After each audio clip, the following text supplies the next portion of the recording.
morning, everybody. Welcome to Soul Purpose. My name is Lynn Flanagan, and I'm the CEO at Ancora Compassionate Care. We have been talking about this fundraiser for weeks, and I'm so excited that today is the day.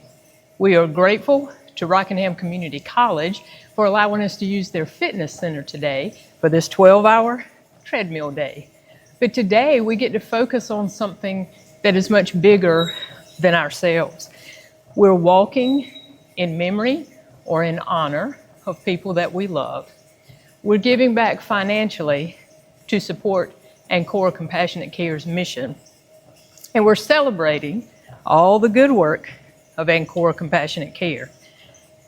We're asking you to give back financially because everybody deserves access to our 5-star care. And we want to make sure that continues. Ancora Compassionate Care is the only 5-star hospice organization in our service area. That's Rockingham, Guilford, Caswell, and Stokes County. Every step we take today and every day provides comfort, dignity, and hope for those who need it most. You know, we've been part of this community since 1987. Now, the majority of that time, you certainly know us as Hospice of Rockingham County. But you'll remember in November of 2023, we actually changed our name. We rebranded. But it was a change in name only because we wanted our name to be more accurate, really, as to all of the things that we offer and all of the care that we provide this community. Excuse me. So as we were Hospice of Rockingham County, serving this community, supporting this community, we were listening to this community and responding to this community, really stepping up to meet every need. So we added service lines. We certainly still provide 5-star hospice care, serving people wherever they call home. We have our 8-bed inpatient hospice unit that you know as Gibson House in Wentworth. But over the last few years, we added another service line that we call our serious illness care service line, which is really the only community-based palliative care service line that we offer, that is offered in this area. 2 fantastic nurse practitioners providing care in our serious illness care clinic. Our latest service line supports people tremendously, providing emotional and mental health support at Ancora's Counseling Center. We have 2 fantastic licensed clinical social workers providing therapy there. So I hope you understand the purpose behind the name change. We wanted it to be more inclusive of everything that we offer and everything that we will possibly offer in the future. When you combine all of those service lines, Ancora Compassionate Care cares for and supports between about 375 and 400 people a day. That is tremendous. And that's where you come in today, asking you to give back, donate to Ancora financially so we can continue that mission. Name change, but we are still the independent, nonprofit organization that you've known for 38 years. Today, every step tells a story of compassion, courage, and of community. I've got so many wonderful people coming to talk with me and walk with me today, a lot of them with a connection to Ancora, and a lot of community leaders sharing the great work that they're involved in as well. As we start today, you can see behind me, I hope, Soul Purpose has already raised $20,505. That is incredible, but let's see how high we can get that total in the next 12 hours. In 38 years, anyone who has been medically eligible for hospice I should say no one who has been medically eligible for hospice has ever been turned away because they didn't have insurance or a way to pay for our services. That's what we need to continue. Everybody deserves access to the care we provide. So I've committed to a 12-hour day on this treadmill, raising awareness, inviting you to help support Ancora Compassionate Care's mission. Every dollar raised helps a family find peace, helps a patient find comfort, and helps people find hope and connection. So your financial donation may be providing much needed medical equipment. Maybe it's a hospital bed, oxygen, a walker. Maybe your financial donation is helping to send a child to our annual grief camp. Your financial donation might be contributing to much needed comfort medication, helping somebody be pain-free. Or your financial donation might be providing much needed emotional and mental health support. As we get started today, I have to thank the man behind all of this magic, and that's Roy Sawyers in Rockingham Update. We couldn't be doing this without him. Roy does such an incredible job for the whole community, making sure we all stay educated. He helps Ancora Compassionate Care further our mission every month by helping us with our podcast, Compassionate Conversations. Thanks, Roy. All right, here we go. My first guest is going to be Flavel Collins. Let's walk, y'all. Hello. Good morning. How are you? I am well. I hope you are. I hope you are too. I'm doing well. So, the first thing we're going to do is be a little obnoxious and see not only if I can take a selfie with my left hand, but if I can do it while we're on a treadmill. Ready? Go. Got it. You did it. All right. So, Flavel, first of all, let's thank all of our sponsors. Absolutely. And I'm having technical difficulties with this treadmill, so forgive me for standing and not You're walking. all right. So no great event starts without sponsors. I am so excited to thank our presenting sponsor, Farm Bureau, Rockingham Farm Bureau. Our champion sponsors are Cirrus Construction, Home Trust Bank, and Lopez Dorada Foods. And our community friend is GCW Industrial Services. And I would also like to thank Rockingham Community College for allowing us to be here. Yes. In this facility, and it's a great space, and we're grateful to them for letting us be here. All right. Well, I'm going to give you a minute, because All right. This just can't be. All we right. are stepping, so you got to. Nothing like giving you a hard time while it's live stream. You know, and we had this figured out the other day. Yeah, we did. So, Flavel, you're our director of marketing at Ancora Compassionate Care. Been with the organization a long time. A long time. Yeah. How long have you been there? 31 years. Wow. Yeah. 31 years. What would make you stay at an organization for 31 years? Without a doubt, it's the mission. To be able to have a hand in helping provide 5-star quality end-of-life care. And now, as you said, we've grown, and there's serious illness care in our counseling center. And it's just been amazing to watch all of it grow through the years. Incredible. Well, you've certainly had a hand in that growth as the director of marketing. So over the years, as we've grown, things have changed. Now there's all the social media marketing, right? So tell us a little bit about our social media presence. Where can people find those? What pages do we have? Well, we have a lot of pages, actually. And it is funny, you know, you were talking about social media being sort of an animal unto itself, I can remember when we were excited when we first got our website. Absolutely. So digital marketing has come a long way, Yeah. but there goes our Whoops. sponsor sign. We have a main Facebook page for Ancora Compassionate Care proper. Right.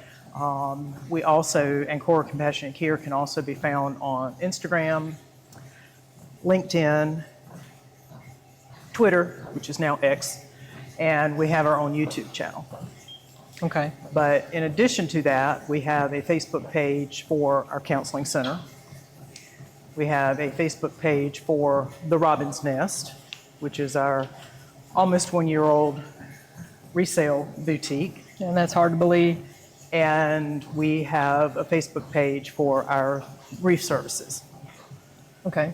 So there are a lot of ways folks can stay in touch with what we have going on. And you know, sometimes when we think about social media, a lot of what we are posting though on all of these pages, it's not just the fun stuff, right? There's a tremendous amount of education. Yes. I know for the counseling center, in addition to their social media, you know, Megan Cole has been putting links to her blog. Yes. So there's so much support, even in the written word, that maybe will connect you, or maybe people can find support that we never actually meet in person. Right. But it's still, you have to look at all of that as still furthering our mission, so the overall mission of the organization is to be a supportive presence for life's journey, right? Right. And that applies to every single service line that we have.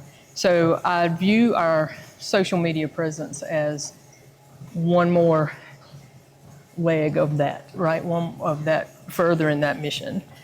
Okay. It absolutely is. So for this fundraiser today, though, let's think about our website. Where can people go and donate to Soul Purpose?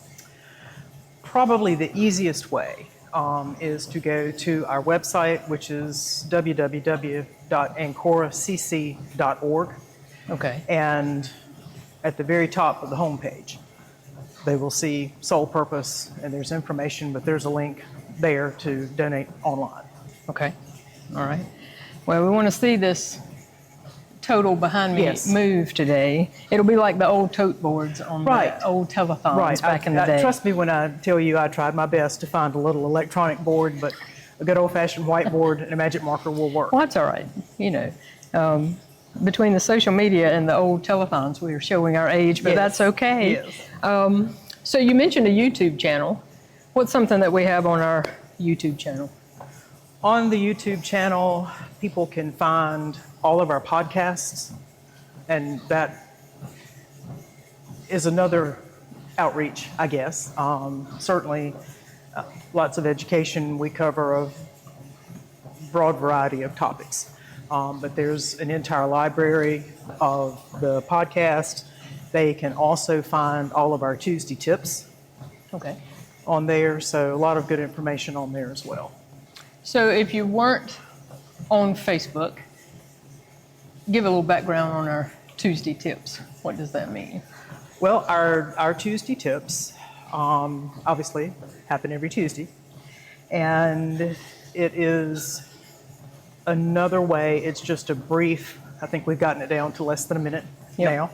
now, but it's just a brief little educational blurb.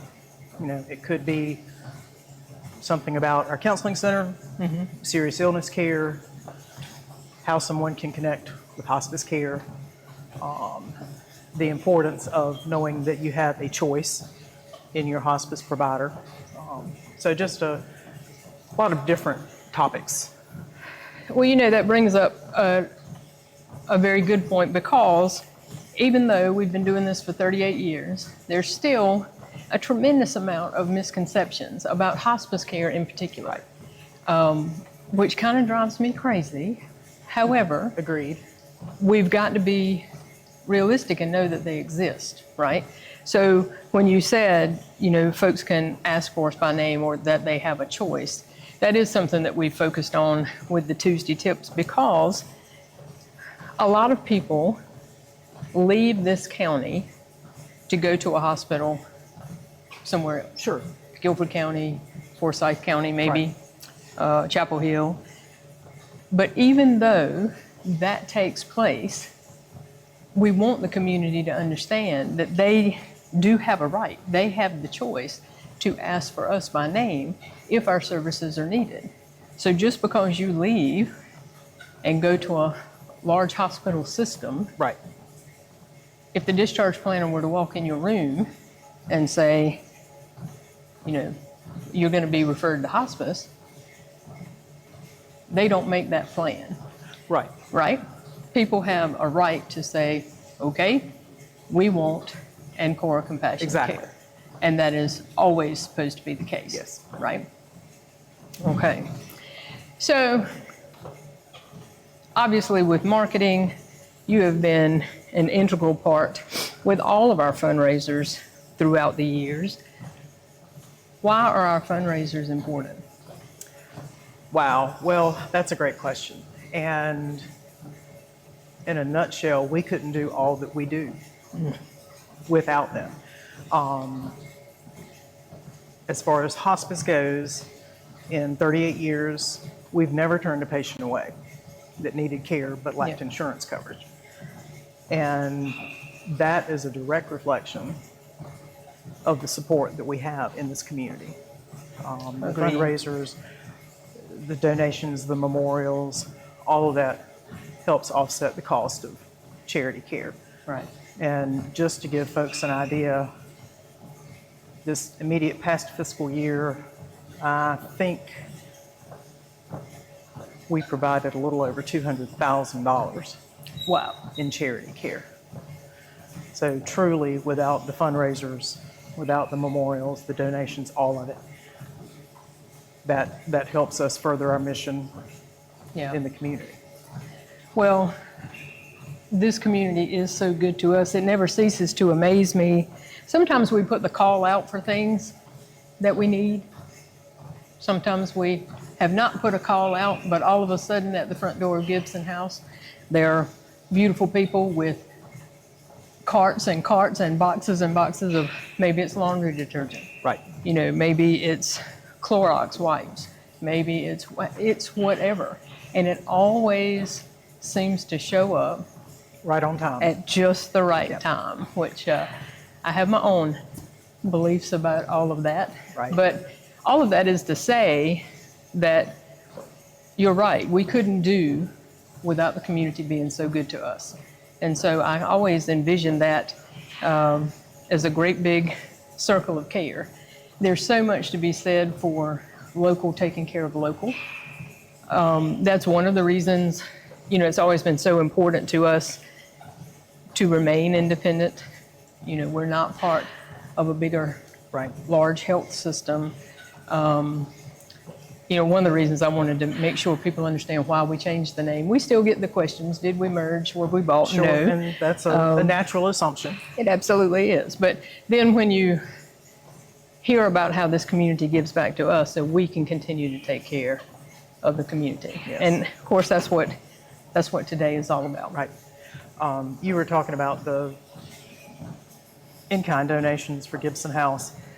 I'm sure you remember, but I don't know, August or September of 2019, we had put out the wish list, and it just so happened that the local paper picked it up and did an article about it. And things rolled in almost by the truckload.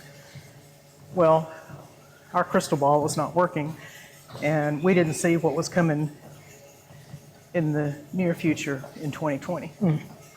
Yeah. So when everyone else was scrambling to buy Clorox wipes, to buy disinfectant, Yeah. to buy, we were never stressed or strained by because we had so much that people had donated a few months before. That's incredible. What part of our mission resonates the most with you personally? Truly, it's that supportive presence. You know, I've said many, many times that the hardest job anyone ever will do is that of a caregiver. And that supportive presence, I mean, obviously what we do for patients is tremendous, but the support for that caregiver is absolutely invaluable. Agreed.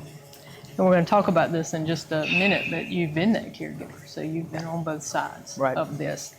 You know, what a lot of people may not realize is after the hospice patient has passed away, that support for the caregiver, for the family, doesn't stop.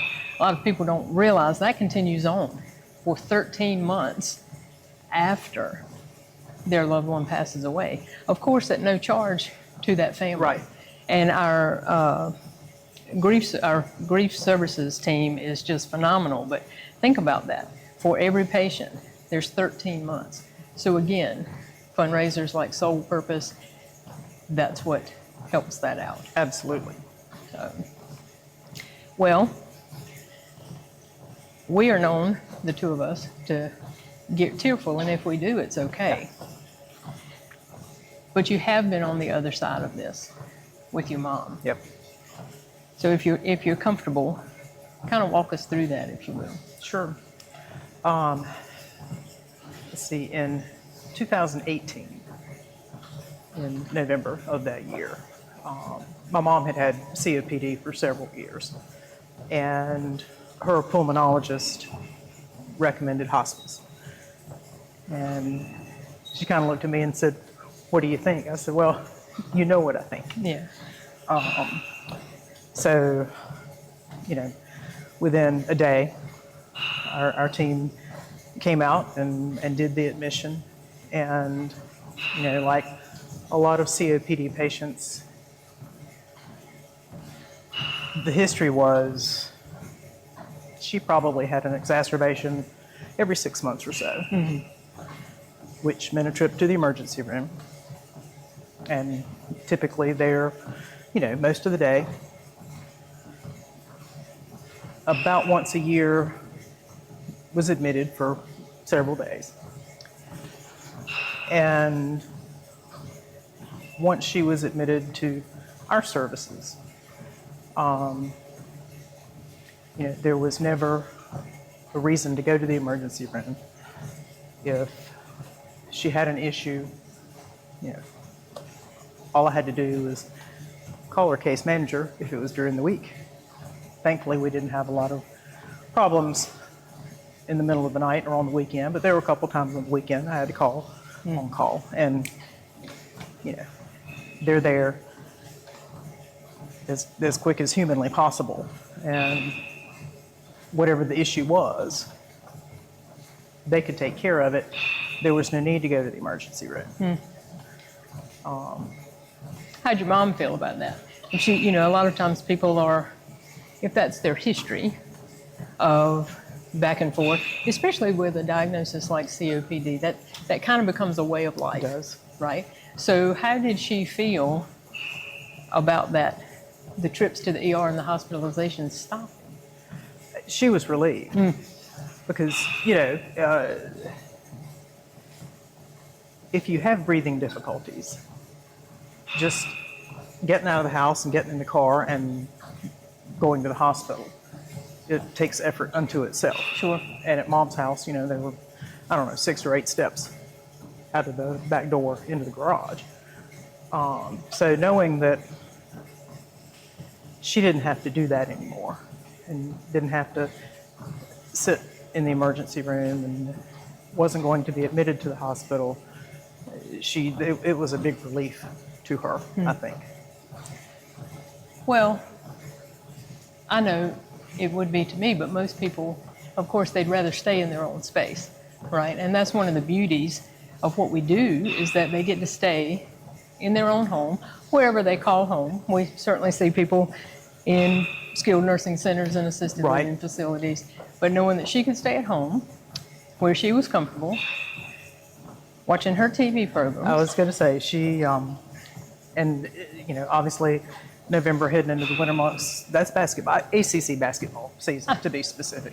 And she was a huge Carolina fan, but just loved to watch ACC basketball. And, you know, like you said, she was in her house in her den with her remote, and she could watch television and she could read and she could do whatever she wanted to and not do whatever she didn't want to, which is That might equally be- important. That's equally important. Yes. Not do what I don't want to. Right. Absolutely. And I think that right there, you know, when I was at the bedside for years, I used to always tell the patient, "You're the boss. Right. We're going to do. I mean, our team is going to do what you need us to do. However you want this to go, that's how it's going to go. Right. It's not how we want it to go. Right. It's all about that patient and that family, and that quality of life is just invaluable when we can improve that. Let them do what they want to. Don't do what they don't want to. Absolutely. And because I think it's more of a quality of life issue that causes this statistic, but I think a lot of people would be surprised that on average people that have hospice live 30 days longer than patients who don't have hospice. That kind of flies in the face of the misconception as well. It does, and I can understand how the community at large would go, really? But on the other side of it, you know, we can see, and, you know, having seen it firsthand with my mom, when you've got a team of folks that are focused on making sure you have everything you need, you know, if you need a hospital bed, if you need whatever, they're sort of managing your medications, finding out what's important to you. It's not hard to see how someone could actually live 30 days longer Yeah. on hospice care. So, knowing that you work there, was it different? Did nurses, social workers, chaplains, did they just think, well, Flavel knows this? Or did they really give you space to not be the director of marketing for Ancora, but to be the daughter? Right. Yes. You know, even from the first moment when they came to do, Carol Petit and Beth Starling came to do the admission. And That's a team. they didn't assume that mom knew more because of me. They didn't assume that I knew more because of what I do. And I was treated as a caregiver and could be the caregiver and could be the daughter. Because, you know, after doing it for all these years, I still had questions. Sure. Well, it's different when the person belongs to you. Yes. It's completely different. I would agree. Found that out years ago with my own family. I've been a nurse for 35 years, but when it's mine, sometimes that knowledge Right. goes right out the Right. window. So, anything else that what would you say to somebody if they were in a similar situation, but they just weren't sure that they wanted to call Ancora? First, I would tell them to just call and talk to us. Gather some more information. Now, that's probably the marketing side of my brain. The caregiver side would say, you have no idea how much you need the support. And you will be amazed at everything they can provide and they will do. So, and as we have joked before, give us a shot. If you don't like us and you don't like what we're doing, you can always fire us. This is true. This is true. But I think gathering as much information as people can. But then again, don't rely on what you've heard, Yes, right? Let's hear it directly from the team that's going to be exactly. taking care of you. That you Now, know. if you want to talk to your next door neighbor who's had hospice, Absolutely. but just because someone heard or someone said, or Right. I think I know, Right. call us and get the real scoop. Yep. And so the last piece of that I'll say is that, it's public information what all of our quality scores are, right? That people can go to Medicare's Hospice Compare website, Right. see all these scores. And what's important about our CAP scores is that they came directly from families that have had our services. Right. So when we talk about our high quality scores being higher than the North Carolina average, higher than the national average, and higher than all of our competitors in our service area. That's not Lynn and Flavel telling you what we can do. Right. That's families that we've served telling you what we did. Right. Exactly. And how well we did it. And to me, we live in a world where if you're going to try a new restaurant, there's a good chance you're going to look on Yelp. Yep. You're going to look somewhere to see what other folks have said. How many Right. stars does it have? Right. What did they like it? Was it good? Was it bad? Right. Why wouldn't we do that? Not only with our own health care, but especially with something as precious as end-of-life care. Right. Agreed. Well, I appreciate your time. I'm sure appreciate you're the going to be up opportunity. here with me again at some point Yes. during the day. Yes. But yeah, this is actually kind of cool. It is. Yeah, I have to give all kudos to you for this is your brainchild. Well, So, I'm 30 minutes in, so we'll see how it goes. well, I know, but hey, Another 11 and a half hours. We're 30 we'll minutes see. in. So We are. This is great, and yes, I will be back later today. Okay, thanks so much. So, lots of things that Flavel just shared there and unpacked, but having been on both sides of the equation really gives you a different perspective. So, Catherine Church is going to be joining me in just a minute. I know, I hear her. Here she comes. Come on, let's go. She's coming. Oh, she is coming. Well, come on. I want to see you do it. I'm going to try to match your energy right here. I'll go a little bit faster. I'm trying to pace myself, Kathy.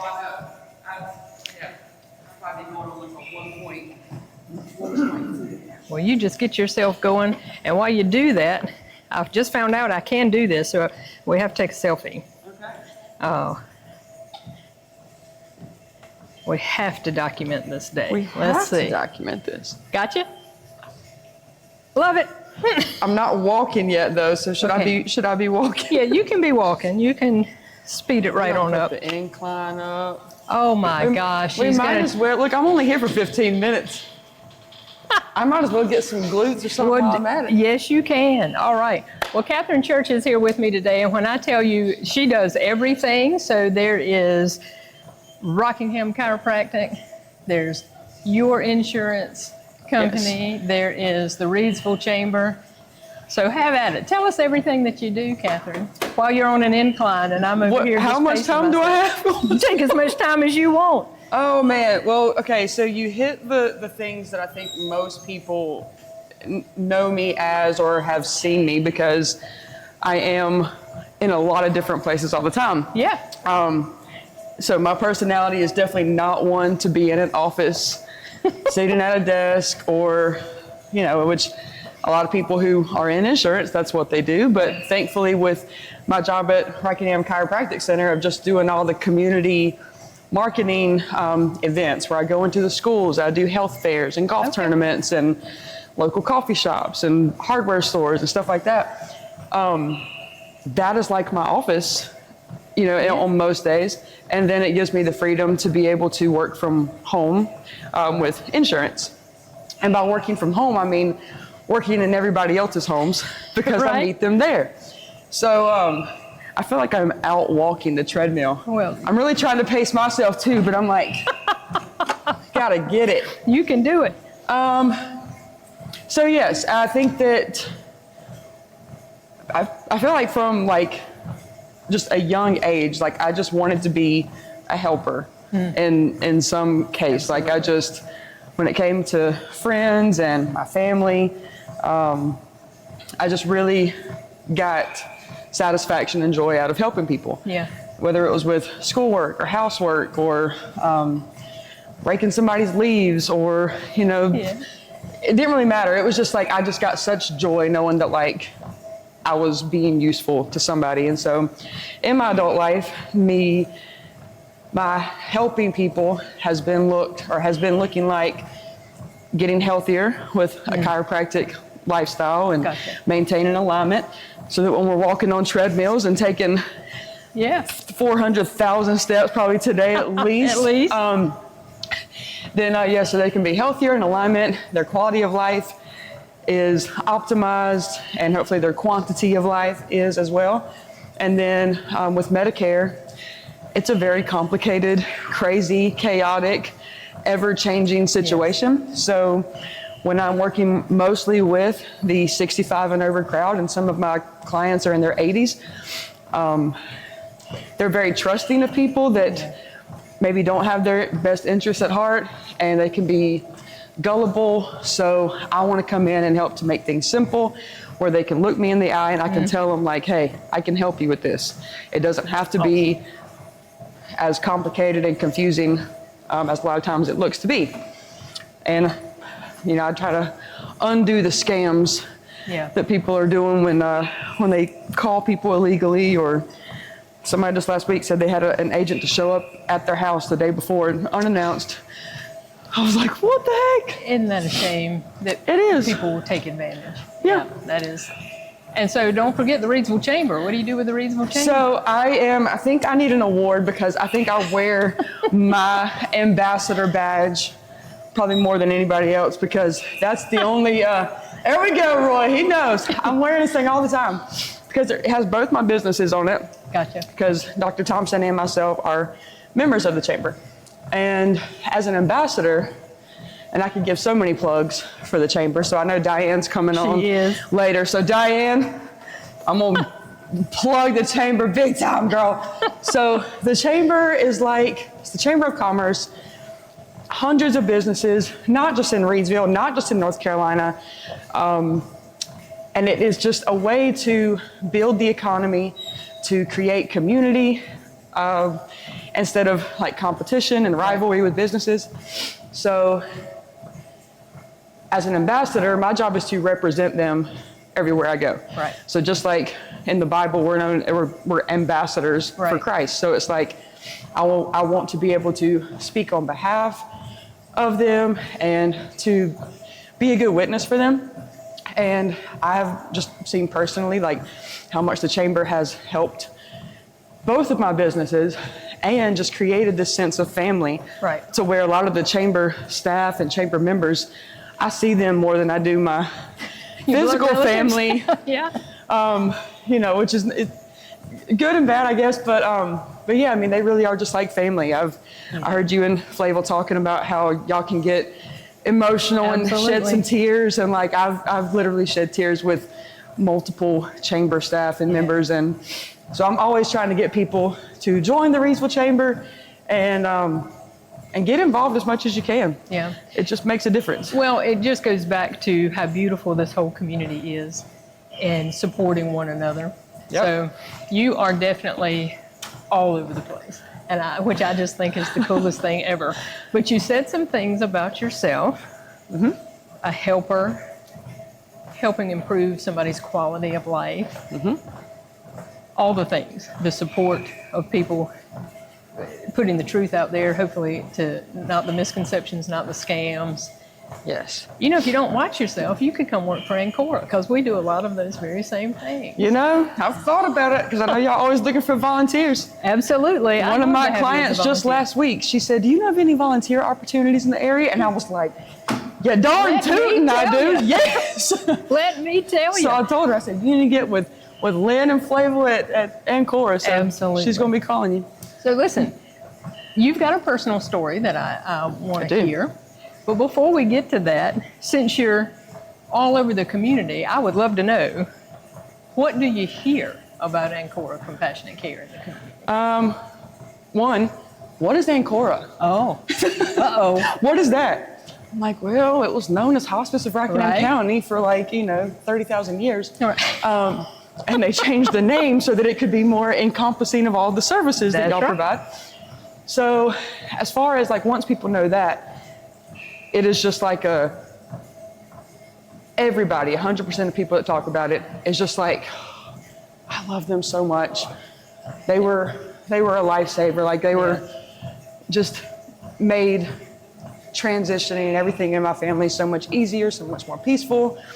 I know that's my personal story of, you know, I don't know if we're wanting to get into that yet, but as far as we like can. Yeah, jump what right we're on in. hearing in the community. I don't know if anybody has been on hospice care longer than my Gigi Ma. I'm pretty sure she was on for like 8 years until. I don't know if it was quite that long, but it was maybe off close. and on, I think. Yeah. So my sweet Gigi Ma, Viola Allen, she finally went to meet Jesus the end of January of this year. Mm-hmm. So, you know, in a lot of cases, in a situation like ours, she had Alzheimer's for 13 years and then bedridden from a stroke for 8. And I think that's when hospice and, you know, now Ancora got called in. And most people, when you hear the words like hospice got called in, you know, it's like, oh, okay, it might just be a matter of hours or days. Yeah.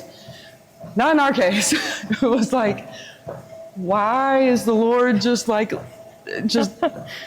her hang on? We didn't really understand because it can get very stressful. Sure.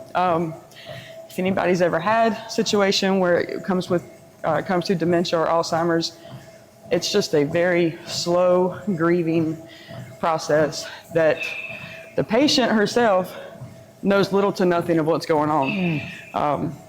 And, you know, didn't really know us there for the last 2 to 3 years. She would have vague memories and call us random names sometimes. But, you know, it's just like, you know, we could look forward to every week having a nurse or somebody from Ancora to come in and check in. And, of course, doing the protocol. Right. But so much more than that is being an emotional support for us as the family. You know, we're called the caregivers, I guess, for our loved ones. And then y'all come alongside to give care for the caregivers. That's right. So, yeah. Well, when we talk about being a supportive presence, it does include that whole group. You know, we treat the family and the patient and the family as one unit, because it's kind of like Flavel said, a lot of times when you've been caregiving already for a while, right, but then you don't realize how much care you need, the emotional support that you need. As you're watching all of this. And, you know, one of the things that I really just have to sing the praises of our whole interdisciplinary team. So, you know, you've got the nurse, you've got the hospice aide, social worker, chaplain, and the volunteer. But those nurses especially have to be so good. Their clinical skills are off the charts awesome. But they have to be familiar with what the end of every diagnosis you can think of, what it's going to look like. Because a lot of times it's that preparation of the family so you know what to expect. You know, for me, if I don't know what's coming, if I don't know what to expect, that is an anxiety that would just send it through the roof. So that's a large part of what they do, is helping to prepare as best we can. Obviously, we don't have a crystal ball either, but, you know, as best we can. So that education is part of that support. Because if you kind of know what's coming, hopefully not scary, not anxiety producing. So, I feel like people that you hire or get as volunteers, like when you're putting the job description or like list of skill sets required, I'm like, well, you really have to actually be an angel.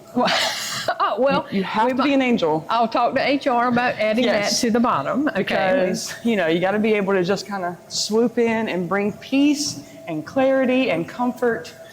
And then fly away to your next person. Well, you know, when some people hear this, they might think I'm being a little bit arrogant, and I don't mean it that way at all. But we talk about this all the time. You can't be mediocre, no matter what your role is, and work for Ancora Compassionate Care. The community deserves that 5-star care, but we can't have 5-star care without 5-star people. people that show up all the time. And that's what Like y'all were this talking kind of about event. earlier. Like, you know, there's a reason why y'all are up Right. high nationally ranked, because you don't settle Yeah, for we mediocre. cannot settle. You know, I guess one of the things that I'm so appreciative of as far as my experience with Ancora is that I was able to start at the bedside like 24 years ago. Don't look at Flavel because she can tell you, I'm sure, the exact date. Her memory for stuff like that is just kind of crazy. It's impeccable. But a long time. But I think that gives me a good perspective, what the community needs, patients, families, but also now what staff needs Yeah. in my role. So, yeah. So what would be one message about Ancora that you want people to hear and understand? On top of everything I said already, I would say that if people are still like in their mind associating the word hospice and kind of the connotations that has with Ancora, to not think that when you hear like, you know, Ancora has been called in, Right. hospice care has been brought in, whatever, to not take that as a sad, negative thing. Right. Because I think that would be like the gloom of hearing that. Right. I want people to think, wow, like you're about to have some angels dispatched Right. into that bedroom, Yeah. into that hospital room. Like, you know, you guys are going to literally come in and change the atmosphere of whatever room that these sweet people are in, whether it's in the comfort of their home or, you know, in a hospital or a nursing home or something like that. So I would want to say that it is a privilege and a joy for you guys to be asked to come in rather than something to be like Not to dread it. gloomy and yes. Yeah. Yeah. Well, that's a beautiful way to put it. And you know, I'm a little bit biased, but I completely agree with you, because what we're setting out to do is to help that patient and family have the best last experiences that they can.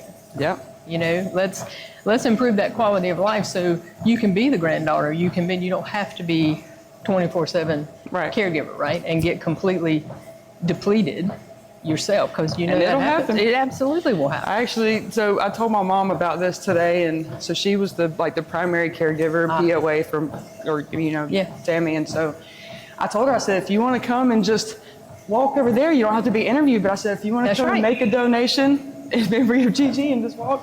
I mean, she said that, like, just like you said, she was depleted and drained, I'm sure. mentally, spiritually, emotionally, physically, all the things. So thank y'all for what you do. Well, And you got to stay fit and active. You are setting the example for your staff to daggone get on a treadmill for 12 hours. 12 hours. Well, you know you got to believe strongly in your place and in your people. Did you see this done somewhere else, or you just thought, Well, I have to admit it to you because he might be watching, but I did steal it with his permission. My brother did this in Eastern North Carolina for ECU's Health Foundation, so for their cancer center in particular. The first year he did it, he walked for 24. No. 24? Second year he walked for 12. So he has been my coach as far as this goes. I love it. I'm sure he's telling you to pace yourselves. Probably. Pace yourself. Pace myself. I'm still learning how to pace myself. I think I've gotten a little bit better. But you want to know a funny story? Yeah. So I know my No, time you're is up. good. You're good. You don't have anybody else after me. So you We're got me good. for at least 5 more minutes. The reason, because when you asked me to come, I was like, I think I'm going to Kentucky that day. Yeah. So I'm literally, when I leave here, I'm driving to Kentucky to go see the Noah's Ark. Yeah. And I am dreading that it's going to be like 7 to 7.5 hours. And I'm like, poor Lynn's going to be on that treadmill for way longer than I'll be driving to Kentucky. Send me a text when you get there. Oh my gosh. I'll still be here. I'll be checked into the Airbnb and going to dinner, and I'll be like, she still has 2 more hours left on that treadmill. Oh, but see, that taps into my competitive spirit. So now I might have to do 12 hours and 1 minute just because. Oh, hey. I'm sure you probably got on here at like 7:59 this morning. Well, we did, but that was Roy's fault, but it's okay. Roy, are you going to be here on 12 hours too? He is the man. You a trooper. He I don't know is what's the harder, trooper. sitting and watching somebody on the treadmill for 12 hours or actually walking on it. Yeah, I don't We'll know. see. We'll figure it out. We'll let you know at the end. I'll give Roy a survey and see what he thinks. What do you think? I hope you enjoy the ARC. I have been. It is incredible. I'm excited about it. You about will learn a ton. Okay. But one thing I'm going to encourage you to do when you come up, because it's like all of a sudden there it is, right? I mean, and it is built. Can't really miss it. You cannot miss it. Built, obviously, with the same dimensions, everything straight out of Scripture. But I don't want you to just walk up to it and go in. Stay a distance and just take that whole thing in. Okay. I might even cry. Well, I'm a crier I did too. cry. I am a crier. I cry every day. The only thing that might get me going in sooner is if it's really cold. I'd be like, okay, they're going to turn into icicles. This is true. But my favorite thing, because that's my favorite part of that story in Scripture, is that God shut Noah in. Yeah. And so when you're inside and you see that big door, just gives you chills. I'm excited. Yep. I hope if you have there's an a awesome flood time. around here this week, just know I'm gonna be on the ark. Y'all better get right. That's right. That's right. Oh my gosh. Well, thank you so much. You're welcome to stay and walk. You're welcome to get in your car and drive to Kentucky. I know. Have I gotten to a mile yet? I think. I don't know. You can stay on to. Funny story. I went to RCC for my associates before I transferred to UNCG to get a psych degree, but this is the exact same gym that I worked out in with the exact same equipment from like 2007, 8. So we're talking like 15, 16, 17 years ago. Yeah. Where's Dr. Cox? We need some updates on the fitness equipment. She'll be here talking with me before I saw long. that. Yeah. You have a pretty stellar lineup today. Absolutely. I feel nice to have been one of the front runners. There you Me and go. Flavel. Getting it started. We're front runners all the time. She's at about as many things as I am. I guess that's her job. This is true. But being Right. out in the community. I am going to get off of here. Okay. It says 1917, so I was like, I think 20 minutes is normally a mile. I'm only at There you 0.8 go. miles. I feel like that your mouth might get more tired than your feet today. Probably so. But it is a good test of can I walk and talk at the same time. So that's. Well, I didn't realize how much of a struggle it was going to be for me, but it might be because I could put this incline on. Well. All right. Good deal. Thank you so much. That was awesome. All right, I'm still stepping, so I'll keep on going. I think my next guest comes at 9:30.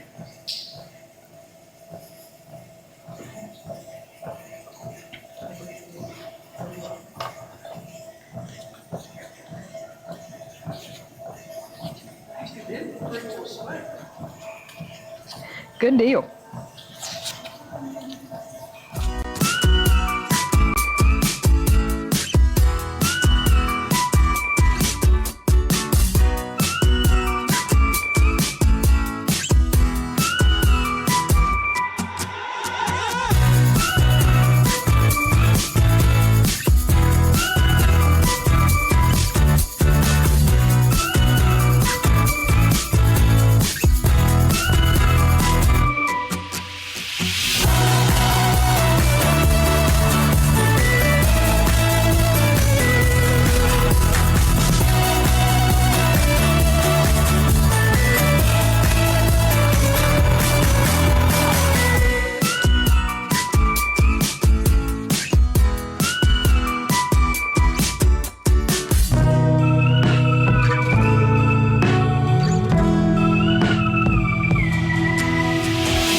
Since 1987, Ancora Compassionate Care has been a supportive presence for Rockingham County, extending its reach to Stokes, Caswell, and Guilford counties. As a local nonprofit organization, we are committed to providing the highest quality care and support for those coping with a serious illness or the loss of a loved one. We are proud to serve our community through each of our service lines: end-of-life care, serious illness care, and our counseling center. With each service line, you can expect individualized care focused on each patient's needs and preferences. Projects like our resale shop and community fundraising events, like our annual benefit walk, ensure Ancora's services are available to everyone in our community, including those who are uninsured or underinsured. Ask for Ancora Compassionate Care by name. For more information, call us today. When someone you love is facing a serious illness or nearing the end of life, every decision feels heavy. And choosing the right care provider, that decision matters more than most. Many people in our community don't realize this, but just because you are referred to serious illness care or hospice doesn't mean you'll automatically be referred to Ancora Compassionate Care. In today's competitive healthcare environment, referrals can be based on many factors, and they don't always reflect your wishes. But here's what matters most. You have the right to choose. Whether it's Ancora or another provider, you get to decide who cares for you or your loved one. And if Ancora Compassionate Care is who you want by your side, you can request us by name. Don't hesitate to speak up, because quality care, trusted care, should never be left to chance. To learn more or to make a referral for yourself or someone you love, call us today at 336-427-9022. Ancora Compassionate Care, rooted in the community, guided by integrity and compassion. When most people hear the word hospice, they often picture it as a place where people go in their very last days. But you might be surprised to learn hospice is so much more than that. Here are some things you might not know about hospice care.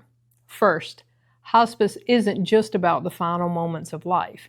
Patients can receive hospice care for months, not just days. The earlier someone begins hospice, the more support they and their family can receive. Second, hospice is about living fully. Our team focuses on comfort, dignity, and quality of life, so patients can spend their time making memories, not just managing symptoms. Another surprise, hospice cares for the whole family, not just the patient. Families receive emotional support, education, and even grief counseling, sometimes for more than a year after a loved one has passed. And did you know hospice care is typically covered by Medicare, Medicaid, and most private insurances? That means families can focus on what matters most, being together, without the burden of unexpected medical bills. Hospice isn't about giving up hope, it's about redefining it. Hope for comfort, hope for peace, hope for time shared with the people we love. If you'd like to learn more, Ancora Compassionate Care is here to answer your questions, because hospice care is about living, caring, and supporting every step of the way. Call us today at 336-427-9022 to find out more about how hospice can support your loved one.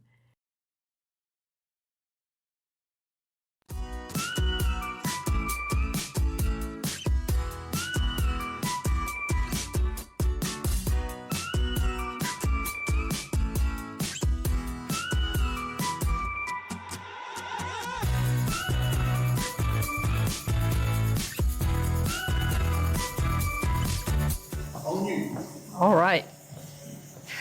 We're still walking, still here, still raising awareness for Ancora and still raising funds. So Playboy's going to jump back up here with me. We've got some updates for you, but one thing I want to kind of myself an update as we go along. I have walked 5,595 steps as of right now. So that's going to be that's going to be a heck of a number by the end of the day. So we've got an update to our amount raised for Soul Purpose. I'll let you do the honors. Absolutely. I wish I could do a drum roll or something, but we are now up to 20,605. Awesome. So that Awesome. is fantastic. So Soul Purpose, this is a brand new fundraiser for us. Right. But so this is all Soul Purpose, that amount you just mentioned. Yes. But we are combining time-wise. We have an additional fundraiser going on that we have done now for several years with our online auction. So share some information about that, Sure. if you will. Yes, we actually, Monday morning at 8 o'clock, kicked off the bidding for our 6th annual Ancora Volunteers online auction. Awesome. I'm happy to say the last time I looked, the bidding seems to be going well. There are a couple of things that there may be a couple of bidding wars that break out before the auction closes next Monday, the 17th at noon. But again, before I get into what we have, this goes back to local taking care of local. Absolutely. Because the items that we have for bid, the majority of them are donated from local businesses in the area. So that's very cool. But we have everything from gift cards, and we've got gift cards for restaurants, we've got gift cards for oil changes and tire rotations, just a wide variety. There's a 60-minute massage that maybe we need to go in and get that for you. Well, I haven't seen that, but I will be bidding on that, Yes. especially, yes. Yes. Well, and since you happen to know who has administrative access to the bidding site, I can block that for you. Oh, if well, you- I can't cheat. I can't cheat. No. But we also have a couple of trips. Okay. There's a weekend getaway to Myrtle Beach. There's a weekend getaway to the Great Smoky Mountains. Okay. And we're very fortunate in that one of our own employees donated those. Awesome. So very grateful for that. We've got some things that would make fabulous Christmas presents for kids, although I do understand there are a couple of staff members whose husbands enjoy trucks of all sizes and bulldozers and things like that. Oh. So we have, but they're Tonka type trucks. Okay. There's bulldozers, there's dump trucks, mint condition, new in box. Wow. They would make great Christmas gifts. So tell me the number, am I remembering this correctly? How many individual items we have for this auction? We have 88 items items listed, yes. up for bid. Which I think is So there has to be most. something for everyone. Yes. Yeah, so this is the largest the auction has ever been. Yes. Awesome. But we have pieces from local artists. Our own Cindy Tuttle, who does pottery, Yes. made and donated a beautiful pottery charcuterie board. Ronald Barker Photography has donated a beautiful framed print of Mabry Mill. Trying to think what else. There's a collectible Barbie doll for those that collect Barbies. Just a ton of good A things. it ton sounds like. of great things, and like you said, a wide variety with a little bit of something for everybody. Yeah. And even you and I had talked about this. There are those that might run across these two items and think, what in the world? But we actually have two plots to a cemetery that the cemetery donated. And if you think about how expensive it can be Absolutely. to pre-plan and to make arrangements and things like that, this could be an opportunity for someone to give their family the gift of Right. knowing that that's already taken care of. Right. So, That's a huge emotional burden lifted It with absolutely pre-planning, is. I would think. Absolutely it is. Yep. Well, you know, I love that you mentioned local businesses that have donated things for the auction. So again, this whole fundraiser today is all about giving back, but that's certainly a way that our local businesses give back to Ancora. So it goes right back to that whole circle of care that Yes. the community is so good to us, and we can continue to serve the community. Right. You were exactly right. So how do they get to the bidding site? If the easiest way, again, we're actually listed on www.biddingowl, Okay. like the bird, I gotcha. biddingowl.com. But you can also go to our homepage at ancoracc.org, and right under the sole purpose paragraph, there's a post about the auction, Okay. and there's a link that will take them right to the Bidding Owl site. Okay. So how do they come and get, once someone has won their particular bidding war, how do they pick their item up?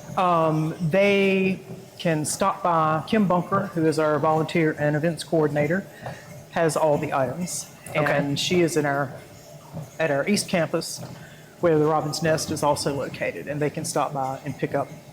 We'll mail the gift cards if that's what people want us to do. Okay. But the bigger items need to be picked up. Okay. Is that by a certain time? So the auction ends on Monday. Right, and I think we'll have a week set aside.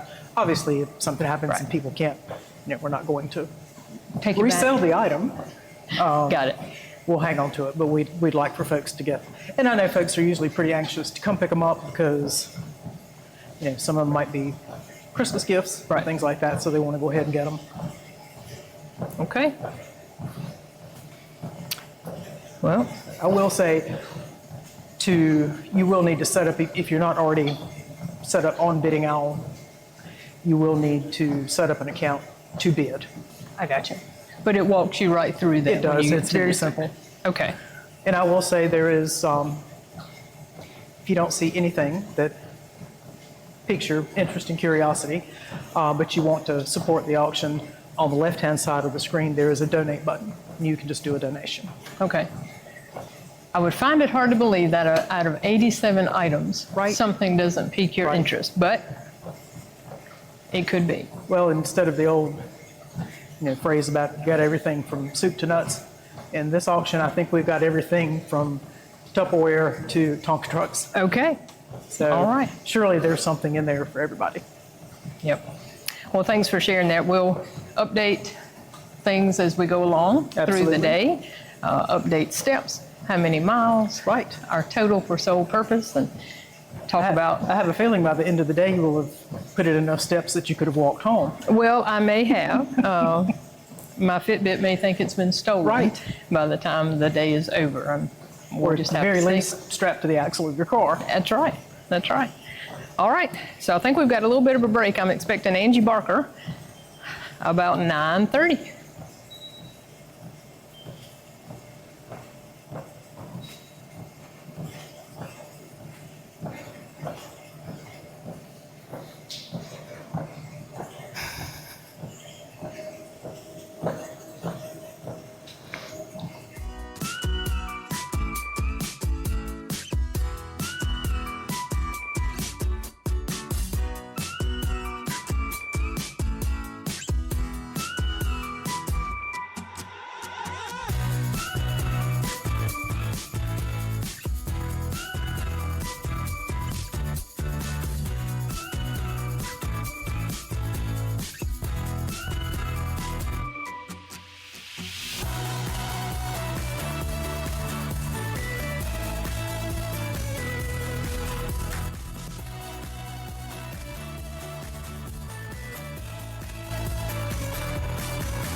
When you hear the word hospice, it's natural to feel a little uncertain.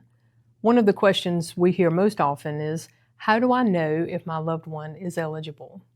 Hospice care is for people facing a serious, life-limiting illness when the focus shifts from trying to cure the illness to making sure the patient is comfortable, supported, and able to live with dignity.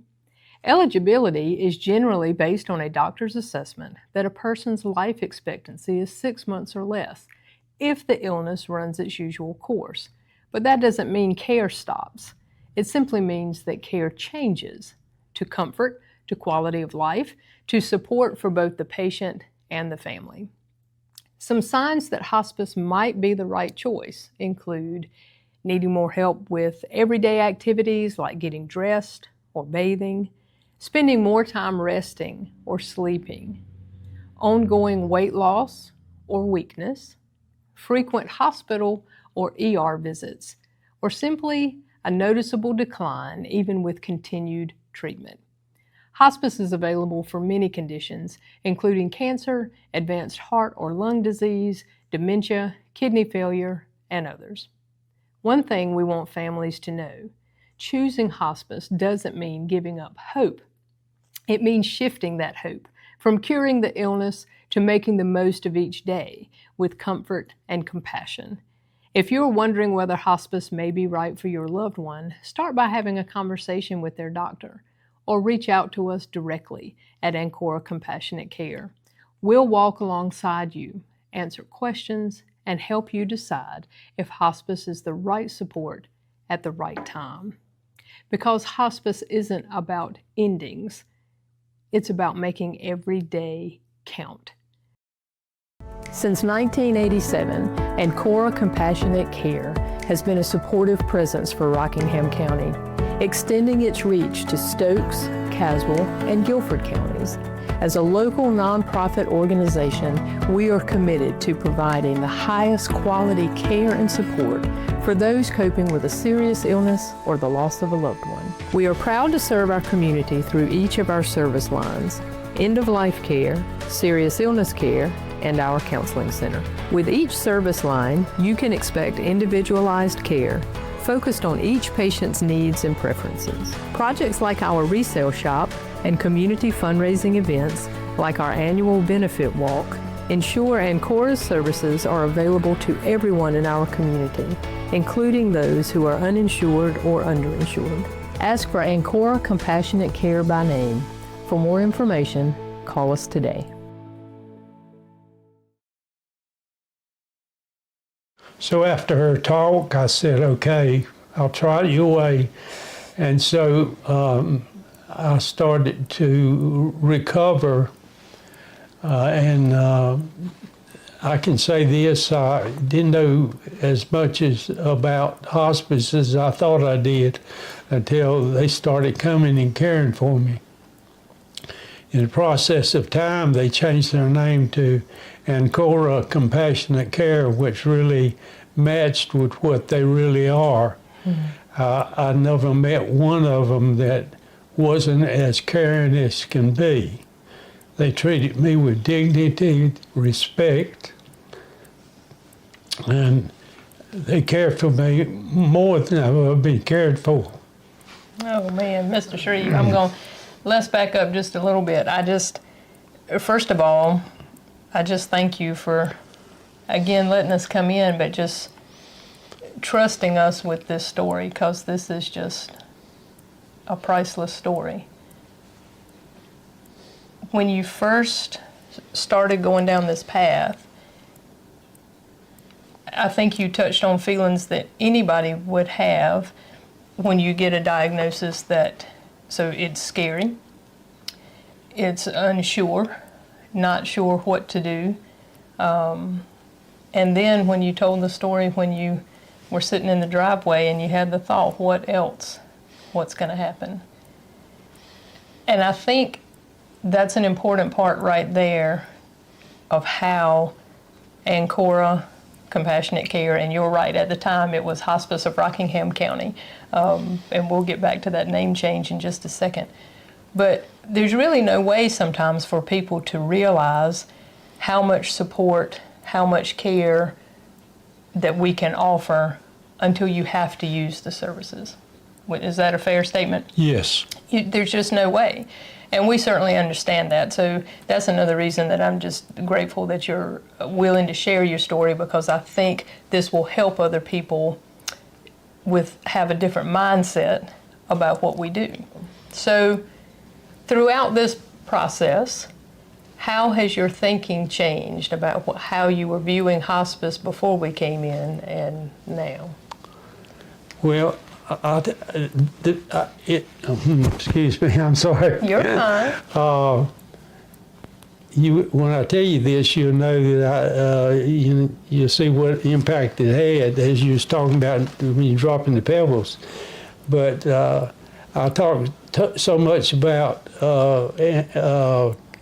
Ancora Compassionate Care to so many people, and expressed how wonderful and great they are and how the name fits what they do, that my granddaughter, which is already a nurse, she decided to go with hospice in Virginia, and that would have never took place if it hadn't been for this.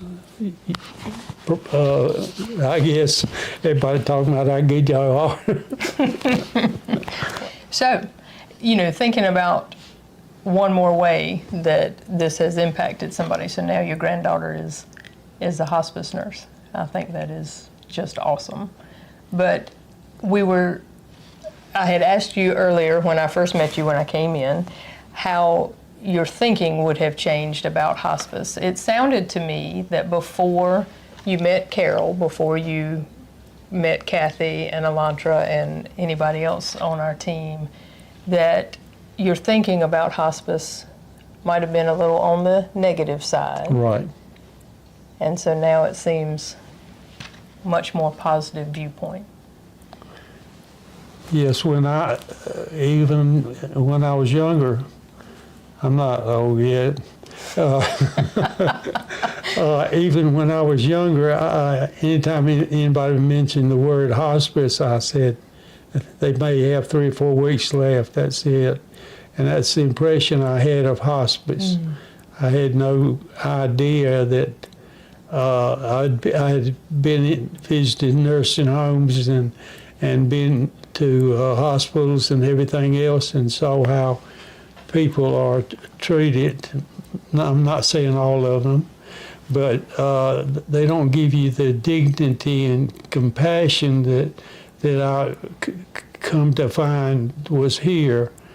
It amazed me, and it still amazes me, that when they come right here, the compassion is there. You can feel it in your soul.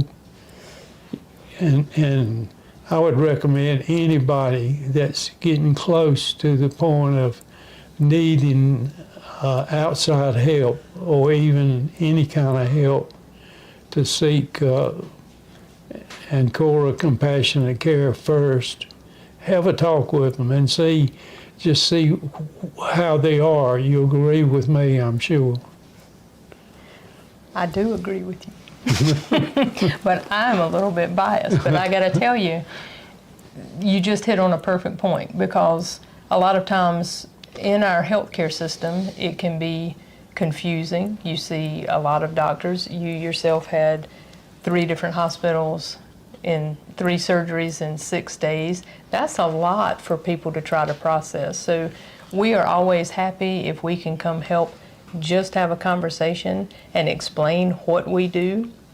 We are always happy to do that. It can be an unsure time, and it can be a scary time, but I think certainly the support that we can offer and all the different team members, we can help turn that around for people and make it as easy as it possibly can be. And so I appreciate you sharing your story so very much, because I think it will go a long ways in helping people understand. So this is a huge piece of how hospice support can help as well, Right. because this is quality of life. Yes. We're here in your house. You're not having to go back and forth to the hospital, Oh, not my. back and forth to the ER, That's a delight. I'm sure. So, and when Kathy comes in and she helps get you dressed and helps with your bath, that saves a lot of energy, I'm sure. Yes, it does. So, and helping you stay at home. Most of us, that's where we would rather be. We'd I rather agree. be in our own spot. Anything else that you would share with somebody if somebody is facing a life-limiting illness, but they're not sure about hospice or about making that call?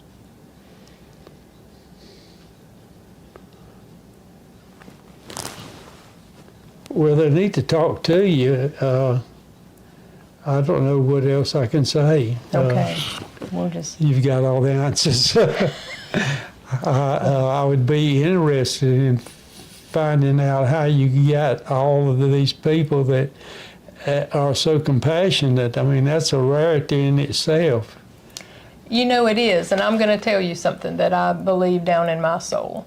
I think no matter what we do in this organization, whether it's people on the administrative side, like the business side of things, medical records or billing, whatever, right from our receptionists to the nurses, the aides, the chaplains, the social workers, I think you have to be called in your heart to do this kind of work.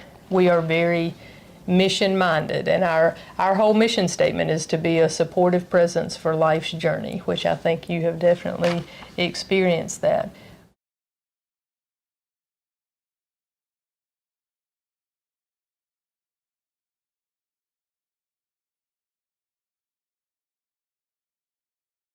Our world for lots of reasons, but the first thing we've got to do is we have to take our obnoxious selfie. Yes, we do. Yep, here we go. Ready? I love it. So I'm trying to update things as we go. So Angie, I have so far this morning walked 6,946 steps. Oh my gosh.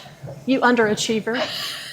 Little bit slack, little bit slack. Just a little. Oh my gosh, thanks so much for being here. But let me tell you something. Catherine Church was here with me first, and she completely blew my energy out of the water. She's on an incline. She's just walking. Yeah. You and I are going to walk just like this. Well, I've already said I can't walk and chew bubble gum at the same time. So I get it. Yeah. I get it. I will not be attaining the Catherine Church pace. So thanks for not putting me right after her. Well, you know, and I felt a little slack over here, but it was okay. So She's amazing. she is. Thank you for the opportunity, first of all. I appreciate what Yeah. you're doing and appreciate the chance to come and walk with you. So just share what you do at Ancora. We will. So I am the executive assistant there at Ancora, and I have been with the agency for January will be 6 years. Wow. So kind of a jack of all trades and kind of have my hand in lots of And things. master of all. Can I say Well- that? Because I thought you were going to finish that with, yeah, master of all. Well, thank you. I appreciate that. It's an honor to serve alongside some really amazing folks. Well, I am so appreciative of you. So those 6 years really means that all of your support for several of us, but your support for my role enables me to do even more than I thought possible for patients, for families, for staff. So I will be eternally grateful for you joining Ancora. But so 6 years. Yes, you know, a lot of people don't stay in a position even that long. What keeps you hanging around Ancora? How long do we have? We've got all day. There are so many reasons. I have always had a heart for hospice. I knew over 18 years ago that then Hospice of Rockingham County, Yeah. now Ancora Compassionate Care, was somewhere that I wanted to be. It took me a pretty good time to get there, but I'm thankful because everything that I learned from the time it was put in my heart till the time I am able to serve prepared me for the job that I was going to be doing. You know yourself, it's not easy work. So we have a fantastic team of people.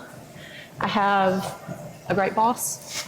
who has an equally great leadership team, teammates that just knock it out of the park constantly, getting to meet some amazing families at really difficult times, and just their trust that they place in us. Absolutely. Just so many different reasons that I enjoy being where I am and doing what I do. So one of the things took you a while to get there. Yeah. But what you were describing to me was that you felt called, you felt led.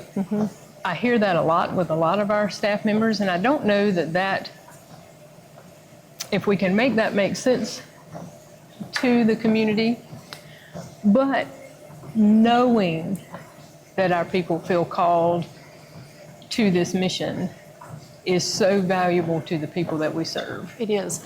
What we do there is not just a job for the people that come to work every single day. They're there to share their heart for what they do, their compassion. I know you'll hear that over and over as the day goes on, but that's incredibly important to us. They just work really hard and don't make it seem like work. You can definitely tell they have a heart for it, and it just flows from them. Yeah, I would agree. And one thing though, I think when the community sees, and this makes sense, but the community sees the people at the bedside. But like you, there are a ton of what I would call administrative staff, behind the scenes, if you will, Right?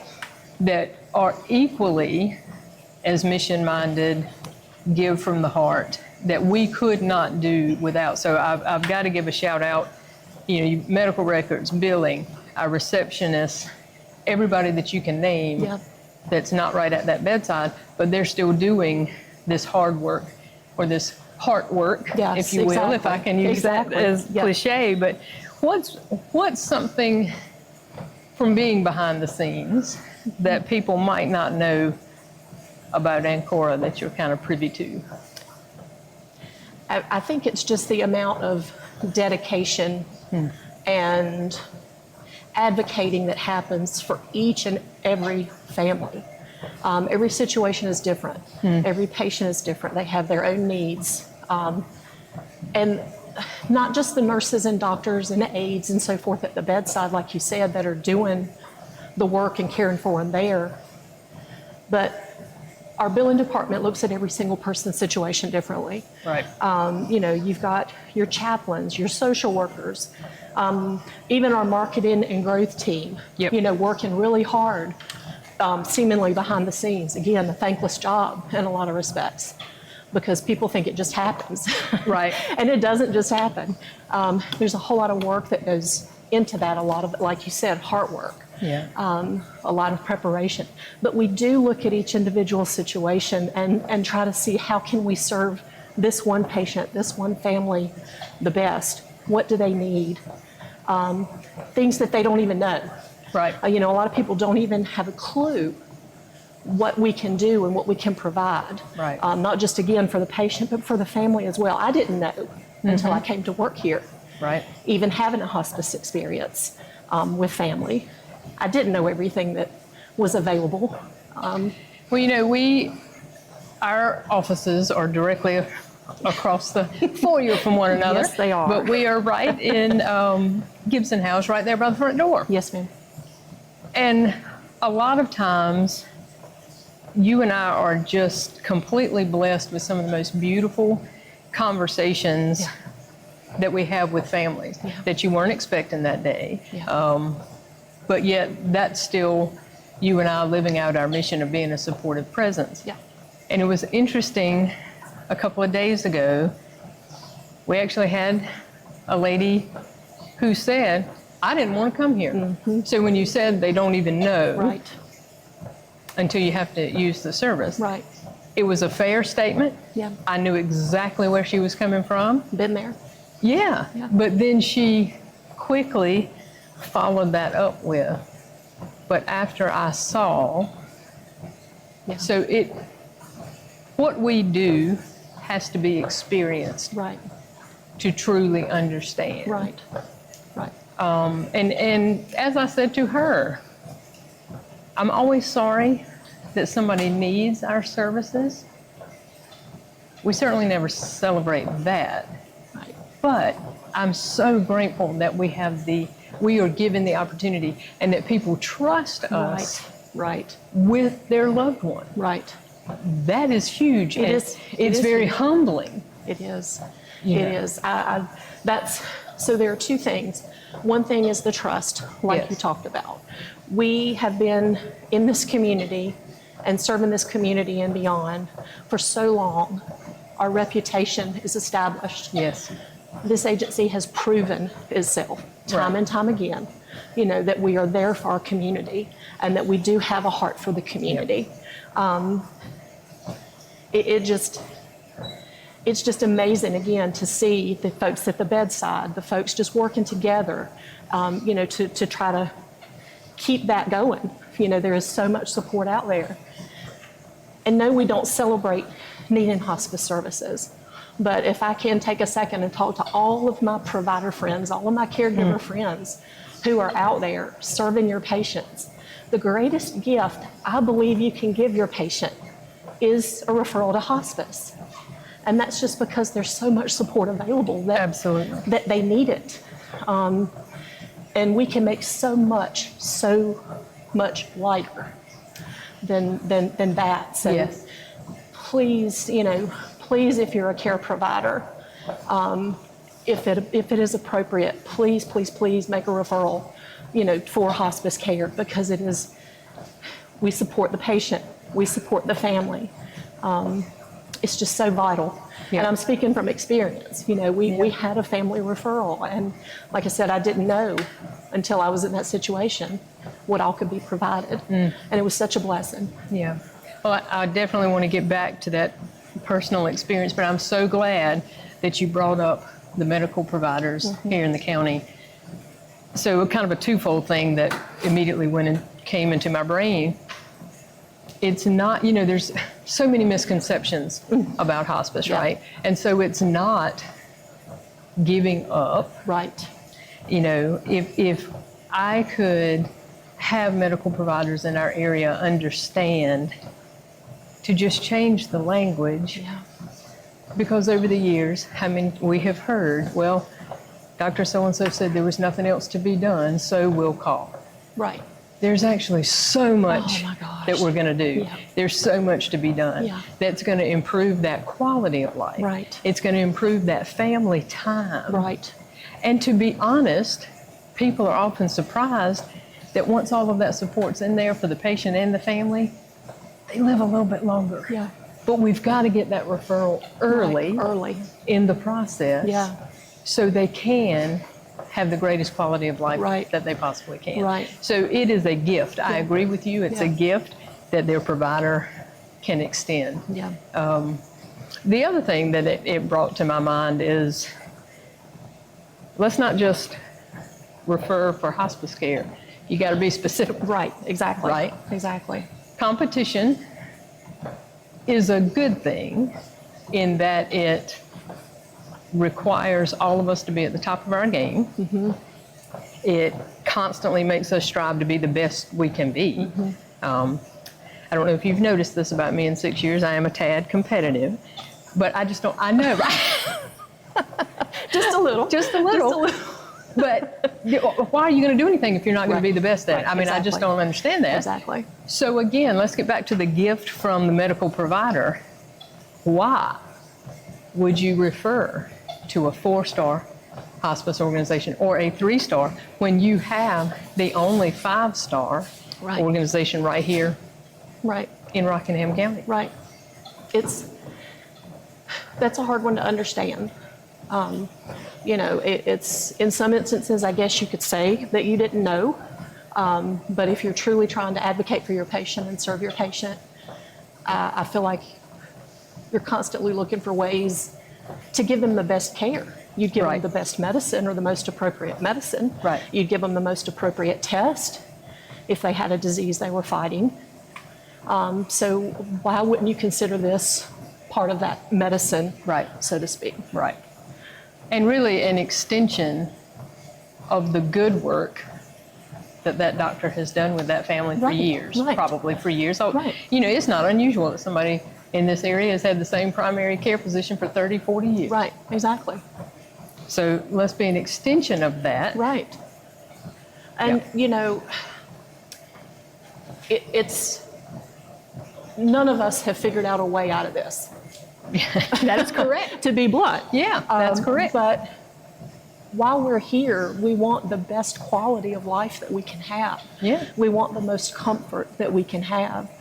And our families, me as someone who has been extremely sick and would have actually qualified for hospice at one point in my life, I would not want my family to be in the situation that we find some families in just because the referral wasn't made sooner.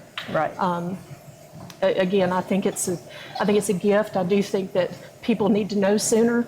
I know our marketing team and our care team, you know, they're out there trying to educate everybody. But you know, I didn't know that you could call and make your own referral to hospice. You don't have to wait for your doctor. Right.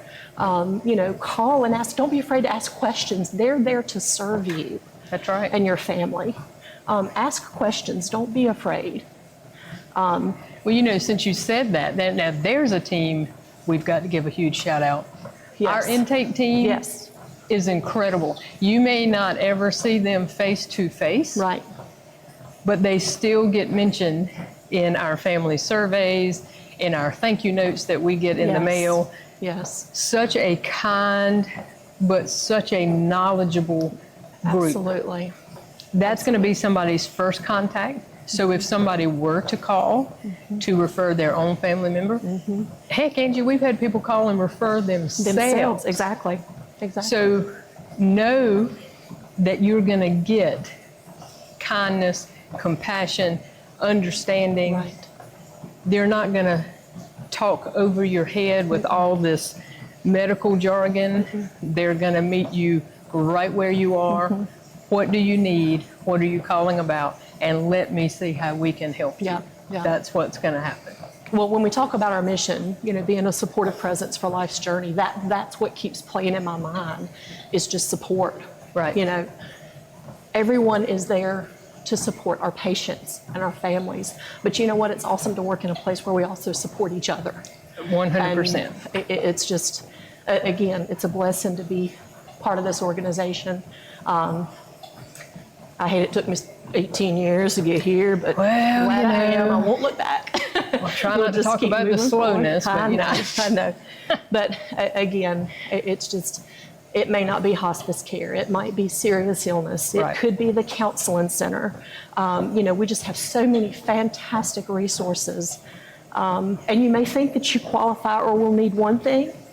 And then after talking to these fantastic people in intake, they'll say, Right. well, yes, but Right. let's see about this. We also have this, this, and this. Exactly. And you know, to me, with all of the education that we do about all the different service lines, that is actually furthering our mission too, because you cannot make an informed decision without all of the information. Right. So that extends from hospice care, serious illness care, and to this counseling center. Now, Megan's going to come later today, who's the director of our counseling services, and talk about that.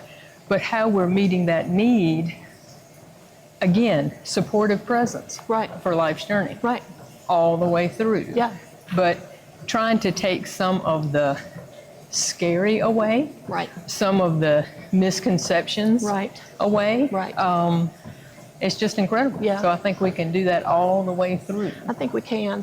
One thing I want people to understand is we shouldn't say, oh, they've called in hospice. We should say, oh, they've called in hospice.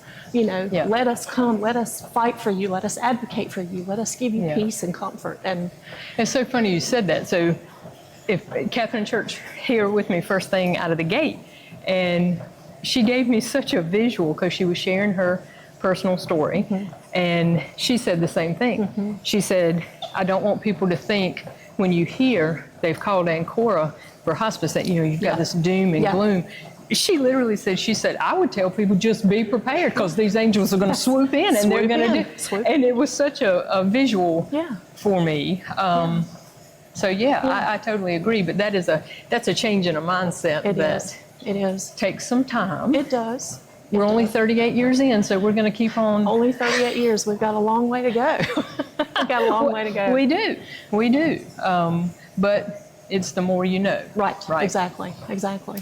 So if you're comfortable, can we go back to your personal story? You know, Flavel was talking with me earlier today, and obviously as the director of marketing, she has a personal hospice story. So it's a little bit different when you're on the other side of it.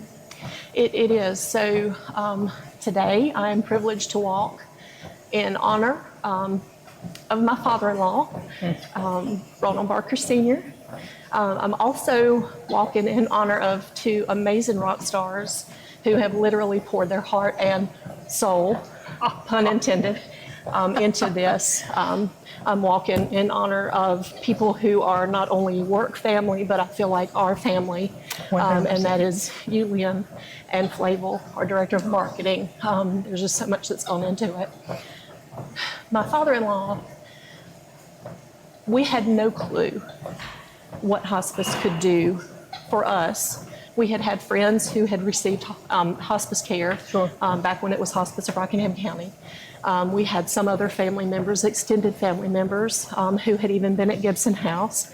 And when my father-in-law got sick and was in the hospital, we knew that he needed care, that he was not going to get better on this earth, and he needed help. So we did find out that we needed to have a hospice service come in. The goal was to keep him home and to keep him comfortable and allow family time to come and be with him. That was extremely important to everybody. And so we asked for specifically, again, at that time, Hospice of Rockingham County, but now Ancora. So you talk about angels. That is literally what they were. They came in immediately. They got hospital equipment delivered. They got medicines there to have at the home. Anytime any of the family members who were caring for him had a question, we could call and know that somebody would be there. Yeah. It didn't matter what time, after hours, you know, those folks were amazing. You know, and then ultimately when it got to the end and Papa was taking his last few breaths, the family was around. And after he did pass, we made the call, and the sweetest soul came and comforted us as a family, and then took amazingly just careful and heartfelt care of him in preparation, you know, for the funeral home and that sort of thing. And just getting to see that, you can't describe it really. You can't really give it all that it deserves. But I'm so grateful for everybody that had a hand in that. Yeah. Well, you know, thinking back, so we've talked about, here's another message for me to give to the medical providers. Because when you talk about you all being able to be at home, surrounding him, spending time in his own space, we got to change that mindset that when somebody calls hospice, you go, oh, because what you said earlier, that it should be, yes. Don't you respond differently if you knew? Now, granted, we don't have a crystal ball. Right. But if you knew, hey, I'm going to say what I want to say. Right. I'm going to spend the time I want to spend. Right. That's a gift. It is such a gift. We are so blessed to have had that. Yeah. You know, we had a kid at college. He was able to come and be there. You just can't say enough. And you knew that you weren't alone. Right. You knew that you had somebody. You've got this army of people ready, like you said, to swoop in and come down. literally pick you up out of what at the moment feels like ashes. Right. You know, Right. and they dust you off and they breathe life back into you and they help you make it through somehow. Yeah. So, you know, I'm completely biased. Just a I will say that. I would put this team up against anybody on the planet. I agree. There's not, I mean, let's face it, I'm walking 12 hours for them too. So Right, you got to know right. how I'm, Right, how I'm absolutely. feeling about these people. We say it all the time in staff, you can't be mediocre and live out this mission. You can't live out our values, and No. you can't work for Ancora Compassionate Care if you're, No. No. So what you described, though, with the care that your father-in-law received after death, that was nothing but respect, dignity, Absolutely. all the way through. Absolutely. You can't fake that, Angie. No, and it was not rushed. Right. Lynn, we had all the time we felt like we needed. I get the privilege of working in Gibson House, the inpatient unit, and I get to see that. Yeah. I get to see that. These families that are entrusting us to care for the people that they love, their trust means everything, but they're not rushed at the bedside. Right. It's not like, oh my gosh, I need this room, you know. Right. We've all experienced that, I think, at some point. So they do take their time. There is an incredible amount of respect Yeah. and care and dignity. It's, again, until you've experienced it. You know, and sometimes we say, oh, I hope you never have to go through that. Oh my gosh, everybody I know and love, and those that I don't even know, I want to experience this. Right. I want you to understand. You can ask for Ancora Compassionate Care by name. Right. If they're in the hospital, they can, you know, this happened with my mom even. We need to bring in hospice. Okay, I want Ancora. And, you know, people say, well, how can I remember that? You know, it's a little more difficult to remember maybe than the old name. And I just remember the anchor. You know, just remember the anchor. If you can remember that and you say, that's the one that I want. No, you can ask. And if a doctor, again, to my provider friends, if a patient's family says, you know, no, I don't want that, please respect that. It's their choice. Right. To be able to choose who they want to serve them. So, Yeah. yeah, I appreciate your time. I appreciate the opportunity. Absolutely. But everything you just described, that's the whole reason that Soul Purpose originated in our thoughts. Right. And now today it's a reality, so that everybody can continue to have access Right. to this 5-star care. Absolutely. It's what sets us apart It does. from all of the competition. Yep. You're just not going to get it anywhere else. You're not. And I'm so proud to be here and to be able to play some small part in the mission of this organization and caring for our community the way we do. Yeah. Thanks, Lynn. I'm grateful for you. I'm grateful for you. It was wonderful to have Angie here with me. I am grateful and I am blessed to have her beside me every day, right across the hall. Just such a blessing. And she is one more reason that Ancora Compassionate Care is the best of the best, and we are a 5-star organization because of the way you support this mission too. So, up next, I've got Chris Como coming to walk with me in just a minute. One of the quality metrics that Medicare measures is how well the hospice organization trained or taught the family to take care of their loved one. When our interdisciplinary team comes into the home, so that would be our RN, our social worker, our hospice aides, our chaplains, there's a tremendous amount of teaching and training that is going on, all in an effort to provide the best support for the patient and the family. So our nurses may be teaching things along the lines of disease progression, symptoms to be aware of, and also teaching how we can manage those symptoms. They may be teaching about medications, when to give certain medications, how they will be effective, side effects of certain medications. Our hospice aides may be teaching things like how to reposition their loved one comfortably and safely. They may be teaching the family member how to safely transfer their loved one from the bed to the chair, for example.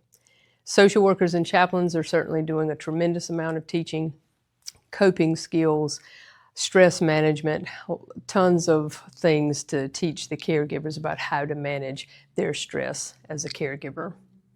So I'm happy to tell you that Ancora Compassionate Care, our score for this particular metric, is higher than the national average and higher than our 2 local competitors. So remember, when you want the best care and support for the patient and the family, make sure you ask for Ancora Compassionate Care by name. All right, here we are, still stepping. I don't even know what time it is. What time is it, Flavel? It's 10 o'clock. We've been doing this for 2 hours. I've got some updates. Chris Como, who is the president and CEO of Teleos Collaborative Network, is with me. We are excited, but first we got to take an obnoxious selfie. Ready? All right. Love it. So I have to tell you, I have to update with every person. So we'll see. I'm kind of afraid that my Fitbit's going to think it's been stolen by the end of the day, but let's see where we are. 8,600 steps.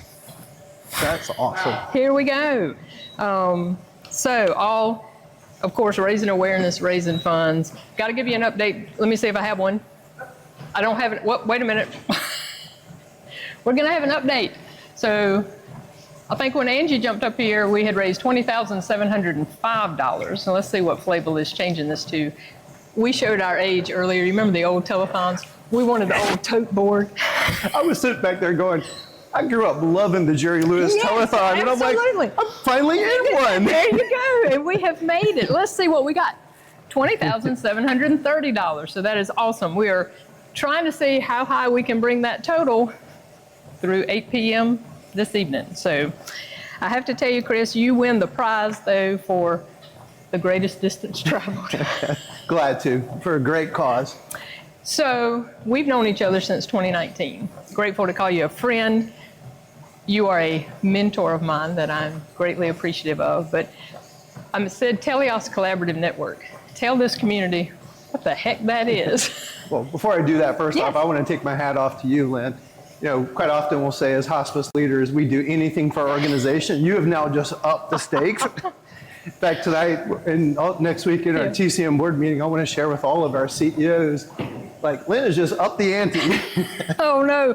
They may throw things at me. I don't know. Well, this is, I had to admit to someone earlier walking with me today, I actually, with his permission, stole this from my brother, who did this in Eastern North Carolina for ECU Health. He was raising money for their cancer center. So he's kind of been my coach on the side as to how this goes. But, you know, you're right. We will do anything. We'll do anything for our team, and we'll definitely do anything for our organization. So, well, again, hats off to you, because I think it's a super cool way. And I love whenever I could kill 2 birds with 1 stone. So if I could get exercise, talk to someone who I love, talk about things, I mean, my God, it doesn't get any better than that. That's right. It's the trifecta, I think. So you asked what Teleos was. And so we're a network of amazing hospices, community-based nonprofit hospices. We have 23 members in 14 different states. Wow. We have a lot of depth in the state of North Carolina with amazing programs like Ancora. And really, what we do is support amazing people like you and your team. And we believe the work that we do together shows up by the bedside for patients and families. And that's why I get up every day and even get on a treadmill today. There you go. It's just knowing that that's why we do what we do. Yeah.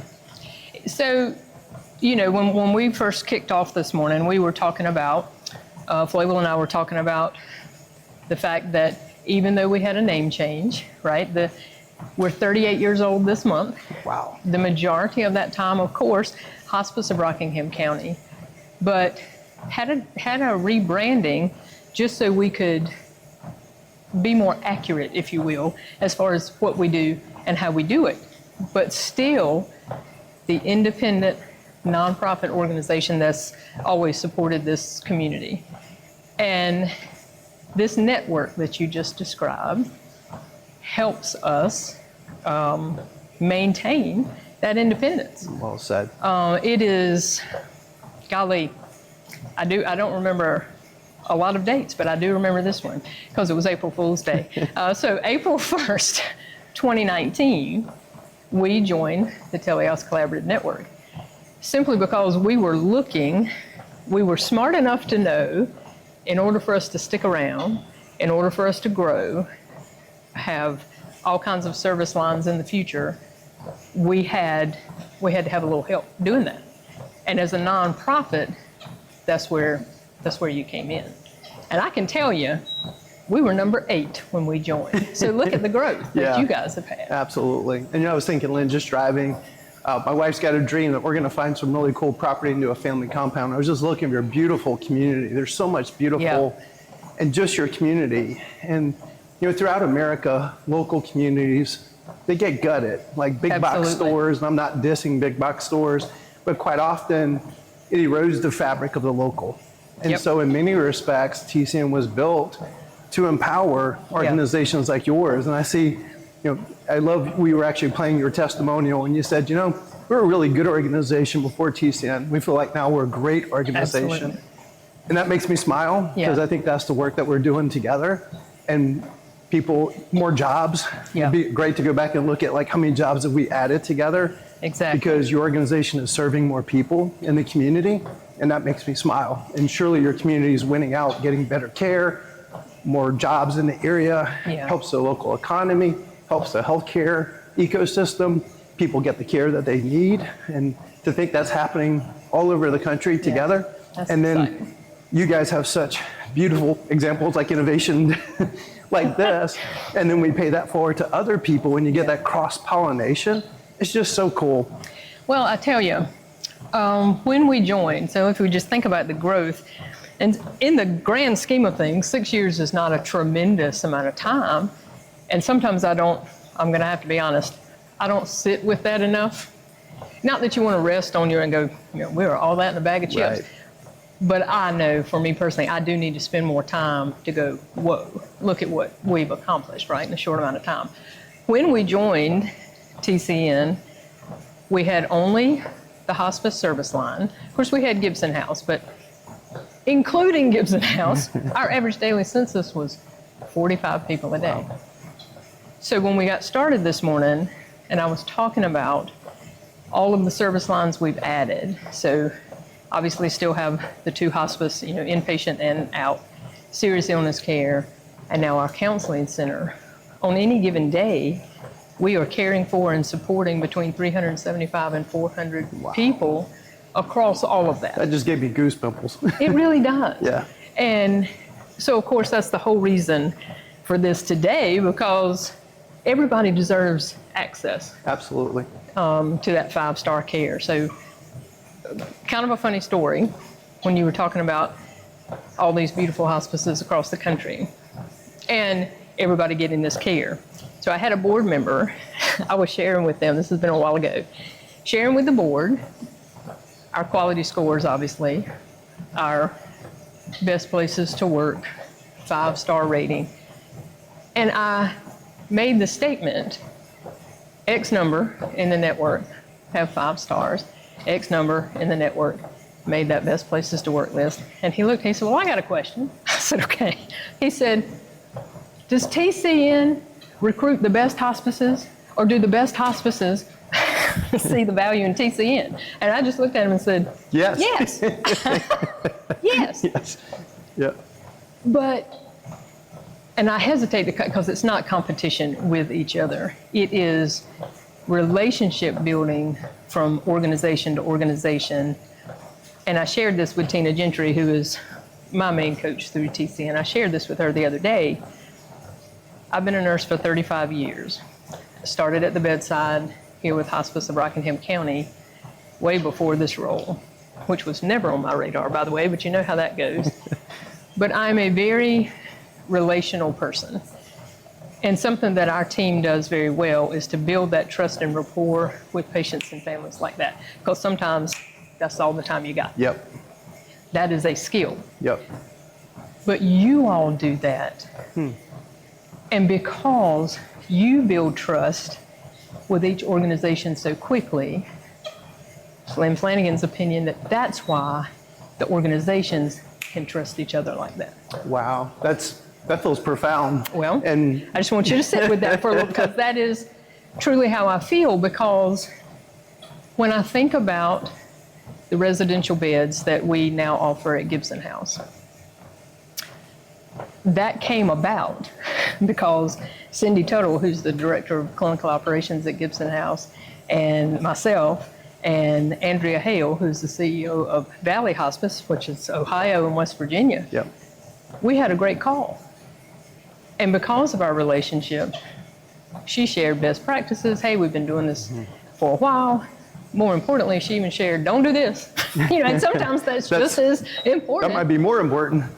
But so now, through that relationship, here we are, still independent, but now we've got another service that we're offering this community, and it's how we're supporting people. I love that, and it makes me smile on so many different levels, and I'm sitting there reflecting, why is that? And I think it's, maybe you'll correct me or help me. Number one, our team is as passionate about care by your bedside Yes. as hopefully your team is. Like, it's why we get up and do what we do, travel all over the country, come walk on a treadmill. Truly, it's our heart, it's our passion. We have incredible years of experience. I think we're pushing like 750 years Wow. of experience, but Yeah. I say that with humility because every day we're learning more. So we don't come in like we have all the answers. Right. And our job is to support you and your team. And I think that humility, that learning mode, the passion and focus on the mission, I would hope that's why Absolutely. you're describing what you're describing. I always have believed, as a CEO, I set the tone of my own organization. I know that's my heart. Right. Some days I get it right, some days I get it wrong, but certainly that's kind of the compass Don't we all? that I'm trying to peg to. Yeah. Always reading, researching, trying to figure out what do we need to do that better. Yeah. What are cutting edge technologies, ideas? Like next week, we're gonna have these future council report outs. Great example of just me constantly thinking, how do we add value to our members?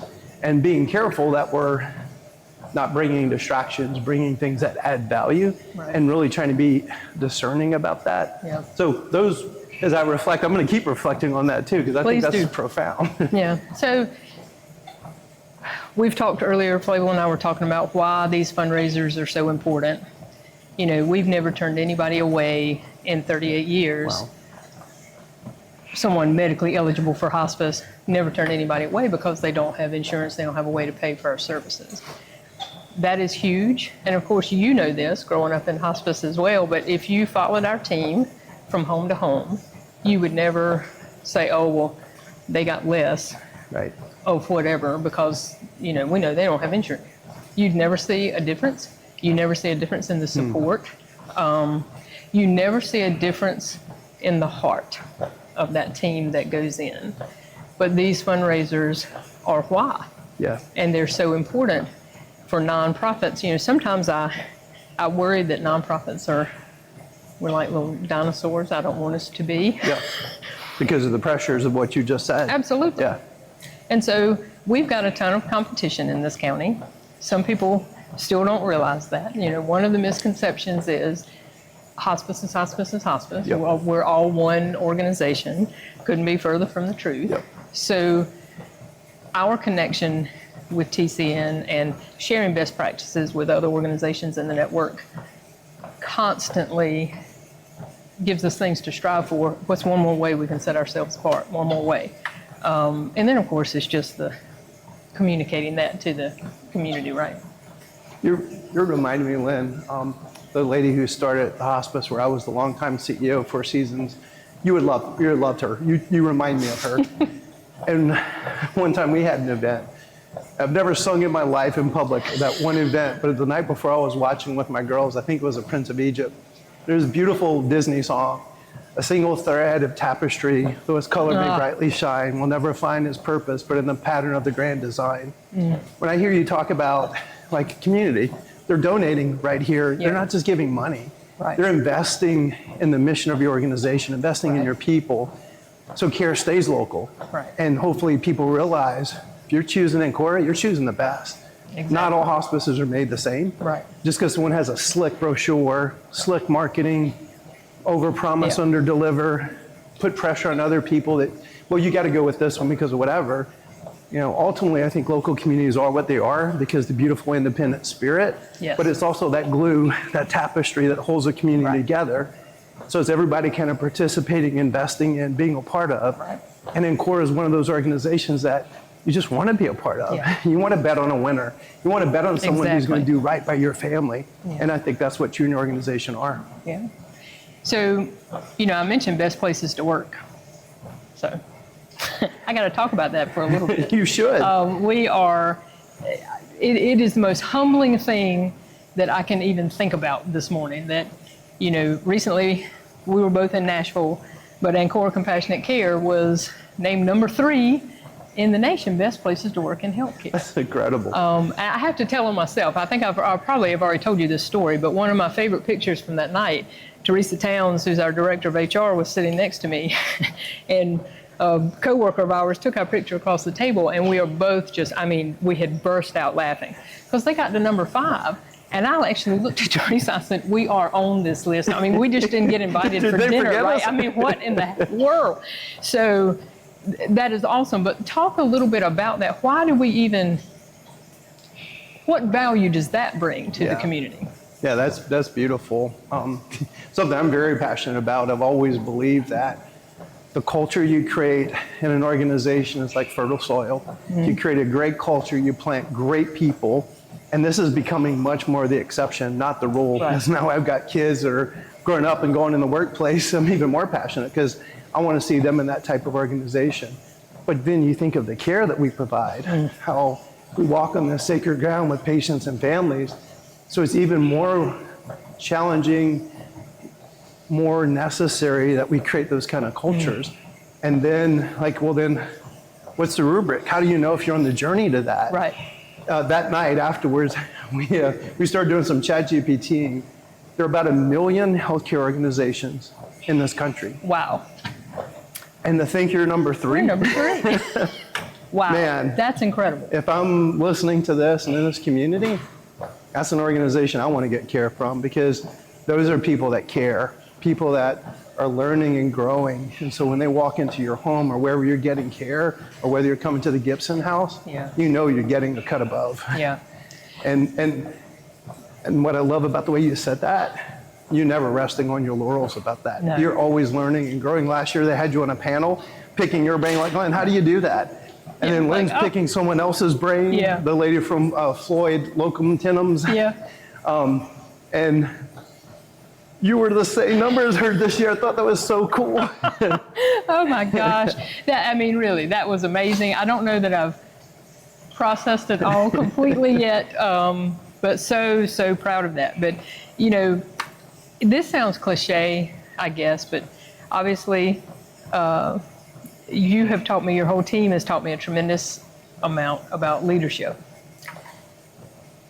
One thing that is special to me as far as our whole senior leadership team, and it's unique, we all started at this organization at a staff level. Wow. But I think that gives us a unique perspective Yep. to care for both sides of things. Now, where it was all baptism by fire until joining TCN, I'll be real honest with you. You know, I went to graduate school, I got a master's in nursing. They didn't teach Right. a lot of that. Yep. It was nursing, right? I did the research. The average is maybe 5 hours of training on leadership if you're lucky, if you're part of a typical master's in healthcare type program. Exactly. So I'm very grateful, but when I think about my role as CEO, we've talked about 375 to 400 patients a day. I get that responsibility, but for me, you know, leadership is not about being in charge, right? It's about taking care of those in your charge. And so that includes my entire team. And I'll probably get tearful.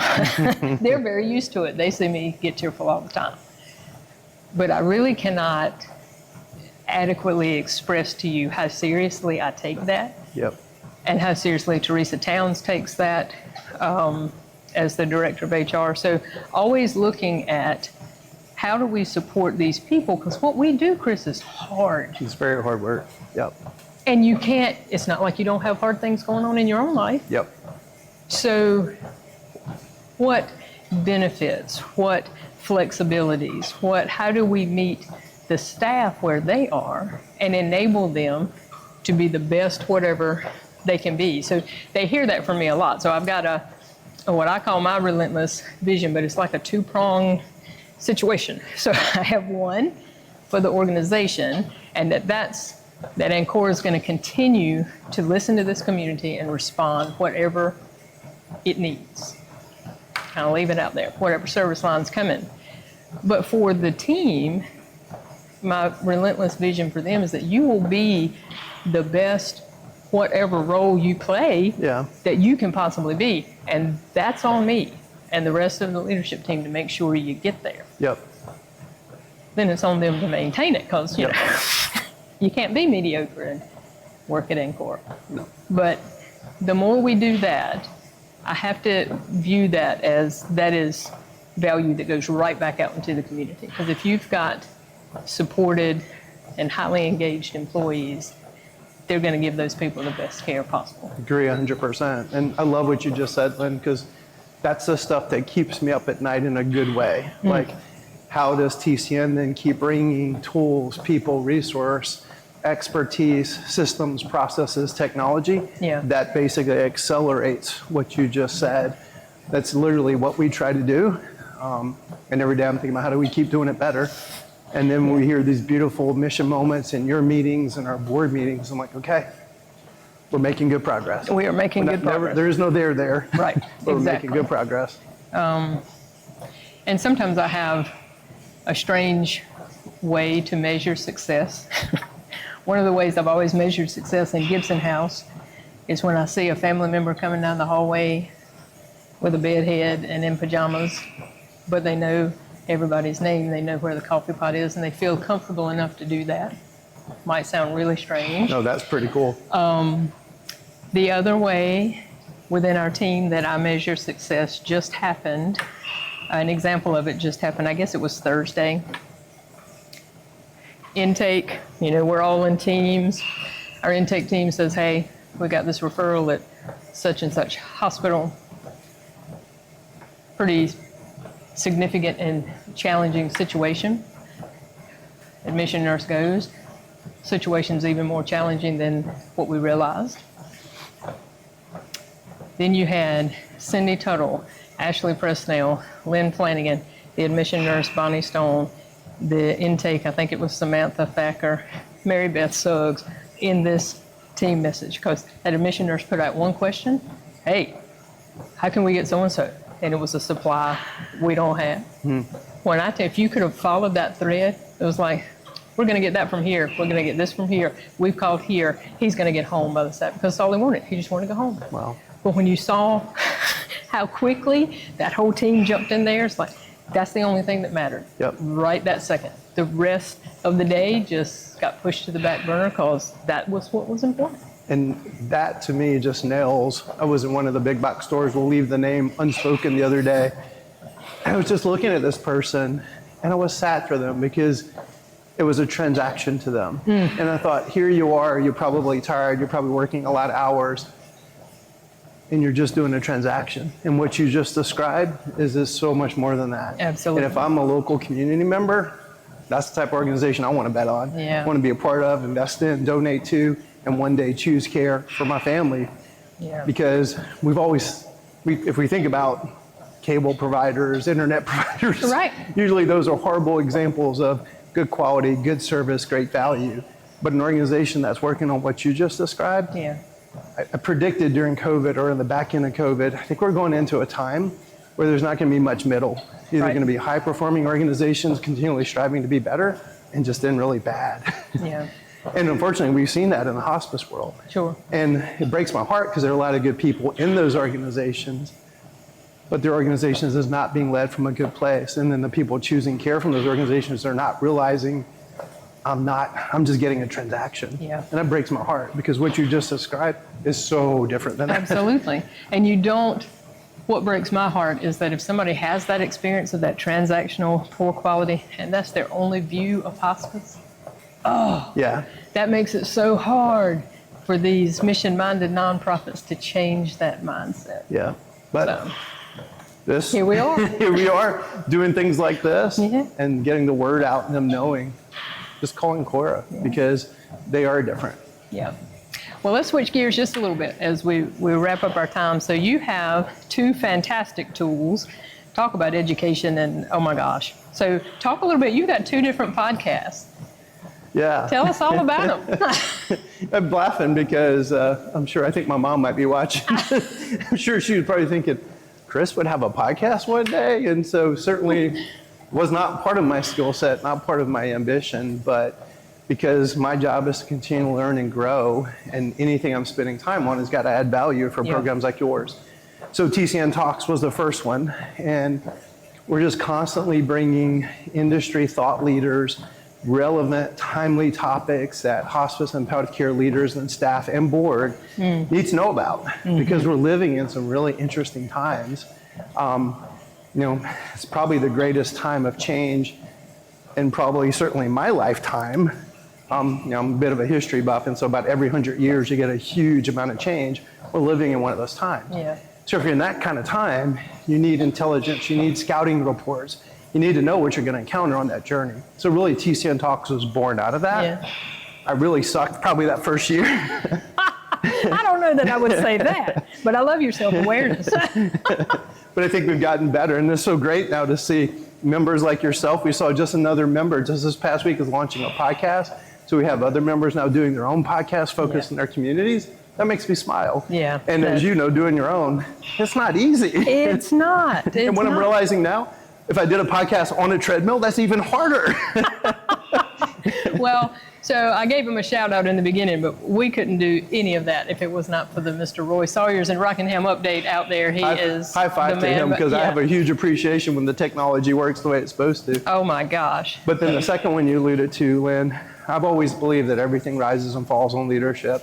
One of my, I'll call him heroes, John Maxwell, says that. And if that's the case, then how do you bring leadership and make it obtainable for your team, your people? Right. So I'm always reading, always researching.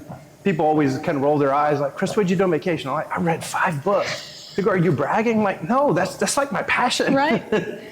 But then I used to tell people, like, well, Chris, you're always reading. Where do I start? And I give them 5 books, and I can just see the look on their face, and they're not going to read those books. So finally, I wrote a book. I'm like, just start here. And there's a lot of pictures and a lot of questions. So it's like a workbook. And I was actually walking with my wife, actually. I'm now realizing she does the talking when we walk, and I don't. I was walking with my wife, and she asked me some great questions, and I thought, man, what if we did a podcast on the anatomy of leadership and then invited thought leaders on leadership? That would be a great compliment. So now we do a podcast a week, TCN Talks, Anatomy of Leadership, and all of that is truly in service of your team, all the other amazing hospices. But the great thing is we put this out to the whole world. Right. And so we don't have international listeners, which I kind of shake my head at. It's kind of cool. That is crazy. That is very cool. And because leadership will show up by the bedside for patients and families, I believe. But I'm also hoping it trickles out to other businesses, movements, industries as well. Well, and I tell you, back to the whole network and what we can offer all of our teammates. So the leadership immersion was last week that you guys offer. I'm going to call him out because Brandon Craddock was on there. He's a fantastic nurse. You would be Gibson so House. proud of him. He did so good last week. Well, I'm sure he did. He is awesome. And I'm so grateful that he was able to have that opportunity. But I did have to give him a little guff because you have the simulation at the end, right? And I think he had sent Cindy Tuttle a text and said, let's see how I do running this hospice. So I went straight to him Monday morning. It's like, do I still have a job? And he was like, trust me, you still have a job. But he talked about how great it was, the exposure to ideas, to concepts that he had not. Again, we go to nursing school. Yep. He is awesome at the bedside. But how wonderful is this now to add this on for him? So I am just grateful because then that's another way that TCN is helping my relentless vision for my team, for them to be the best they can be. So thanks for acknowledging that. It makes me smile because that whole week we call leadership immersion. We do it twice a year. an 8-year product. We kept listening, we kept tweaking. I could remember the first time we were in a room that wasn't much different than this, actually at Montreat College. It was like some kind of activity room. And I think that first time, how it's evolved now, our team, how they show up, all the planning, the details. Like most people go to a virtual course and like, whatever, man.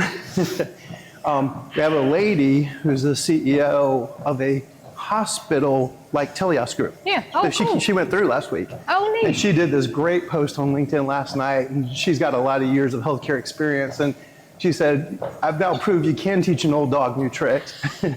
But just marveled at probably one of the best virtual courses she's ever been through before. Oh, wow. And we call it immersion for a reason, is we really do, just like you're talking about the simulation on Friday, people run their own hospice programs.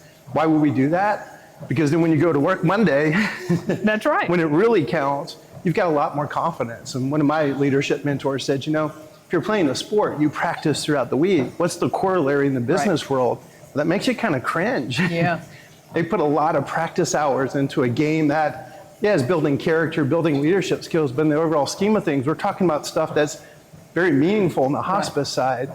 So to have people run a simulation, so then when they get back on Monday, they're standing taller. They're like, hey, I've got some skills. You've got a better understanding as to why is leadership doing what they're doing? Oh, now, so it kind of starts falling into place. So that's pretty awesome. Yeah.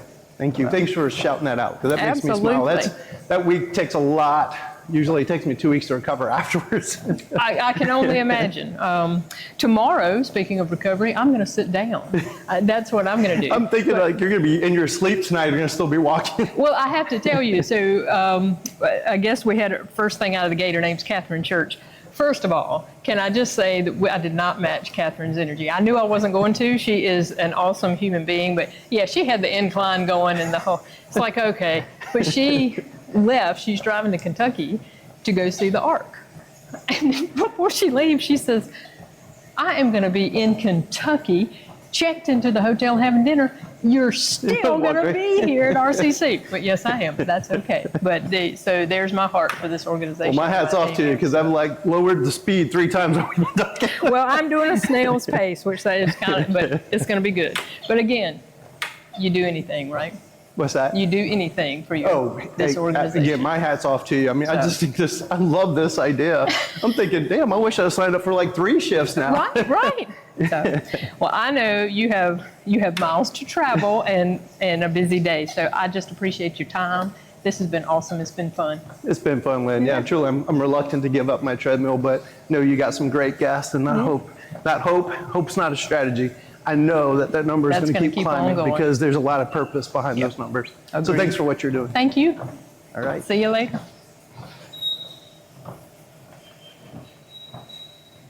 When families are facing one of life's most difficult journeys, the end-of-life care for someone that they love, they deserve to know that they have the right to choose who provides that care. Unfortunately, we've heard from a few in our community recently that didn't feel like their loved one was given a choice the last time they were discharged from the hospital. We've even had a handful of families call confused as to why Ancora Compassionate Care was not providing their loved one's hospice care. I want to be really clear that this isn't about fairness. This is about dignity, compassion, and making the best decision for your loved one.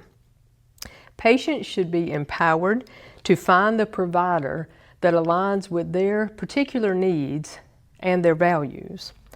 When a healthcare system automatically refers to one organization, it really does risk turning a deeply personal decision into a checkbox on a discharge form. And that's just not acceptable.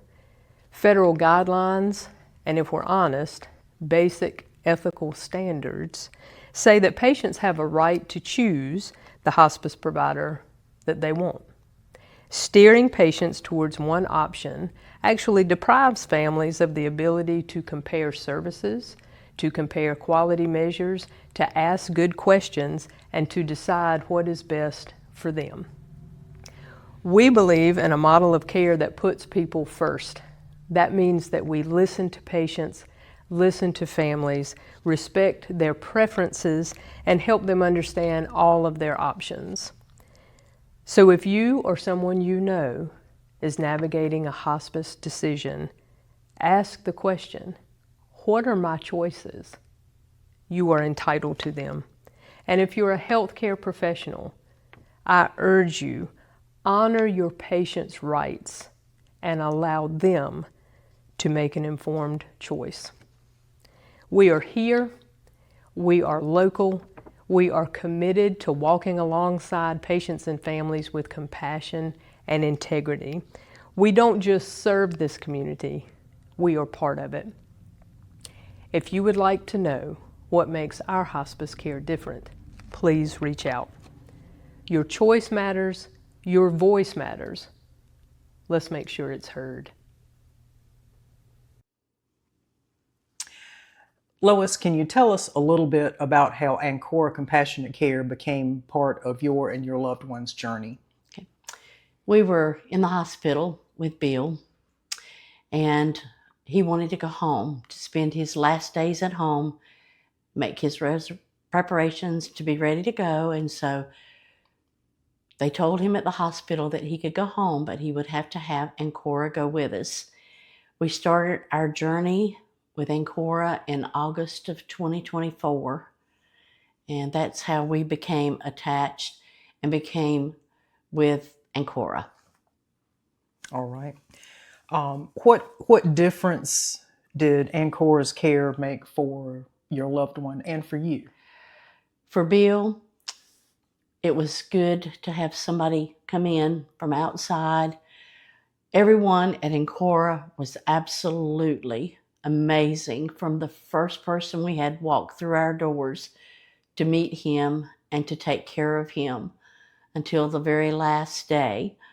For me, it was a blessing to have somebody there that knew what I was going through and encouraged me and helped me walk through this journey. I don't know what I would have done had it not been for Ancora. They were absolutely wonderful. They talked to me. They explained things to me. They let me cry with them, or cry when I got upset, because I wanted to take care of Bill while he was here and to make sure that his last days were comfortable. And with Ancora walking beside of me, it was absolutely the best thing that ever happened to us. All right. What would you say to another family who's considering calling Ancora? I would like to tell any family members that is walking this journey, Ancora, I would absolutely recommend them 100%. They are very caring and loving. Not only do they love their patient and they show that love to their patient, they also show that love to the family and to the family members. From the time that we entered Ancora, before Bill passed away, we had nurses and doctors in with us and walked with us and held our hands and hugged us and loved us. And I would only say to you, if you're faced with this journey in your life, I would recommend you become attached and affiliated with Ancora.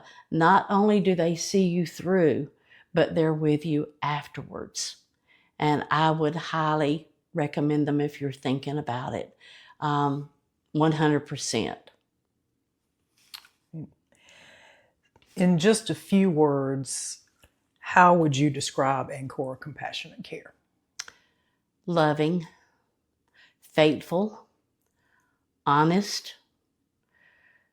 There is so much more that I could say about Ancora. They are the most caring organization that I have ever had dealings with, and I can't thank them enough for what they done for me, especially my husband, and for our children when we were walking this journey. All right. We're still here. We're still walking. We're still raising awareness for Ancora Compassionate Care and still raising funds so we can continue that mission. So I've got Kristen Honeycutt here with me, but we first have to take our selfie. Ready? Good deal. And so, Kristen, as people have come to join me, I've had to do 2 updates. We update on steps and we update on the amount we've raised. So let's see what we've got. Okay. 10,501 steps I have done so far. Wow. So I don't we do shall that in a whole day sometimes. Well, me either. So I have said a couple of times my Fitbit may think it's been stolen. Hopefully not. But let's see. Do we have an update, Flavel? We have an update. All right. We said this is like the old tote boards from the old telethon. So let's see what we've got. I love it. I do too.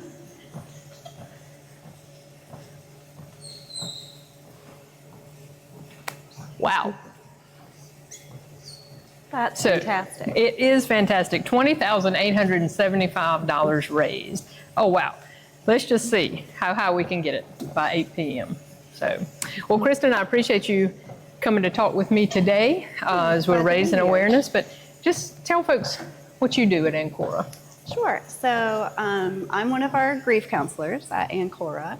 I'm also the bereavement services team leader, so I help coordinate all of the events that we have in the community. Like we had one last night. We had our Hope for the Holidays last night, so I got to be a part of facilitating and coordinating that.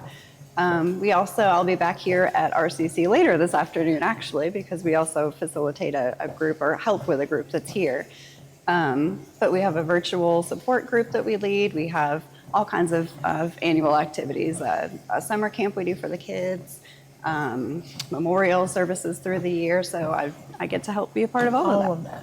And you know, that's such a beautiful way to even think about the mission going beyond the care of the patient. Yeah. I think sometimes people think about what we do, it's just like right at that moment. And then once their loved one passes away, that would be the end of the support, but that is definitely not the case. Yeah, and that's actually one thing I learned, not through ACC, but through years ago. Well, let me backtrack. So I grew up in a very rural town, very small town, and we didn't really have much experience with hospice. So to me, hospice was a scary word. It's not something we talked about, which is interesting to grow up to be a counselor and not actually talk about feelings so much as a child. But so for me, any loss I experienced when I was young was usually in a hospital setting, and there was no support afterward. It was just family and friends if you got support in that way, which not everyone does. Luckily I did, but so fast forward to adult time, and my husband's grandmother was in hospice care, not local, so it wasn't Ancora, but that was the first time I experienced really what interdisciplinary teamwork looks like and what support from social work and chaplains and nurses and what all of that really means. And they were fantastic. They helped just kind of prepare us for what to expect. They were there for us to, cry on their shoulders if we needed. But they were there in the days to follow too. They helped us in the moment, but then going forward. And that was the first time I thought, this doesn't have to be a scary time. This is a sacred, beautiful time, and I would love to be a part of that. And so when my kids they were old enough to go to school, I went back to school, and I thought, I'm going to see if I can get an internship. And there you all go. blessed me with that, and here I am. Yeah. Well, and we are so grateful that that internship was a thing and that you stayed with us. So, when you talk about the interdisciplinary team, that is actually one of the most beautiful things that I think we offer. I agree. Of course, that is mandated by Medicare that we have that team. But when you have the nurse and the hospice aide, the social worker, the chaplain, the physician, the volunteer, that nurse that's on call 24/7, everybody with a different background, different experience, but with the same goal. So when you've got that patient-centered care, what a beautiful experience we can offer people. I agree. Yeah. So what part of our mission, so we've kind of mentioned it a little bit, but what part of Ancora's mission resonates the most with you personally? So really our mission is to be a supportive presence, and I feel like that's kind of what I'm built for. Yeah. So that's what I connect to. And I know I'm a counselor, but I also feel like not everyone needs counseling in particular, but everybody needs presence. Everyone needs Yes. compassion. And so that resonates with me, that I can be that, whatever capacity that somebody might need. If they just need a phone call, if they need, face-to-face support, if, whatever it is that sometimes people look for resources, maybe a book or a journal recommendation. So whatever it is that I can be any help with, that's what I want to do. And so that's what I connect with. Well, as beautifully said. So I think it was Angie, I guess I was talking with earlier, and it's just so important for the community to know that what we offer is not just right at the bedside. And that, because a lot of times you need the most support after, Yeah. right? So we're supporting caregivers, and while all of that's happening, but they're still the caregivers. So they're still busy with all of that. Yeah, a lot of Right. times they have to put kind of their own emotional needs kind of Exactly. to the back burner, and then after the loss is when all of that really surfaces and they really need the support. Yeah. So you hear a lot on the back end, but I'm wondering if you could share something special about the Ancora team that really makes our work feel meaningful for you. I don't know if I could pick just one thing. I know, well, that would be the difficult part. Every day there's a different thing that comes up that just is, I'm so proud to be a part of. Yeah. But I do love, I think, the teamwork. I think that's one of the things I fell in love with when I was in school. After getting my master's, we studied the hospice model actually in school. Right. And that was one of the things I fell in love with, was that it was this interdisciplinary team that used all their specialties, all their skills, and combined to really have a holistic care for physical needs, emotional needs, spiritual needs, all of it. And so I just love being a part of that. I can't really pick a. That's okay. Because there's so many examples. That's a good problem to have. That you can't pick just one, right? So, well, in addition to all the good work that you do on the hospice end, you have also been on the other side of receiving care from our team. If you are comfortable sharing that, I'd love to hear your perspective. So my father-in-law was diagnosed with cancer, well, I guess it'd be 12 years ago now. He had survived 10 years, but at the time we thought we would just have months with him. So he immediately went into a palliative care. This was before we had ours, but he went into a palliative program at that time. And then, we had lots of ups and downs for about 8 years or so. And then when it came to the time where there was no treatments left, there was nothing else that they could do, and it was obvious that we were to the point where we just needed to keep him comfortable, to have the most life we could in the time that he had left. There was no other option in my mind but Ancora, obviously. And since my family knows the work I do and knows the people I work with, there wasn't even a debate. It was just, it's time to call. Yeah. And so when Ancora came in, it was the first time my family got to meet some of the people that I talk about.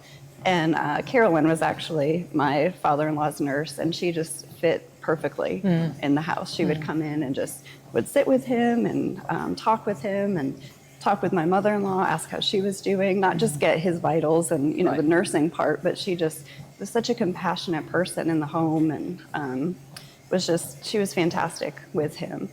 But anytime there was any question that, it's hard not to, when you're a caregiver and you're watching over somebody, you're checking your vitals. Absolutely. So anytime there was a fluctuation, we had a question, or sometimes there's some mucus buildup and we'd hear a change in breathing. Anytime there was any question at all, we were able to call and just say, is this normal? What do we do? And they could send a prescription for a medication that helped with that, or had us, increase morphine to help with breathing and different things like that. And so we kept him comfortable. We kept him home where he wanted to be, and just had all the support that we needed along the way, and I needed it at that time. It's interesting that, we had mentioned earlier today that when you're on the other side, It doesn't matter how much knowledge or experience you have. It's like that when it's your person, Yeah. that tends to different. go by the wayside.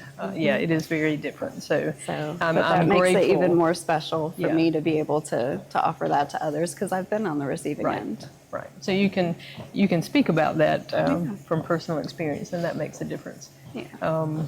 You know, we talk about, with good reason, but we talk about our high quality scores, and they're publicly reported. This is something that Medicare requires, but anybody can go and see. It's like, hey, how do we measure up, right, against the state of North Carolina's averages or the national averages or our competition's averages? And grateful that our quality scores are higher, but those scores come from the Family Experience of Care survey. That's right. So again, it's what their experience was. It just doesn't. And I would encourage anyone really to look at those scores because Yes. I had family out of town, or out of state actually, that was in a hospice program that didn't offer anything outside of business hours. They didn't have Wow. nights and weekend support at all. Wow. And of course, that family member passed on a weekend Yeah. and they needed help. It did not go Oh. well. And so if we had been a part of that, Yeah. we would have been right there. Exactly. Exactly. And that's somebody I have to, as we think about the whole team, and there's so many shout outs to be done, but those on-call nurses, like you Yeah. said, when you know a phone call, and maybe it's something that can be answered over the phone, but maybe it's something that needs a visit and it is the middle of the night, or it's Christmas afternoon and you need some, knowing that There's support's always going to be someone there, that is a layer of comfort Yeah. that you just really can't describe. Yeah, Yeah, absolutely. so they are awesome. They are awesome. So, well, I appreciate you sharing that story. What would you tell anybody in our community? What's the message you want them to hear about Ancora? Like if somebody's wondering, is it time to call? Is it scary to call? What would you say? Yeah. So, like I said, when I was growing up, any talk about death or dying or illness or hospice was a scary word. And so I just would encourage anyone to just call and ask questions. We're not scary people. We're very compassionate, very loving people. We'll answer any questions. And if you have any thoughts in your mind of is this the right time or not, we'll send a nurse out and meet. Yeah. Answer those questions, see if it is the right time, and if not, then give you education going forward. Yeah. But it doesn't have to be scary. It can be a heavy, emotional time, Right. but it doesn't have to be scary, but we're here to walk you through it. So you mentioned the event you had last night, which was Hope for the Holidays. So Yeah. how did that go? Oh, it's fantastic. Good. I love doing those. I'm glad. There was 8 of us that Awesome. were there last night, but it was just a very meaningful, very sweet time. We got to talk about our people. Yeah. You know, that's one of the things I was saying earlier is that not everyone needs a counselor, but everyone needs support. Right. And so we got to be that for each other. And, you know, with me also experiencing loss, I also get to participate Sure. in the support. And so it's meaningful both ways. I'm sure it is. So, But it went very well. yeah, so, you know, and I guess that's something until you just said that, I'm thinking about all the support we offer, but the support in a group like that people Yeah. can offer to each other. Sometimes groups are encouraging for everyone, even the facilitator. I would think. So, you know, it would have to be, hey, a bonding because I'm not the only one that's experienced this, or I'm Yeah. not the only one that's had this thought or this feeling. So, Yeah, sometimes there can be a loneliness when it comes to grief that you feel like no one knows how I feel. No one's been through this. No one. Right. And when you're in a group setting, you realize that there is uniqueness to your relationship and your experience, but there's also a lot of commonalities, Yeah. and there really is connectedness that happens in a group. yeah. Okay. Well, what sort of things, folks that weren't able to participate last night, what would you tell them if somebody's experienced a loss and we're coming up on the holidays? Yeah. So actually, we have a resource I'd be happy to share. Yeah, absolutely. If anybody would like it, just, give us a call, an email, and I'll send it to you. But there's a Hope for the Holidays workbook that we created that we used last night, but we're also using in our support group going forward for the next 6 weeks or so that's left Okay. of the season. And so every Wednesday at 7, we have a virtual support group. And so I would invite anyone to come to that could use extra support. We also have the counseling center, which I'm sure you've talked about, but the counseling center is available for some more therapy if you feel like that would be helpful. So with the virtual support group, how does somebody get that link? So I can email the link or it's on Facebook. Okay. I know not everyone's on Facebook, but I do have it as an event page on there. And our Facebook page is Ancora Compassionate Care Grief Support. Okay. So if you search that on Facebook, you'll find me. And every day there's different education or encouragement or quotes or something on there that's helpful. But there's also events that are posted on there. So we have our group that was last night was on there. We've got a caregiver group coming up next month that'll be on there. Our weekly support group information is on there. Okay. And do people necessarily have to be connected to Ancora No, to join this? no. Okay. There's actually, it's probably a half and half that's in the group right now. Is half of the people in the group have been served by Ancora, and the other half are in the community. We actually have somebody out of state that just found us. Oh, wow. And That's cool. has joined. Yep. So, you know, whoever we can help, that's what we're here for. Absolutely. Well, that's a beautiful way to sum up our time and to really think about, again, back to the whole reason that we're doing Soul Purpose today is just to further that mission. And so what you just described, just in these virtual support groups, so we're actually reaching people that we didn't have a connection with on the patient care side. So that is awesome. So I really do appreciate all that you do, all that you bring. You bring a beautiful, calming presence that I always appreciate. I do hear that a lot. Yeah. Every time I call people, they say, I was feeling anxious today, but your voice is just so calming. Absolutely. So you are definitely, I believe you feel called to do this, but you're definitely made to do what you do. So that is awesome. You've got a fantastic team that helps you as well. So I just appreciate your time today. Well, thank you for Thanks so having me. much. Thanks for everything you're Absolutely. doing. Absolutely. We're going to keep on trucking.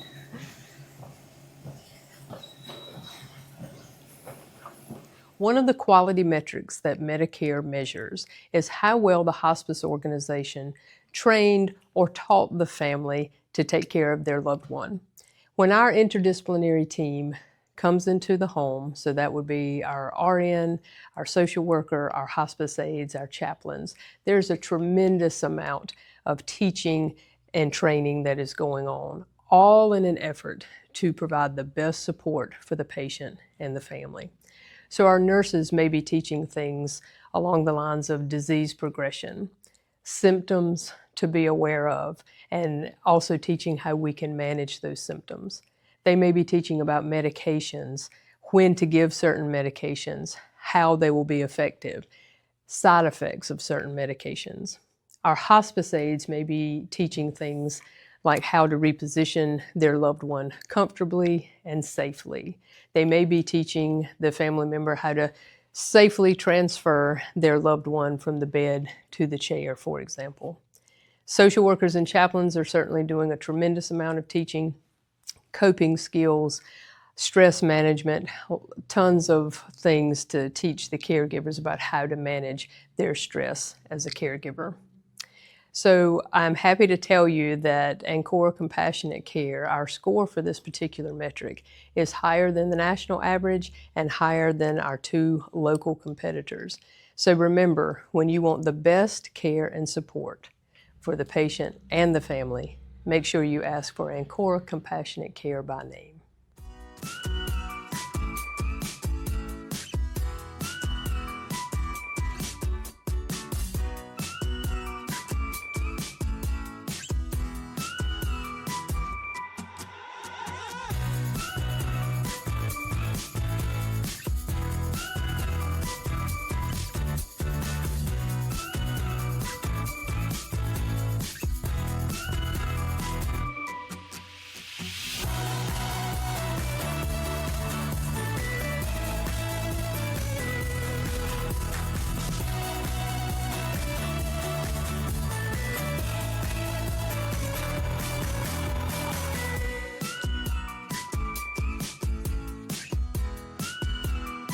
All right, we're still here. I have said that a million times. I'm going to say it a lot, and I'm so grateful. So I'm being joined by Dr. Sylvia Cox, who's the president of RCC. But yesterday, we had permission to use first names. Sylvia and Lynn. Sylvia.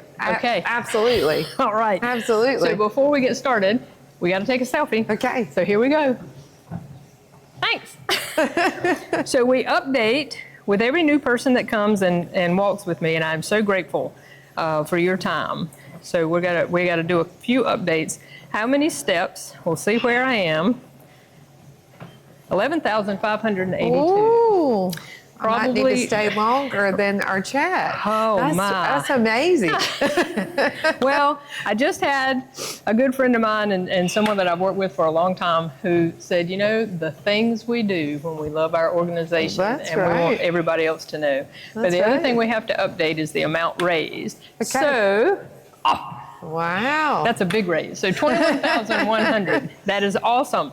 So is we are awesome. trying to raise as much as possible by That's 8 p.m. awesome. tonight. So thank you so much for being here. I am delighted to be here with you. It's such an honor. Thanks for being at RCC. Well, great facility, right? It absolutely is. And so it was funny. Catherine Church was one of the first people to walk with me, and she went to RCC. Okay. And she said this is exactly where she used to work out. So But no- I am grateful that you all allowed us to use this space. Absolutely. So- We're glad you're here. And you know, that right there speaks to our good local, this beautiful little rural community. Absolutely. That's why Everybody. you love rural communities, You right? absolutely do. That's why they're the heart of really everything. Everything. And everybody wants to be like us, right? Right. That missing niche that a lot of people have in their community is that sweet, small Yes. town, hometown, rural 100%. kind of attitude that you have around everything. And that's why I feel like I already feel at home because Yes. those values that I grew up with permeate here, and it just feels so normal and right Yeah. and Yeah. good. So I totally agree. So I grew up in a very rural spot in eastern North Carolina. me too. But if you pick that up and put it here, it looks very similar. Absolutely. So that's always been a part of my heart. And what's a little going one step further into my family, she's actually going to come and walk with me later today. But my daughter is a veterinarian at the animal clinic in Madison. Oh, great. But she loves large animal Mm-hmm. because they're rural, and her grandpa was a farmer, and so she grew up around all of that. You can't replace it. Cannot. It seems like that if you grow up on, my grandfather had a farm. He'd had lots of chickens and cows Yeah. and all the things, and so much community you learn on a farm because you're with adults all Right. the time, and they're teaching you every day. So Right. I think that part of loving animals, loving outdoors, Yep. you know, you get that when you're young, and it just never goes away. Never goes away. That's Yeah. right. So the whole reason that I'm doing this today is, of course, raising awareness about Ancora Compassionate Care. We've talked some that, you know, this is our 38th anniversary. Wow, And of course, congratulations. thank you. And the majority of that time, of course, we were Hospice of Rockingham County. Right. And as I explained earlier, it was a change in name only. But as we grew and served this community, we really listened and we responded. And so now we have a serious illness care program in addition to hospice, and now we have a counseling center in addition. So we wanted our name to be, certainly we're always proud of our roots here, but wanted Absolutely. our name to be a little more accurate as to what we were doing. So we talk in our organization about having a calling all the time. I feel like from your installation, I was here, it was beautiful. Thank you. I feel like you have a calling. When did you realize that education was your calling? I think very young, I found myself, again, attached to my teachers who probably were in their roles because they had a calling, because Right. they loved young children, they loved people. And that is contagious, right? Right. When you have people who give in to you, you don't even know that you're catching that feeling, Right. and they're inspiring you because you're so young. But that absolutely happened very young with me. So, and I was a bit enamored with them because they had gone to college. Yeah. And that was like such a thing that I had read about, heard about.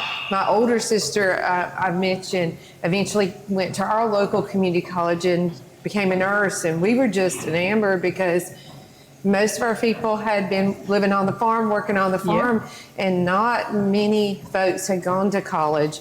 So it started really young that I knew I wanted to be like them. Did I know I wanted to be a college president? Absolutely not. I wanted to be in the classroom. I wanted to teach, and all of that love for education started there. And, you know, as I mentioned in my installation, my father had a dream for me. Right. My parents had a dream for me.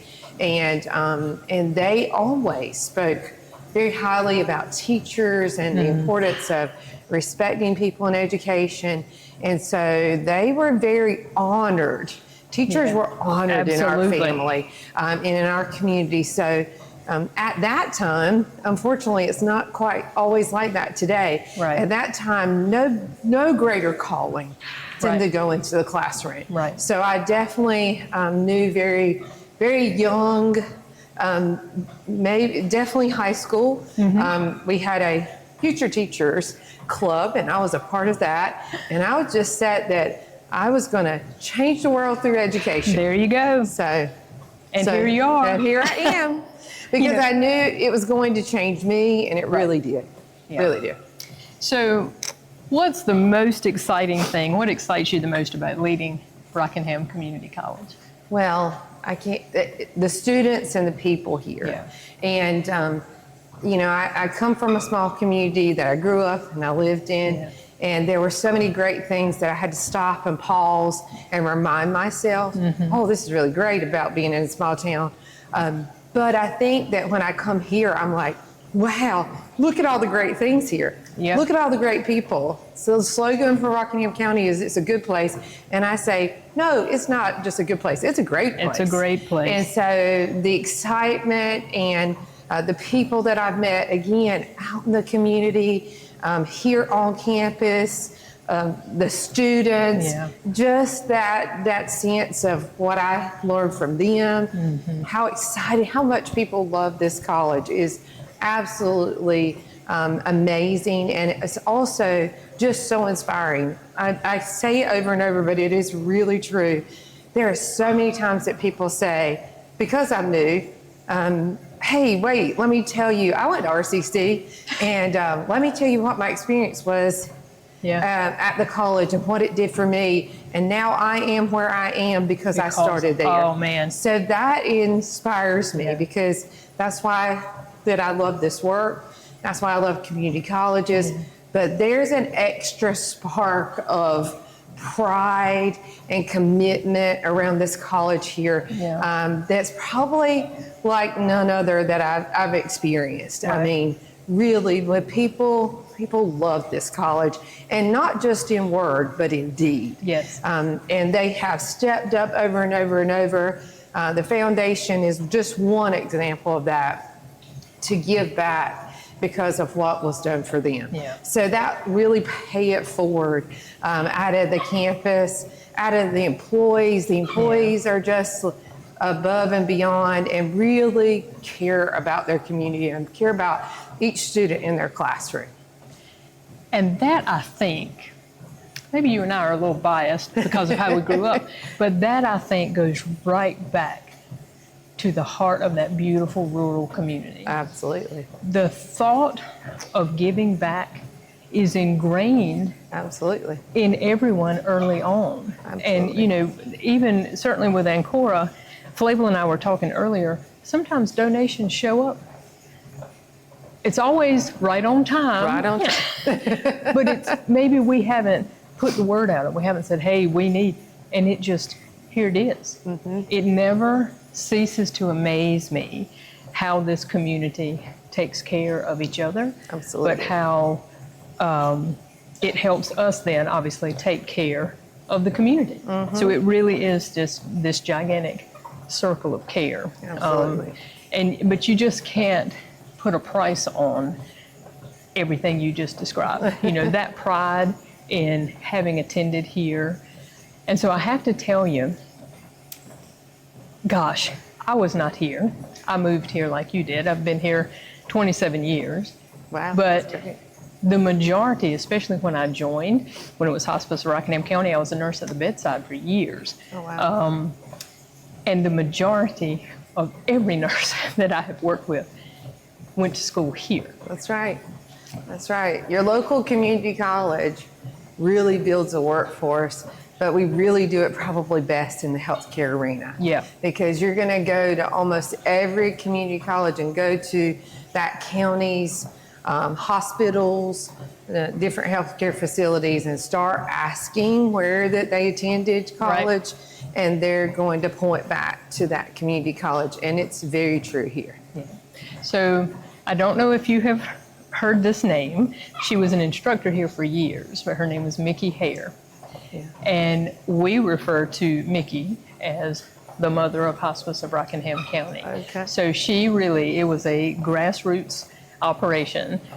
A lot of people involved, big committee, but she was the one that was heading it up. And she was just determined, it's like, we need one, we're gonna have one. That's and we do. And 38 years later, still independent, nonprofit, serving this community. So inspiring. It's such a model to us that when we don't have to have all the answers for how something is going to be solved. We just have to be clear that it needs to be solved, Right. and put the right people around us and have a little bit of that determination, Yes. and how that we really can move mountains, make significant impacts when we hold on to those visions that we have. I agree. And then leadership, always being willing to learn. Right.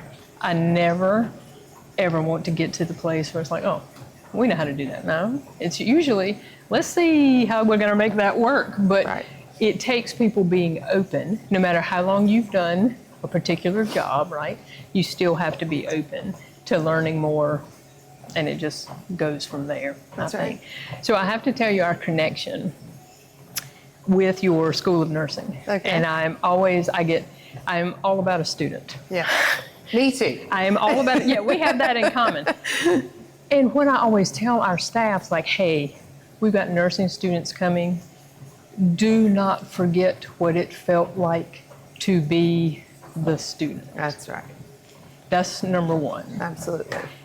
What if we are the only experience they have with hospice and end-of-life care? We got to get it right. That's right. They're going to land in healthcare somewhere. I want you to have it right. And I want you to have a good, supportive experience, because I don't know when you might come back, right? Come back around. But we have your LPN students, your RN students rotate through with their clinical hours. And I'm grateful that we've got that partnership. And we have had, I'm trying to think how many years back, but we have had a couple of your seniors, they were seniors at the time, with their capstone that wound up staying. They came to do all of that and now work for Ancora. So that's great. Yeah, it absolutely That's really is. the full circle that you need to keep in mind. It doesn't always That's right. work out, but classroom education is absolutely critical. Learning those foundational basic skills and then being able to think critically about those are really important. Doing scenarios, all of that. Absolutely. But that only takes you so far, right? Right. So you've got to have an experience. And without institutions, organizations opening their doors to our students, and the power of, while they're in class learning on the job in a clinical at the same time, it really brings around a synergy of learning that we don't seem to be able to recognize. So those partnerships with you all are so critical, and I'm so thankful to hear you saying, as the leader of your organization, how important students are, because they really are our next step. They really are our now and our future. But we can't educate them without you all. And so we're so grateful that you do that. So I will tell you something that, because we talk a lot with our mission, which is to be a supportive presence for life's journey, right? No matter what service line we're talking about. You hear a lot about compassion with what we do. People feel called to work there. Right. I tell folks all the time, you can't be mediocre and work there. Right. But that's another reason I want your students. I want, well, two reasons. if our staff can teach, you got to know it to teach it, right? Absolutely. But I want the model of the compassion, the heart. I want people to see, hey, no, we're not a gigantic health system as far as all of that, everything that comes along with it, but we have a mission and we stick to it, and it is patient-centered care. Every patient is individual. Every story is important. I want them to see that. That's wonderful. You don't see it everywhere. That's right. Yeah. And when you have the opportunity of course, I've been here just 6 months, but wow, 6 months. But my sister-in-law works in our local hospice care, and we have, through our family members, been a part of that care. And when you're on the receiving end of being in a difficult circumstance and people come in to serve you who are called, they transform your life. Right. You never forget how good they've been to you and the care that because they provide it to your loved one, but they also provide it to you. Absolutely. And so when you've been on the receiving end of that and your loved one is suffering in some kind of way, Sure. and you get to, you get somebody to partner in that care with right. you and has an expertise that you don't have in that area. Right. The gratitude around that is so significant. And, I'm so proud of the work she does. And the way and what she does, but she definitely has a calling. But also being in that process, whatever level, and you all do several different things for people with care. That's just really important work.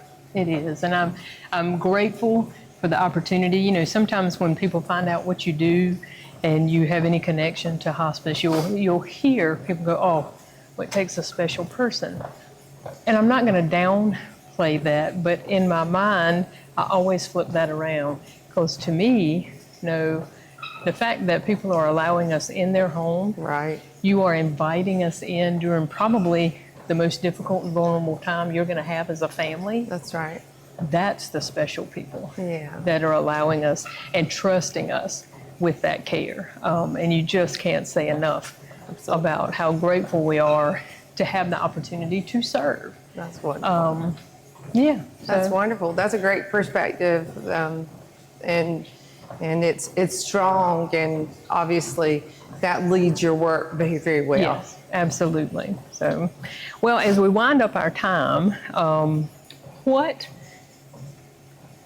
would you say, local businesses, local organizations, how can we all support your mission here at RCC?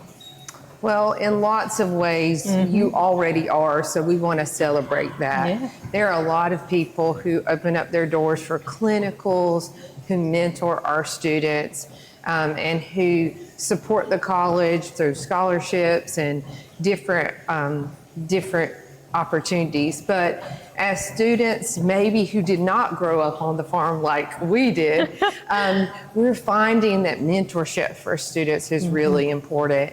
And in having those opportunities for work-based learnings, if you're not in a traditional clinical setting, other students need those opportunities to have an experience where that the learning they're having in the classroom or the scenarios really come to life. Sure. And that's sometimes the synergy that you need to make all of that really stick and the learning to take place at another level. So, if that's something that you're interested in doing, we are looking at opportunities for more internships, job shadowings, those kind of things for our students, because again, we need that full circle in order to truly educate students. So that is something that we'd say, consider. It has to be the right time for you and your organization. Sure. But if it is the right time, those are really valuable.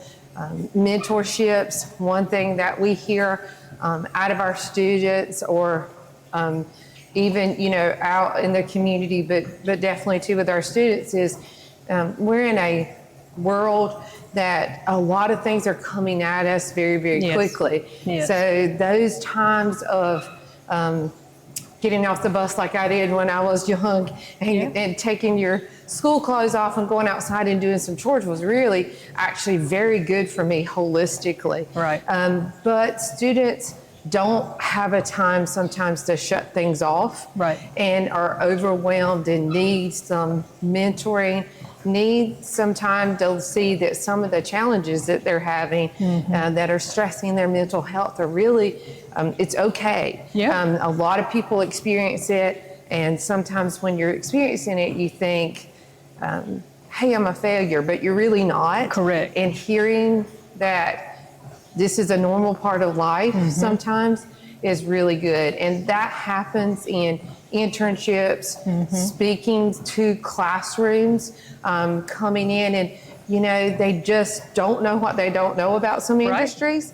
And so if you feel that you have time for those, or maybe in the new year, that's something that you would be interested in. I do think that our students kind of perk up in a different way when they hear someone in the real world, although we're in the real world too, but say some of the same things that we're saying. Right. Also, it's very helpful to us to stay very close to our business and industry and our community so that we are reflecting what the needs of business and industry are in our classroom. Right. So not only is it an advantage for the students, but it also becomes an advantage for the staff and faculty who work with students to make sure that we're doing the best that we can to get them ready for whatever that next step is. Transferring to the university, whatever field, but a lot of times, even if you're transferring to the university, there's something that you're interested in. If it's medical field, if it's being a lawyer, that if you had some exposure to it, you need to anchor yourself to know, I'm on the right career path. Right. And I know I've got it, I know I'm right. And then when I come across some difficult learning, I'll tend to lean in because I know my why. Right. So if people are interested in that, maybe it's a New Year's resolution, because I know this is becoming a busy season, but we would love to be in contact with you more to talk about that. Well, so as you're talking, I've got a couple of thoughts because, I've never really explored the idea of if it's not a nursing student. Maybe we, I don't know, have somebody on the administrative end, in billing, in medical records, as receptionists. That's something to think about. Absolutely. But I was also thinking about, we've got 2 fantastic licensed clinical social workers at the counseling center. Right. Megan Cole actually kind of transitioned over from being in the hospice line to the counseling center. And Megan and I used to come to the nursing classes and talk about grief and bereavement and that sort of thing. That's right. But now I've just had this epiphany while we're Hey. talking. It's like, wait a minute, maybe from the counseling center side, That's all right. different kinds of classrooms, going along with what you just said. Absolutely. This is okay. This is not abnormal. You're not by yourself in these thoughts or these feelings. Yeah. And I think that as younger generation, one of the things that we're realizing, as I lovingly say, I'm a child of the 80s, and sometimes I thought my parents were being really hard and strict, but they really were not. But they were very, just because of the work, they were on the farm. A lot of people in the community were there. And there was a spirit of, I had a lot of adults in my life that would encourage me and people in different areas. And sometimes that's true still now for a lot of young people. But in other cases, having 1 or 2 more would be very powerful for them. And seeing what they think that they want to do, because there's so many options that I think it's also overwhelming. It seems exciting until it's almost analysis paralysis because there's so much and it's changing so quickly. So hearing from someone in the field really helps them. Well, I will reach out to you because that has made me have some different thoughts about all of that. So I am so appreciative of your time today. Oh, I'm so appreciative of your time and what you're doing and what you do for the community. Well, we are going to be here until 8. Again, thanks to RCC and opening up this fitness center for us. Of course. All right. Of course. Thank you so much. I enjoyed it. I did too.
I wanted to talk to you today about one of the quality metrics that Medicare refers to as getting timely help.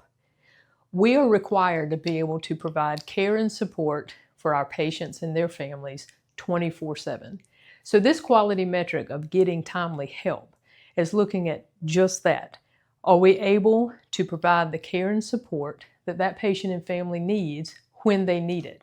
So after hours, weekends, holidays, anytime. We all know that things don't always happen from 8 to 5.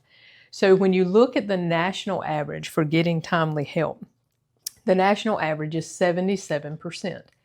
And what that means is 77% of families that completed this survey felt that their loved one got the help they needed, got the support they needed in a timely manner.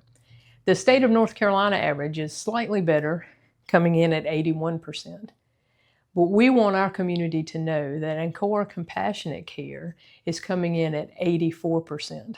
So much higher than the national average, higher than the state of North Carolina average. And most importantly, we're higher than our two competitors here in our service area. Our competitors are coming in at 80% and 73% for getting timely help. So when your loved one needs a higher level of support, when they need help as quickly as possible, make sure that you choose Ancora Compassionate Care.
All right. Well, I'm back and I'm grateful that Linwood Carver is joining me right now. He's going to talk to us just a little bit, and we're going to talk about all of the great work that he does at Ancora and all of the ways that he supports patients and families and staff members. Some people might not think about that, but first, Linwood, we got to take a selfie. So there you go. Thanks. So Linwood, as people have been joining me, I have been updating the folks listening to a couple of things. So we have to update my steps. Let's see where we are. 13,514 steps. So That's amazing. Yeah, well, I can't wait to see what it is at 8 p.m. We shall see. But the other thing we've been updating is the whole reason we're here for Soul Purpose, which is our fundraising. So Flavel has updated that. We have raised now $21,600, which is just awesome. amazing. That That's is amazing. amazing. And we are so grateful. You know, I've said it several times today, but this community is so good to us. And it always comes at the right time, right? And it enables us to further our mission and continue to care for this community. Well, let me invite those that may be listening, some of my friends and family, if they would like to give. You can Absolutely. scan the little barcode on the side, and it'll take you right there to where you can give. That's right. And yeah, I think you're supporting a great cause. And Yeah. maybe keeping you with a job as well. Yeah, absolutely. So tell everybody what you do at Ancora. Well, my role is, I think I find it best to do it, say it the way I tell the patients on their initial assessment. My role is not to evangelize. My role is to meet you where you are and to try to bring my own faith actions to support you in your faith traditions and to be a supportive presence in this life journey towards the end of life for either the patient or for the family, because this is all new to That's you. right. And we want to let you know that we're there to support you. Also, the additional role, as you mentioned earlier, is to be there for the staff as well. Yep. And because we bring our lives to work. And sometimes they just need someone to support them in the work that they do, because this can be heavy sometimes. It absolutely can. And it's, you know, I was talking to Chris Como earlier and we were talking about, even though we feel called to do this work, we're very mission minded, but it is hard and heavy, and we have our own, right? Exactly. Our lives don't stop, and Exactly. we've all have things going on. So the support that you provide for the rest of your team is really invaluable, and it allows people to go out in the community and be their best. Let me also add, we do also is a resource for the community. That's right. Sometimes people don't have a faith institution, they don't have a formal faith tradition, but they want to be supported spiritually. And so we can be a resource in that. In fact, we have baptized, That's right. done communion for people that have come asking for us in the community. So we're there for the That community. didn't even have a connection at the time, Exactly. right? We're not a patient, we're not a family of a patient. Exactly. I'm so grateful you brought that up, because that is further proof of how we live out our mission all the time Exactly. for the entire community. Exactly. Yeah, Exactly. absolutely. So one thing that's always interesting to me, and your unique background, your education, the CPE, I don't know sometimes, because you said you don't evangelize, but I don't know sometimes that the community has a good understanding the difference between a chaplain and a preacher. Yeah. And being a pastor myself, I get caught between that sometimes. I bet you do. Myself. But it's not to bring people to my faith tradition. Right.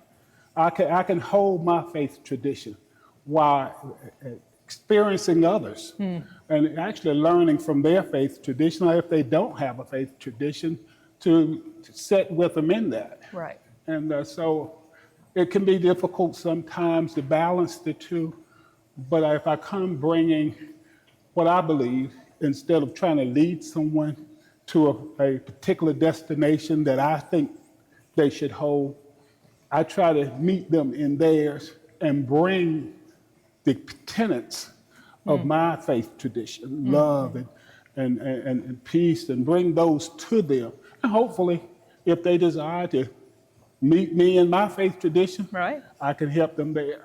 Yeah.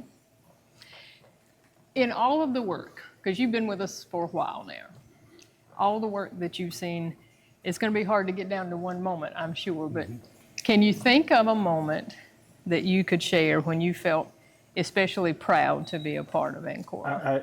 It's not very hard. It happened very recently. There was a patient who had lived life had been very traumatizing to them. And when she came into us, she came in very aggressive and agitated, and really just seemed like had shared that her life had been hard. She had been to jail and some other things had happened to her. And her daughter came with the same type personality and very aggressive language and very aggressive personality. And one day, she was actually not my patient. She was one of the other chaplain's patients, and he was not there that day. And so she was at Gibson House at the nurse's station, very loudly using profane language. And I just asked her, I said, can we go outside? And she agreed to go outside.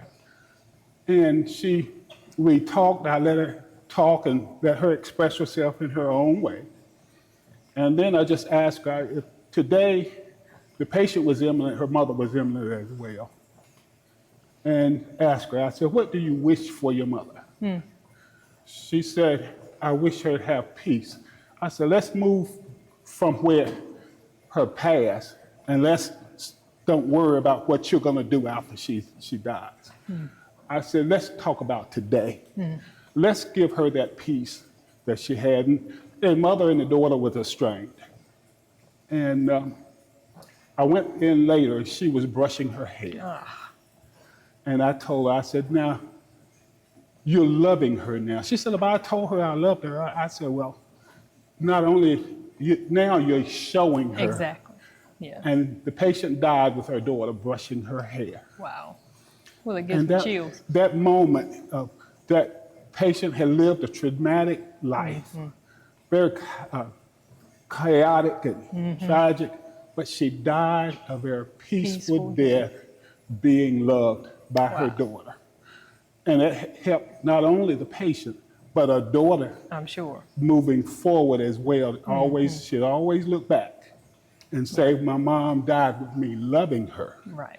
Instead of dying in the chaotic life that she had. So the long story short, my desire is for my patients to have a very peaceful transition, no matter how life had been with them. Right.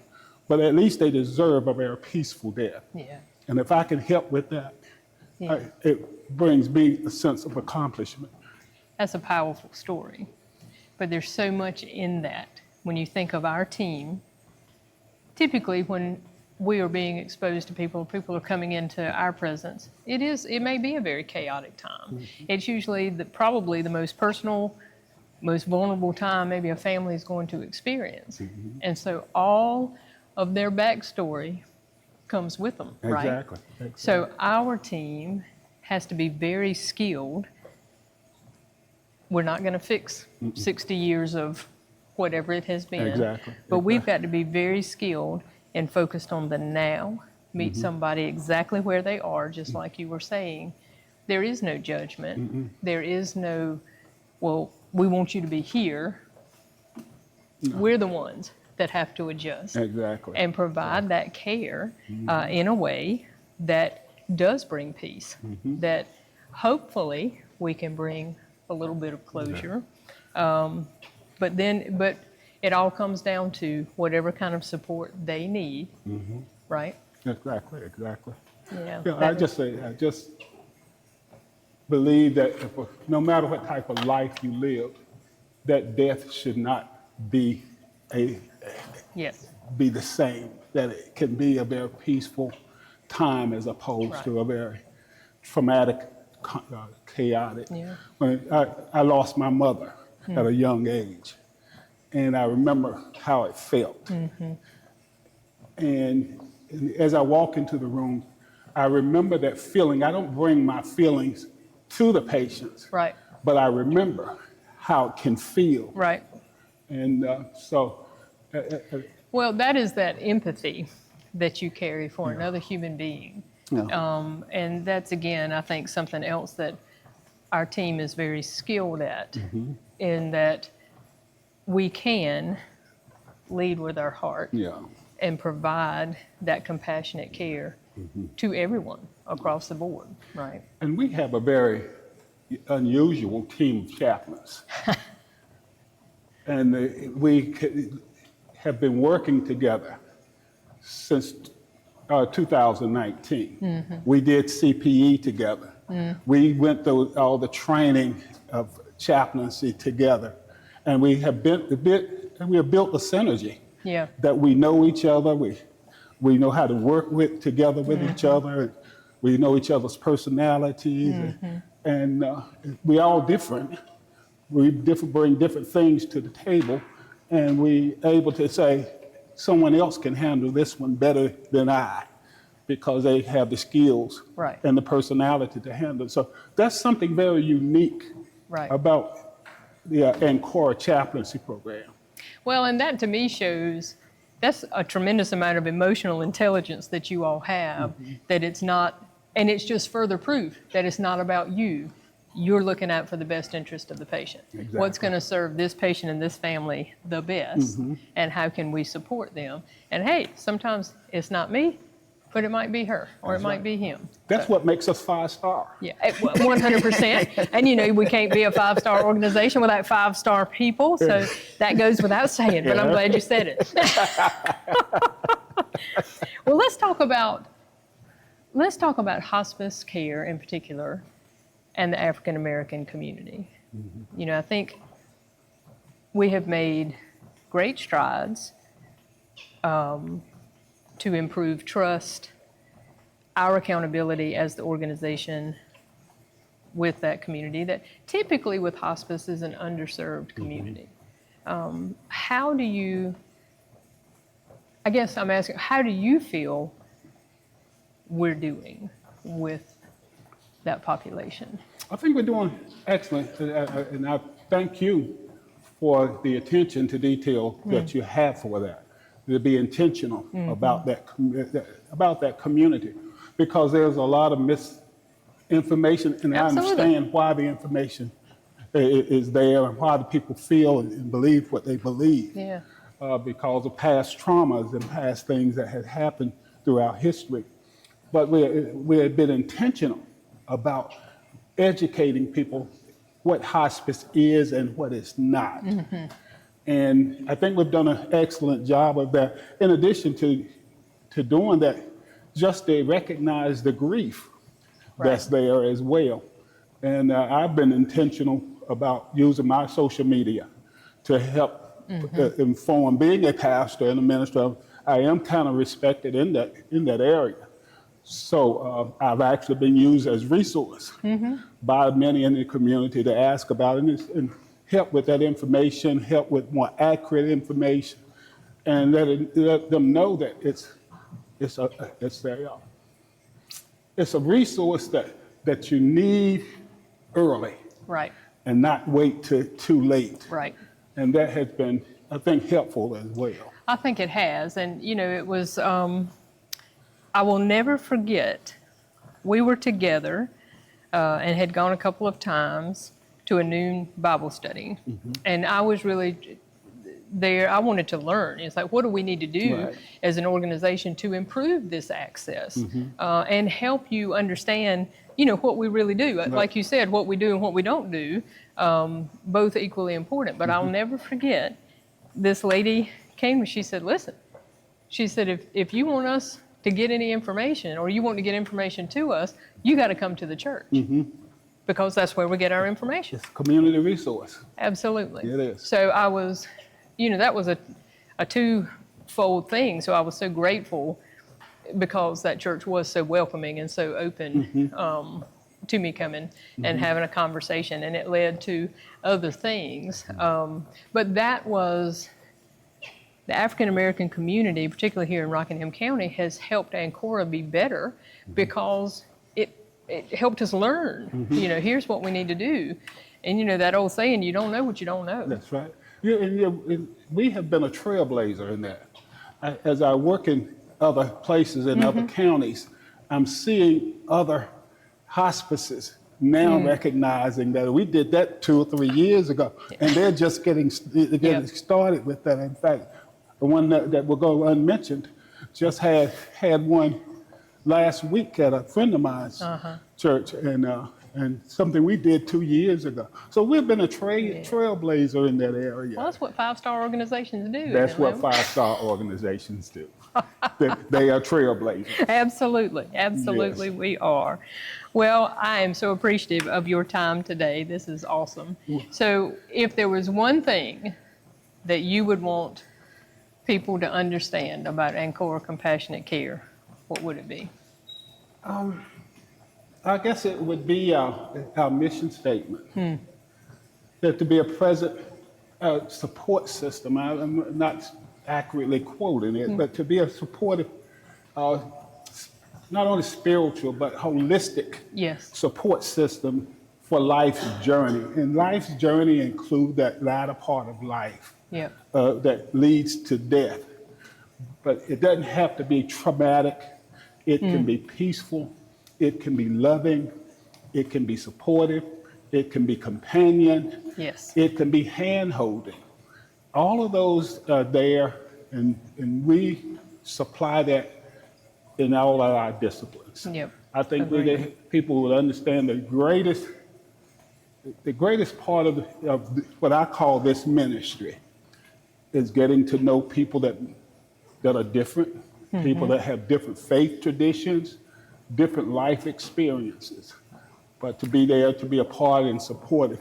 I tell my patients many times that many people will let you into their life and into their living, but they're very choosy about who they let into their dying. That's And true. for them to let us in is the biggest compliment that we can have. I agree. So, Because the amount of trust that takes is, I don't even have a word for it, but I agree. It's always so humbling to me that people do allow. We are invited guests. But I would add, what you said was fantastic, but I would say the earlier our team can get in, the greater that family's experience is going to be. Exactly. Yeah. And I've found, Lynn, and it's not scientific, but I have found that the family and the patient have a more pleasant experience the earlier we get Absolutely. in. And sometimes they live longer because we have come in earlier. I can say that we have had patients that is still alive after 5 years. That's right. So they have had that experience for 5 years or more Yeah. of being cared for and being supported. And I'm not saying it's scientifically true, but I think their experience would be that I'm glad I started early. That's right. Well, and that kind of flies in the face of, we were talking about misconceptions earlier. You know, how many people think, oh my gosh, we've called hospice, so it must be just a few days. Nope. It's a 6-month benefit, Yeah. but as long as that physician feels like you're still medically eligible, we continue on. And what you're saying is true. So once we improve that quality of life, people do tend to live They longer. do. And it's And that enjoyable. surprises people, I think. It's enjoyable Yeah, too. exactly. Yeah, so that would be the thing that I think that I would want people to know about Ancora. Okay. To be a 5-star, be cared for by a 5-star agency Right. for as early as possible. Or as long as possible. As long as possible. There you go. Yes, Agreed. so that would be what I would leave with people to take home with them. All right. Well, I appreciate your time. Okay. I appreciate everything you do for our patients, for their families, for our staff. You are definitely one of the reasons that we are a 5-star organization, and I'm grateful. Well, thank you. I thank you for the opportunity to be able to live out this service and ministry. Yeah. Nothing that I really ever thought I would ever do, but it was something that my life experiences guided me to, Yep. and it's a purpose. I Yes. believe in purpose-driven life and ministry, and so even bad things that happen to you sometimes guide you to That's right. the greatest things of life. I didn't mention that I had retired from sales after 30-some years of sales to do this Yeah. this ministry. So it is a calling, but it's a call that I wish I had learned 30 years ago. You should have started earlier. I That's know, what we're right? doing. But I thank God for that. Yeah, absolutely. And I thank you as well. I thank you for your leadership, because I don't think I could find a better place to work. Well, maybe that's why we're number 3 in the nation. It could be. Oh, I appreciate that. Oh gosh, that is, isn't that crazy? It Right is. here in Rockingham County, number 3 in the nation. Number 3 in the nation. But as I told them at our staff meeting this morning, we're shooting for number 1. Well, yeah, we are. We only got 2 spots to go. I know, yeah. right? I hope you have a great rest of your day. Well, thank you, Lynn. Yeah. Thank you. When it comes to hospice care, quality matters. Ancora Compassionate Care is proud to be the only 5-star rated hospice in our service area, because your loved one deserves nothing less than the best. Not all hospices are the same, and choosing one with lower quality scores can mean less comfort, fewer visits, and less support when it matters most. Choose Ancora Compassionate Care, the local team with the highest quality, the most compassion, and the trust of our community. Because when it comes to the people you love, why settle for anything less than 5-star care? Since 1987, Ancora Compassionate Care has been a supportive presence for Rockingham County, extending its reach to Stokes, Caswell, and Guilford counties. As a local nonprofit organization, we are committed to providing the highest quality care and support for those coping with a serious illness or the loss of a loved one. We are proud to serve our community through each of our service lines: end-of-life care, serious illness care, and our counseling center. With each service line, you can expect individualized care focused on each patient's needs and preferences. Projects like our resale shop and community fundraising events, like our annual benefit walk, ensure Ancora's services are available to everyone in our community, including those who are uninsured or underinsured. Ask for Ancora Compassionate Care by name. For more information, call us today.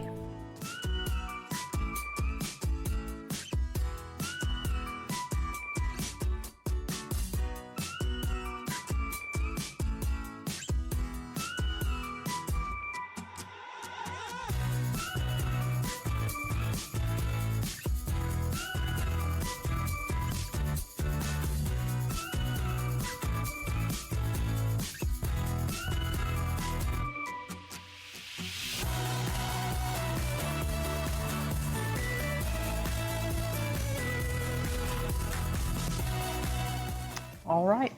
I feel like I've said this several times, but we're still here. And I'm grateful. Casey Vincent, who is the director of the Rockingham County United Way, has joined me. But before we get started, Casey, we got to take a selfie. Okay. Okay, here we go. Ready? How about that? This is testing all my skills today. I'm telling you, walking and talking is Left-handed tough for selfie, me. it is for me too. But so we've got to update a couple of things. So with every new person that joins me, I have to update my steps. We'll see where we are. All right. Okay. 13,728 steps. Wow. I know I keep joking, my Fitbit's gonna think it's been stolen. That's something, or it's on the axle of my car, I'm not sure. So Flavel, do we have an update to? We do. Yay. So Flavel and I were telling on our age, but we wish we had the old tote board. You remember the old telethons? Yes. That's what we need. Jerry Lewis and all the things we grew up with. So let's see. Wow. So now we've raised $21,650. That is incredible. So That is wonderful. woo, this community, as you well know, we're going to talk about this, is so awesome. Always shows up, always gives back. Anytime you need anything. Anytime. Yes. Anytime. And sometimes you don't even know you need it. And then here comes something that happens to us all the time. We'll look at the front door of Gibson House and it's like, here comes a load of whatever. Yes. And it's like, without even asking, this community is awesome. Yes. You can't say enough about small town, rural communities. I think about that too.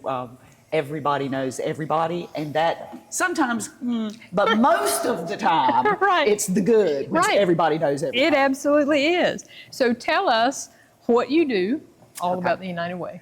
So I am the director for the United Way of Rockingham County. We raise funds for agencies like yours for specific programs or services that those agencies run. As you well know, raising money is very difficult. Yes. And we are fortunate enough that a lot of businesses will allow us to come in and do campaigns for a payroll deduction donation from their employees. And so that's kind of what we focus on in our attempts to raise money. That and individual donations from the public are always welcome. Got it. Then we also have our own little fundraisers. But those funds we then turn over to you guys, to the different agencies. We work with 16 different nonprofits in Rockingham County. Everything is Rockingham County specific. Right.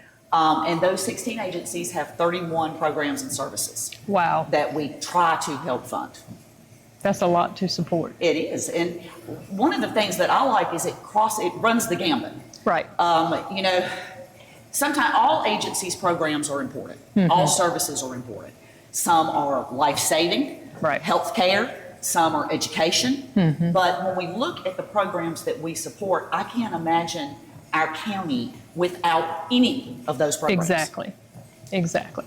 And you know, we talk about, we belong to a collaborative network of nonprofit hospices across the country, but it allows us to remain independent, that nonprofit, same organization that's been here for 38 years.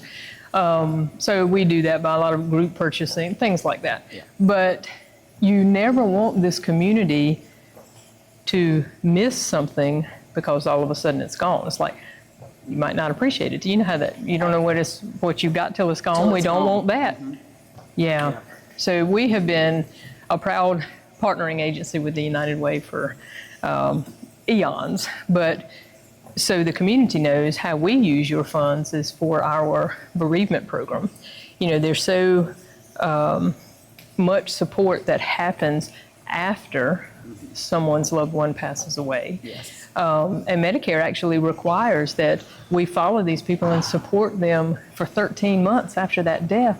Of course, it's at no charge to the family. And I'm sure Medicare financially supports that. No, they do not. months. No, they do not. So Medicare expects you to use the money that you received while you were taking care of the patient to fund that 13 months. So without our partnership with the United Way, that just could not be a thing. And one of the things we at the United Way face out in public when we're trying to get donations and get people to understand what we do, it has a lot to do with they see hospice and Ancora. They know what you did for their family. They had a child that was in the 2nd grade and did the butterfly program from 4-H. They know what 4-H did for their family. The problem we face is they don't know we paid for that. You know, it's that's one of the uphill battles we have, is really getting the public to understand the United Way dollars fund those programs. And I know not all of them, I think all of them would suffer if they didn't have our funding. Absolutely. But there are several that would not exist at all. So to your point of going away, there are several programs that without United Way dollars would not exist. So the organizations that partner with the United Way, how can we help turn that public perception around? Well, one of the things we're trying to do is to be out in the community. We rely on our agencies that when you do things like this, talk about United Way. Even if it's only one program in the vast array of what you do, if there's one program that we help fund, talk about that program a little bit and let people know what we do.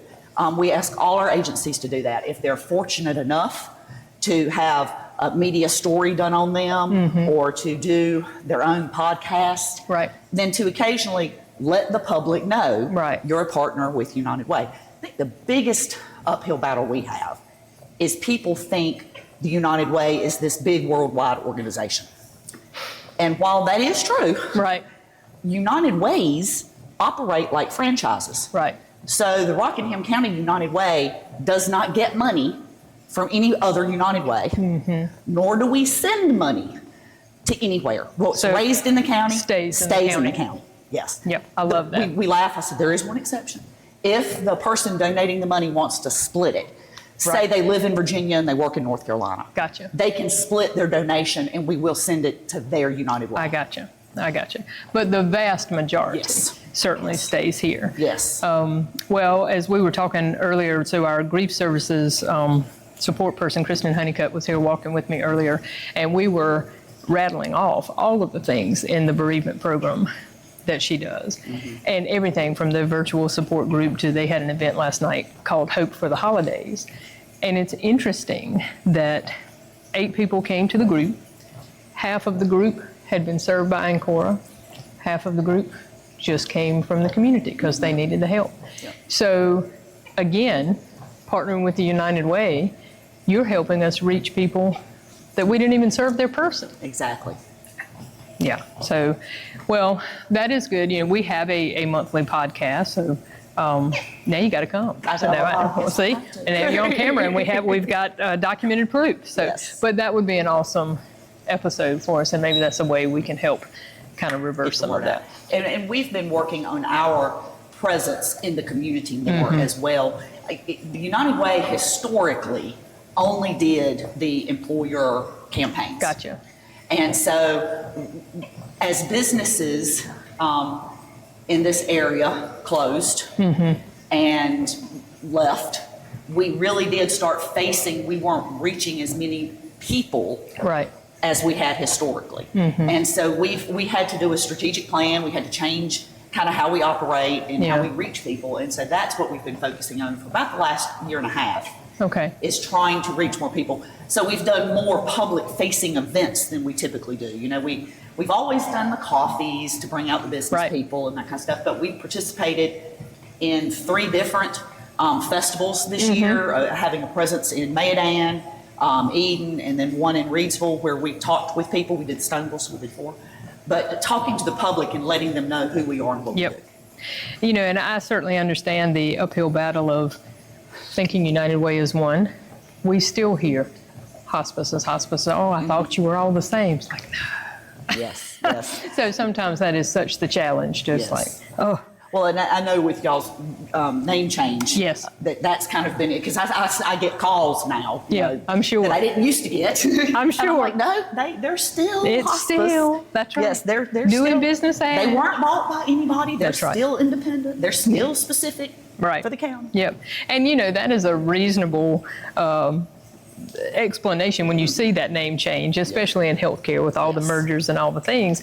But of course, we did that because we're more than hospice now. And that's what I explained. I said, have you heard about the palliative care program? That's right. Now we got the counseling center. So just wanting to be, we never wanted the name to be a barrier. You know, if you were looking for true counseling or you were looking for palliative care, you're not going to call Hospice of Rockingham County. So that was really but sometimes changing that public, especially if you've known us, in all fairness, for 36 years as Hospice of Rockingham County, that's a hard thing.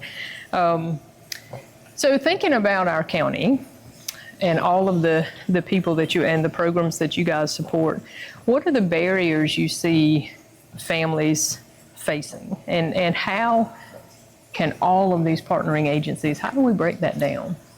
It's a real struggle in a county that's not only as rural as we are, because we have such rural pockets outside of, you know, the 3 metropolitan areas, if you can call them that. There's a lot of services our county needs that we don't have. So how do the existing agencies try to fill that gap? And working together to do that. I think the things I think we do well, I think all of our agencies work well together in an attempt to not duplicate services. So that we're trying to hit needs that aren't being met and not duplicating programs. I really wish we did a better job of helping what I consider the homeless population, the neediest of ours, because we're so rural. We don't have a specific program anywhere in the county to help with that. We do have a couple of places that in the wintertime, you've got the outreach over in Eden. And then I know Salvation Army can do 1 or 2 nights of emergency assistance. But other than the wintertime, we really don't have anything to help. And it's very frustrating as someone in the nonprofit world, Right. to know when What's I the get that phone solution? call, Yeah. there really isn't anything I can do. It's really frustrating because it's either your situation is so bad Right. that you're to the point where, okay, you need to call like emergency assistance. I mean, Right. you need to call someone to come and get you. Right. Or you need help with your rent. It's that in between that we Yes. really can't help. Right. And, you know, if we're perfectly honest, we're all one medical emergency, one Away from being accident, there. exactly. You know, my friends and I talk about this. We are fortunate enough that maybe we have a couple of weeks, Right. maybe a month, if we're honest, Right. of emergency funds that if something happened. Right. But to your point, one car accident, Yep. one fall down the stairs where That's I break right. a leg, and I'm Yep. potentially in the There we same are. boat as most of the phone That's calls right. I'm getting. That's right. And that, I think, is what's scary to me, that we are so rural, we don't have that safety net here Yep. that places larger than us, like Greensboro, have. Right. And that is something that certainly, you know, maybe of course, maybe all the other partnering agencies are going to go, really, Lynn, about that. Maybe we just need to come together and like have one thing. What can we do about this? Yeah. And start that strategic plan towards. Doing well. I know that there is some work around that, some talk around that. I think the issue we really run into is as much as we try to not overlap Right. and try to support each other, we're still in our silos Right. of what can we accomplish. Right. And I think that's part of you've got agencies that are doing their best to Yeah. help that population. But it's just difficult. And the bigger thing I think is the money's not there. And that Right. is, as much as we try, and there are wonderful people in this county that do a lot to help us. Yeah. We're not talking about, a few $100,000. Right. You need several $1 million Right. to have a true This needs to be homeless some facility. gigantic grants Yes. from somewhere. Yes. Yes. And you have to Agreed. have someone lead the charge on that. Right. And I think that's kind of where maybe this group that's working together will come up with, okay, who can lead the charge Right. for that? Right. Gosh, there's a lot of heavy things that we try to solve and try to make better, and goodness. So, well, one more. There's even more issues than that. Of course, there's so many we could just start listing. We could be here all day. We could. We absolutely could be. Thinking about some of the patients I was running through my brain, we've actually served people who were living in their car, living in a hotel. Our social workers have had to find, like emergency something for a night or two for somebody. Of course, we have respite care that we can offer at Gibson House, but to your point earlier, that's 5 days, and then we've got to make another plan. Yes. So all of the challenges, but as you're trying to support people through a very challenging time anyway. So. Well, and I tend to focus on the physical. Yeah. I mean, the emotional is extremely important. Education is extremely important. Right. But one of the things that hurts my heart is knowing someone's living in their car. Right. Because they can't afford a place to live. Right. Then the emotional toll that takes. And then, we've had situations where, there were children Right. involved. And it tears at your heart. It absolutely does. Yeah. So we get back to these fantastic group of mission-minded people that Yes. we feel called, you got to do something. Yes. It's just humanity. It's that connection, and you have the compassion, and you want to fix it. Yes. You want to fix it. Well, I did not necessarily, we'll switch gears a little bit. I did not prep you for this, so I don't even know the answer. Do you have a personal hospice story? Is there? Well, I have family members who, yes, have been at hospice and taken care of. My grandfather, probably about 5 or 6 years ago, I think would have been the last. Okay. But through that experience, and then through a very dear friend of mine's experience, which is a lot more recent, Right. Can never sing the praises of hospice enough. Good. What you guys do and how you work with families. my grandfather, his particular story, he was a short stay. He developed he was 86 or 88, but he developed a urinary tract infection, which went untreated because we did not realize he had it, which is frequent with the elderly if they don't let you know. And by the time we got him, it ended up in an emergency situation at an emergency room, and I believe he had turned sepsis and was sent to Gibson House. And he was there for less than 24 hours. But just the caring, the staff, the way you are there for the family and support the family, and then the offer of the assistance afterwards for the emotional. I mean, I don't think the program was as big then as it is now because it was several years ago, probably 10 years ago. But it was there then. It was, can we do anything? Do you need to talk to anyone? Particularly for my grandmother. But their story was one where within 2 weeks, she followed him, which is also not uncommon. It is not uncommon. For people who were married 65 years. And how beautiful is that? But that broken heart syndrome is a real thing. Yes, it is. That is a real thing.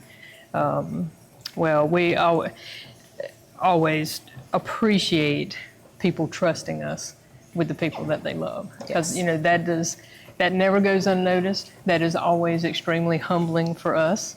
Well, I can tell you, my experience with the people of this county and their support of hospice through the United Way donations that we receive.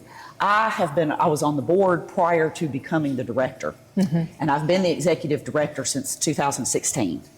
And in those 9 years now, hospice continuously is our highest direct designation giving.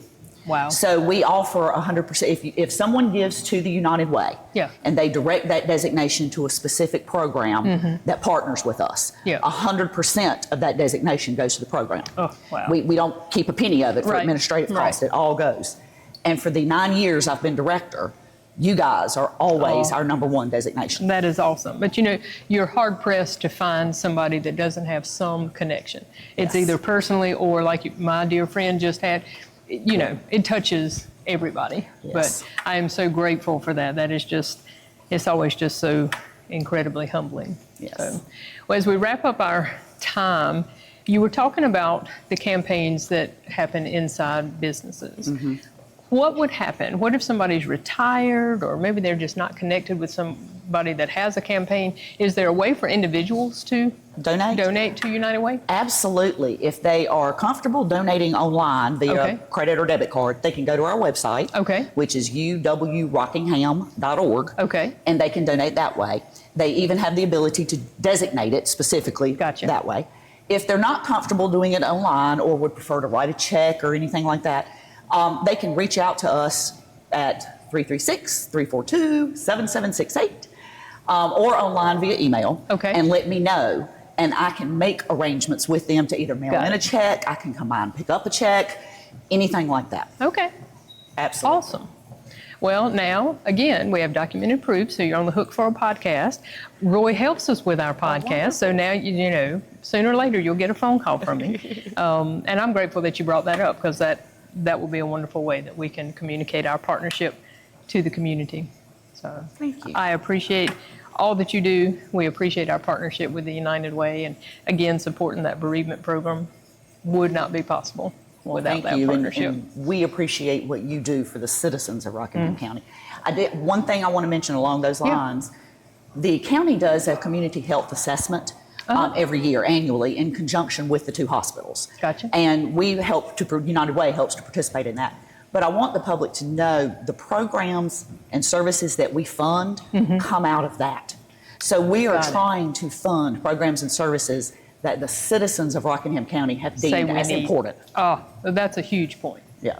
Thank you for bringing that up. So, well, I hope you have a great rest of your day. Well, thank you. I've enjoyed my little stroll. See, we've knocked out two birds with one stone. Absolutely. There you go. It's good to see you. Thank you, Lynn. Thank you.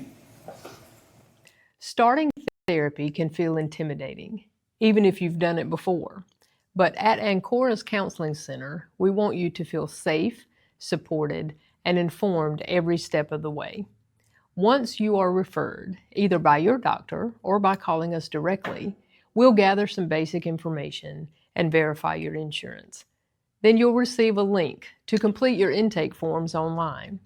These forms help us understand what's bringing you to therapy and include screenings for anxiety and depression. But if online isn't your thing, no worries. We can mail them or help you fill them out in person. Your first session is all about getting to know you. Our counselors will talk about your goals, your support system, and what you're hoping to get out of therapy. They'll also explain how sessions work and answer any questions you have. Our goal is for you to feel heard, respected, and empowered. Therapy is a journey, and we're honored to walk it with you. To schedule an appointment or to simply gather additional information, call us today at 336-427-9022. Taking the first step is brave, and we're here to support you every step of the way. So, Ms. Stevens, can you tell us a little bit about how you and your loved one became acquainted with Ancora and we became part of your journey? Yes, I'll be glad to. This is, of course, it's 2025 now, and I will call my husband Udi because that's his nickname. His name is Wayne, but he's gone by a nickname just like all his brothers have nicknames. As the years progressed, by about 2016, he had gotten to the point that I had to have help. He was getting up a lot during the night and doing things in the house, and I would not even wake up, and I would find it the next morning. So I talked to the girls about it, and we mentioned it to my nephew, who is a great help to me, and his mother-in-law had Alzheimer's, and they had already gotten hospice in for her. So his wife came and talked to me and the girls, my girls, and explained to us a little bit, because I knew nothing about hospice other than I had a good friend who had passed away, and she was at the hospice home. At that time, it was just the hospice home. And I would go out to see her, and she was only there 3 or 4 days before she passed. So when my nephew and his wife come and talked to us and told us some of the wonderful things that was happening with Virginia, they felt like we needed to talk to you. So I give hospice a call, and I ask if someone could come down and talk with me and our 2 daughters. Now, my husband was already at the point that he could not be in the conversation. So we only talked with, I think we had two ladies from hospice that came and talked to us. In fact, we was right here in the same room when we talked with them. And I told them many things that were going on at the time, like putting on clothes backwards, and was beginning to not be able to walk well. Well, we went ahead and she explained to us what end of life care, what that really meant, that we thought we needed their help. So that was really how it actually got started, was my nephew and his wife telling us about his wife's mother and how wonderful it had been for the help that her daddy was getting. What difference would you say has Ancora, our care, made for not only your husband, but for you?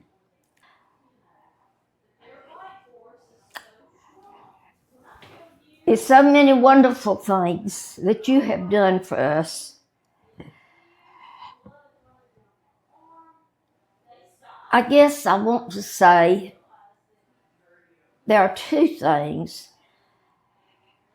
and I'm a person that does not know a lot about medicine. and sicknesses.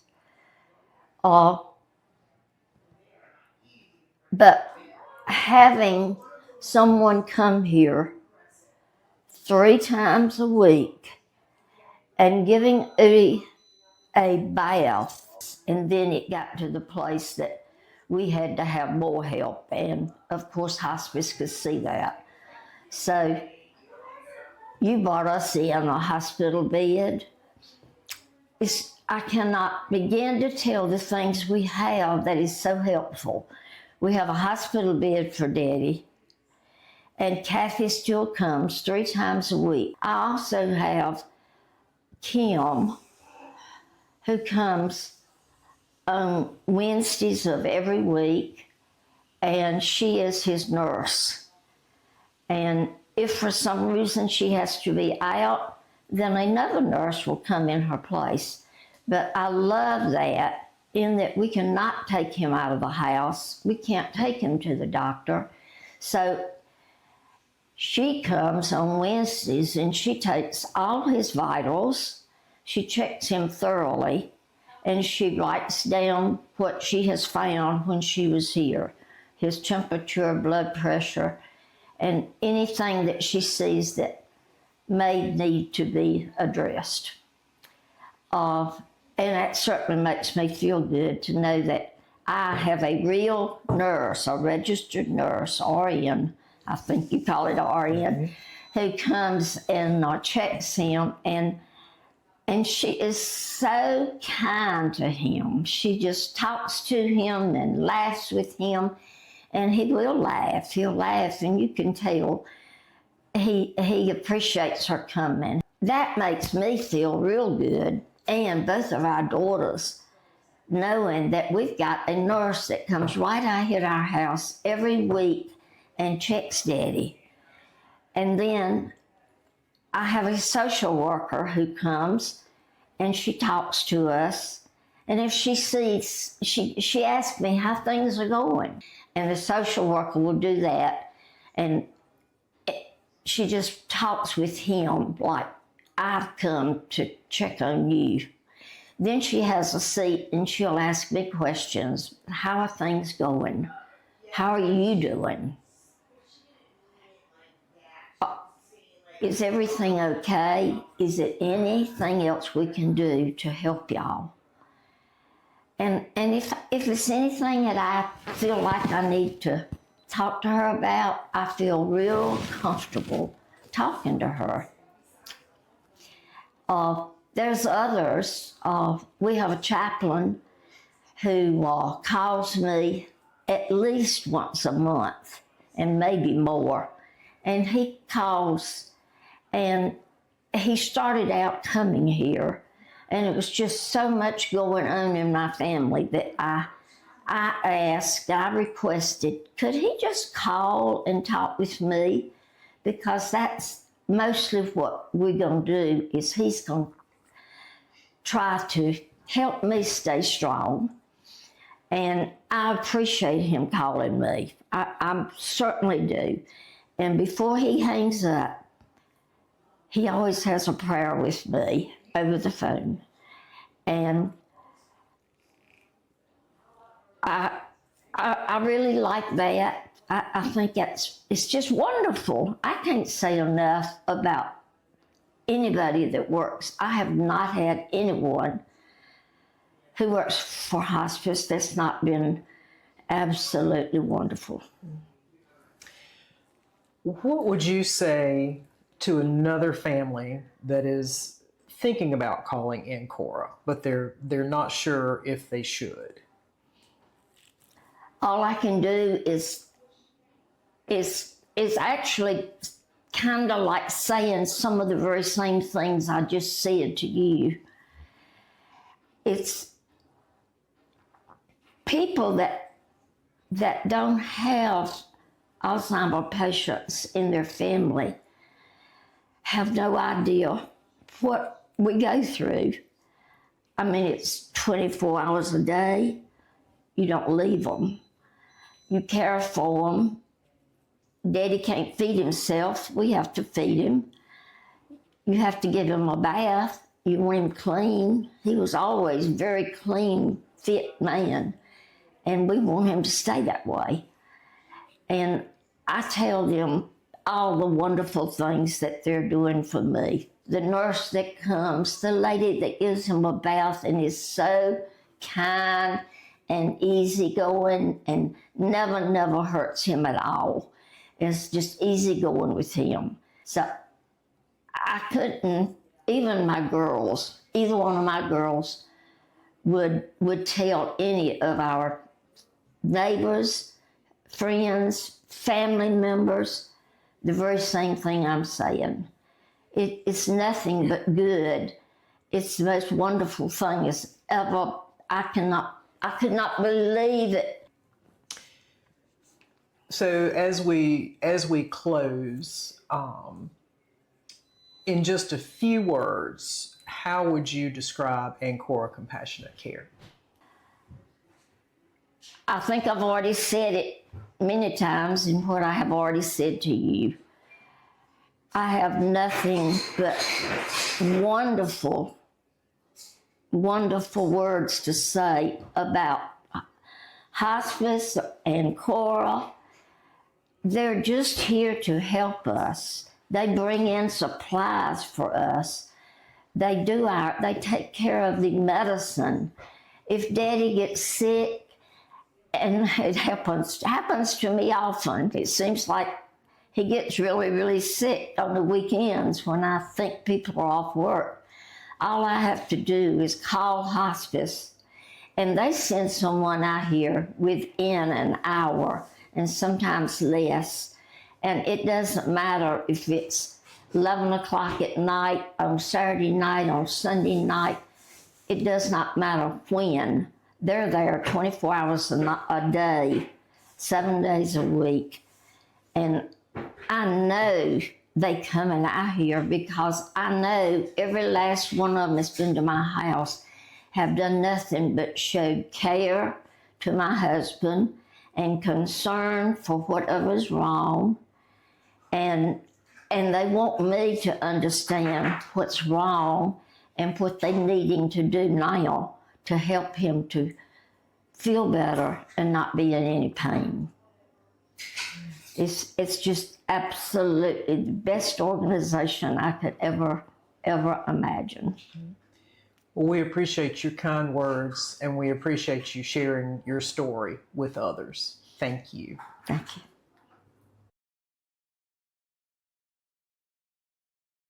I have said that a bunch, but I'm grateful to be here. It's now 12:30, so we've been doing this for about 4.5 hours. And I've got Rhonda Lucas with me right now, who's our Director of Serious Illness Care. But a couple things, Rhonda. When new people join me, we got to take a selfie. So Okay. Here we go. Listen, this is testing me. Left-handed, walking, the whole bit. I know, I'm amazed. Well, and we have to do a couple of updates. And I know you got a great shout out. So let's see how many steps, where we are. I've joked all day that my Fitbit's going to think it's been stolen. Let's see. It's going to say, is this the right person? Right, hello. 14,077 steps so far. So we'll see. Now, I think our next update actually needs to come after your shout out. So you have a shout out?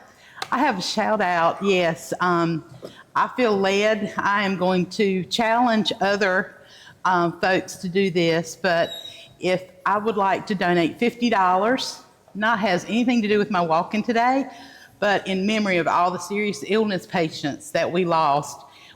Fortunately, they get to go to the hospice side and get that wonderful care and the aftercare, but sometimes things happen suddenly. Right. And so for those patients, this is for you. Awesome. So now we've got an update. All right, Flavel. Flavel gets to update the amount of funds that we have raised. So let's see what that brings us to. We're going to have a true tote board next year. That's one of my... It's going to be great. Wow. $21,700. That is so awesome. And of course, our whole purpose of Soul Purpose, pun intended, is certainly raising awareness, but giving people the opportunity to give back and support all of our programs financially. as a local nonprofit, that's what keeps us here. And because everybody deserves access to the care we provide, right? And that is how the community is so absolutely incredible in taking care of us, so then we can turn around and take care of the community. Exactly. So let's start off. You and I have a long, beautiful history. We've worked together for over 20 years, Absolutely, off and on. Off and on, absolutely. So, but tell our listeners and our viewers, what do you do now? What's your role at Ancora? I am the director of the Serious Illness Program, which is a service line that we offer for folks who are not yet considered hospice eligible, right? Or they're still getting treatment or therapy or things that would prevent that.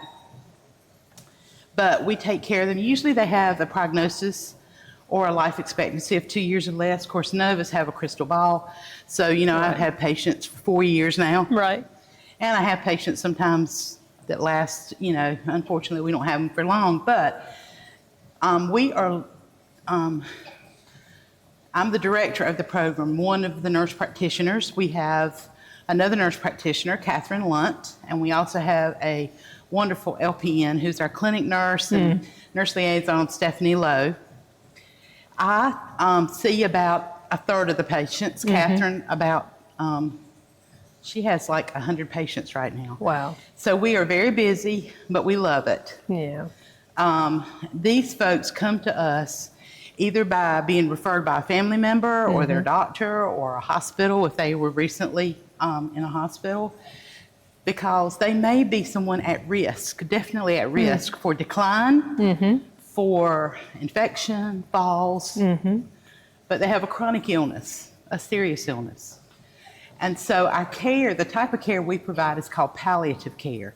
Some programs call their programs palliative care. We chose serious illness because hospice does palliation too. Right. So the word palliate means to control symptoms. And so we do that and are glad to do that. But we also kind of navigate them through that complex serious illness. You know, we assist their primary care and their specialists with maintaining their health at the optimum level, with the hopes of keeping them out of the hospital if possible. And as I tell my patients, doing it their way. Always. So that their end of life is what they envision and what they want, and not what any healthcare provider or family member would want. So. Right. You know, we were very intentional in calling ours a serious illness care, because I think healthcare in general, we just haven't done a good job differentiating between what is hospice and what is palliative care. Sometimes using those words interchangeably, sometimes that's appropriate, and sometimes it's not. Typically, it's the time frame, right? And it's a different, palliative care is really a type of medicine. Right. Where the other types of medicine are more aggressive and curative. And it's not that, I mean, I have patients, we have patients that have a disease in it, like cancer. Right. And we have them during the cancer treatment, but then they're discharged. So they're not all terminal. Right. And that's an important point. I'm glad you brought that up. We don't have a lot of those. And but sometimes the cancer centers are providing everything they can, and they just want a second opinion about controlling the neuropathy, for example, the nerve pain that comes with chemo. That's a great example. And so we just join in with their care, and we're partners in their care, and it's a really good mix. So we have a clinic. We do. That's there in Wentworth, right across from Mom's Kitchen. But do you see all your patients there? No, because sometimes they're in such bad physical condition by the time we get them, or when they get out of the hospital. Right. Sometimes we get patients out of the hospital that can't come to the clinic at first, but then they get better and they're able to. Right. And that's wonderful. Some people are completely ambulatory, able to walk to their, but as long as they can go to another doctor without a lot of burden on the caregiver, they come into the clinic. Because number one, I'm a big believer it's good to get out, not be stuck in four walls at the house. And I tell them that, and especially when the challenge is when the weather is tough. Right. Rain, cold. Right. You know, a lot of times, and it does affect different conditions, like lung conditions, for example. But we probably have 25%, 30% of our people come to the clinic. Come to the clinic. And then, but we see people in their homes. Yeah. And Catherine, especially, sees a lot of patients in facilities. Right. Right. So whether it's assisted living. or skilled facilities. Yep. Okay. And that population is really growing, and I'm so thankful for her and her communication skills with the facilities and as well as our growth team. Sure. That's working together to, because it's a different environment. They have regulations of their own. Right. And so we're in their house. Right. And so we try to work with them to help keep their patients, again, keeping them out of the hospital, right, keeping them in that bed. That's important. It is. And that's where they live, and that's where they want to stay. So let's talk a little bit about how you and Catherine work with the patient's primary care physician. So what kind of collaboration takes place? Because the way I view this program is it is a consultative program, or it's just like a specialist, like you would go to an oncologist or a cardiologist. That's right. Right? So if we get the referral from the primary care doctor, then we always check in with them after we do our initial consultation, either in writing by our note and or messaging them, leaving a message to their nurse. However, everybody communicates differently and prefers different ways. If they may have come out of the hospital and don't even know that they've been referred to us, doesn't happen very often, but it can happen. Or if the family refers to us and doesn't talk to them about it. So we always want to make sure they're aware. The ones that are in the connected with the cone or the or UNC systems have they have a EMR that's called Epic. We have access to message them through that, and it's been a great tool for me personally. Okay. People aren't much for answering the phone. It's hard to get doctors on the phone. Right. Everybody's so busy. Right. But this, they can see, you know, that there's a message. Right. And so when our patients go in the hospital, it's really great because I get to talk to the hospitalist at the hospital. Say, hey, this person's, you know, with us as a patient palliative care, and we've talked about this, and this is their wishes. How can I help? So that will actually, in my mind, help their hospitalization potentially go smoother to know the backstory, and then to have somebody to coordinate with when they come back out of the hospital, right? Well, and sometimes when folks go in the hospital, they're in such a, whether they get to from the doctor's office or clinic, you know, like a specialist office, like they're in a, their blood pressure's sky high, and the cardiologist sends them straight to the hospital. There's a lot of different situations where they may not have their advanced directives, their DNR or their MOST form, those forms that tell the providers at the hospital what they want done. And we encourage, we have those conversations. So I always want to make sure that they know, hey, this is what the family has decided. If anything changes, let me know. Because they may get there and decide to do differently.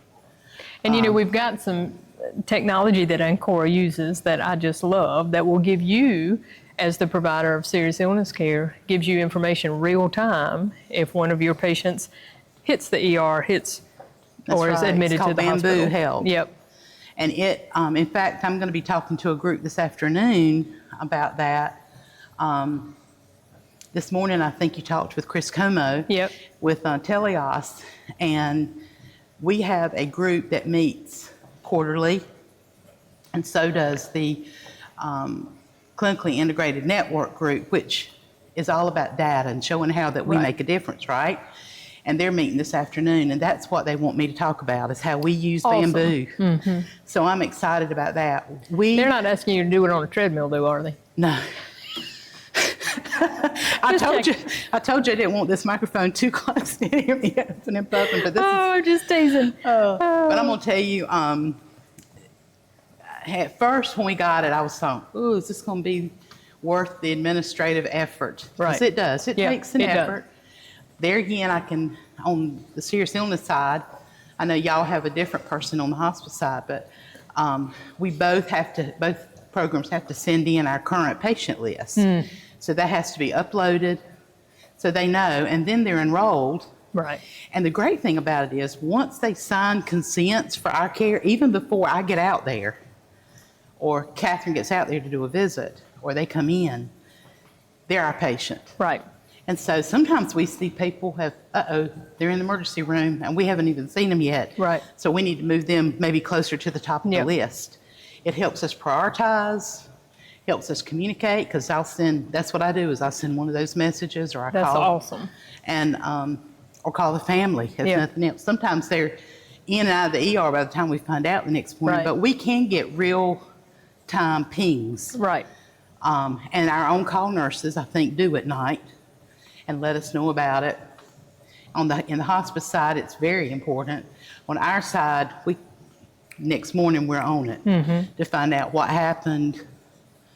And sometimes, depending on the situation, when you find out that information, that may actually give you information that would help you all transition, or start saying, hey, maybe it's time to start having the conversation to transition from serious illness care over to hospice. So I had a perfect example a couple of weeks ago.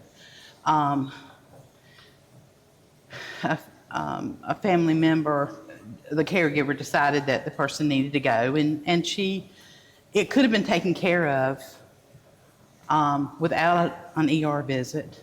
So she took her to make sure that everything was okay, and I totally get that, especially as a caregiver of my mom right now. But I will tell you that it helped my conversation a day or two later. I talked to her initially, but then when I made a visit as soon as I could, and she was on the schedule within a few days, so it worked out great, I said,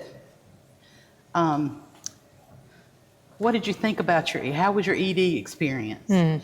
And, you know, when a person's in their 80s and 90s, they don't really want to lay on a stretcher if they have to. Right. And the ER staff, they want that person to be comfortable, and they have their limits. Right. You know, sometimes they're in the hall. Yeah, absolutely. And they can't get a room, or there's no room upstairs, so she said, I wish we'd have had a choice. And I said, you do. And now is the time to make it. That's right. And it's called hospice care. And then sometimes they go, hospice. Yeah, exactly. But it gives me a segue to say, this is why she now qualifies. Right. This is the second infection. And now we can help you stay at home, and that on-call nurse can come to you, and you won't have to do that. And you know, when I tell a person that's 88 or 90 years old, you don't ever have to go to the hospital anymore if you don't have to, this sigh of relief comes, because I think people think they have to. Right. I can see don't. that. Yeah. Oh my gosh. So what's the biggest difference, to help people understand the biggest difference between serious illness care and hospice care? Well, primarily, it's their prognosis. When they started the hospice benefit, early 80s, they didn't really know what to go on. Because the only program they had that they knew about, the programs in the United States at that time, were not tied to Medicare or anything at that point. And because Medicare started paying for it and they recognized the need, I think they really didn't know exactly what limitations to put on it. Right. But they knew there had to be some limitations. Right. So they picked 6 months. I'm not saying that's bad or good. Right. That's just the way it is. Just the way it never is. changed it. That's right. But, you know, people live much longer. Yeah. I mean, look at Jimmy Carter. That's right. He had hospice for 2 years. And I've had people say, well, it's because he was the president. No, it really is not. No. He had the same benefit that we offer. That's right. Yep. And yesterday I was speaking to a church group, and one of the ladies says, yes, my husband had them for almost 2 years. But it was a diagnosis that the decline is so insidious. Right. But it's still a decline. Right. You know, a cancer decline is more like a 45-degree angle, but a dementia, A maybe COPD. Parkinson's, COPD, even heart failure, may be like it's more jagged, but there's different trajectories. Right. But the 6 month is the difference. Right. Now, do we have folks on our program that are 6 months or less or considered so? Probably. But they have either chosen not to elect their hospice benefit first, and it is an election. Right. Either them, if they have the decision-making capacity, or their loved one who does. And they have to elect it. Some people choose not to for various reasons. Some people say, well, you know, I'm just not ready yet. I'm going to try this. They want to try therapy. Sure. Or they want to continue to be treated with IVs in a hospital for any time that they need anything. But most of the time, it's because they're still getting life-prolonging treatment. Right. And that's the one difference. Right. Because once hospice is elected, the goals change. It's not that the care does. The care actually increases as far as on our part, but the goals change to say, you know, we know what's going to happen. I want to be comfortable. I want to be in my own place of residence, and whatever will come, and we just support them in that. Right. Okay. What would be, as we wrap up our time, what would be one thing that you want the community to know about any of our care teams, no matter the service line? I think the one that our staff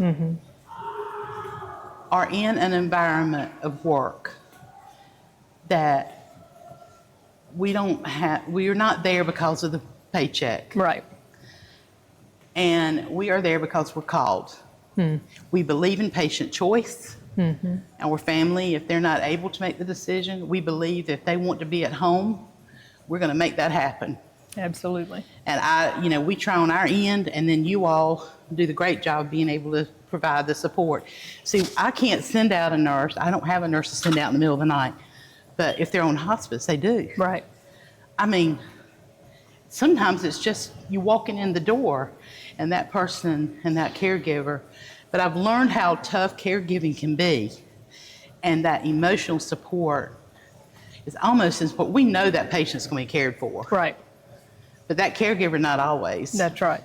They may be in the slumps and, not knowing why they're going to make the next day. Right. And sometimes just a conversation, just a listening ear, is all they need to help say, well, I can go one more day, one more, and we provide a lot of support in a lot of different ways. And so it's not about dying. Right. It's about living. It's about how you live. And what is the new YOLO? Is that what it is? You only live once. You only live once, and living your best life. Yeah. And that, to me, that's what it's all about. No matter how short or long it is, none of us know. That's right. So, That's right. Well, I am grateful for the years that we've been able to do this together. Me too. Looking forward to many more. So, well, I don't know how many, but good luck with your presentation this afternoon. And I'm grateful they're not going to make you get on a treadmill if you don't want to. Well, this has been good. Yeah. This has been really good. Yeah, And we're so proud of you as a staff. Oh, thanks. We had our staff meeting this morning, and they're like, I don't know how she's going to, she'll be fine. She's going to take care of herself. The things I do for y'all, if you knew, though, the support you've got, I hope you know. I do know. I do, which is why I'm here. Now, if I can really get in my feelings for a minute, this work is so important to me, but that includes my team. Right, too. right. And so well, none of us can do it alone, right? That's right. It's We not need an each other. individual sport, for No, sure. it's Absolutely not. I appreciate you asking me. Yeah. Well, have a good rest of your day. All right. Thanks, Rhonda. When you or someone you love needs hospice care, it can be one of the hardest times in life. That's why it's so important to know this. You have the right to choose who provides your hospice care.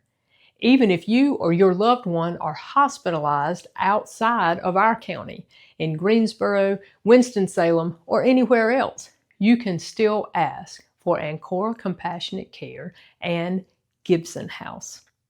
Hospitals often have discharge planners who make hospice arrangements quickly, and sometimes they contact another hospice provider without ever asking the patient or family who they prefer. But the law gives you the right to choose.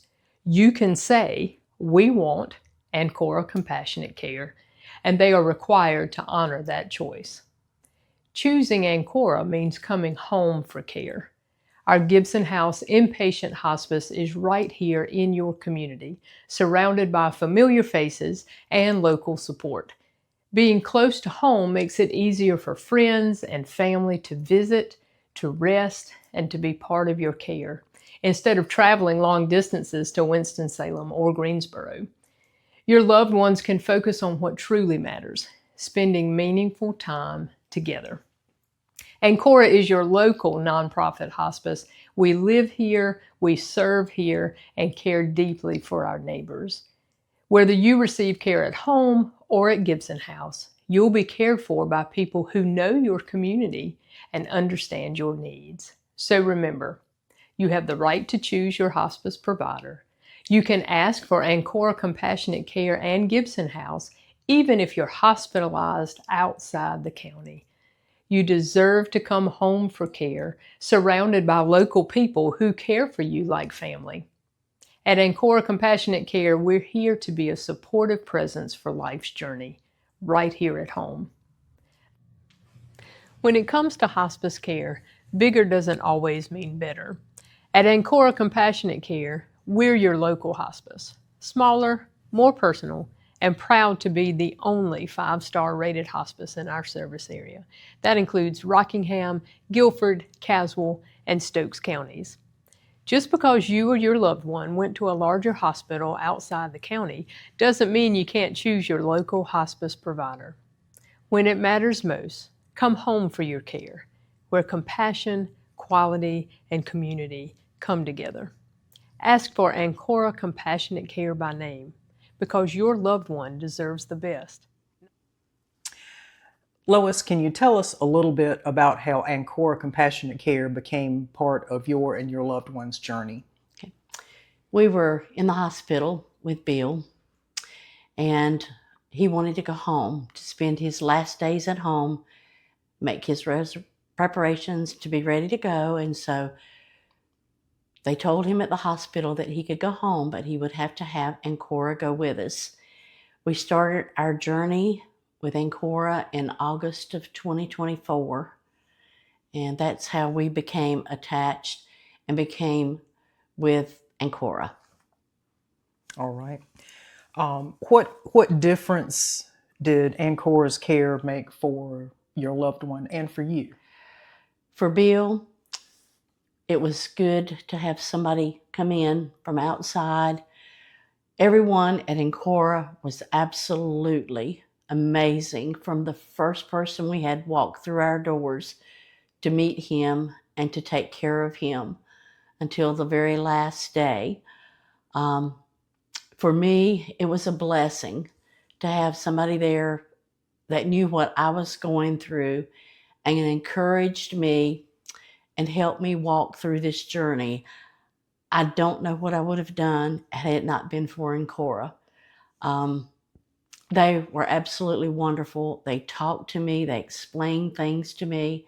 They let me cry with them, or cry when I got upset, because I wanted to take care of Bill while he was here and to make sure that his last days were comfortable. And with Ancora walking beside of me, it was absolutely the best thing that ever happened to us. All right. What would you say to another family who's considering calling Ancora? I would like to tell any family members that is walking this journey, Ancora, I would absolutely recommend them 100%. They are very caring and loving. Not only do they love their patient and they show that love to their patient, they also show that love to the family and to the family members. From the time that we entered Ancora, before Bill passed away, we had nurses and doctors in with us and walked with us and held our hands and hugged us and loved us. And I would only say to you, if you're faced with this journey in your life, I would recommend you become attached and affiliated with Ancora. Not only do they see you through, but they're with you afterwards. And I would highly recommend them if you're thinking about it. 100%. In just a few words, how would you describe Ancora Compassionate Care? Loving, faithful, honest. There is so much more that I could say about Ancora. They are the most caring organization that I have ever had dealings with, and I can't thank them enough for what they done for me, especially my husband, and for our children when we were walking this journey. Since 1987, Ancora Compassionate Care has been a supportive presence for Rockingham County, extending its reach to Stokes, Caswell, and Guilford counties. As a local nonprofit organization, we are committed to providing the highest quality care and support for those coping with a serious illness or the loss of a loved one. We are proud to serve our community through each of our service lines: end-of-life care, serious illness care, and our counseling center. With each service line, you can expect individualized care focused on each patient's needs and preferences. Projects like our resale shop and community fundraising events, like our annual benefit walk, ensure Ancora's services are available to everyone in our community, including those who are uninsured or underinsured. Ask for Ancora Compassionate Care by name. For more information, call us today.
All right, I've got Summer Moore with me now, and I'm so excited, town manager of Reedsville. We're going to have an opportunity to have a good conversation, but first, we got to take a selfie. Absolutely. Perfect. So Summer, I'll have to update everybody when I get a new partner in the treadmill to my right. We got to update the steps, and we got to update how much we have raised. So let's see what we've got. Come on, Fitbit. Roy, Fitbit's getting tired. Oh my gosh. Okay. 14,262 steps so far. Wow. So that is pretty awesome. So, Flavel, do we have an update? Oh, Flavel has brought a cowbell. Okay. I love it. What's the update? We're getting a tote board next year, Summer, just so you know. Oh, $21,750. That is incredible. Awesome. And Flavel with the cowbell. We need more cowbell. That's what we always need. Oh my gosh. Well, I am so appreciative of you being here. Thank you for doing this. You're beautiful pink. You're giving me some good energy over here. So let's just dive in. I want to hear about Reidsville. What makes Reidsville such a special place to live and serve? So one of the things I've learned here, Reidsville was not home to me. Right. Reidsville is home to me now. But growing up, I grew up in Western North Carolina, which is about an hour and 15 minutes west of Asheville in Franklin. Gotcha. And when I was looking at job opportunities, this particular job as city manager had piqued my interest. And when I interviewed here, one of the most attractive things to me, just in walking in our downtown area, was community. Absolutely. And the feel of community, where everyone is welcome, their viewpoints are respected, and it truly is a team approach throughout the city of Reidsville, throughout Rockingham County, different partnership opportunities. So that to me is one thing that makes Reidsville and all of Rockingham County unique, is we are community driven and we're team oriented. Yes, I agree. I am not from here either. So we came with my husband's job about 27 years ago, but clearly it is home, has been for a long time. But I grew up in a very rural spot in eastern North Carolina. In a lot of ways, if you could just pick that up and put it here, it would be the same. But that sense of community is really it really is the reason for this sole purpose fundraiser today. We have a local nonprofit organization, Ancora Compassionate Care, of course, was Hospice of Rockingham County for years. We're 38 years this month serving this community. Wow. And this fundraiser, again, proving this community is so good to us, so then we can turn around and continue to serve and just continue to live out that mission. So, and I love the team approach. That's what our care is all about. Absolutely.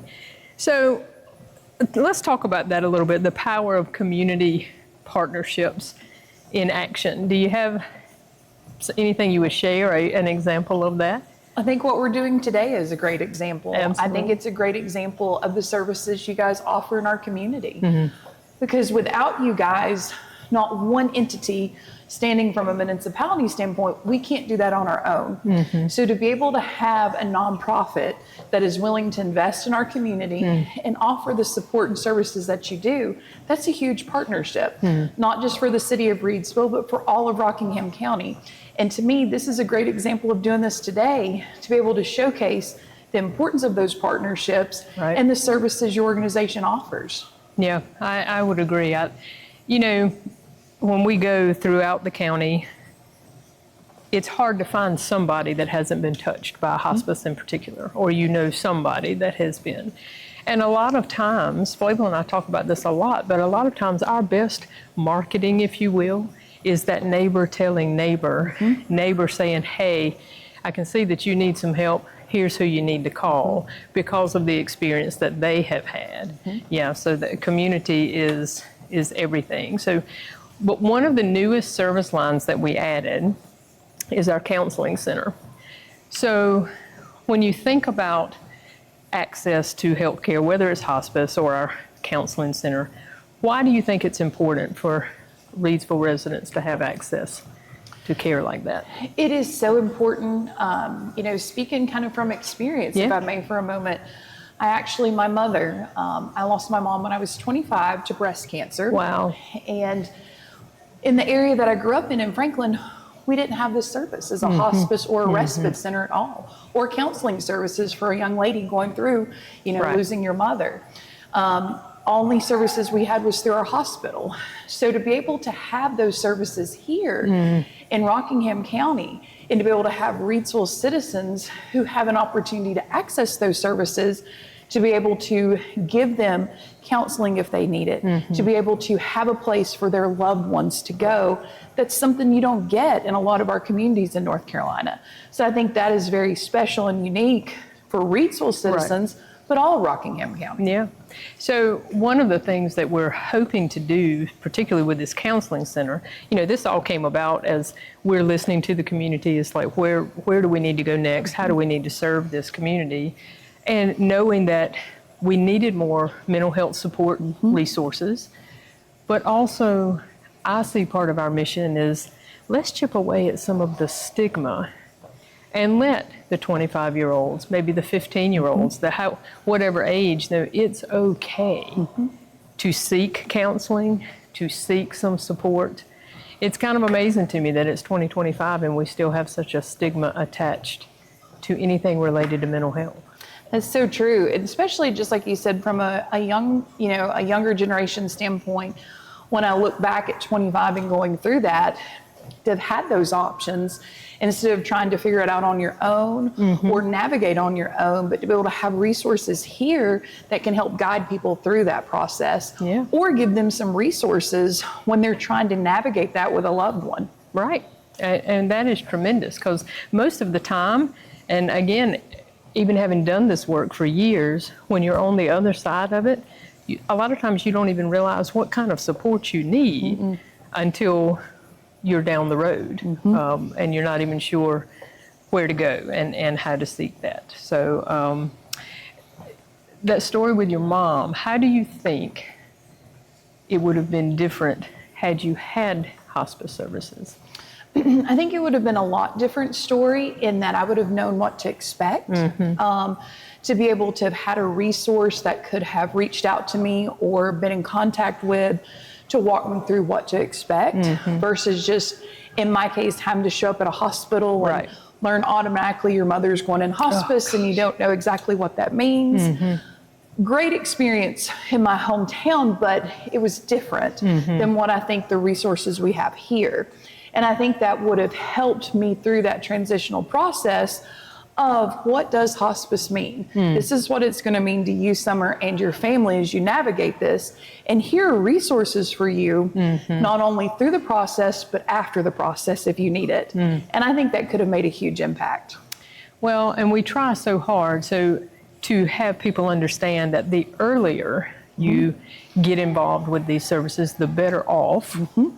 And the more support you can actually experience the entire team and what hospice is designed to do.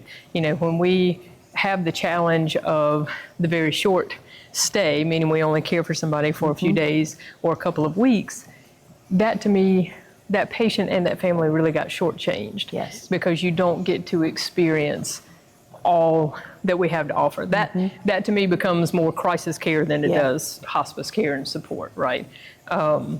So I guess there's a way to certainly use your story when you run into people in the community that might be looking at a complex healthcare situation to point them our way. And I appreciate that. I think you nailed it too, is just having that team approach. That you're not feeling like you're going through it alone. That you have those resources here. And I'm so glad that your organization offers that. Because again, so many communities don't have this resource. Well, and so we got to make sure we stick around. So here, again, we're back to the whole reason for this fundraiser. Absolutely. So, and never, ever wanting to turn anybody away just because they don't have insurance or a way to pay. And as a local and independent nonprofit, the community giving back is the only way we can. And now is the time with today's event, with the holidays coming up. That's right. If you're looking to do something for your community or give back, I think you guys are offering great resources and a great platform to do so. Yep, agreed. Well, let's switch gears as we wind down our time. Let's get back to Reidsville. I just have to tell you, now I live in Eden. So no disrespect to all my Eden peeps, but I get completely jealous of all of the photo opportunities that when you said holidays, that's the first thing that came to my mind. I love your Market Square. Thank you. What you got going on for the holidays? So we're really excited. So again, a team effort. It's kind of funny when you hear how it all comes about. It normally happens in about June or July. Our assistant city manager, Chris Phillips, and some of our team are like, we got to start thinking Christmas. We got to start thinking holidays. And we're like, oh, we got through budget, so we got to start planning. So it's just such a fun experience to get to see our employees and our teammates sit down at a table and come up with these ideas. And these ideas are to give back to the community, to encourage our residents, whether you're from Reidsville, Eden, Madison, Maydan, come out, come see what we've got, experience these photo opportunities, go visit our beautiful downtown, and if you don't see something that day, come back. The holidays are coming up, so you may saw a special gift in the window. But we're really excited for Christmas this year. I've actually got a meeting later this afternoon. We will be doing our annual tree lighting on Friday, December the 5th, and we're really excited. It's at 6 p.m. downtown Reidsville. But our photo ops this year will be all the classic characters. So you'll see individual photo ops for the Grinch. You'll also see some really cool ones for Charlie Brown and Peanuts. So all your favorites are coming back. So we're encouraging all of our visitors, especially on December the 5th, dress in your favorite attire for Christmas and come out and do those photo ops. Perfect Christmas card. Perfect Christmas card. And there'll be some unique ones. We're working on the Polar Express this year.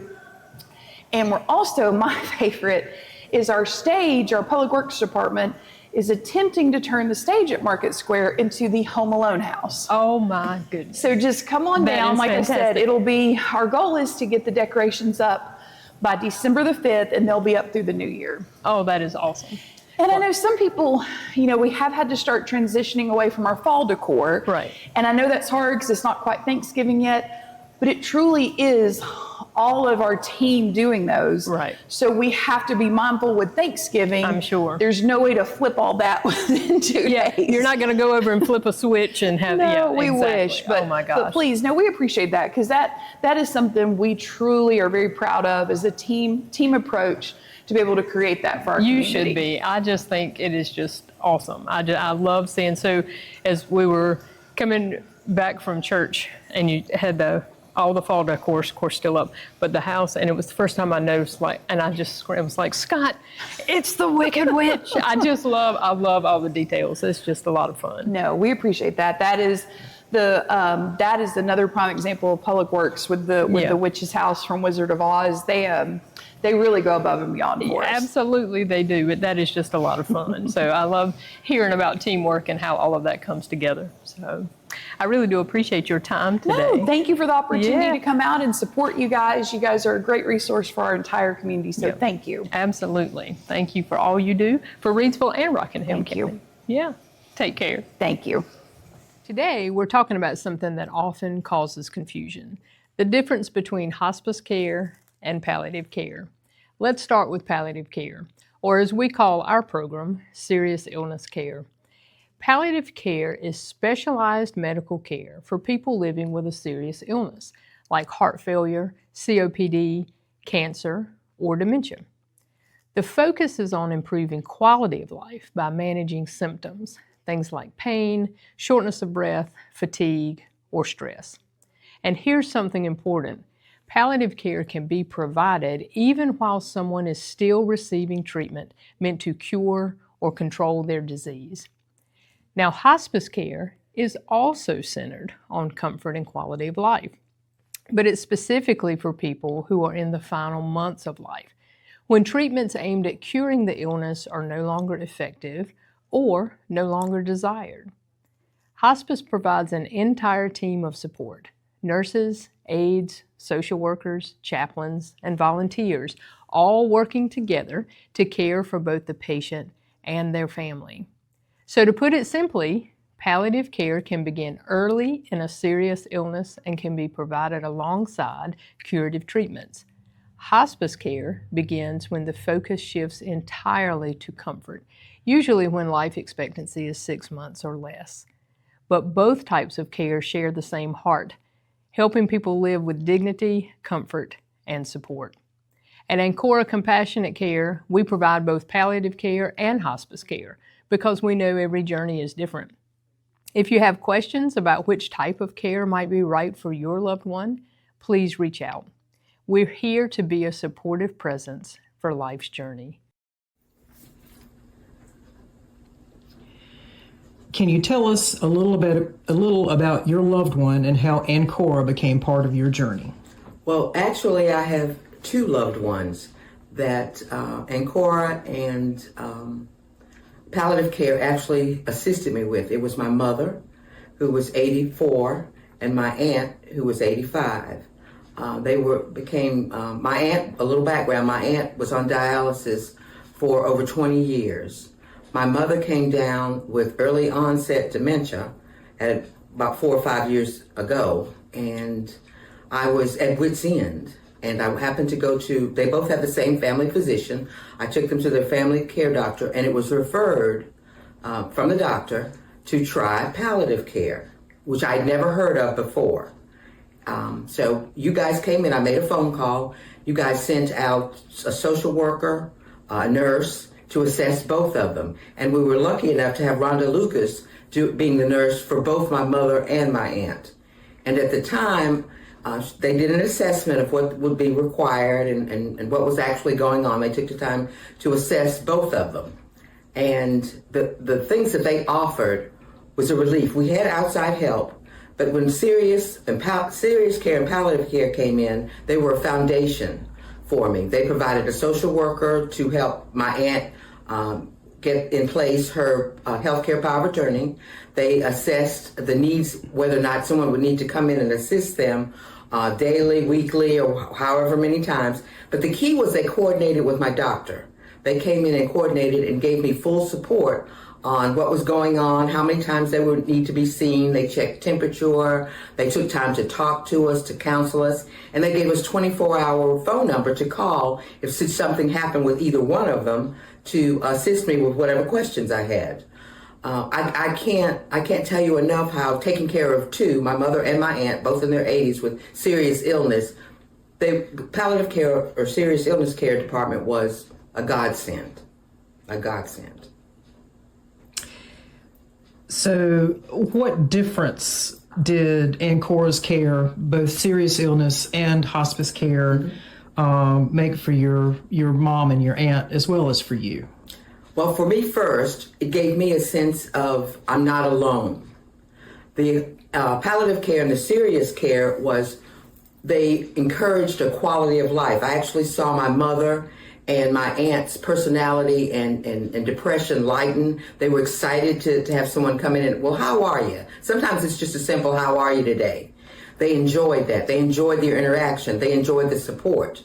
And I actually think that palliative care and serious health care probably prolonged both their lives, but they gave me a foundation, which I needed it badly because both of them were sick at the same time. But the support was amazing.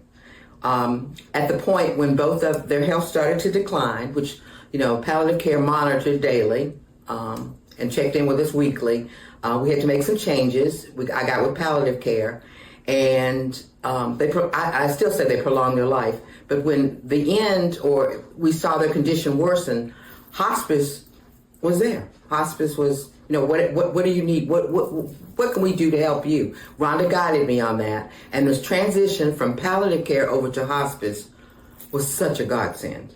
Because at that time, I'm losing my mother and my aunt. My aunt passed first, and then my mother passed 6 months later. But I felt palliative care was there for both of them, and hospice just carried the load on in for me.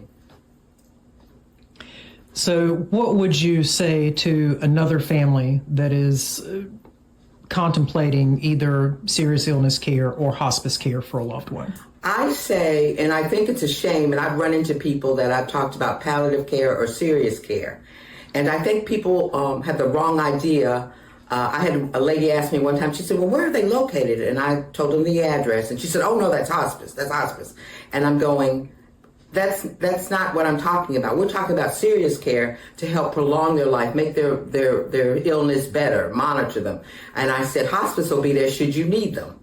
But they work hand in hand, and people are just missing. And I feel so sad because people are missing. I mean, the assistance is there to help you. I mean, they're key. You may need one and you may not need the other, but you have a choice. And people are not getting it. And I advocate for this group, both groups, because they definitely helped the Bracken family. They definitely made it easier on us. And I thank God for them. So if you had to sum up in just a few words, how would you describe Ancora Compassionate Care to someone else? A much needed part of your life. Everybody, I think, regardless of your age or your illness or the level of your serious illness care or requirements, they are there for the people. They are there to make your mother, your father, the sick one comfortable. They're there to enhance their lives. If people could just wrap their minds around that, I think the whole outlook would be different. But I just want to let everybody know they were a godsend, and they are there for you. Glad to have Flavel Collins back with me for just a few minutes. She is our Director of Marketing. She was first one out of the gate this morning when we started this at 8 o'clock, and now here we are at 1:22, and you're back here with me again. Yes. So. Yes, I just wanted to take another opportunity. You can't say thank you too much. Correct. And I just wanted to take another opportunity to thank our event sponsors.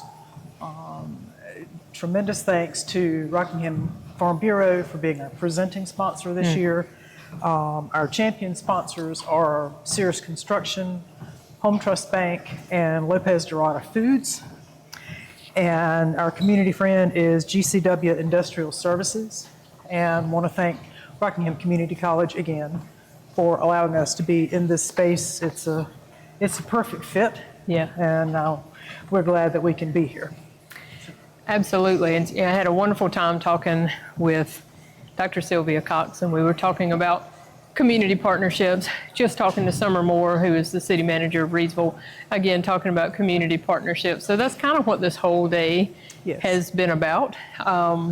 And we are fortunate to be able to live and serve in the community that we do. Agree 100%. Yeah. So I think you've got some information maybe about our auction. Yes, I wanted to bring that back to everyone's attention again. First of all, to view all the items in the auction, you can go to biddingowl.com and set up an account if you don't already have one. And if you search for Ancora, our auction will pop up. Or the path of least resistance could be to go to our website, which is ancoracc.org. Okay. And it'll be the second item on the homepage. Mentioned earlier today some of the items that we've got for auction, but wanted to highlight a few more. Okay. We had a few minutes. There's a fabulous, I know Yeti coolers are very popular. We have a Yeti 15 cooler. It's pretty, I've seen it. It's bright red. So that would be a good Christmas gift for somebody, or, you know, we're not quite out of tailgate season yet, so could be helpful. There is for the glass collectors out there, there is a beautiful Blenko vase. It's a beautiful shade of green, circa 1950s. Wow. So if there are any collectors out there, you could possibly get that for a really good price. We've got a really nice looking ladies Citizen watch. Somebody's looking for a new watch. Sometimes I know we all wear Fitbits and Apple Watches, and sometimes I just miss the look of a watch. Yep, exactly. We've got a really good looking North Face jacket. I've needed a North Face jacket this week. or for a couple of days anyway. But that's really a nice looking jacket for somebody. I believe it's a men's extra large. And this would make a great Christmas gift. There's a really pretty string of pearls. So that would be nice in someone's stocking for Christmas. It would be. So, and I'll save some of them for a little later today, but just kind of wanted to highlight some of those. And we love for folks to go online and check out the auction. And as we said this morning, there's a little bit of something for everybody. Something for everyone. Absolutely. Hope you can find something that piques your interest. Well, thanks for sharing. Thanks for bringing up our sponsors again. And you were right, we cannot say thank you enough, just like we can't thank the community enough for giving to Soul Purpose. Absolutely. Thank you. I want to share the benefits of having hospice care available in an assisted living community. For many residents, assisted living really is home. It's a place of comfort, familiarity, and connection. When someone's health changes and hospice becomes the right choice, the good news is they don't have to leave that environment. Hospice can come right to them. That means residents can stay where they feel safe and supported, surrounded by the staff and friends they already know, and in the routines that bring them peace. Hospice care adds an extra layer of support. Our team provides expert medical care, pain and symptom management, as well as emotional and spiritual support. And we don't do this work alone. We partner closely with the assisted living staff. Together, we can make sure every need is met with compassion and dignity. This partnership also creates continuity. The caregivers in assisted living already know the resident well, their preferences, their routines, and what matters most to them. By working together, we create a seamless circle of care that supports both the resident and their family. As we celebrate National Assisted Living Week, we honor the essential role these communities play, and we're grateful that Ancora Compassionate Care can be part of that journey, helping ensure comfort, dignity, and peace every step of the way.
All right. Sheila Ratcliffe is joining me. Sheila is with Caring Hands. And so I'm so grateful for you to spend a little time with me on the treadmill. But I tell you, Sheila, I didn't give you a warning, but we got to take a selfie. You good with that? If we got what? We got to take a selfie. Oh, okay. Okay. That's fine. Let's see. This is testing my skills today because I don't do anything with my left hand. Here we go. Awesome. Perfect. Thank you. Thank so you. With every new person that comes in and walks with me, we have a few updates that we have to give. So we've got to update my steps, if my Fitbit is accurate. So we'll see how this goes, and then we're going to have a nice conversation. You have an update, Playboy? No? Okay. All right, so now we're up to 14,706 steps. Wow. So we're trucking right along. That's pretty awesome. How many are you think you're gonna be at by the end of the day? I have no idea. More than I have ever have been in one day. I can tell you that. That's an accurate statement. Oh gosh. So Sheila, jump right in. Tell us about Caring Hands and what you do with them. So Caring Hands has been in business for over 23 years. Okay. We're a non-clinical company, so what we're doing is helping people in their homes from a non-clinical standpoint. So whereas home health does physical therapy, occupational, respiratory, we do personal care, like housekeeping, meal prep, things like that, just to help people thrive in place. Much needed. Yeah, absolutely. Much needed. Okay, so where are you located? So our office is in Greensboro. Okay. We also have an office in Raleigh, but we service 90-mile radius of our Triad office, as well as 90-mile radius of our Raleigh office. So that looks like Reidsville, Eden, Madison, Greensboro, I mean, just anywhere really. Gotcha. So we're able to help more people than not. I'm sure. From a just coverage standpoint. Okay. Well, when you think about most all of us want to, I guess the current terminology is to age in place, right? Yep. Our bottom line, we just want to stay at home as long as possible. I know that I do, and people tend to do better if we can stay in our own space. So I am assuming that you are in patients' private homes. Yes. Right? Yep. A lot of times, homes are where they've been in for many years, but sometimes it could be that they're in assisted living or they're in a hospital setting. We are wherever their homes are in that moment. Okay. So we can go into places to do just respite support or safety supervision. In settings like an AL or assisted living, it might just look like helping them stay safe because they've had recent falls. I gotcha. But a lot of our clientele are in their homes. Well, I have learned something because I didn't realize you could go into assisted living. So that is as long cool. as they ask for it, and because the payer source is not conflicting, then we can absolutely do that. Oh, that's good to know. Okay, so I know Ancora, as far as our hospice service line, we have partnered in the past, and so when you think about all of that support from your organization and from ours, improving that quality of life. Again, safety is huge. Absolutely. And helping somebody stay at home. But do you have a story you can share about how home care has really made a difference in somebody's life? Honestly, I think the challenge for me is finding the one. Just one, I'm sure. So, with my role as the community outreach and client liaison, I'm the point person for them to talk to. I'm the one that goes out to the home and sees where they're at in the midst of the trial. So recently I have helped a family member who was just completely overwhelmed. Mom was on services and with hospice, and she just was very overwhelmed. Dad needed the support. He was in denial. So we were able to go in pretty quickly and help mom so that the daughter could disconnect, because being a family caregiver is really a challenge. Hard. Absolutely, it's super hard. So what we were able to do is go in and say, you go take care of you. Let us take care of your mom. Gotcha. So it was a big change. And to see the weight kind of just come off their shoulders, it's very rewarding. Well, I think sometimes people, and there's no way to know until you are that caregiver, how stressful that's going to be and how emotionally taxing that's going to be. And I'm sure you see this too, but the majority of the time, they've got to work too. Absolutely. So you have a job, and then you come home and you're caring for your Right. loved one. Yeah, there's so many people that we talk to that have a job, they have children, whether they're grown or grandchildren, spouses. Right. I've had so many people say, I've got a husband I'm supposed to be taking care of too. And so, to have people that are able to come in and just be a second set of hands is really Right. just, a wonderful thing. So when you come into somebody's home, what is the time frame that you're there? I'm sure it varies. It does. So it really depends on the individual's preference because we do anything from 3-hour shifts to 24/7. Okay. So it really just depends. Maybe they need help in the morning getting up and getting dressed. Maybe they need help going to, getting ready for bed. Sure. It's very individualized. Okay. Are you able to transport somebody like to doctor's appointments or? We can take them to doctor's appointments. We can take them shopping. We can take them to get their nails done. So it just. Hot dog. Now that might be something that I would be interested in. Right.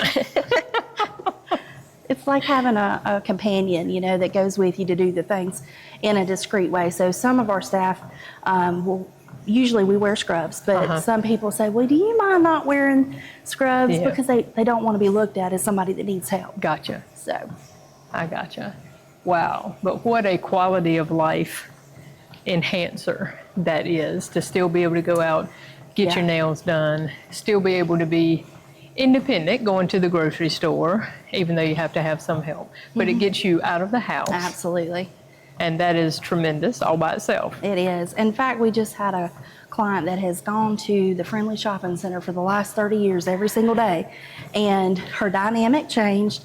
And that was what they needed us to do, was to take mom to go shopping, get breakfast, That's funny. And she's happy because, as our bodies change and as things happen, dementia diagnosis, there's certain things that our minds remember. Correct. And, those routines are so important. So we're able to maintain them. Wow, that is awesome. I would imagine doing the kind of work that you all do, like us, would you say that your employees feel called to do this kind of work? 100%. There's no way that you can be in the work that we're doing without having a calling. Yeah, I would agree. It's and it really does get down to providing hope, I think, through human connection. Absolutely. It's amazing how that has kind of gotten lost in our society, but we all need that human connection. And it's very true. And I think that sometimes with disease processes, people that used to be very extroverted tend to want to be introverted. Right.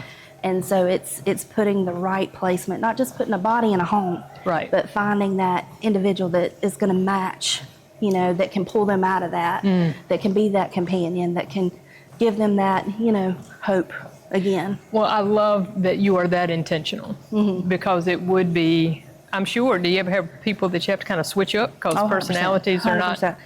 And the way that we do it is, part of my job is I have something called a fact sheet. And when I go out and speak with these families, I'm not just getting your name, your demographics. I'm getting, what do you like to be called? What's a good day for you? What makes you happy? Are you someone that likes to be given instructions, or do you like to tell people what to do? I mean, we get very specific. I love that. So learning that person.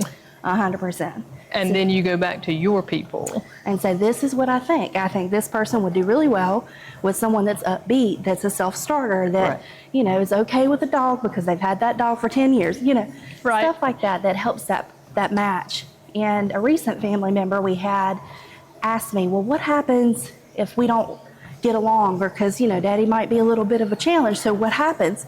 And I said, you tell us and we make a change.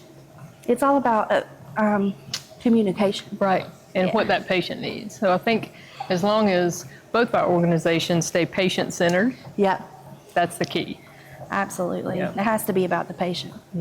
So how can people connect with you for your services?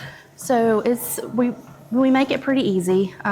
They can call us at our office, the 336-389-1297 number. They could ask for me, Sheila, and I'm happy to help them navigate through.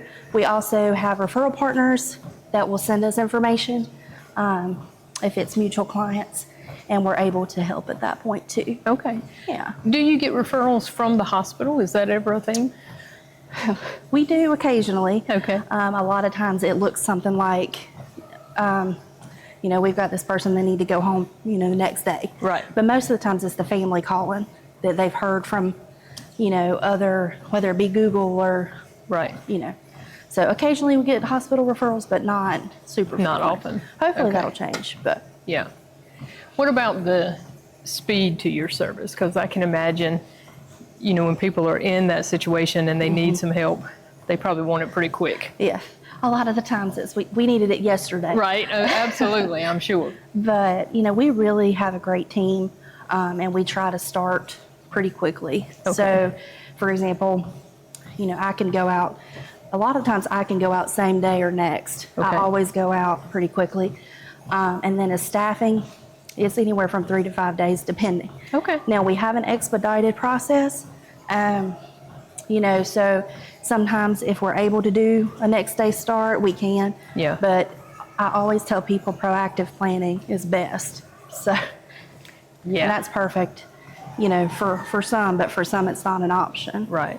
So I would imagine, though, just like with Ancora, the earlier somebody can connect with your services, Absolutely. the better off. Before we have a crisis and we're trying to move heaven and earth to get it done yesterday, right? Right, absolutely. And we have had some people that we have set up to where are like, I don't need help right now, I don't. And we say, okay. So that we set them up once a month. And then they've called us back and now we're weekly. Gotcha. So I said, it's better to be established and not need it than to need it and not be And not have established. it. Absolutely. Exactly. Wow. Okay. So I just appreciate your time. You have educated me during this little conversation. So we can be, of course, good partners for one another. And again, both of us with the same goal is to support people, help Absolutely. them stay in their own space, Yeah. which improves the quality of life. Absolutely. And I love referring people to Ancora. You guys being a 5-star, Yeah. is Yeah. pretty impressive.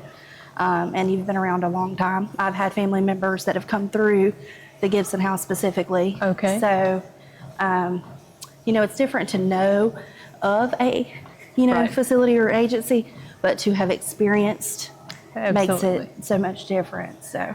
Well, I have to be honest, I didn't realize you had a personal story and history with us, but I'm grateful that you trusted us with the care of your loved one. Absolutely. Yeah. Thank you so much for Thank being you. here. Let me just stop and get off. Today we want to talk about something that affects all of us at some point in life, mental health. Whether you are grieving a loss, navigating a life transition, or just feeling overwhelmed, it's okay to ask for help. In fact, it's a sign of strength. At Ancora's Counseling Center, we're here to walk alongside you. Our licensed therapists, Megan Cole and Christy Rakes, are deeply rooted in Rockingham County and passionate about supporting our community. We offer in-person and virtual counseling sessions for children, families, and adults of all ages.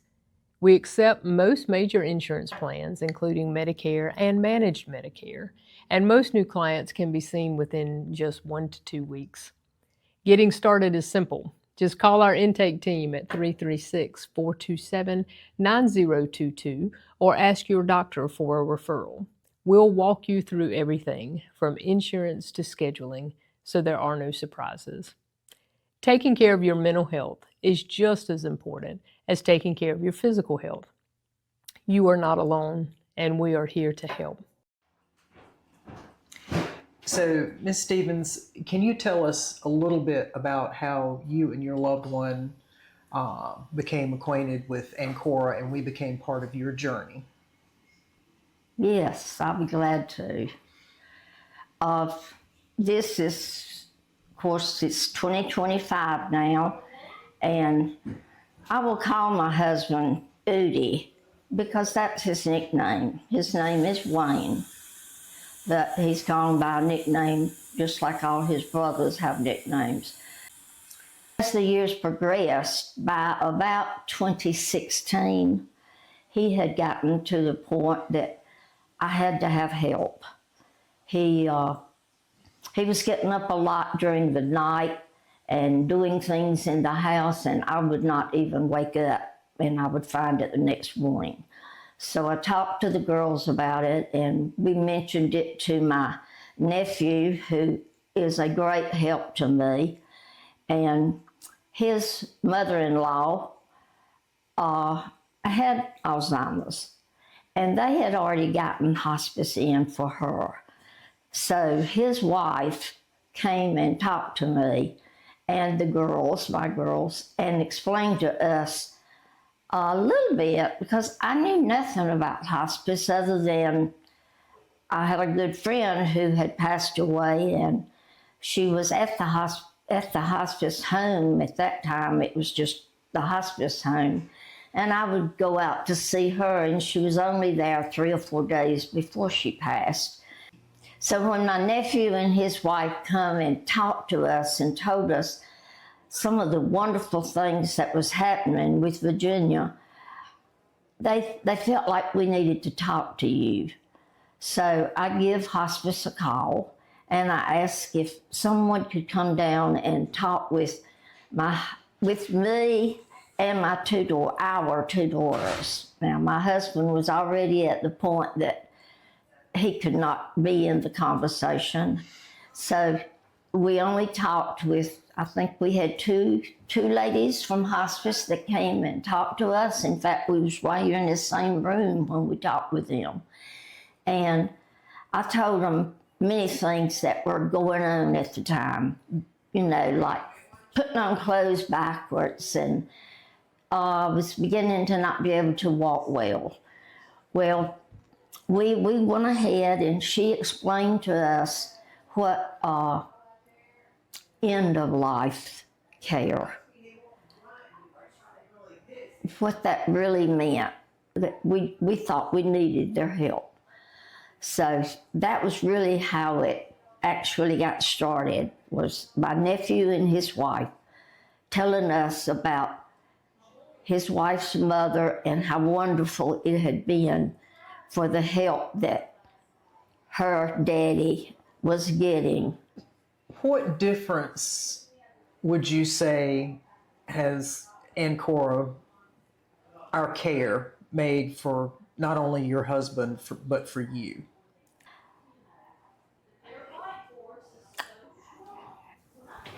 It's so many wonderful things that you have done for us. I guess I want to say there are 2 things, and I'm a person that does not know a lot about medicine and sicknesses, but having someone come here 3 times a week and giving a bath, and then it got to the place that we had to have more help, and of course hospice could see that. So you brought us in a hospital bed. I cannot begin to tell the things we have that is so helpful.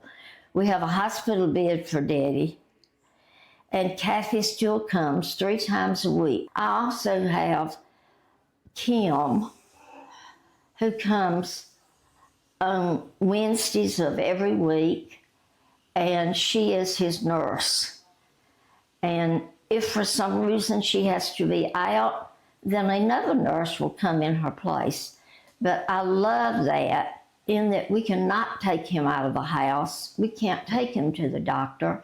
So she comes on Wednesdays and she takes all his vitals. She checks him thoroughly, and she writes down what she has found when she was here. His temperature, blood pressure, and anything that she sees that may need to be addressed. And that certainly makes me feel good to know that I have a real nurse, a registered nurse, RN, I think you call it RN, who comes and checks him, and she is so kind to him. She just talks to him and laughs with him, And he will laugh. He'll laugh, and you can tell he appreciates her coming. That makes me feel real good, and both of our daughters, knowing that we've got a nurse that comes right out here to our house every week and checks Daddy. And then I have a social worker who comes and she talks to us. And if she sees, she asks me how things are going. And the social worker will do that. And she just talks with him like, I've come to check on you. Then she has a seat and she'll ask me questions. How are things going? How are you doing? Is everything okay? Is there anything else we can do to help y'all? And if it's anything that I feel like I need to talk to her about, I feel real comfortable talking to her. There's others. We have a chaplain who calls me at least once a month and maybe more. And he calls, and he started out coming here, and it was just so much going on in my family that I requested, could he just call and talk with me? Because that's mostly what we're going to do, is he's going to try to help me stay strong. And I appreciate him calling me. I certainly do. And before he hangs up, he always has a prayer with me over the phone. And I really like that. I think it's just wonderful. I can't say enough about anybody that works. I have not had anyone who works for hospice that's not been absolutely wonderful. What would you say to another family that is thinking about calling Ancora, but they're not sure if they should? All I can do is actually kind of like saying some of the very same things I just said to you. It's people that don't have Alzheimer's patients in their family have no idea what we go through. I mean, it's 24 hours a day. You don't leave them. You care for them. Daddy can't feed himself. We have to feed him. You have to give him a bath. You want him clean. He was always a very clean, fit man. And we want him to stay that way. And I tell them all the wonderful things that they're doing for me. The nurse that comes, the lady that gives him a bath and is so kind and easygoing and never hurts him at all. It's just easygoing with him. So I couldn't, even my girls, either one of my girls would tell any of our neighbors, friends, family members, the very same thing I'm saying. It's nothing but good. It's the most wonderful thing as ever. I could not believe it. So as we close, in just a few words, how would you describe Ancora Compassionate Care? I think I've already said it many times in what I have already said to you. I have nothing but wonderful words to say about hospice and Ancora. They're just here to help us. They bring in supplies for us. They take care of the medicine. If Daddy gets sick, and it happens to me often, it seems like he gets really sick on the weekends when I think people are off work. All I have to do is call hospice, and they send someone out here within an hour, and sometimes less. And it doesn't matter if it's 11 o'clock at night, on Saturday night, on Sunday night. It does not matter when. They're there 24 hours a day, 7 days a week. And I know they coming out here because I know every last one of them that's been to my house have done nothing but showed care to my husband and concern for whatever's wrong. And they want me to understand what's wrong and what they're needing to do now to help him to feel better and not be in any pain.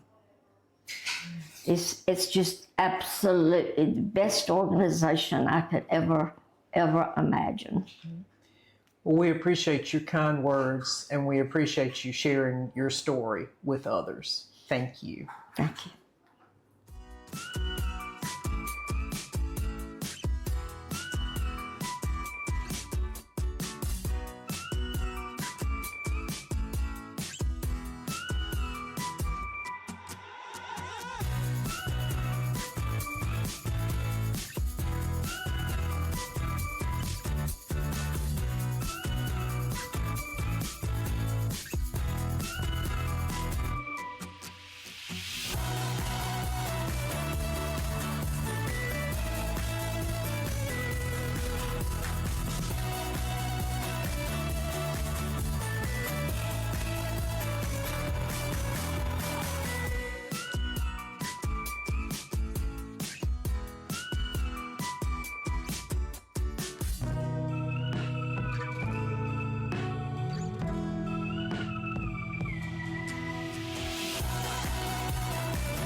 All right. Hey, everybody. I am thrilled to have Diane Sawyer here with me today, the president of the Reedsville Chamber. We're going to have a great conversation, and I certainly appreciate your time and supporting this Soul Purpose fundraiser. But we got to start with a selfie. Okay. There you go. I've told everybody this is testing every skill I've got because I am not left-handed and I'm walking and talking. Holy smoke. All right. So thank you so much. Do you have an update? Oh, I thought Flavel had an update to the amount we've raised. I got all excited. That's okay. It's all right. So let's talk a little bit about Reedsville. Okay. All right. What makes Reedsville, the business community, so special? Oh gosh, yeah. I know we could talk all day. We'll be here. We could. I think one of my favorite things that makes Reedsville special. I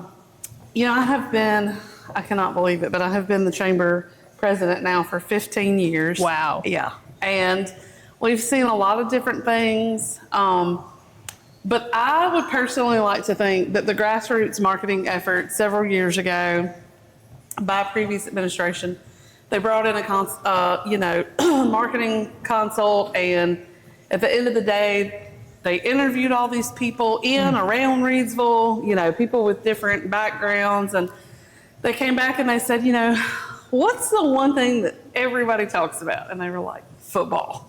And so out of that came, we don't want to talk just about Reedsville and Reedsville High School and the football team, but what we do want to talk about is the excitement and the passion and the pride.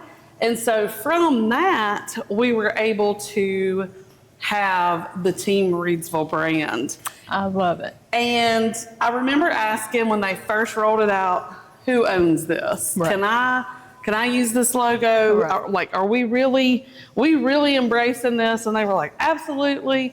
And so it started, and now if you're a part of Reedsville, if you're a citizen, if you're a business, if you're a part of the chamber of the city, it doesn't matter. We're all in it together, right? We're all a part of Team Reedsville. We all bring a piece to the table. And I just think it's a really unique way of looking at the community and how we work together. Yeah. Well, and I was talking with Summer Moore earlier and loved all the teamwork with all of your departments in Reedsville. Yep. I told her I live in Eden, so I'm completely jealous of all the photo ops and everything that happens around Market Square. I love it. I just think, but that is another piece, right? That just makes Reidsville fun and unique. When Summer came in, she took that and ran with it. And so those were her brainchild ideas of the making it look and feel special. Yes. It's honestly, that has just been one of the best things. I mean, people message us all the time. We get compliments, and I'm like, no, that was the city. That was Miss Summer and her team. But, you know, people say all the time, oh, we love coming to take pictures. And, you know, we just love walking through town and seeing the decorations. So it's a really cool thing. That is very cool. So, well, tell me a little bit about how the Chamber supports organizations like Ancora Compassionate Care. I'd love to.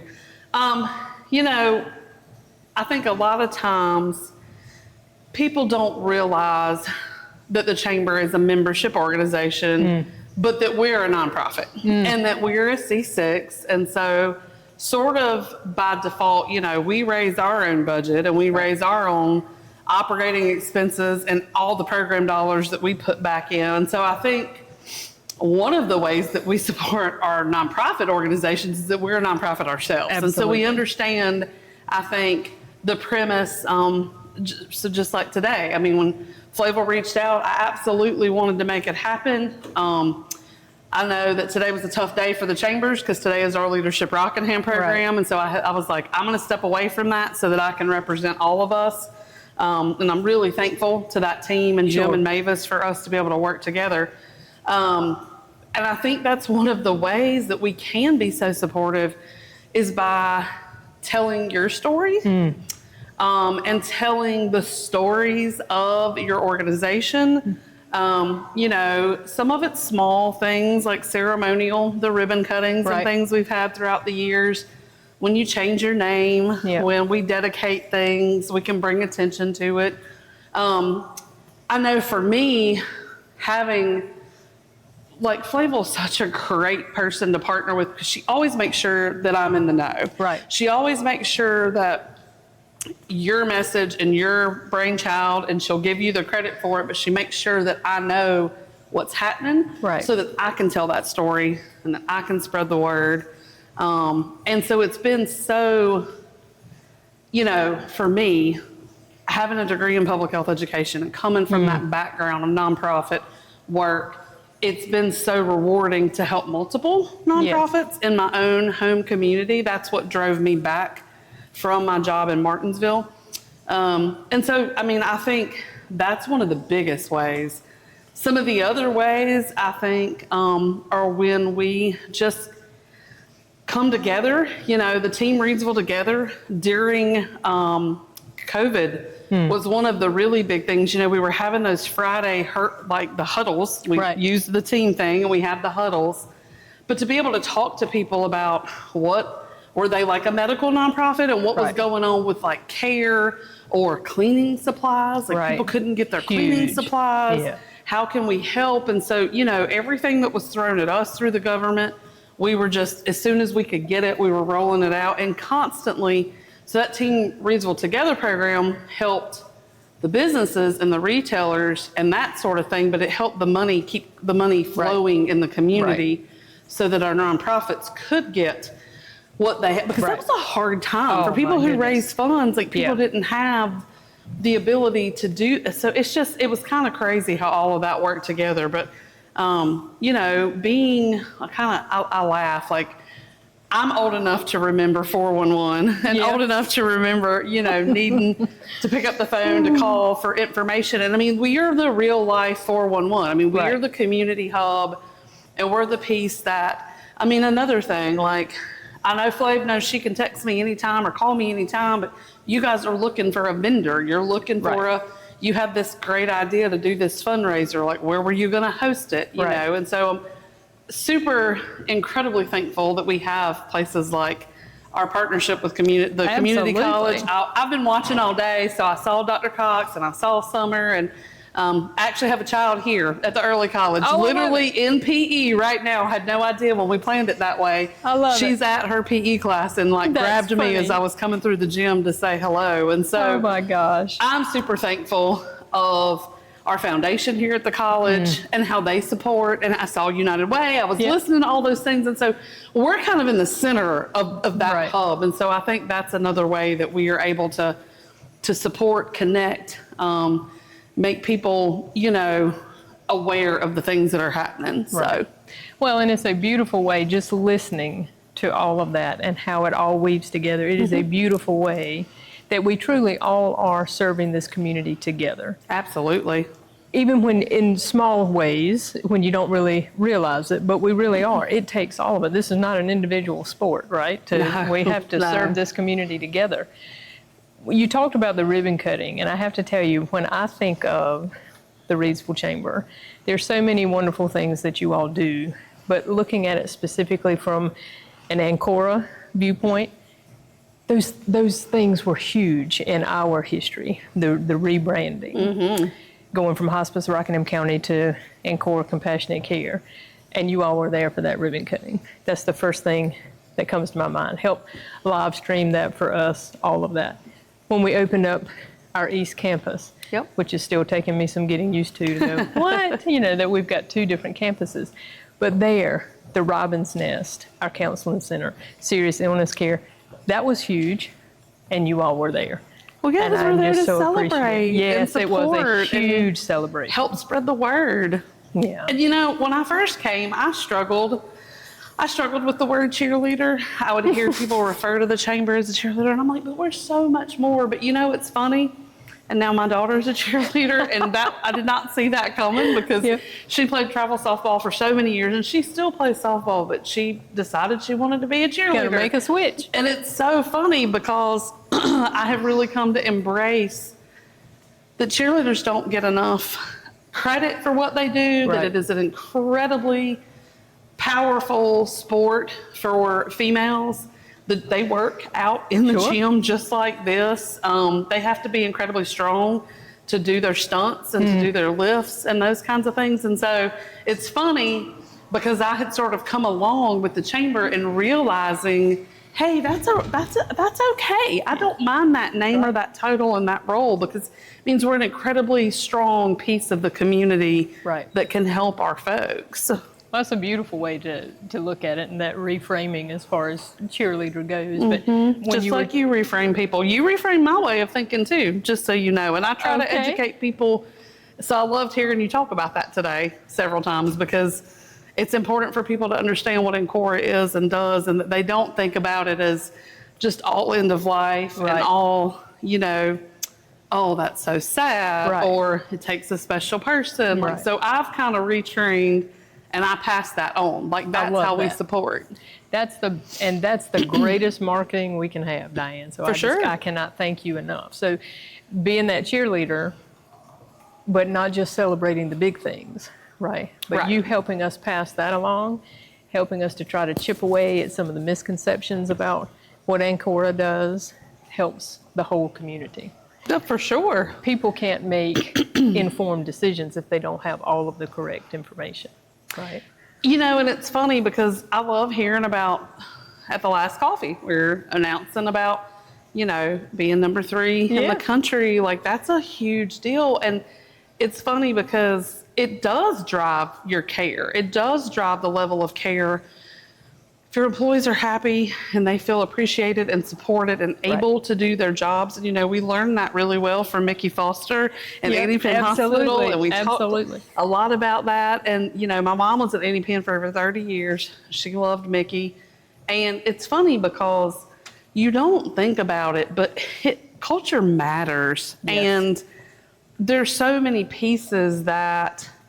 And I've lived through some things too where it wasn't such a great thing. And I've, on the other side of it, there were life learning lessons. But you don't want to be in that down cycle for long, right? So being able to provide the best care and be the best local hospice and then Ancora Compassionate Care that you can be for your employees means that you are for the community as Right. well. And it's just amazing. It definitely goes hand in hand.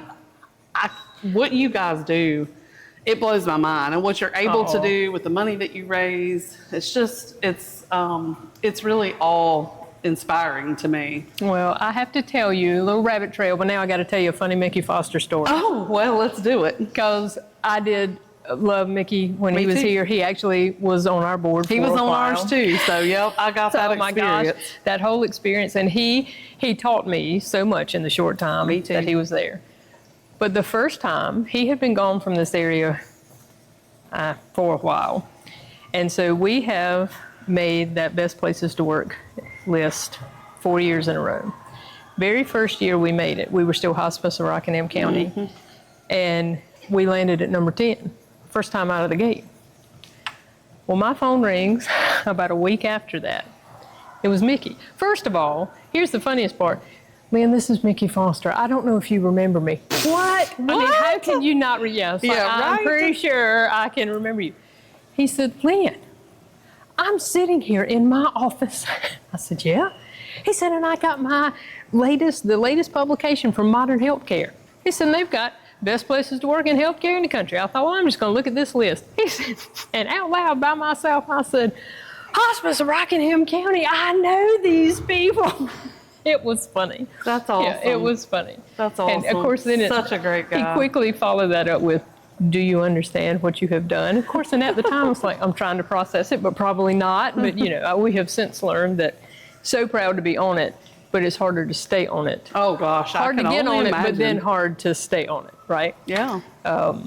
But I'm grateful for this county to hear that, how well we take care of our employees. It matters. It absolutely does. And the work that we do is hard, but it's like we've said several times today, we've got our own lives too. So it's not, you got to support and we've got to take care. And the way I view that, honestly, you look at hospice care, it's holistic care, we take care of the whole person. You got to do that for your employees too, so they can go do it. That's right. Yeah, it's pretty tremendous. So I don't know that I necessarily prepped you for this, but if you're comfortable, do you have a personal hospice story? Well, I do. I do. I actually have a couple. I have, at top of mind, at least 3. Okay. So I guess we can start with, because I was just talking about this the other day. My first experience, and I'm going to try not to get You're fine. too emotional. Yeah. My first experience was in 1998. Wow. And I was a senior in high school, and my parents had just separated.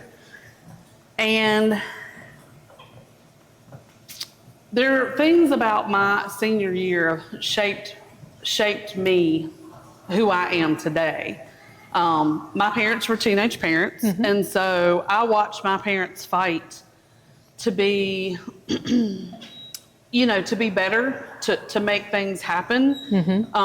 So rabbit trail, down the rabbit trail. Both my parents, so my dad's dad, my mom's dad was juvenile diabetic, type 1 diabetic, and he died when she was 10 years old. Wow. My dad's dad had a massive heart attack when he was 14 years old. So you have 2 teenagers who don't have fathers, who one fell into alcoholism and some other things, and then one fell into trying to provide for her family and working swing shifts. So 2 unsupervised children, and here you have. So they spent quite a bit of their early life trying to, so my mom came to RCC, so full circle. There you go. She came to RCC, she got her nursing degree, she got the Annie Penn Scholarship, worked as a CNA, came back, and ended up with her bridging her BSN. So I got to see that whole Very thing cool. happen. And my dad was always a hard worker. He also came back to RCC and got a degree. He's a class short of a second degree. We've been talking about he needs to finish that.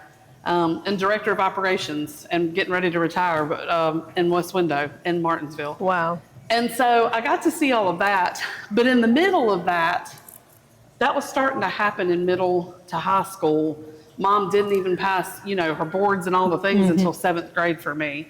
So I was, I got to watch those things. And my grandmother, she ended up coming to live with us.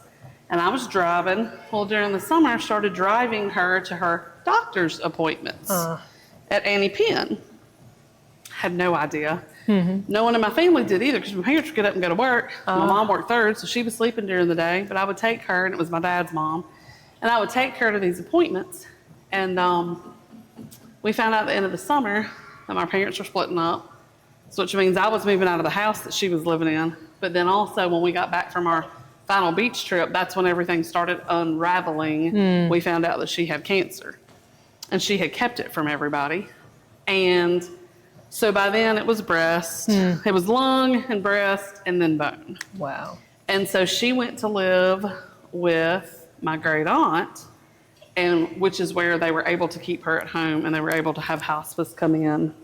And so my first experience was to see her dying respectfully, comfortably, like as a 17-year-old, not really understanding all the things that were happening and who the people were and what it meant. I just knew there was a nurse that came in, and once all the boys were together, she passed away peacefully, and that was that. Well, that was my grandma Ramey.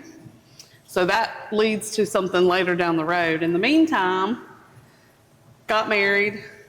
I was moving away, and I met my husband, who's from Bethany. And so then here we are. We're still in Rockingham County. And my oldest was a year old, and my mother-in-law's father started having issues because, these older folks are stubborn, and they don't want to go and have anything checked out. And so he ended up at Annie Penn, throwing up blood, doing some things. And so I think they gave him, it was very few weeks, but in 6 weeks he was gone. And so again, took him home from the hospital, brought in the hospital bed. The nurses, it was still hospice then, were coming in. And then it got to the point where he came to the house. Gotcha. And we were just talking about this 2 days ago, because my mother-in-law, actually yesterday, my mother-in-law was at my house, and she brought it up, and she started crying because your folks allowed and encouraged. So my husband was the grandson that was there, and he stayed. And everybody else left, and he refused to leave him until the funeral home could come. And so I remember being on the phone with him and him talking to me, and him holding his hand, and he refused to leave him. And so your people, your staff, everybody was so kind to him, and just again, encouraged him to do whatever he felt like was, right. So and he did, and it's still one of the things that makes my mother-in-law so happy and so proud that her son wouldn't leave her dad. And so that was one of my others. And then, which brings me to my third. So a lot of people know my maiden name is a little bit of a household name here lately. So Jason Ramey and I, we are first cousins, and we shared the grandmother who I was speaking of earlier. But also his mother, who was, anybody who's from Eden, and really further than that, knew his mom. My Aunt Debbie was the owner of the Circle Drive-In. She managed at one time the Circle Drive-In and the Circle Mart when they were connected. But if you knew her more likely from her time at the Boys and Girls Club. And the fact that she was an amazing mom and volunteer and just giver. She was that mom, she had 5 kids of her own. She took in kids, she took care of kids, she took care of all her kids' friends and all her nieces and nephews, but then all the kids at the Boys and Girls Club, it didn't matter. And she would feed people, and she would give, and she would work tirelessly. Wow. And it was really sad, but she had cancer, and again, we found ourselves visiting the hospice home. Wow. And, you know, her, it was really sad to watch another loss in that family. And for Jason, you know, his mom was the one who believed in him. Right. She was the one who gave him his Bible that he still carries. She's the one who kept encouraging him and making sure that he stayed on a good path and that he did the things he wanted to do when it came to going to school. And, you know, she shaped so much of who he is, and this community has benefited so much from who he is. Right. And what he does. I don't think I've ever met anybody with a moral compass any straighter than his. And so losing her was really terrible from a community perspective. But again, you guys were able to come in and still, I mean, the things that happen afterwards. Right. You know, being able to honor, being able to remember. I can't tell you how many times, like, that my mom did things to honor, you know, different folks in our families, or, you know, we've purchased bricks, or we've done lots of things. And to be able to put your loved one's name on something, or to see it in writing, or to see it permanently, a lot of times helps the heart heal. Absolutely. And helps. So the services and the things that you all offer that goes so beyond that time of death. Right.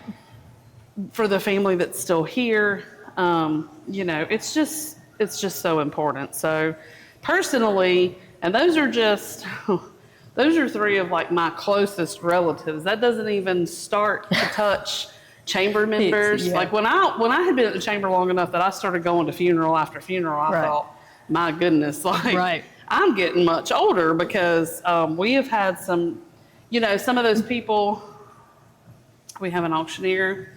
I loved Harry, then John too. Like, you know, there were so many people, like, they'd come through the doors and you would see them and you would hug them and you know all about their life.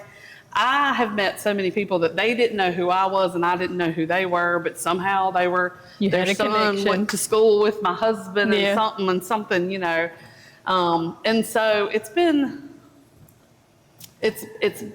kind of been like a full circle moment too for me to realize like how fragile life can be. Right. And then, but also like how important it is for us to make the most of every single day. Yes. So the fact that you all rebranded and changed your name, and, you know, it was such good timing for me personally, because, you know, I was experiencing so many of those things that weren't those moments that you don't want people to think of you only as. Right. So. Right. Well, I am so grateful for the trust your family has had in our organization. And we never take that lightly. It is actually extremely humbling to me that people allow us to come into their lives at such a personal time to literally care for and support somebody that they love. That's what we're here to do. And I'm grateful that we have the opportunity to serve. And I'm just grateful for all the ways that you guys support us, support all the businesses, and really think about how we are all weaved together, serving this community together. We are. And, you know, it's funny, the story about my husband's grandfather, like, they were our babysitters. Wow. And my daughter was a year old, so I had just gotten hired at the chamber in July, and this was March of the following year, and suddenly I didn't have a babysitter. Wow. For the Life 6 happens. weeks that he was sick, and then for 6 to 7 more weeks of her grieving. So, and there are people who now are super important in our world that when I put it on Facebook stepped up. My mom helped, but a lot of people know probably that Autumn Hollifield has taken pictures of my family since my child was born, but she also during that time was the person who stepped up and said, I've got 2 small kids at home. I can do 2 days a week. Wow. And so she helped me through that 13 weeks that I didn't. So, I mean, there are things that you look back and you're right, like it's all interwoven. It's all full circle. Absolutely. And now I look at her and I look at her kids she's got a senior and she's got another one in high school, and they're doing all these things, and it's like, oh my gosh, you know, and so. Life and happens fast. It does, and then she's got this great and powerful business that she took from the ground up and then broke it back down and then built it back up again, and so I just think about like how we all, like for me, when I think about Ancora, I think about the chamber, I think about other, like, it's the connections, like again and again and again. It's the relationships, the connections, and the support of each other. of Yep, each there we other, go. and the Yep. love that we all have for the community, for our organizations, for the work we do, and for each other. Yep, 100%. That's the greatest way for us to end our time. You just summed it up beautifully. Actually, I'm going to ask a random question because I think we've got a connection that maybe we don't realize. Do you know a Trent McGee who is Greenville, North Carolina's chamber president? I do. He's my cousin. I did not know that. So we'll end there. Okay, One well, more there connection. you go. Small world. Yep. Thank you so much for joining me. I appreciate it. Thank you for having me. It is definitely a pleasure and an honor to be asked. Well, thank you. We talk a lot on our Tuesday tip of the day about quality metrics that Medicare measures for all hospices across the country. And one of the categories that they focus on with these quality metrics is entitled Help for Pain and Symptoms. And what they are measuring, it's based on the family's perspective after the care has been provided. And Medicare wants to know if the hospice team always gave the patient as much help as needed for pain and other symptoms. So certainly hospices exist to provide comfort and focus on quality of life. So symptoms that we manage when Ancora takes care of our patients and families, we of course are providing holistic care for that patient. So the symptom may not always be pain.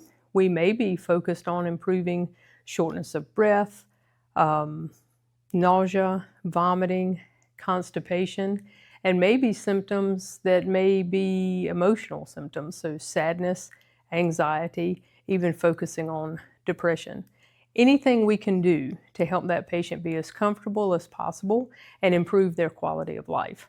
When we are taking care of these symptoms, it's important for everyone to know that we individualize that care tremendously. So there is no cookie cutter care provided by Ancora Compassionate Care. It's what is most important and what matters most to that particular patient and that particular family.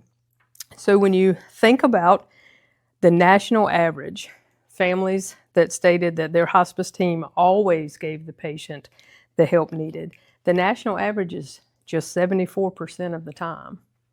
The state of North Carolina average is a little bit better at 78% of the time.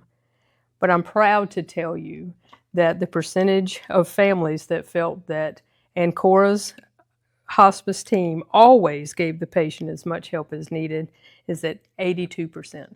So much higher than the national average, much higher than the state of North Carolina average. Our two competitors here in Rockingham County did not meet the state of North Carolina average, so they are both underneath 78%. When you need greater support and greater symptom management, please make sure you're asking for Ancora Compassionate Care by name. Since 1987, Ancora Compassionate Care has been a supportive presence for Rockingham County, extending its reach to Stokes, Caswell, and Guilford counties.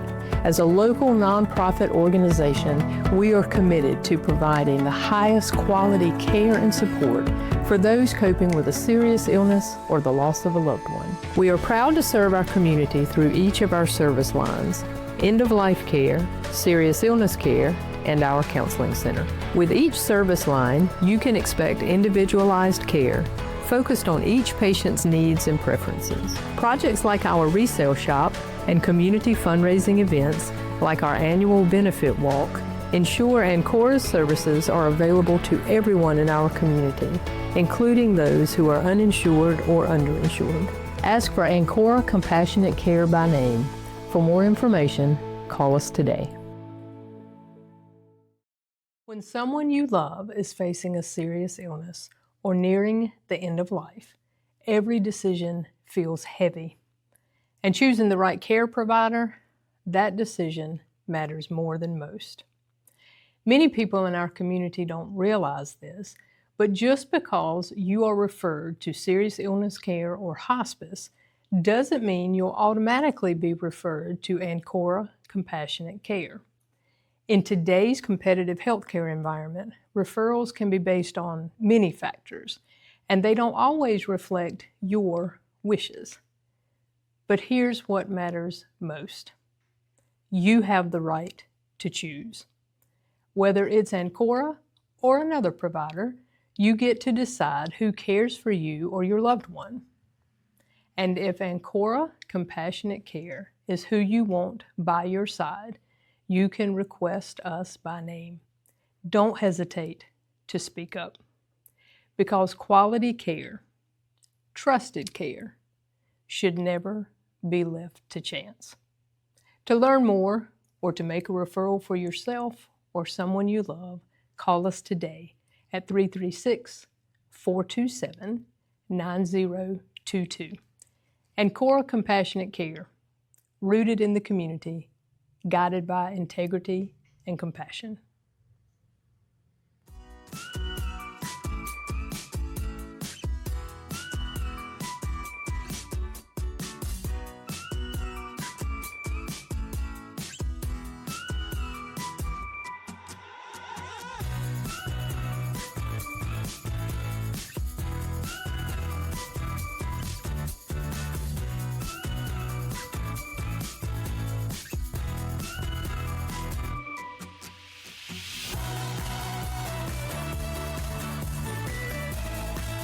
When most people hear the word hospice, they often picture it as a place where people go in their very last days. But you might be surprised to learn hospice is so much more than that. Here are some things you might not know about hospice care. First, hospice isn't just about the final moments of life. Patients can receive hospice care for months, not just days. The earlier someone begins hospice, the more support they and their family can receive. Second, hospice is about living fully. Our team focuses on comfort, dignity, and quality of life, so patients can spend their time making memories, not just managing symptoms. Another surprise, hospice cares for the whole family, not just the patient. Families receive emotional support, education, and even grief counseling, sometimes for more than a year after a loved one has passed. And did you know hospice care is typically covered by Medicare, Medicaid, and most private insurances? That means families can focus on what matters most, being together, without the burden of unexpected medical bills. Hospice isn't about giving up hope, it's about redefining it. Hope for comfort, hope for peace, hope for time shared with the people we love. If you'd like to learn more, Ancora Compassionate Care is here to answer your questions, because hospice care is about living, caring, and supporting every step of the way. Call us today at 336-427-9022 to find out more about how hospice can support your loved one. Hey everybody, I've got Jean Slayton with me to walk for a few minutes, and Jean is our growth team leader at Ancora Compassionate Care, but I just informed her that we will have to take a selfie, so that's what we're going to do first. So here we go. I tell you, left-handed, this is testing all of my skills. So a couple of updates we have to do. First of all, let's see, I'm trying to update my steps with everybody that joins me, so we'll see where we are. Stepping mighty slow, which I have found out is a little more difficult than a normal pace for me, but 15,700 steps. Awesome. So there we go. Oh, more cowbell. That's what we have for flavor. Now, do we have an update to the board? We've decided we're getting a real tote board. We're showing our age, but you remember the old telethons? Yes. That's what we need for next year. That's so what I let's was see. just talking about. I had one of our Spark lunches, and we were just talking about this. event and what was happening in the fundraiser and everything else. And I said, yeah, I'm going to show my age. And it's pretty much like a telethon. Y'all remember those? And there were a few people that looked at me like I was nuts, but the majority of the room was like, oh yeah. I'm like, okay. Very good. That makes me feel better. Yes, Makes me feel better. 100%. Okay, so let's see what the update is. We got more cowbell. Oh, we have raised $21,800. That is phenomenal. That is phenomenal. Thank you, thank you, thank you to everyone who is giving. You know, the whole purpose, what we've been talking about all day is this community being so good, giving back to us so we can continue to serve the community. 100%. Right? Just, all right. Well, gave them your title, but you talk about what you do at Ancora. I have the privilege and the honor to represent Ancora Compassionate Care in our community, to help our providers, our case managers, our community at large, the patients and families, everybody understand all of the support and resources and all the great things that we get to do to help everybody. And it's so much fun. Okay. When you think about our mission, we've talked about our mission a lot today, to be a supportive presence for life's journey, but what part of our mission resonates with you most? The supportive presence. You know, ironically, I've worked in a couple of leadership learnings. Yes. Lately, and then last year with TCN. And one of the things that we've now done and talked about is developing a personal mission statement kind of a thing. And mine continues to be connecting people and community with resources to live their best lives. And I can't say enough about it because I finally get to work in a place that I get to live my passion and my life's mission. So connecting folks with the resources to live their best lives. We do that so well with all of our different service lines. And then the knowledge that all of us hold about the other resources that are available in the community as well. Right. It is truly, it's hard to find anybody that doesn't have some sort of connection to the hospice service line. Everybody knows somebody. But now when we were talking earlier today about the rebranding and while that was a necessity because now we offer all these other beautiful serious illness care, the counseling center, but yet the mission stays the same. That supportive presence, meeting those patients where they are. It is a beautiful thing. Angie Barker walked with me earlier today, and she actually had a fantastic message to the medical providers in our community. Oh, fantastic. Yes. But what is something that you wish our medical providers in our service area understood about Ancora? That's a very good question. There are so many things. And I think the biggest thing is that we want to partner with them. Yes. We, at no point in time are we trying to take over, do their job, or anything else. We actually want to help them take care of their folks. You know, a lot of our community providers have taken care of generations. Exactly, that's what we said earlier. Generational providers here. They know these families. They literally know these families from birth to death. And so there's a huge commitment. I think they feel a huge commitment to do their very best for them. We want to help them do their very best. So we want to walk alongside them as well in caring for those patients and giving them the best outcomes. And I'm happy to come in and meet with them at any point in time and have a conversation about what that looks like and what are your unique needs for your practice versus yours over here and all of those pieces and parts. Death is not scary. Right. And we're here to help you. It can be beautiful. Good death. Yes. Well, and so when Angie and I were talking earlier, that was actually part of the conversation that I wish medical providers who have taken care of people forever, or maybe it's been a short amount of time, but to view a partnership with Ancora Compassionate Care as a gift to your patient. Correct. Not particularly the hospice service line, not there's nothing else we can do. Yes. So It's we're an going to call. extension of Yes. your practice. And what I love when I can get in front of providers and I can tell them, instead of saying, there's nothing more that I can do, because nobody wants to say that. Right. There is no cure for your disease, but there is so many things that I can do to help support you at this point in time. So let's talk about what's important to you and how I can help support that. Right. And so it takes the good work they've been doing for years with this person. Correct. And we just extend the very good work. 100%. Yeah. And they still look like a hero, and everybody gets the support that they need. Yeah. Do you think in situations like that, that the medical provider is thinking just of the patient? You know, our support is for the whole family. And I think there's a lot of, how long have we fought and will continue to fight the morphine stigma, the hospice is death, and all of those things, which is not true. Right. I mean, at all. That's a whole nother soapbox I can get on. But,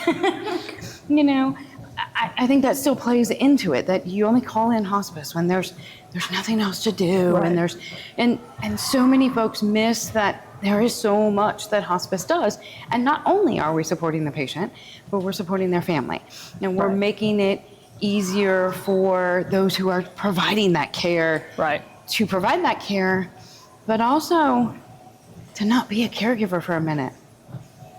I met with, randomly, I was out helping my son buy a suit. He's 18 now and getting ready to graduate high school. And talking to a gentleman who we had served. Had no idea. It was a wonderful, beautiful moment. Well, we served him with a sibling of his. And he said the biggest impact that we made, and the thing that is always lasting for him, that was years ago, was that when we came in, he didn't have to be the caregiver. He could be the sibling. And I know my mom passed away at Gibson House, before it was Gibson House, before I even worked here. Right. And that was, we were a loud, large group. I'm the oldest of 7. Yeah. Plus I got lots of kids. Like, we made a whole lot of noise up in that building. But never once did anyone made us feel ashamed for that or anything else. And we were able to just sit and talk and relive memories and not be the caregiver. Right. And everybody could just be whatever their role in the family is. And enjoy the time you had. Make those memories. Have those last That's conversations. Right. That's right. Say what you want to say. Well, finally get my brother to admit to something that I got blamed for my whole life. Well, hey, it's never too late, Come right? on. I get it.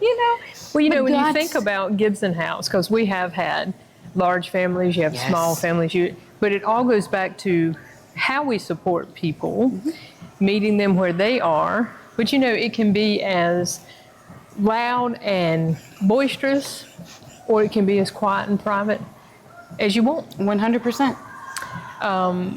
Because we take care of every patient and every family where they are at that moment. Right.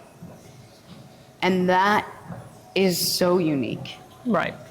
I agree. And I think listening to the patient and the family to understand where they are is key, right?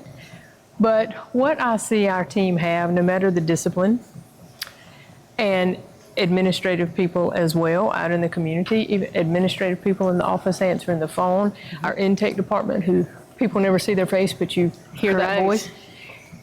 You can't teach that compassion, that instant human connection, building that trust and rapport as fast as we do. I think that is something that sets us apart 100%. Because it is so genuine. Yes.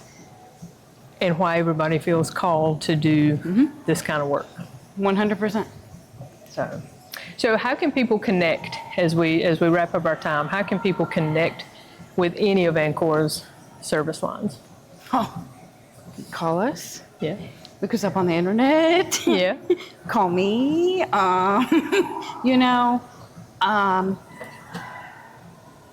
People can refer themselves. Yes, actually. And I just had that conversation with someone else who was kind of surprised to hear that. Oh. And I thought I had done a better job of messaging that. So maybe not. But for all 3 of our service lines, patients can refer themselves and or families can refer their loved Absolutely. ones. We don't have to have orders. We don't have to have formal referrals or anything else. I'll go and track down all the things that we need so that we can get that patient the services that they need. Yeah.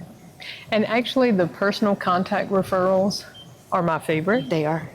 Because that is a beautiful expression. Somebody has had a positive experience and has told somebody else. Correct. So. And somebody knows that it's okay to say, I need help. Correct. Correct. So. Yep.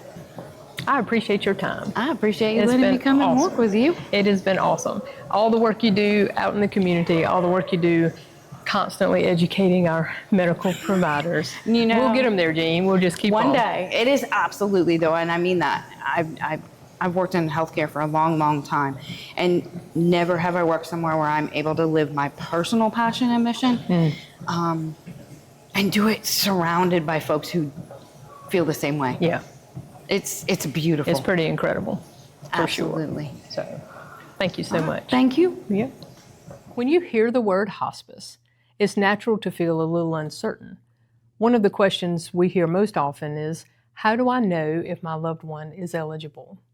Hospice care is for people facing a serious, life-limiting illness when the focus shifts from trying to cure the illness to making sure the patient is comfortable, supported, and able to live with dignity. Eligibility is generally based on a doctor's assessment that a person's life expectancy is 6 months or less if the illness runs its usual course. But that doesn't mean care stops. It simply means that care changes to comfort, to quality of life, to support for both the patient and the family. Some signs that hospice might be the right choice include needing more help with everyday activities like getting dressed or bathing, spending more time resting or sleeping, ongoing weight loss or weakness, frequent hospital or ER visits, or simply a noticeable decline even with continued treatment. Hospice is available for many conditions, including cancer, advanced heart or lung disease, dementia, kidney failure, and others. One thing we want families to know, choosing hospice doesn't mean giving up hope. It means shifting that hope from curing the illness to making the most of each day with comfort and compassion. If you're wondering whether hospice may be right for your loved one, start by having a conversation with their doctor or reach out to us directly at Ancora Compassionate Care. We'll walk alongside you, answer questions, and help you decide if hospice is the right support at the right time. Because hospice isn't about endings, it's about making every day count.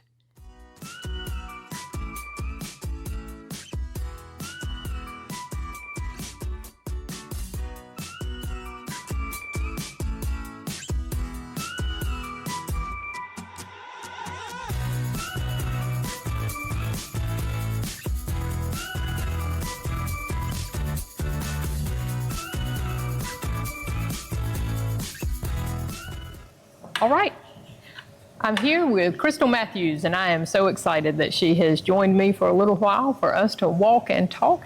Crystal is with Brookdale Reidsville, and we're going to learn an awful lot about that. But I have just told her, first thing we got to do is take a selfie. So here we go. Thanks. So I've been, and I think I just missed one with Jean, but I've been trying to update my steps with every new person that comes to walk with me. So let's see where we are in the day, because we're heading towards 3 o'clock. Crazy. Let's see. Do you have an update? Okay, that's all right. Come on. Let's see where we are, Crystal. Oh, that's not true. So okay, 16,732 steps for the day. Wow. That's pretty impressive. Well, there you go. All right. So, tell us about Brookdale Reidsville. Okay, well, thank you, first of all, for having me and for inviting me to have this great opportunity. So I'm Crystal Matthews. I'm the sales manager for Burkdale-Reedsville. Burkdale-Reedsville is formerly known as Carolina House of Reedsville. We have served Rockingham County for 27 years now. Wow, congratulations. Thank you. We are very blessed to be able to be here and serve the residents and their families for that long. Yeah. We are an assisted living community that also offers Alzheimer's and dementia care. Okay. So we have a memory care community. One other unique thing about us is that the tenure of staff that have been with us, we have over 200 years of experience right under Burkdale-Reedsville's roof. So that's a little bit about us. That is awesome. And I love, first of all, I have to ask a question. Sure. So we've been in this community 38 years. Wow. The majority of the time, of course, we were hospice of Rockingham County. Right. So you mentioned going from Carolina House to, do you still have people call it Carolina House? Absolutely. Absolutely. So I should just expect that to be a thing like forever? Okay, all right, that's okay. I guess as long as they're calling us, doesn't matter what name it is, right? All right. I love that you all refer to it as a community. Mm-hmm. I'm assuming that is part of your training, that is? It is. What's the rationale behind that? It's a community of people. It's a community of residents, a community of family. We all have one thing in common, and that is to take care of the residents that have chosen to live with us. I love that. Like a neighborhood almost. Well, that's what I was just getting ready to say. So that's the first word that comes to my mind. And of course, we are here today raising awareness about Ancora, but raising funds so that we can continue to serve our community. Right. This community, Rockingham County, is so incredible as far as giving back. I'm sure you experience that as well. I just like that term, community. That is pretty cool. What's something, though, that you wish people knew about assisted living that maybe they don't? I really wish that people were aware of how to pay for it. Okay. I have been with Burkdale and in senior living for 12 years. I would not have known what the cost was, what the resources were out there to pay for it, because there are lots of ways that people try to plan, or maybe they're just unaware of what available resources there are. There are, private pay funds, Medicaid. A lot of people, when they go into assisted living, are unaware that if they are a veteran or if they are a spouse of a deceased veteran that served during a major war, there's opportunity for extra income there to help pay for their care. So I wish that the educational piece was people were aware and that they would be able to plan accordingly. Before something happened where they needed to go to assisted living. Well, you just educated me, because I didn't realize some of those resources were available. And I guess then, Crystal, when we need to be planning way back in the past, we don't think about. Wow. So you have that in your mind from your career. Mine is, I wish people would plan their advanced care planning. Like, what would you want done if this, or this? Some even in my own family, it's like, we don't want to talk about it. It's like, well, this is something we need to talk about. We want to do what you want done, but we don't know if you don't tell us. So kind of the same thing with the planning. So is that something that you all educate the community about? We do. We do. We're always trying to find unique ways and opportunities to reach different people, different organizations, to be able to share that. Okay, because that's a hugely important piece for sure. So Ancora Compassionate Care. Well, of course, we have the hospice service line, we have the serious illness care service line, and we partner with you all and come into your community to work alongside you. But what does our partnership mean to Burkdale-Reedsville? It means a lot to us. I think one of the things that both of our organizations has in common is the resident and the patient. We both want them to have the best quality of care whatever time it is in their life that they are needing our services. When Ancora comes on to provide care for our residents and we're in that partnership, it's important for us because of the amount of people that are involved collaborating to take care of that resident. So we all have that one thing in common. Having the resources that y'all provide to the family, that we provide to the family, and just coming together as a team to make that person's life as best as it can be. Well, the team approach has got to always be paramount. And like you said, both sides both of us have responsibilities, but collaborating, as long as we keep that patient in the center, correct, it's going to be beneficial for everybody, right? Absolutely. So if you're comfortable sharing, do you have a personal hospice story? I thought about that question and was like, what can I think about? And I'm glad that you said that Hospice of Rockingham County now, Ancora, started 38 years ago. Yeah. I was thinking today, my grandfather was under Hospice of Rockingham County. Oh, wow. In his home, and he passed away 30 years ago. Isn't that something? So that was my first, I was a teenager, but that was my first experience with hospice. Wow. And then I had a grandmother that was under hospice care, Gibson House. Yeah. And the experience, we couldn't ask for a better experience. The quality of people that you had there that cared, that really knew what we were going through and put us first. And we didn't need anything because they were always there before, knowing what we needed before you did. Yes. And then I had another grandmother who went to Gibson House. And she stayed there for 30 days and graduated there. So I've had all different aspects of I love that of care for my loved ones, just with you guys. Well, I tell you, I'm glad that you shared that story, because that kind of flies in the face of the misconception that every time it is, as soon as you say hospice, you're saying just a few days or a couple of weeks, or right? Because we do have people, and I love the graduate. Yes.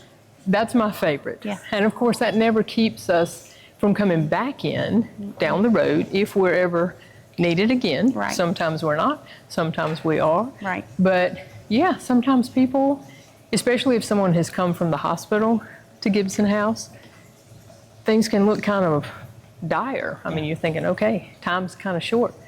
And then, of course, there's a hospice aide up there that cooks the best breakfast. I always say it's Patty's breakfast, but it is the whole team and that incredible care that they receive, and then they do better. And how wonderful is that? Right.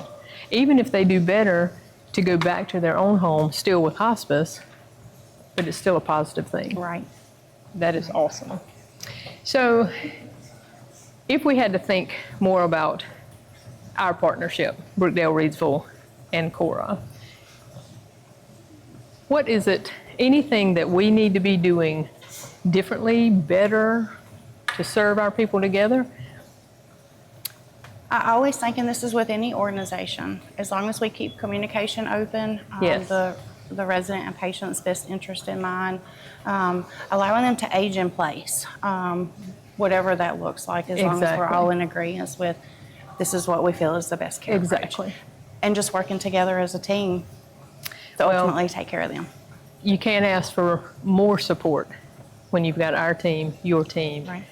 These folks are well taken care of. That's right. For That's sure. exactly right. Which is awesome. So I appreciate your time today You're welcome. very much. I appreciate yours too. And we appreciate the partnership that we have there. It's an honor to work alongside you guys. Thank you. You too. Thank you. All right. One of the quality metrics that Medicare measures is how well the hospice organization trained or taught the family to take care of their loved one. When our interdisciplinary team comes into the home, so that would be our RN, our social worker, our hospice aides, our chaplains, there's a tremendous amount of teaching and training that is going on, all in an effort to provide the best support for the patient and the family. So our nurses may be teaching things along the lines of disease progression, symptoms to be aware of, and also teaching how we can manage those symptoms. They may be teaching about medications, when to give certain medications, how they will be effective, side effects of certain medications. Our hospice aides may be teaching things like how to reposition their loved one comfortably and safely. They may be teaching the family member how to safely transfer their loved one from the bed to the chair, for example. Social workers and chaplains are certainly doing a tremendous amount of teaching, coping skills, stress management, tons of things to teach the caregivers about how to manage their stress as a caregiver. So I'm happy to tell you that Ancora Compassionate Care, our score for this particular metric, is higher than the national average and higher than our 2 local competitors. So remember, when you want the best care and support for the patient and the family, make sure you ask for Ancora Compassionate Care by name.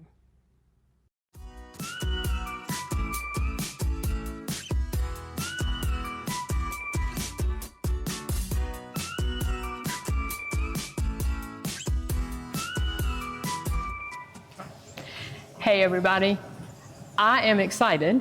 It's 3 o'clock. I have been doing this since 8 o'clock, but I'm getting me a little energy boost.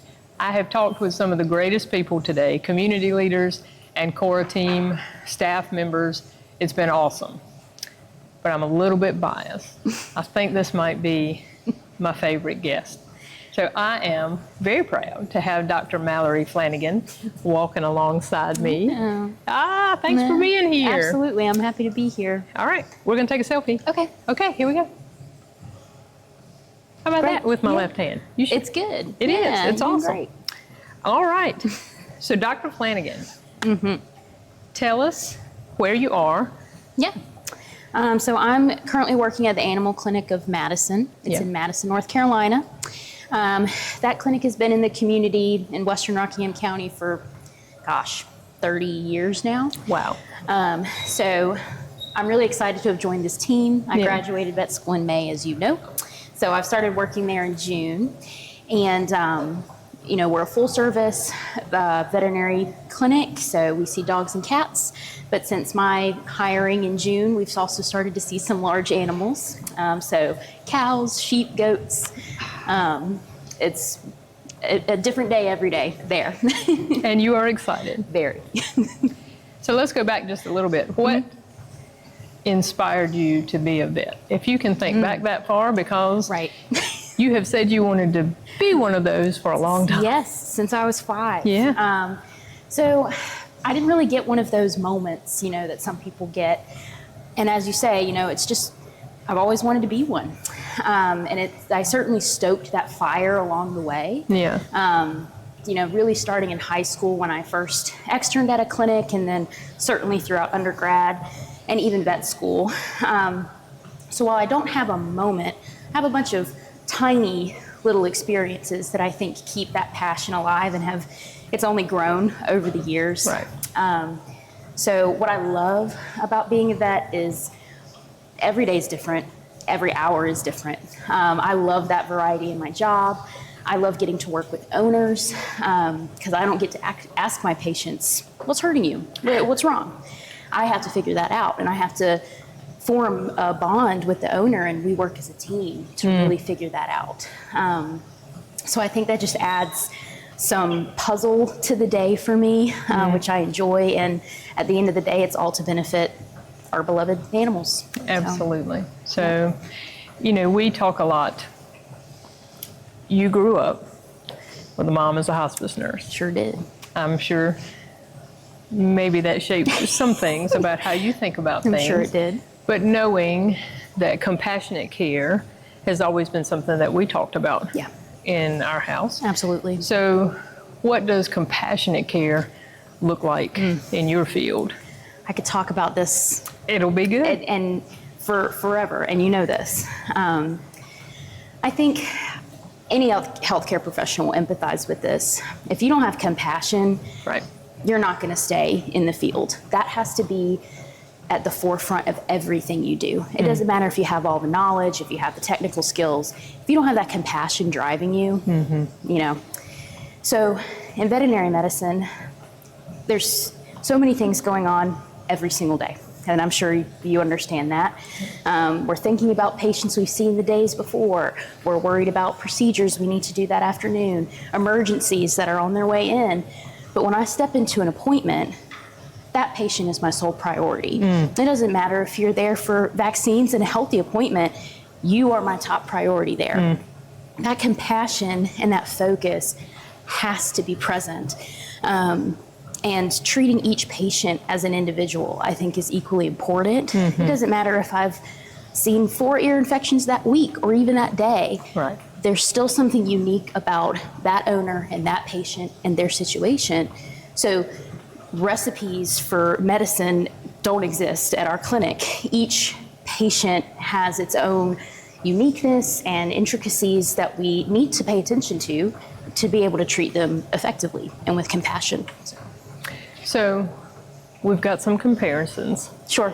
Because in what we do with Ancora, whether it's hospice, whether it's serious illness care, or the counseling center now, we have to have individualized care. Absolutely. So when you said there's no recipe, I love that, because there's absolutely no recipe. Nothing can be cookie cutter care.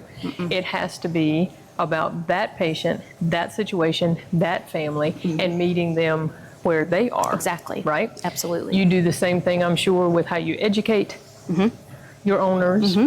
Yeah. Yeah. So it really depends. It really depends. And I think that's key too, is making sure owners understand what's going on with their pet. And I'm sure you can empathize with that. When our loved ones are sick, we want to know exactly what's going on. And my goal is to make that happen so that they can make the best decision for them and their pet and their specific situation. So this might be a weird question, but I think when I think about what we do, educating people, you can't make an informed decision if you don't have all the information. Absolutely. A lot of what our team does in hospice in particular is not only say, here is what I'm seeing today, but then also try to prepare for a couple of days ahead. Right. The emotional toll that it takes on patients and families, the caregivers, I kind of thinking about owners of the pets that come to you. Yeah. So how do you see your role as a vet contributing to the emotional health of the community? Yeah. You know, I love my job. We have happy visits and we have not so happy visits. So I take that responsibility very seriously to sit down and spend the time to talk about what is going on. You know, it's not just quality of life conversations, but it's those hard diagnoses of your 3-year-old has cancer, and I'm really sorry to tell you this. And sitting with that, because sometimes I'm the face of bad news. I'm going to walk in and I'm going to change that person's life with what I'm about to say. And I think keeping that, you know, in my mind of this is very serious and there's no time frame, as I'm sure you know. So taking the time to answer any questions that pop up. You know, we deal with grief every day, just like you do. And so, you know, being patient with owners as they process that information. And certainly in euthanasias, you know, some people say that, you know, that's probably the saddest part of my job. It's not, because euthanasia means good death. And that's a gift we have in my field. You know, I don't have to have my patients suffer. I can end that for them. And so the hard part is having to communicate that with the owner and saying, this is what I'm seeing today. These are the changes that have been going on, and taking in that animal's whole quality of life. And so recognizing that emotions run high in those conversations and really sitting and taking as much time as is needed. There's no rush in those types of conversations. Well, and you can't rush it. No. You can't. Again, you're back to meeting people where they are, not where we think you ought to be or where I need you to be, because, you know, that cannot be a thing. And that, though, can get a little heavy. Right? Sure can. Self-care is a thing. Yes, it is. It is a thing. So let's switch gears just a little bit. Okay. And I'm going to ask you to share, you know, it wasn't Ancora Compassionate Care, but we did have a beautiful hospice experience in the eastern part of North Carolina with 3HC. So we have an inpatient hospice unit here called Gibson House. And theirs was Kitty Askins. So tell us a little bit who that was to you and your perspective. Right. So it was my grandpa. So my grandma passed away back when I was 15. She was in hospice care too towards the end of her life. I didn't really get to experience that just with life at the time. So this was truly, even though you do what you do, this is the first time where my loved one was the patient, and I was really experiencing it from that side. And, you know, I am so happy that I got to be there with him for the last day and a half that he was here. As you know, when I got there, he was no longer up and talking. But what I enjoyed and what I respected was that everybody, from the aides to the volunteers to the nurses, treated my papa with the respect that he deserves. He was not awake anymore, but you would have never known the way they were talking to him, the way they were talking to us. That was never part of the conversation. And they answered every question we had. And there was a lot of family in that room. There was a lot of family in that room. So I respect their ability to communicate that to 15 people at a time and to keep us informed of what was going on. And I'm sure we asked the same question multiple times, but their patience and their love, I mean, it was palpable. And I think he passed with the dignity that he deserved. So, right down to how they had him dressed. You remember? I do. Had his still had his hair nice and clean, combed over. Absolutely. He looked like my papa. Absolutely. And I really respect that. And I'm thankful. It was peaceful and very dignified. Very. So I appreciate you sharing that. Yeah, no problem. So switch back as we close out our Sure. time. Yeah. What's the deal with these large animals? So where do they bring them to you? Do you go? It's a What's mix. the plan? It's a mix. Okay. So sheep and goats are portable. So if you can get in your car, you can bring them to me. I'm happy to see them. I'm also happy to go out. We're seeing animals within 30 miles of the clinic, so 30 miles of Madison. And I'm really excited to see where that goes as we, build more clients and have more relationships and pets to take care of. So, I'll go out to see them. We'll do farm calls. We'll have emergency care available for them because I fully believe they deserve quality vet care too. Absolutely. And I think they are so fun to work with. So I'm really excited about that. Oh, well, I'm excited for you. Thank you. That's just kind of amazing. So, all right. Well, I appreciate you sharing about the Animal Clinic of Madison, all of the great services, and I appreciate you coming out to support your old mom Of and course. support Happy Ancora to. Compassionate Care. Thanks. You're welcome. Love ya. Love you. When families are facing one of life's most difficult journeys, the end-of-life care for someone that they love, they deserve to know that they have the right to choose who provides that care. Unfortunately, we've heard from a few in our community recently that didn't feel like their loved one was given a choice the last time they were discharged from the hospital. We've even had a handful of families call confused as to why Ancora Compassionate Care was not providing their loved one's hospice care. I want to be really clear that this isn't about fairness. This is about dignity, compassion, and making the best decision for your loved one. Patients should be empowered to find the provider that aligns with their particular needs and their values. When a healthcare system automatically refers to one organization, it really does risk turning a deeply personal decision into a checkbox on a discharge form. And that's just not acceptable.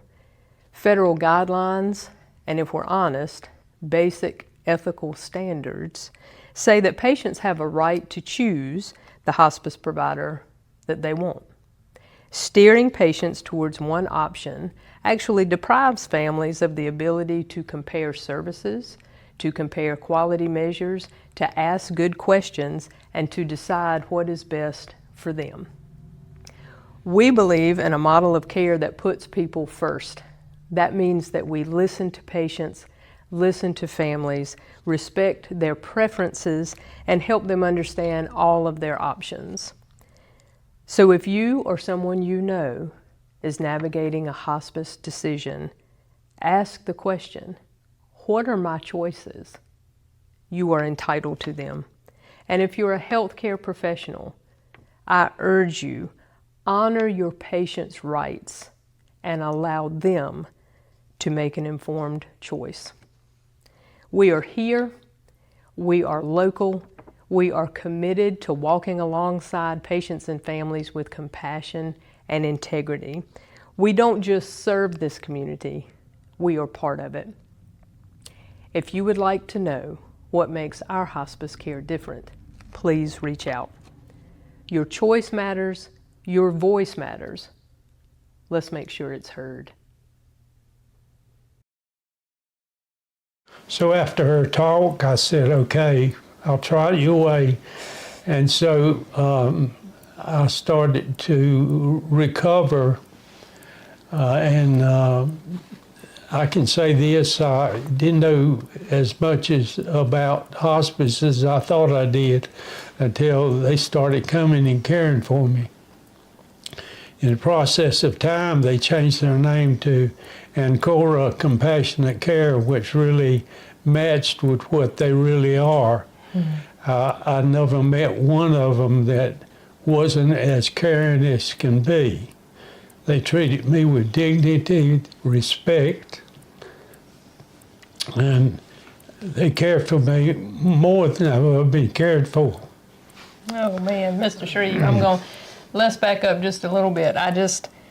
First of all, I just thank you for, again, letting us come in, but just trusting us with this story, because this is just a priceless story.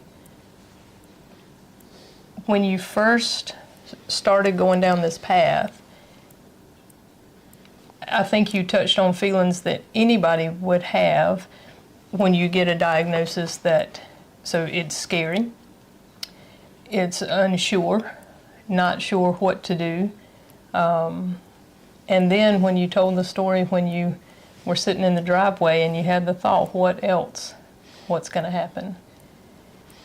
And I think that's an important part right there of how Ancora Compassionate Care, and you're right, at the time it was Hospice of Rockingham County, and we'll get back to that name change in just a second.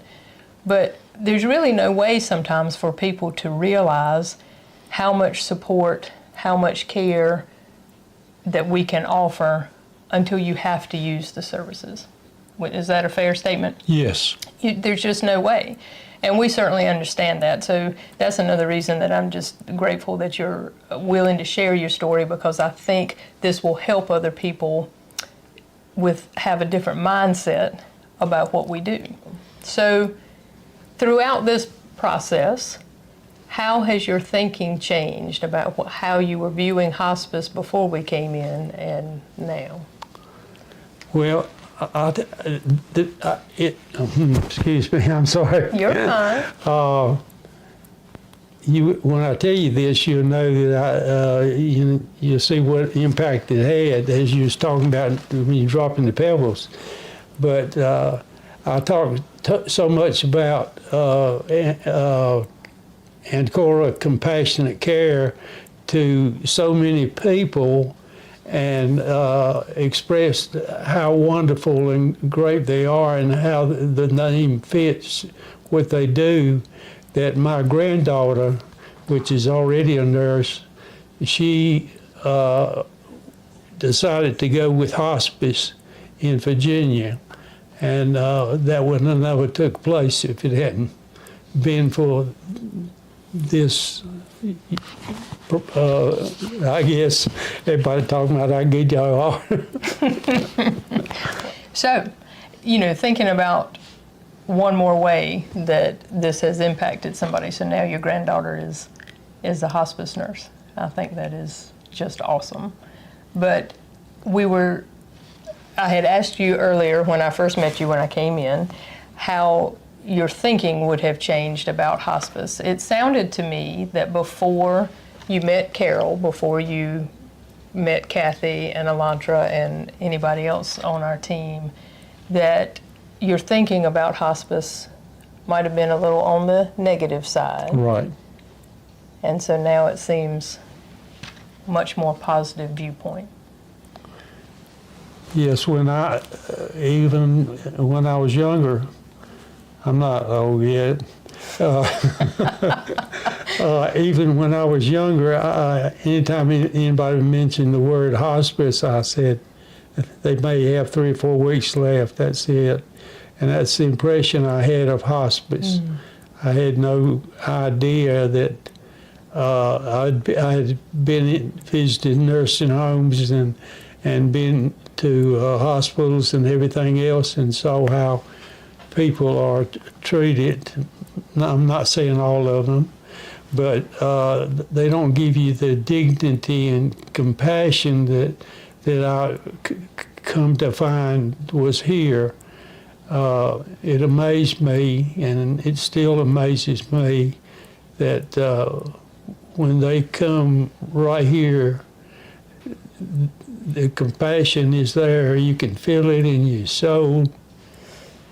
And I would recommend anybody that's getting close to the point of needing outside help or even any kind of help to seek Ancora Compassionate Care first.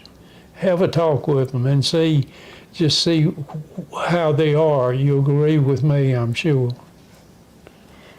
I do agree with you.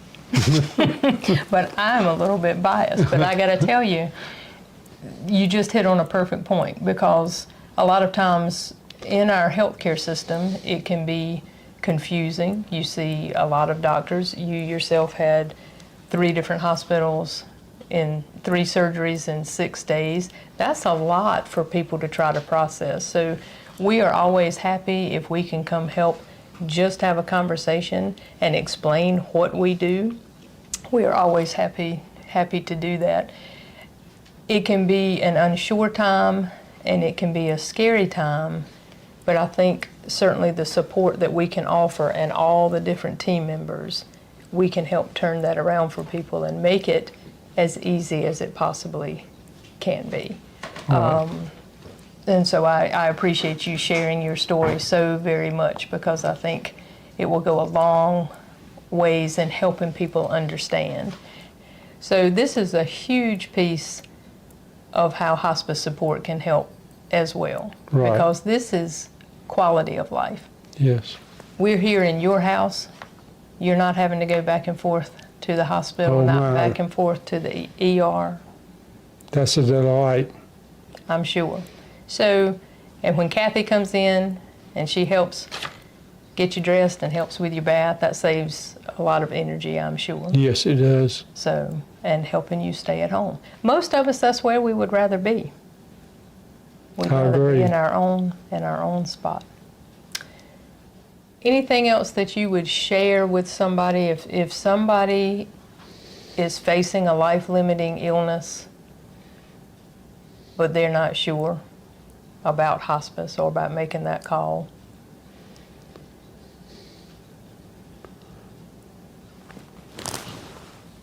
Well, they need to talk to you.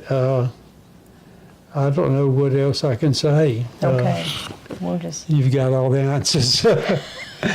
I would be interested in finding out how you got all of these people that are so compassionate. I mean, that's a rarity in itself. You know it is, and I'm going to tell you something that I believe down in my soul. I think no matter what we do in this organization, whether it's people on the administrative side, like the business side of things, medical records or billing, whatever, right from our receptionists to the nurses, the aides, the chaplains, the social workers, I think you have to be called in your heart to do this kind of work. We are very mission-minded, and our whole mission statement is to be a supportive presence for life's journey, which I think you have definitely experienced that. Hey everybody, we're back. And I'm so grateful that Cindy Tuttle is here walking and talking with me for a little while. Cindy is the Director of Clinical Operations at Gibson House, which is our inpatient hospice unit in Wentworth. But we got to take a selfie. Okay. Here we go. I tell you, left-handed. These are either going to be great or every last one of them is going to be completely blurry. Yeah, so we're going to have to see at the end. They're going to be great. Okay, we're going to claim that. It's going to be great. All right. Cindy, thank you for being here. Thank you for doing this. Yeah, it is. It's been a great day, and it's been fun to watch. Hopefully, are raising a lot of awareness. We are certainly, the community has stepped up as they always do, and we have raised a lot of funds so we can continue this mission. So, tell everybody. I gave them your title, but what do you do at Ancora? So, like Lynn said, I'm the Director of Clinical Operations for Gibson House, and basically I oversee, with a lot of help, the day-to-day running of Gibson House, where we have a 8-bed inpatient facility where we take care of patients in different levels of care. We offer respite care, which is care for our home care patients. Taking care of somebody 24 hours a day is hard work. Absolutely. So, we can offer that family a 5-day respite where the patient will come in 5 days. We take care of them, love on them for a few days, and then they return back home. And then we also have a routine home care. So if a patient is reaching the end of their life and, they, for whatever reason, the plan is not for them to pass away at home, they can come into Gibson House for that end-of-life care. Or if they're a home care patient and they are having some symptoms that we're having a hard time getting under control, then they can come into Gibson House. The staff there works really closely with the doctor to get those symptoms under control. And then once we get them on a good regimen of stuff and they're comfortable, then they can go back home. Yep. So our organization has been in this community. This is our anniversary month, so 38 years. So Flavor will correct me, but I believe Gibson House is 18 years. Am I right? Golly, she had to stop and think about that. I thought, if I have stumped Flavor Collins with a date, we're going to write this moment down. I'm glad we were on camera if that were the case. Golly. Like on November 12th. Exactly, no kidding. But what a wonderful way to be a supportive presence, right, for life's journey. It is, your team up there is incredible. I agree. Absolutely. Just listening to this lady that was walking in memory of her loved one next to me a few minutes ago, she actually was kind of blown away that a member of your staff actually attended the funeral. And she said, and then she tried to take care of everybody there. I said, well, I'm just not, especially knowing the person I am, not surprised. I'm not surprised. But when you think about our mission, what resonates most with you? I think it's the commitment to dignity and comfort that our staff offers. They work very hard to make sure that not only the patient, but of course the patient is comfortable, but we want to be sure that the family is also comfortable, because, there are a lot of things that get talked about in end-of-life care. There are a lot of medications sometimes that get talked about, and a lot of that can be very scary, for families and all. So the compassion that they have when they're talking with patients and families about their disease process or the treatment for whatever symptom, and the knowledge that they have, and can share. So I appreciate that, our team is empathetic and just strives to be what each patient or family needs. Right. Because everybody's need is different. Absolutely. You know? Everybody's in a different place emotionally. Every patient's in a different place physically. Absolutely. And when you see this staff go from room to room to room in this 8-bed facility, and how quickly they can adjust, because it's up to us to be the ones adjusting, right? Yeah, right. That's pretty amazing. It is. But It is. that is a definite skill that they have. And, you know, it's always amazing to me the details that families remember when you were talking about supporting and taking care of the family. Where my office is, right there by the front door, I have the opportunity to have a lot of beautiful conversations with families. But one struck me this past week, and she was so grateful that the staff took the time, knowing that it was going to be uncomfortable for her loved one to be repositioned in the bed. And her words, she said, without fail, they came in 30 minutes ahead of time, would give her medication, so when they had to come move her, she wouldn't hurt. Yeah. Well, but that person was so grateful. Yeah. Yeah. We might, from time to time, fall in, well, that's just our job. But for that person, right, that meant everything. Yeah, that meant everything. Yep. So lots of misconceptions. You kind of touched on that. What do you wish that people understood about hospice care?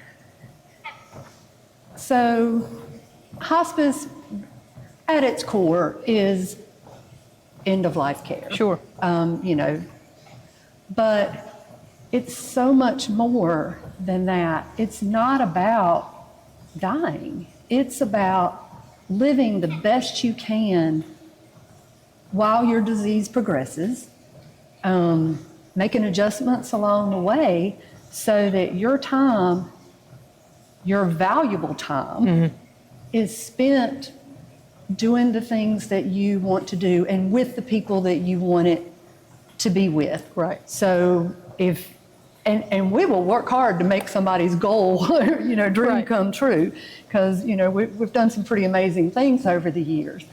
But it's not, and in Gibson House, I think a lot of times, you know, people they're hesitant to come because, first of all, if you've never been there, you don't know what a beautiful place this is. That's right. People often are like, oh, this is really nice, you know, and it is. Yeah. But what I love is when I hear the laughter coming out of the rooms, because it's not always a sad place. Sad things happen there, absolutely. Yes. But it's not always a sad place. Families come in, they're at the bedside, they get together, and most families, when they get together, they're talking about, oh, remember this and remember that, and they're reminiscing over the good times, and the laughter just comes naturally with that. Right. So fantastic reunions go on in there, and we are just blessed to be a part of it. 100%. So I love that. And families sometimes will say, I'm sorry, are we too loud? Or, you know, I know we shouldn't be laughing. That looks like, and you're thinking, really heck, is okay. no. Yes, absolutely. It's okay. Absolutely. You know, because that is the celebration of the person, of the life, of their family connection. Yeah, I totally agree with you. It is, but that again, I think is one of the misconceptions that if you haven't had an experience, people may think, well, it's all doom and gloom and sad and quiet. Yeah. And that is not always the case. Right. For sure. Yep. It hopefully will not be when it is my time to be in that experience. I hope not. So, so we've kind of touched on this a little bit, but talk about what you and your team do to make sure you've created a peaceful environment for people. So I think the staff takes a lot of pleasure in getting to know patients and their families. And the more you know about somebody, the better your care of them is going to be. Exactly. You know, we've joked a few times, and I think I even mentioned it yesterday, that You know, I love it when families bring pictures in. Yep. You know, because they can decorate, you know, they can bring things, I don't want to say decorate the room, but they can, you know, families can bring pictures in and things like that. And, you know, if whoever the patient is has a favorite, you know, blanket or a favorite whatever, you know, bring those things in because there's comfort there. Bring their pet. Absolutely. We allow pets. And anybody that's a pet lover knows what an important part of the family they are. So, you know, sometimes that person just needs their dog or their cat to snuggle up in the bed with them for a few minutes. So anything like that, if there's a particular something that somebody wants to eat, then we're going to try to get it if we can, you know. So I think, you know, just taking those moments to get to know who we're taking care of and what's important to them, you know. Yeah. Everybody comes from a different experience. Right. But again, we're talking about the skill that your team has in Gibson House. It's a skill on both sides. So the home care team has the same skill. But it's different in my mind because with home care, you leave this house and you may have a 10, 15-minute drive to the next house to kind of get time. and to kind of get, okay, here's who I'm seeing, this is what's important to them, and get ready. Your folks, room to room. So it has to be kind of rapid. So it has to be very intentional that they shift gears. And that's a beautiful way and I that think they it helps support people. that, you know, especially if somebody is there for a little bit of length of time and they've seen them from, you know, each day for the last 3 days or however long that nurse or aide is working, you know, they pick up on things, you know. I know, you know, she always in report, you know, you might hear, she always starts wiggling her foot when she starts having some pain. So it's important to be able to pick up on those nonverbal things sometimes too, and then they pass that along to each other. Yeah, absolutely. That is awesome. And so really, that's actually been certainly a supportive presence for the patient, but it has been a supportive presence for your teammate. Right. That's pretty cool. Pretty cool. So all the families, we've had a ton of families come through Gibson House. If you could say one thing or anything to those families that we've served, what would you say? Thank you. Yeah. Thank you for trusting us with the people you love the most. Absolutely. I mean, there is no... It's all right. There's no greater honor than to be allowed to do that. I agree 100%. So we've had good energy all day, and now Lynn and Cindy are going to cry. But it is coming from the heart because I am always so humbled that people allow us this opportunity to serve in the way that we do. They allow us in their homes. Yes. They come to our home. Correct. You know, and allow us their greatest asset. Yeah. You know, so. Absolutely. Oh, wow. So, anything else you'd like to share that we hadn't touched on? I don't know. I just appreciate being able to be part of this organization. I have, you know, this is my second time around here with Ancora. It was Hospice of Rockingham County the first time I was here, and when I left, my intention was always to come back. And when circumstances changed where I was, I called Flavel because Flavel was here when I left. Right. And I said, Flavel, if y'all got any openings, I'm coming home. Yep. Oh. And there was an opening and I came home. So. What a beautiful way to wrap up our time. There you go. I'm grateful for a lot of things. I'm grateful for the opportunity to work alongside you. Well, 100%. Thanks for your time. Thank you. Yeah. When families are facing one of life's most difficult journeys, the end of life care for someone that they love, they deserve to know that they have the right to choose who provides that care. Unfortunately, we've heard from a few in our community recently that didn't feel like their loved one was given a choice the last time they were discharged from the hospital. We've even had a handful of families call confused as to why Ancora Compassionate Care was not providing their loved ones hospice care. I want to be really clear that this isn't about fairness. This is about dignity, compassion, and making the best decision for your loved one. Patients should be empowered to find the provider that aligns with their particular needs and their values.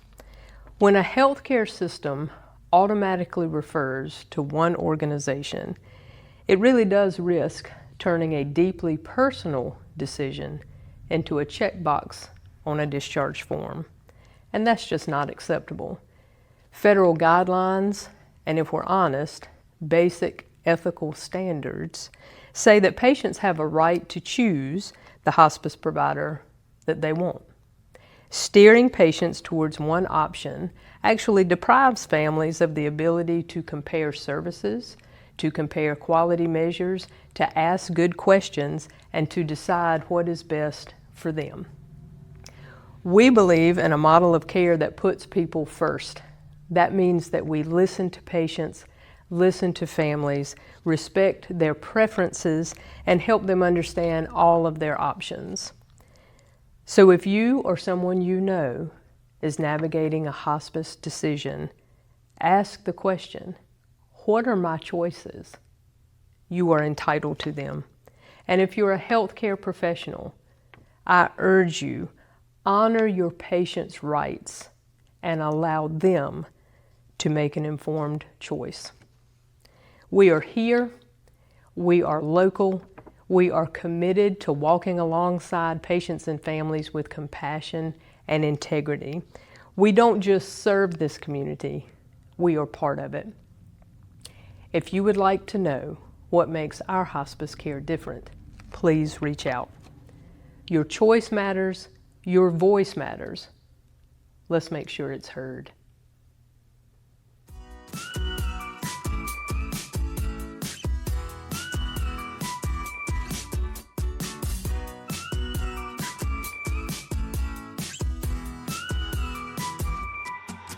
Since 1987, Ancora Compassionate Care has been a supportive presence for Rockingham County, extending its reach to Stokes, Caswell, and Guilford counties.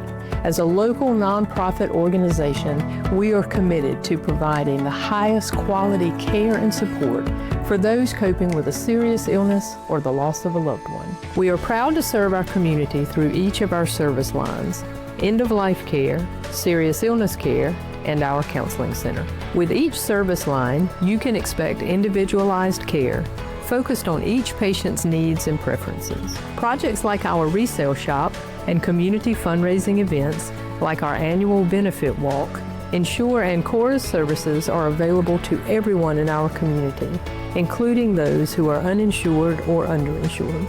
Ask for Ancora Compassionate Care by name. For more information, call us today. Recently, we've been talking a lot about patient choice. And one of the ways that patients and families can make an informed choice for a hospice provider is to be able to compare quality scores from one organization to the next. As a matter of fact, Medicare thinks that is so important that they actually created the Hospice Compare website, where the public can go and do just that, compare several different scores across organizations and decide what's the best fit for them. One of the scores that I want to bring to your attention today is what Medicare calls the hospice visits in the last days of life. And what Medicare is looking for is the percentage of patients that received at least 2 visits in the last 3 days of life from an RN or a medical social worker. Now, Medicare gets that information directly from claims data. So that's not anything that the organization can create. It's a fact that Medicare takes right from the Medicare claims. Just because Medicare is focused on an RN and a medical social worker certainly does not mean that the rest of our interdisciplinary team is not providing just outstanding care and support. We know that they are. Hospice aides, hospice chaplains, hospice volunteers certainly are there in the home, supporting the patient and the family, in addition to the RN and the medical social worker. But for this quality metric, that's what Medicare chooses to focus on. I can't imagine a more vulnerable time, or a time when the patient and family need the most support, than right at the very end of the patient's life. So I want to tell you some numbers. Because Ancora Compassionate Care, we pride ourselves on our quality scores being higher than the national average and higher than the state of North Carolina average. But the national average for hospice visits in the last days of life, the latest scores reported, the national average is 47.4%. So not quite half hospice patients across the nation get at least 2 visits in the last 3 days of life. The state of North Carolina's average is 61.9%, so much better than the national average. But that still means across the state of North Carolina, 61.9% of all hospice patients receive 2 visits in the last 3 days of life. Ancora Compassionate Care's latest score for hospice visits last days of life is 89.7%. Much better than the national average, much better than the state of North Carolina average. But I want to tell you what that score really means to us here as an organization. Obviously, it means that we are providing excellent care and support in those last 3 days. We are knocking it out of the park compared to the national and the state average. But we can't be knocking it out of the park at the end of someone's life if we're not knocking it out of the park and providing outstanding 5-star care and support throughout their entire journey with Ancora Compassionate Care. It also tells the public that our nurses have excellent clinical skills, outstanding judgment to be experiencing that with a patient and family and be able to come back and tell the entire interdisciplinary team, I think Mr. or Mrs. So-and-so is making some changes and it's time for us to change as well. So our entire team pivots on a dime and starts making daily visits, increasing the care and the support that we were already giving. So we wanted to share that score with you. We are extremely proud of our 89.7%. One of our competitors meets this quality metric 68.4% of the time, and a second competitor here in our area meets it 78.3% of the time. We wanted to share this information so you or a loved one, someone you care about, can make an informed choice. Hey everybody, I am lucky enough to have Megan Cole walking and talking with me for a few minutes. She is our Director of Counseling Services. But before we get started, we've got an update from Flavel and we have to take a selfie. So here we go. Thank you. Flavel with the cowbell. We need more cowbell. We need That's more what we cowbell. need. So we'll see what she says. Oh. You're making a lot of noise out there, Flavel. Ooh. Wow. Wow. Awesome. $21,925. That is incredible. Yay. That is incredible. Thank you, thank you, thank you to everybody that is contributing to this. We've been doing this since 8 o'clock this morning and raising awareness, but those funds and this community giving back to us, I just don't even have words. It is just invaluable so we can continue to do what we do. So I kind of gave you a title, but tell folks what you do. And even if you want to, because you've had a big transition in this organization. I have kind of run the gamut. And you have. I joined Ancora. We were then Hospice of Rockingham County in July of 2011. So this will be right at 14 and a half years. I started as a social worker, making home visits, seeing folks in the Gibson House, which was then Hospice House. Right. About 6 years ago now, I guess, I took on the role of the Director of Support Services, supervising the chaplains, social workers, bereavement staff. And then about a little over a year ago, we opened the counseling center. And when we got our new building, our East Campus in Wentworth, about a year ago now. That's right. I moved over there, and I'm now over at the counseling center full time. You've had so much growth. Just listening to you talk about just your time there. So the rebranding, the naming of Gibson House, going from hospice of Rockingham County to Ancora. Now we have 2 campuses, different service lines. So the amount of support that we're able to provide this county is just fantastic. Well, it's inspirational, and to be part of a team where we see a need, we kind of identify a vulnerability in the community, and it's not where can we send them, it's how can we help, and that's where serious illness came about, that's where the counseling center came about, and gosh, who knows in 5 more years what amazing things we'll have accomplished, Exactly, and that, when we were talking earlier this morning about the name change, because we still get questions, and I totally get it, but that was really the reason, because we wanted it to more accurately depict what we do. Right. But a lot of that came about, like you just said, we have listened to this community, we respond, and we figure it out. Exactly. So that is how the counseling center came about. So you've shifted gears a little bit from social work on the hospice side to the counseling center. So what inspired you to work in counseling, mental health care? I just, working with families, going into the homes and being part of the hospice journey for so many years, you're never just doing hospice social work, right? There was always an element of it, of counseling, of that deeper level of connection, trying to provide grief support, but also make sure that, someone who is already prone to anxiety or depression, who is now caring for their dying loved one, continues to get that support, even if they're not able to go out for therapy appointments anymore. So it kind of felt like a really natural transition, to be able to wrap folks up and support them in a new and different way.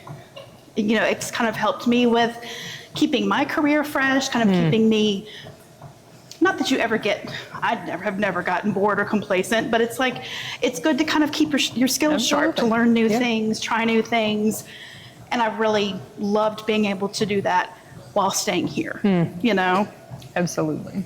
So let's think about the counseling center in particular. And so what kinds of support do you and Christy offer from the counseling center? Right. So Christy and I are both licensed clinical social workers.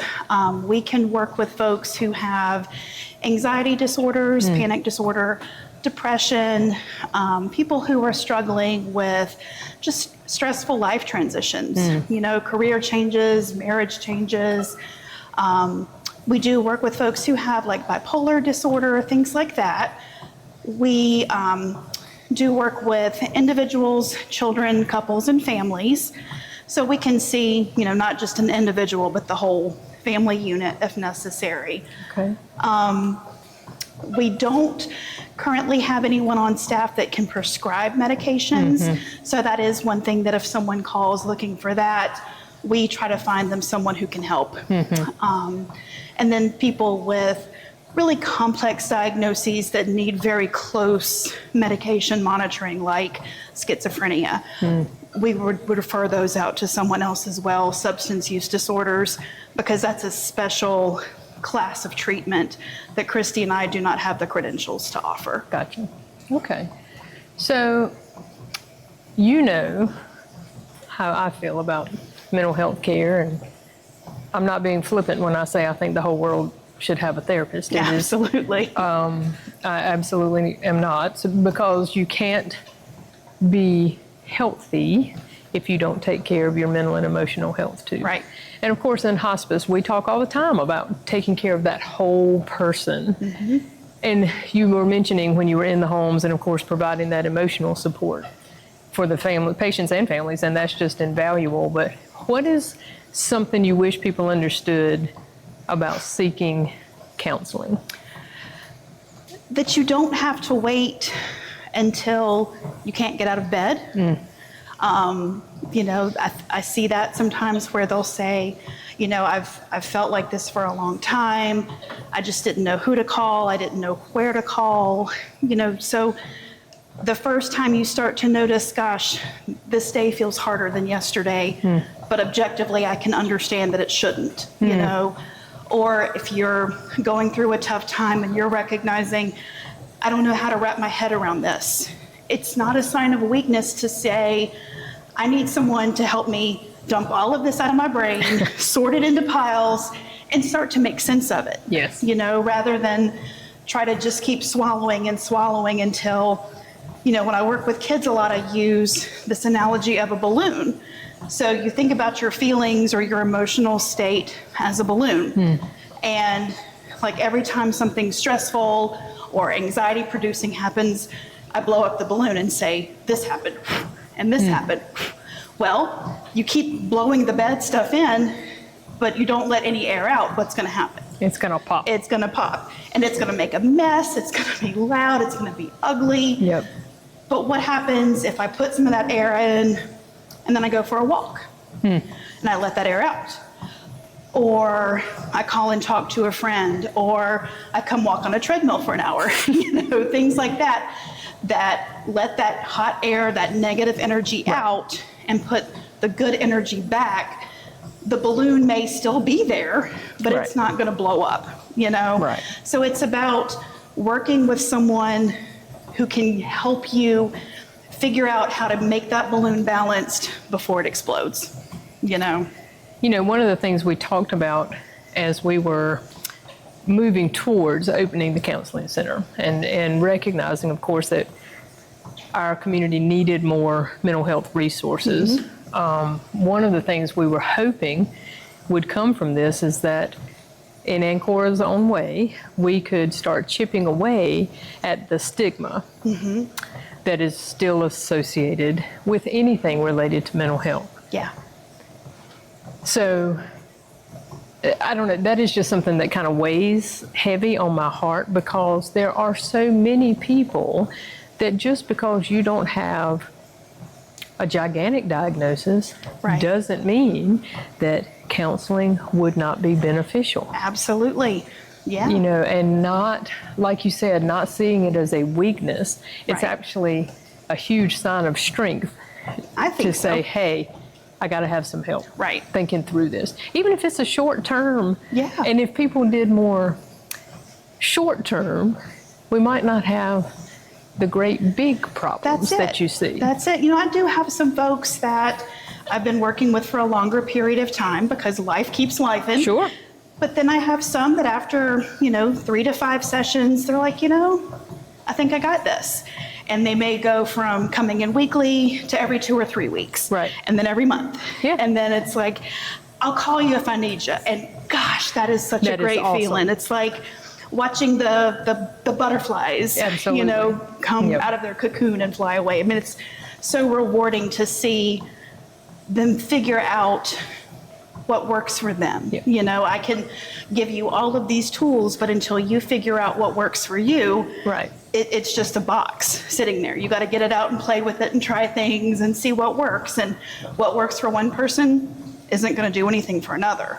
So it really is rewarding when we put the right combination of the therapeutic treatment process with the right person in the right time. You know, it feels really good. I am sure. So you're not changing somebody's situation, right? We can't undo things that have happened to us.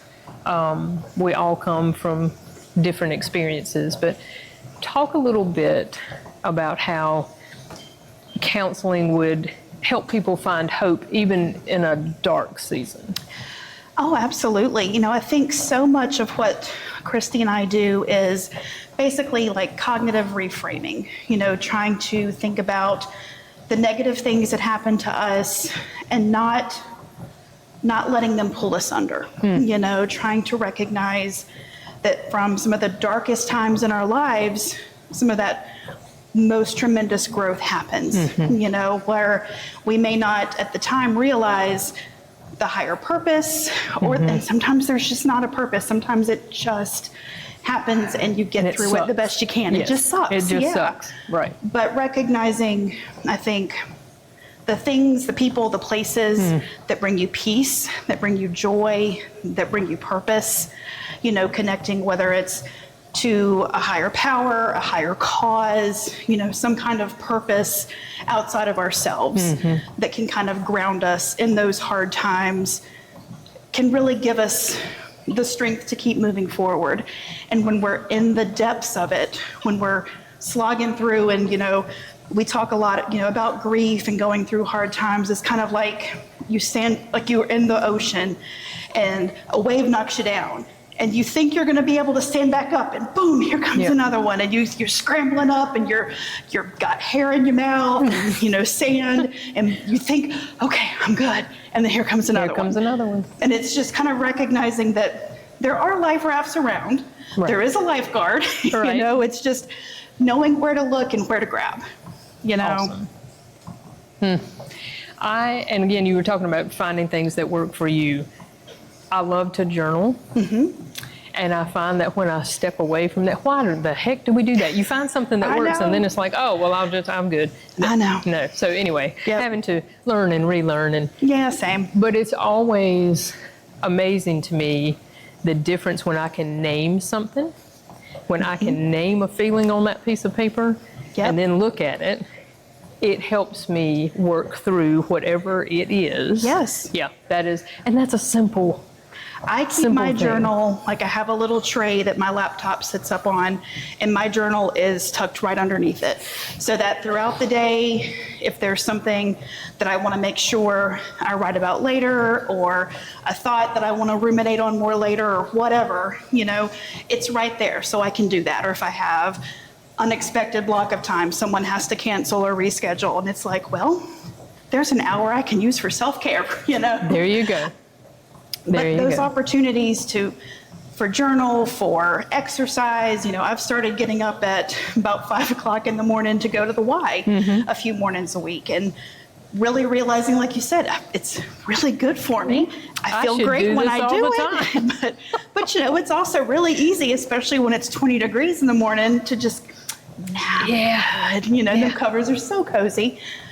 But when you start to recognize, like any habit, when it feels good, we feel good, and we do more. Like, let's keep that cycle going. I read something yesterday, actually, talking about habits, and how that if you skip whatever it is, if you skip 2 days, you basically have got to start over. I believe it. And I was like, oh, that might be the issue. But it's hard to stay, it is. Like we say, lifes. It sure does. We went out of town this weekend, and I actually drug myself down to the hotel workout room the whole time thinking, why am I doing this? Yeah. Why am I doing this? But I'm glad I did. I mean, it felt good to kind of keep that routine up. I did not make it to the Y this morning. Hopefully tomorrow. But you're getting it done now, so it's okay. I'm getting a little, Yeah, you're getting it done. It's all at 1.2 miles per hour. Well, we're claiming it though. That's right. You are on a treadmill, so making my steps at a snail's pace, but it's all okay. good. It's okay. So let's shift gears and let's go back to hospice care. Do you have a personal hospice story that you're comfortable sharing? I have two. Both of my grandparents on my mom's side of the family passed away. My granddaddy died in July of 2023. My grandmother died in February of this year.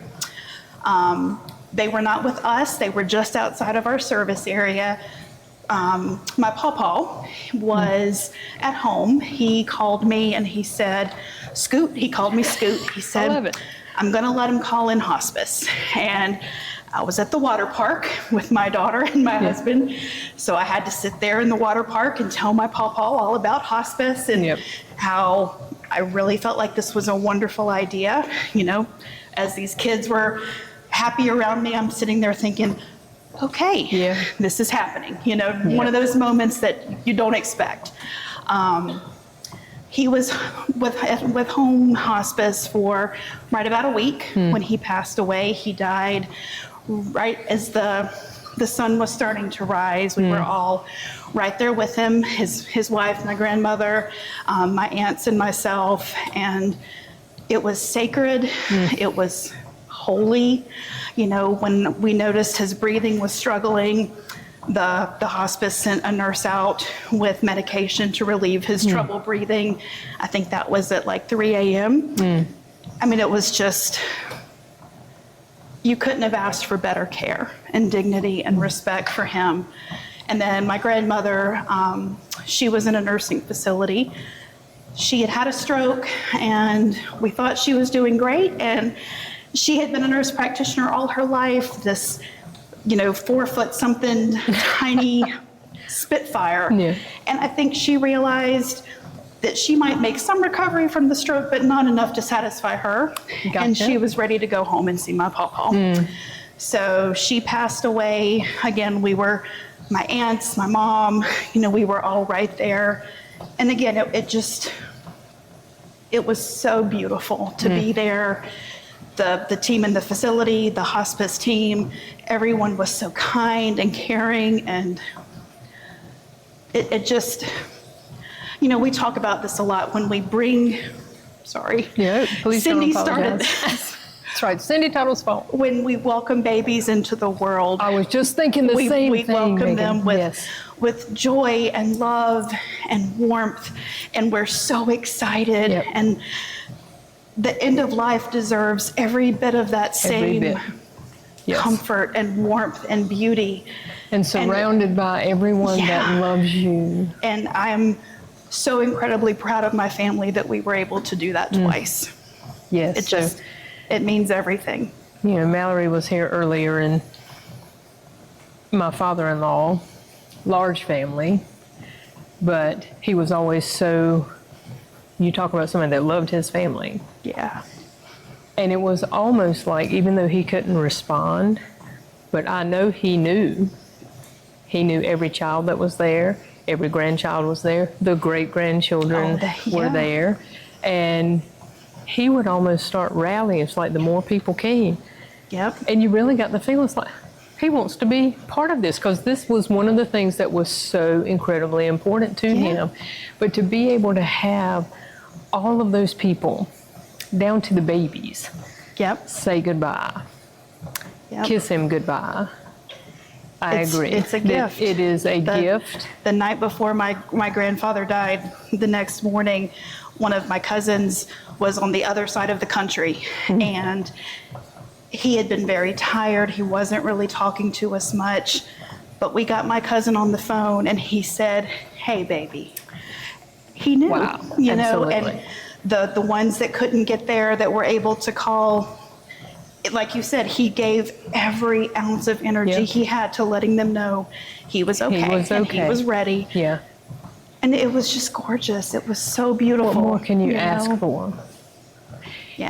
We grieve, certainly, because we've loved so deeply, right?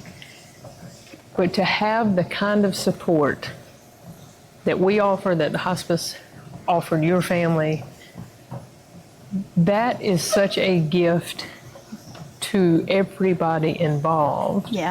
But looking at it from the hospice side of things, that is such a gift, in my opinion, that we're even allowed to be a part of that. Oh, absolutely. How many incredibly beautiful transitions we have been privileged to witness. And, one thing that for me was always so rewarding was going on that first visit with the nurse. You'd go in and you would see the fear, the anxiety, the stress, maybe some anger that we had rolled up in there, because everyone knows what hospice means.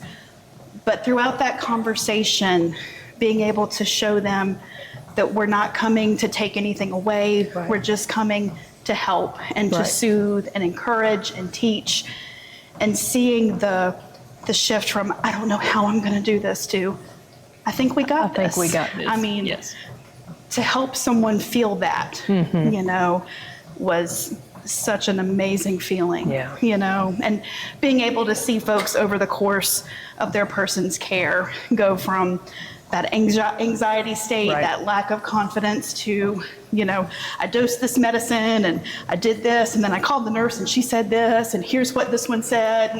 And, knowing everybody by name, I mean, it just shows how important every member of the team's relationship is. Exactly. Exactly. Well, I appreciate you more than you know. Same. The fact that we have grown to the point that we can now offer a true counseling center, Yeah. totally separate service line. That is a different kind of support than we've ever been able to offer before. Yeah. And I'm just so incredibly grateful for all of your work making that happen. And I just can't wait to see where we go. I'm telling you, the sky's the limit. The sky's the limit. Yeah. I appreciate it very much. Thank you. I wanted to talk to you today about one of the quality metrics that Medicare refers to as getting timely help.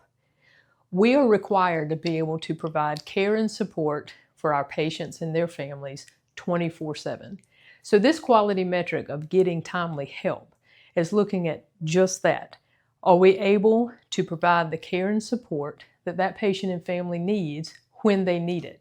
So after hours, weekends, holidays, anytime. We all know that things don't always happen from 8 to 5.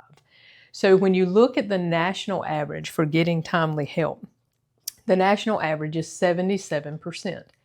And what that means is 77% of families that completed this survey felt that their loved one got the help they needed, got the support they needed in a timely manner. The state of North Carolina average is slightly better, coming in at 81%. But we want our community to know that Ancora Compassionate Care is coming in at 84%. So much higher than the national average, higher than the state of North Carolina average. And most importantly, we're higher than our two competitors here in our service area. Our competitors are coming in at 80% and 73% for getting timely help. So when your loved one needs a higher level of support, when they need help as quickly as possible, make sure that you choose Ancora Compassionate Care.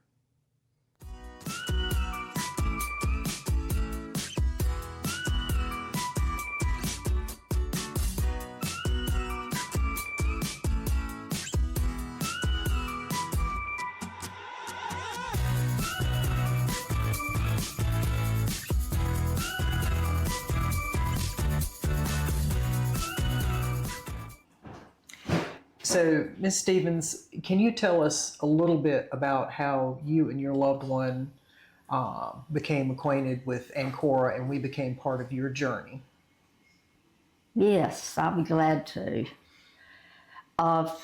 This is, of course, it's 2025 now, and I will call my husband Udi because that's his nickname. His name is Wayne, but he's gone by a nickname just like all his brothers have nicknames. As the years progressed, by about 2016, he had gotten to the point that I had to have help. He was getting up a lot during the night and doing things in the house, and I would not even wake up, and I would find it the next morning. So I talked to the girls about it, and we mentioned it to my nephew, who is a great help to me, and his mother-in-law had Alzheimer's, and they had already gotten hospice in for her. So his wife came and talked to me and the girls, my girls, and explained to us a little bit, because I knew nothing about hospice other than I had a good friend who had passed away, and she was at the hospice home. At that time, it was just the hospice home. And I would go out to see her, and she was only there 3 or 4 days before she passed. So when my nephew and his wife come and talked to us and told us some of the wonderful things that was happening with Virginia, they felt like we needed to talk to you. So I give hospice a call and I ask if someone could come down and talk with me and our two daughters. Now my husband was already at the point that he could not be in the conversation. So we only talked with, I think we had two ladies from hospice that came and talked to us. In fact, we was right here in the same room when we talked with them. And I told them many things that were going on at the time, like putting on clothes backwards, and I was beginning to not be able to walk well. Well, we went ahead and she explained to us what end of life care, what that really meant, that we thought we needed their help. So that was really how it actually got started, was my nephew and his wife telling us about his wife's mother and how wonderful it had been for the help that her daddy was getting. What difference would you say has Ancora, our care, made for not only your husband, but for you?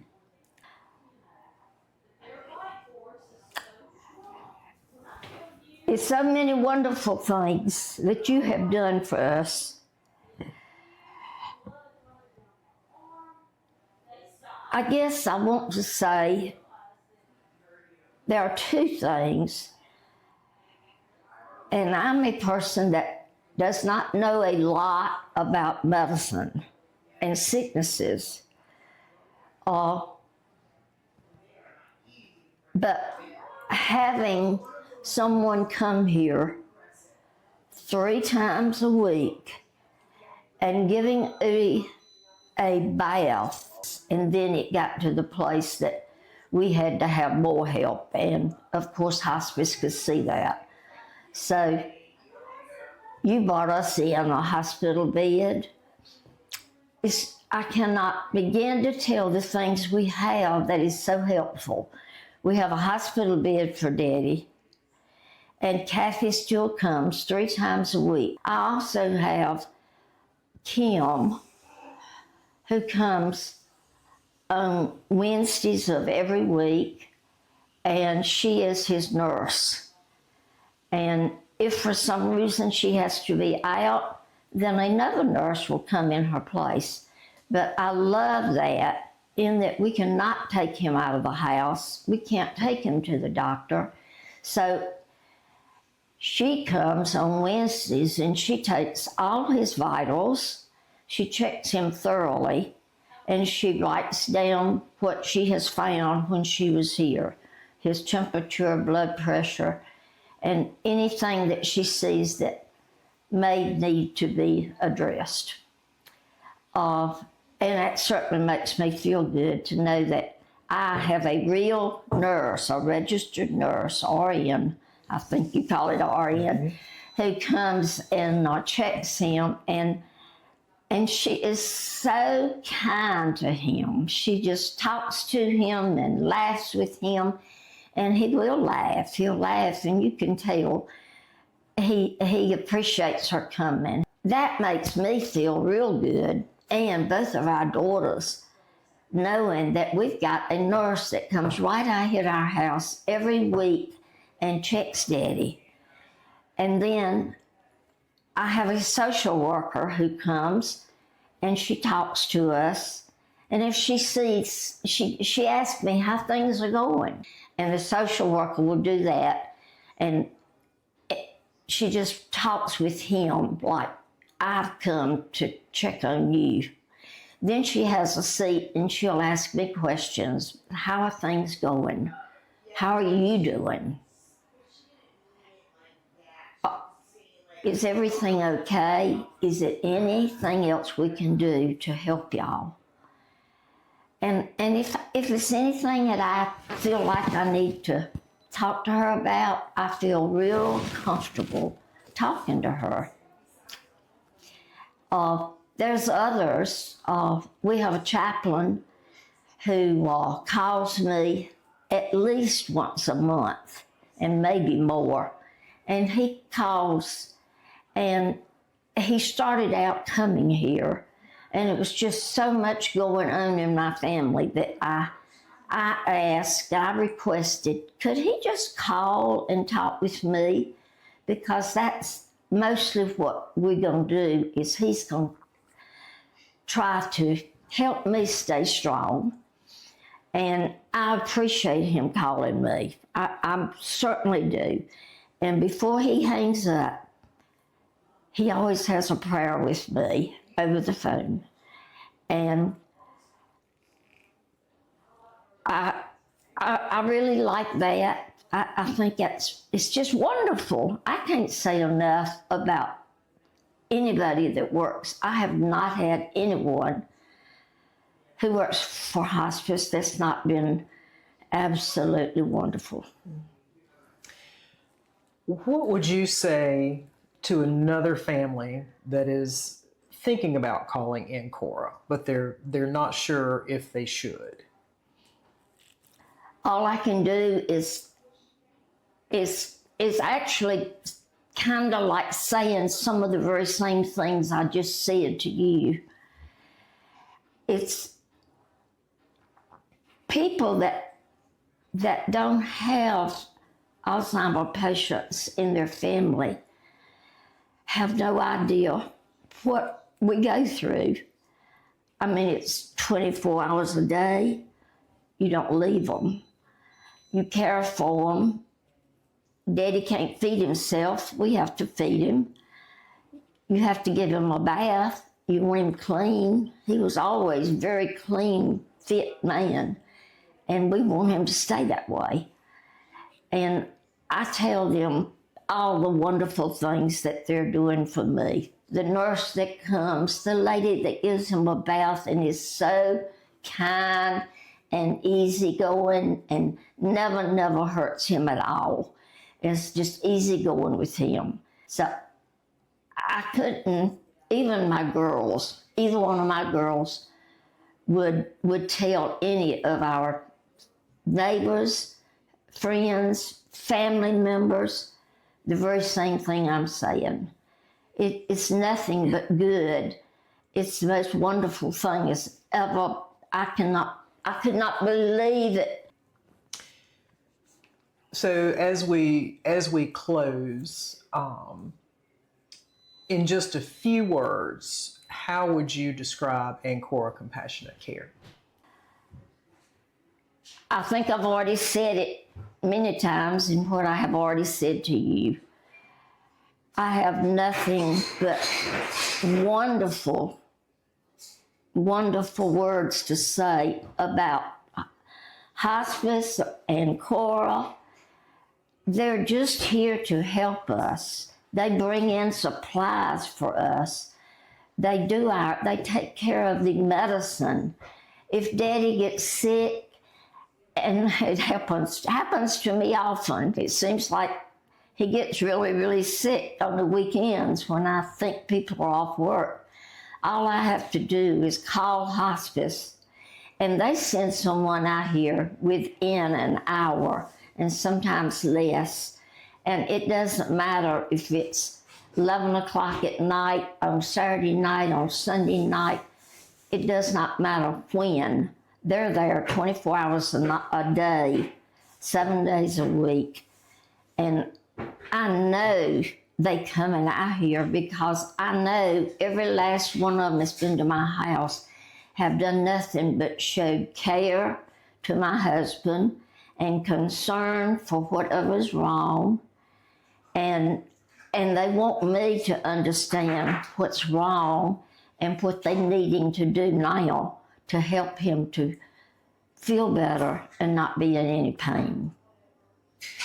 It's just absolutely the best organization I could ever imagine.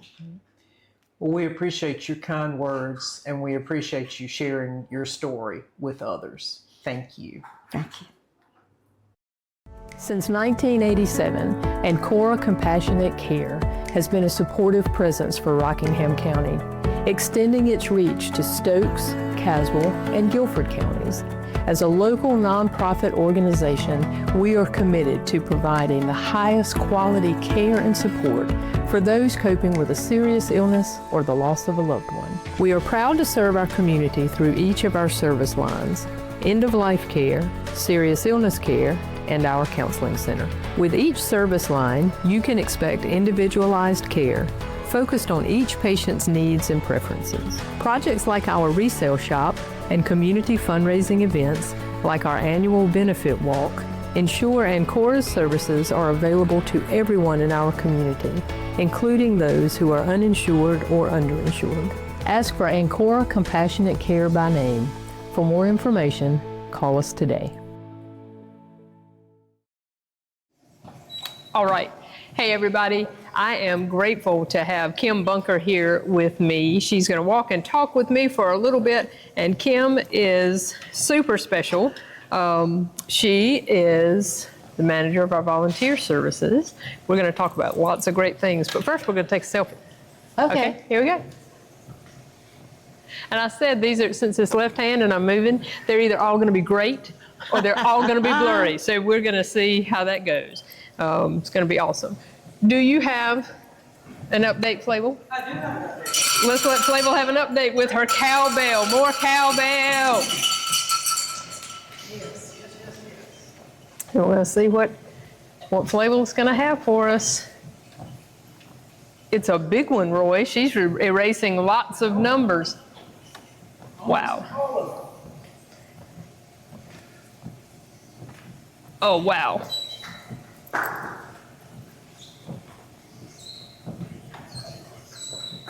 $22,080. That is incredible. That is awesome. That is incredible. Wow.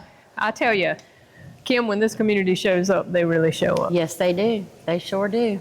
Makes me very, very proud. Me too. Very proud. So I kind of gave you a title, but tell us what you do at Ancora. Okay. What do I not do?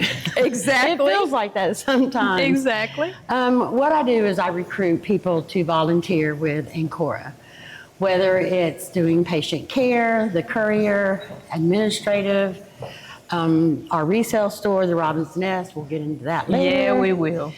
And I help with event planning and just so many different things. The resale store is big right now, so that is where I'm at a lot, working with the volunteers there. So we've talked all day about all the different service lines that Ancora Compassionate Care offers, starting, of course, as Hospice of Rockingham County. So when you're talking about volunteers, a lot of people probably don't even realize that part of the Medicare regulations is that we have a volunteer as part of that whole interdisciplinary team. Mm-hmm.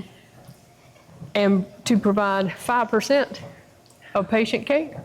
Right. Our volunteers, as you know, are absolutely invaluable to us. Yes, they're a piece of the puzzle. They absolutely are, and they are a piece of us furthering that mission to be a supportive presence for life's journey. Right. Obviously, it's not all patient care. You just rattled off so many different ways that volunteers can serve. But what's your favorite part of working with volunteers at Ancora? There's so many different things. They all bring such a different diversity to the volunteering. We have so many that they're compassionate, they're caring. Mm-hmm. We have a lot of commitment and determination with them. They just love doing what they do. And, you know, at the end of the day, when I hear them talk about, we just love you, we love what we do, and what else can I do? That makes me feel really good. Absolutely. Yeah. It really is a full circle moment when people want to give back in that way. Yeah.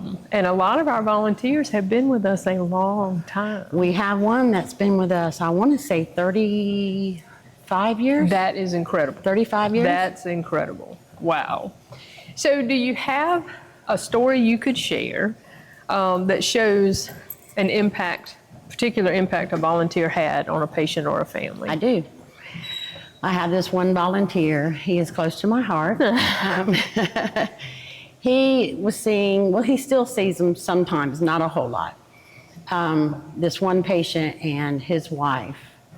His wife, he got very close to. She needed him a lot, and he did everything from hanging blinds to putting in a window unit, air conditioner unit, to getting groceries out of the car for just so many different things. And she would call me and just talk about him, you know, how wonderful he was. And she was talking to him one day about getting the groceries out of her car when he wasn't there. How hard it was for her, because she was elderly too, you know. Sure.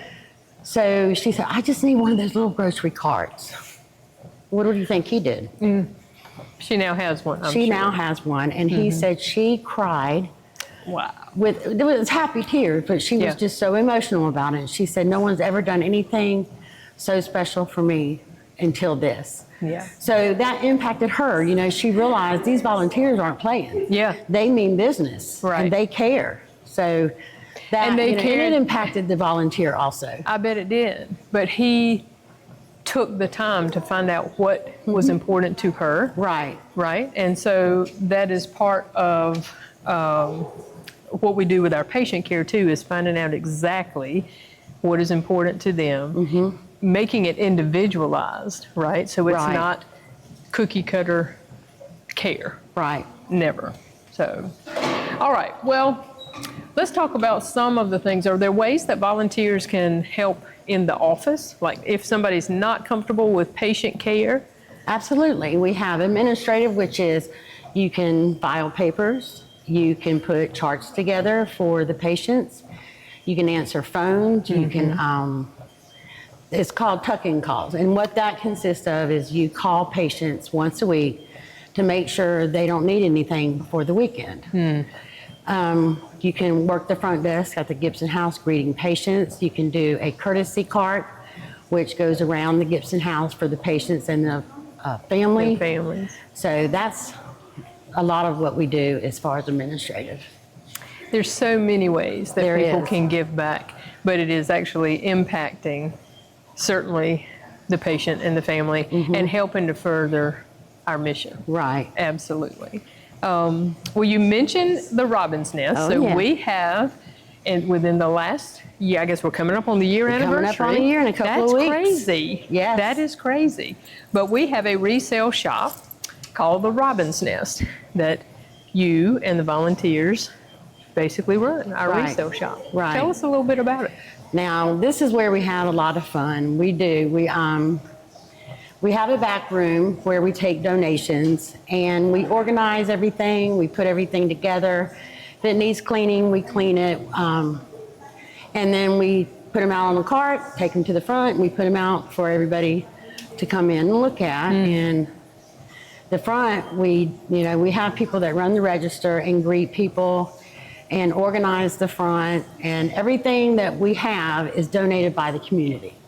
Okay. And all the proceeds that we make go to hospice and all of our other Service programs. lines, yeah.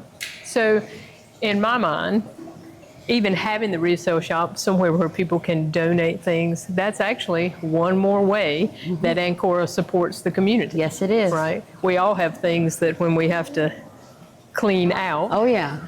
Oh, yeah. So we need, it's wonderful to be able to do that, and then you know you're supporting a fantastic cause at the same time. And so what sort of things are in there? What sort of things do you have? We have home decor. We have art. We have an abundance of clothes. We have linens. We have blankets, just accessories. Right now we have Christmas stuff out. I've been putting Christmas stuff out. So come to Robin's Nest and look at our Christmas stuff. You will be glad you did. Absolutely. Absolutely. So is it open all the time? What are the store We're hours? open from Wednesday to Saturday, Wednesday to Friday from 10 to 5, and then Saturday 10 to 2. Okay. And we take donations every day but Sunday. Okay. That's good to know. Are there things that we don't accept? Yes, we don't accept electronics. We don't accept appliances.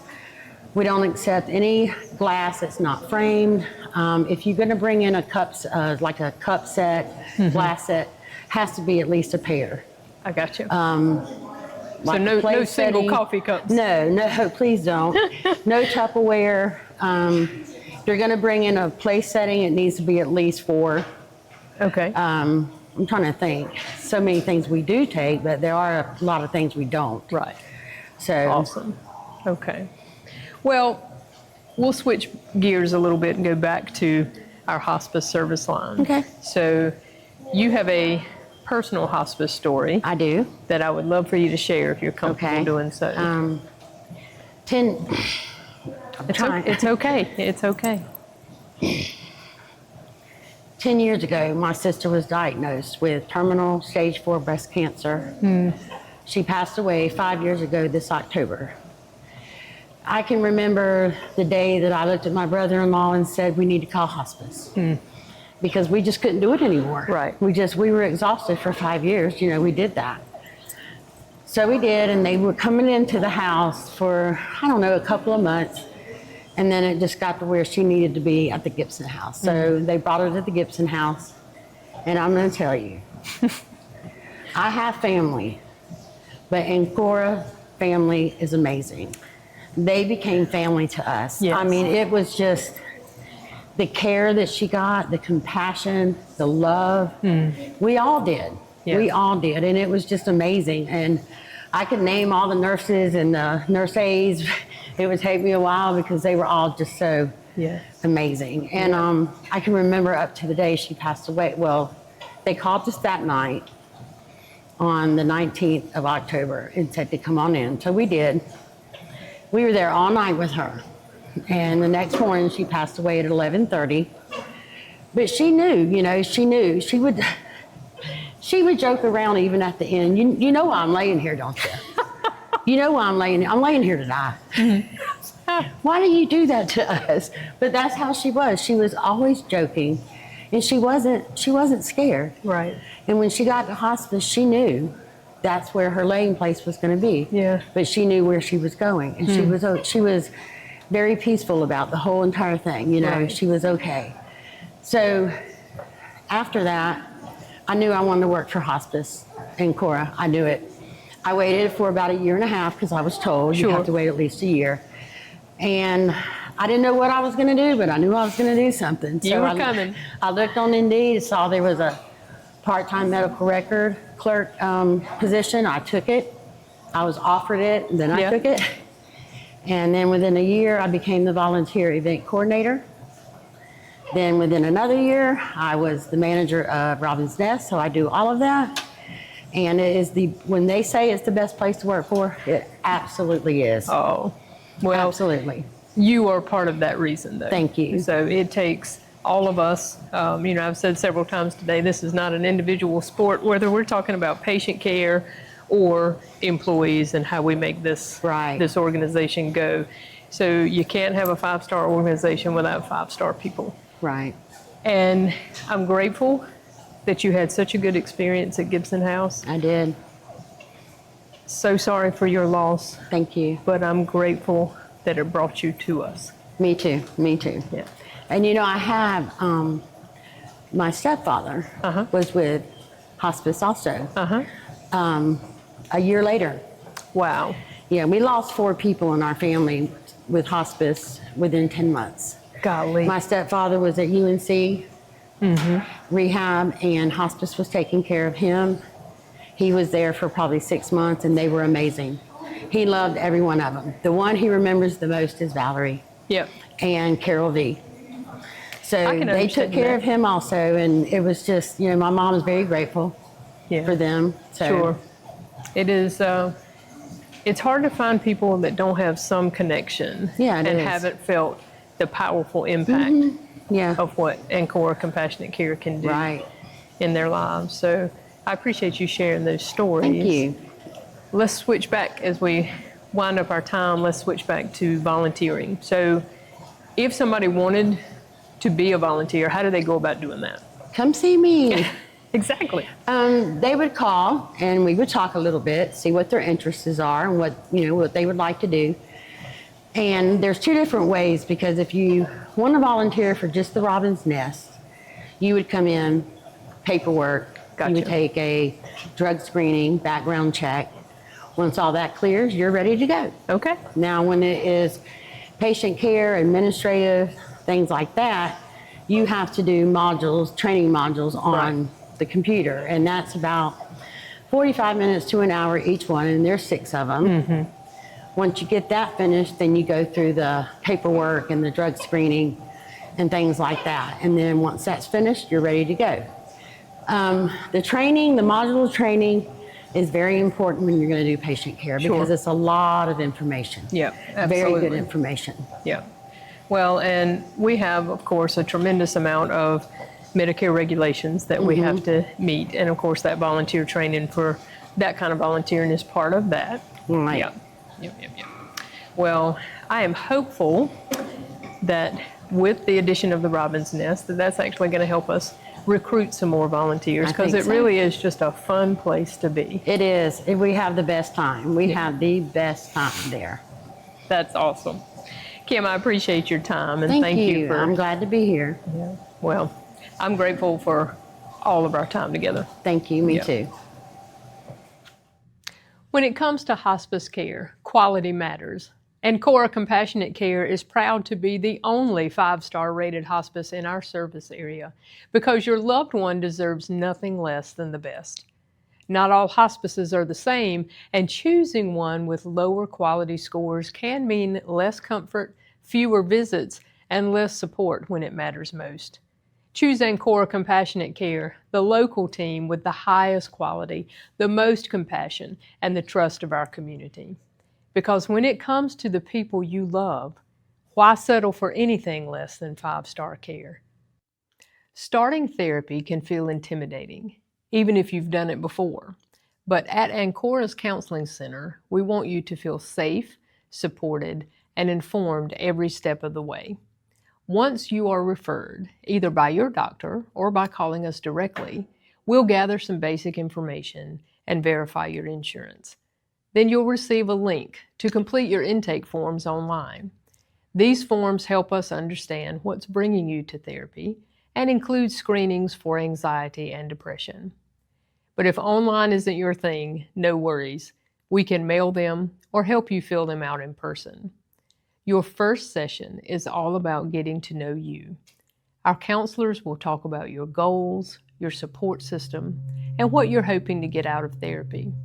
They'll also explain how sessions work and answer any questions you have. Our goal is for you to feel heard, respected, and empowered. Therapy is a journey, and we're honored to walk it with you. To schedule an appointment or to simply gather additional information, call us today at 336-427-9022. Taking the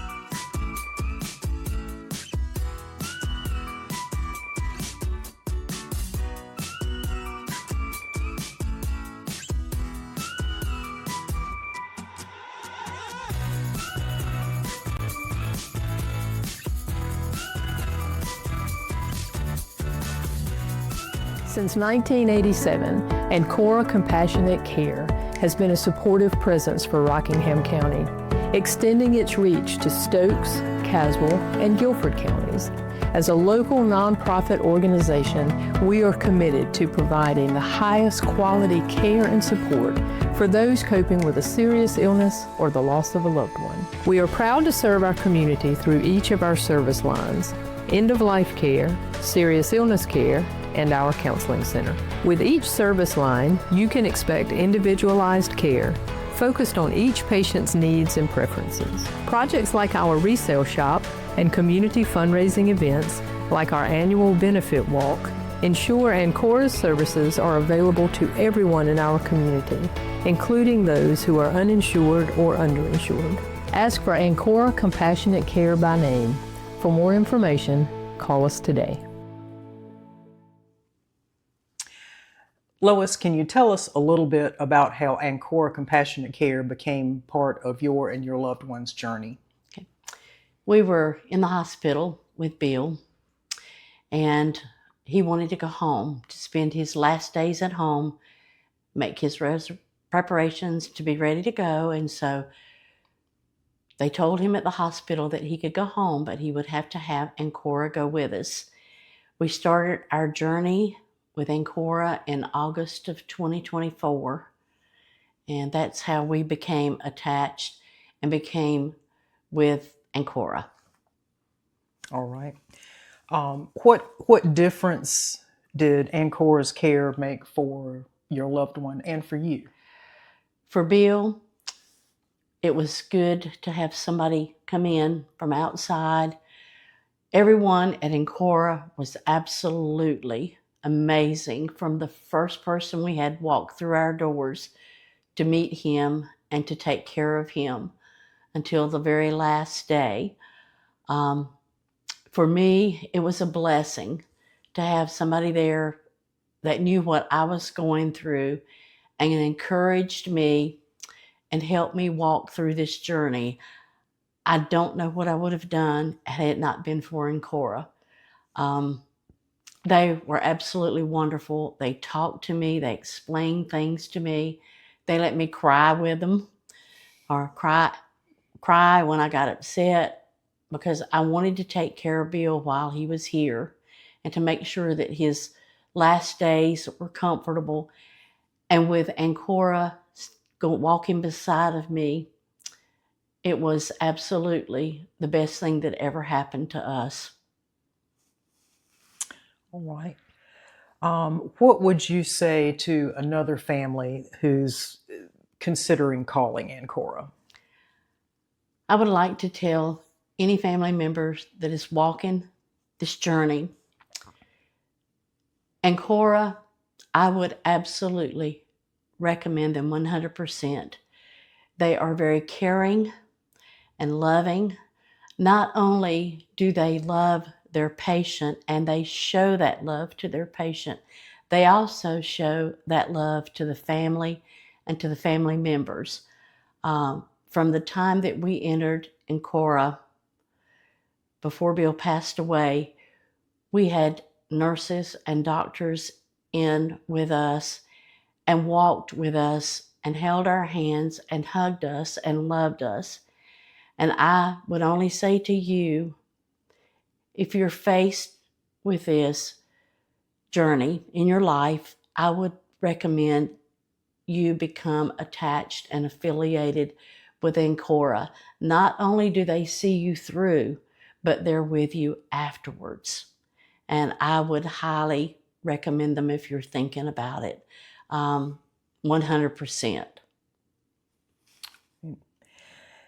In just a few words, how would you describe Ancora Compassionate Care? Loving, faithful, honest. There is so much more that I could say about Ancora.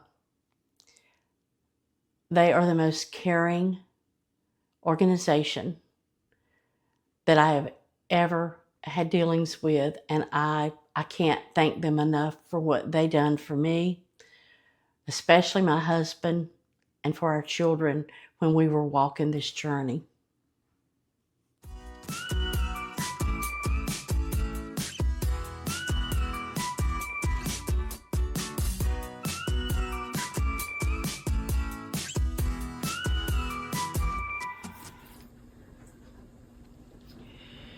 Can you tell us a little about your loved one and how Ancora became part of your journey? Well, actually, I have two loved ones that Ancora and palliative care actually assisted me with. It was my mother, who was 84, and my aunt, who was 85. My aunt, a little background, my aunt was on dialysis for over 20 years. My mother came down with early onset dementia at about 4 or 5 years ago, and I was at wit's end. And I happened to they both had the same family physician. I took them to their family care doctor, and it was referred from the doctor to try palliative care, which I'd never heard of before. So you guys came in, I made a phone call. You guys sent out a social worker, a nurse, to assess both of them. And we were lucky enough to have Rhonda Lucas being the nurse for both my mother and my aunt. And at the time, They did an assessment of what would be required and what was actually going on. They took the time to assess both of them. And the things that they offered was a relief. We had outside help, but when serious care and palliative care came in, they were a foundation for me. They provided a social worker to help my aunt get in place her healthcare power of attorney. They assessed the needs, whether or not someone would need to come in and assist them daily, weekly, or however many times. But the key was they coordinated with my doctor.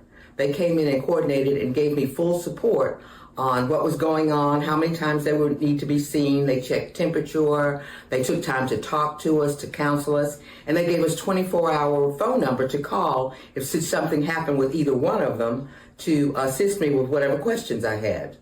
I can't tell you enough how taking care of two, my mother and my aunt, both in their 80s with serious illness, the palliative care or serious illness care department was a godsend, a godsend. So what difference did Ancora's care, both serious illness and hospice care, make for your mom and your aunt as well as for you? Well, for me first, it gave me a sense of I'm not alone. The palliative care and the serious care they encouraged a quality of life. I actually saw my mother and my aunt's personality and depression lighten. They were excited to have someone come in and, well, how are you? Sometimes it's just a simple, how are you today? They enjoyed that. They enjoyed their interaction. They enjoyed the support.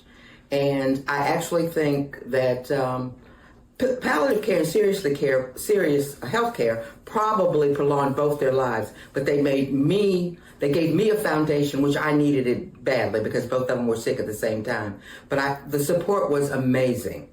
At the point when both of their health started to decline, which, palliative care monitored daily and checked in with us weekly, we had to make some changes. I got with palliative care, and I still say they prolonged their life.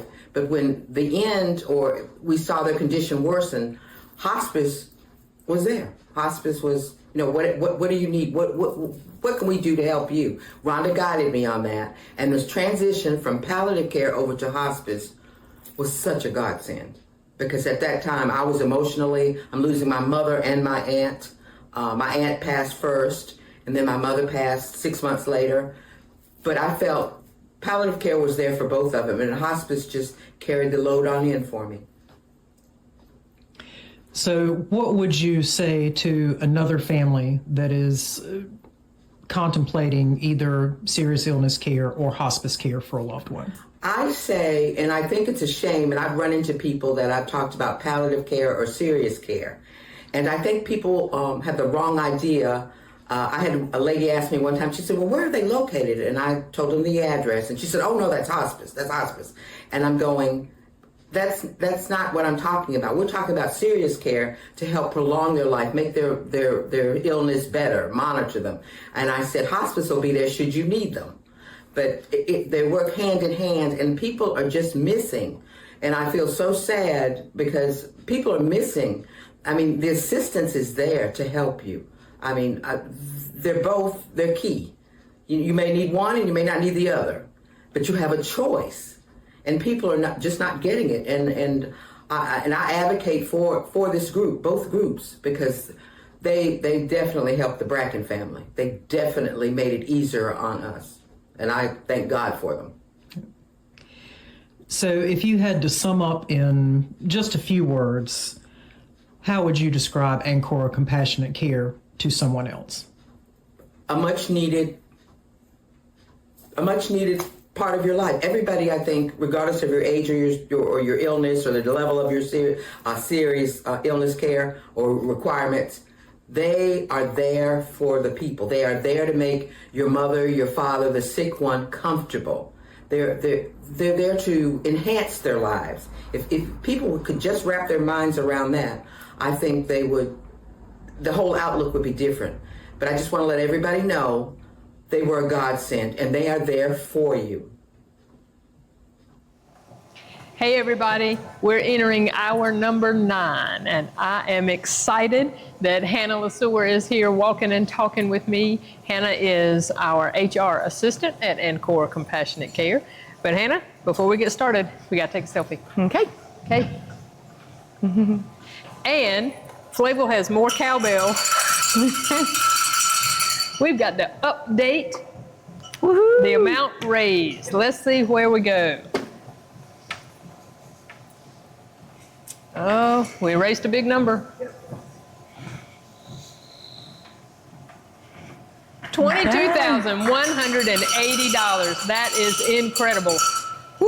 That is good. Awesome. Yes. That is awesome. And that's just since 8 a.m. this morning? Well, we started at 20,000, I think, at 8 a.m. this morning that had already been raised by Soul Purpose. Wow. Yeah, so Okay. people have responded. It has been, it's really been incredible. Okay. So giving back so we can continue to do our thing, right? Okay. $1,675 today. That is incredible.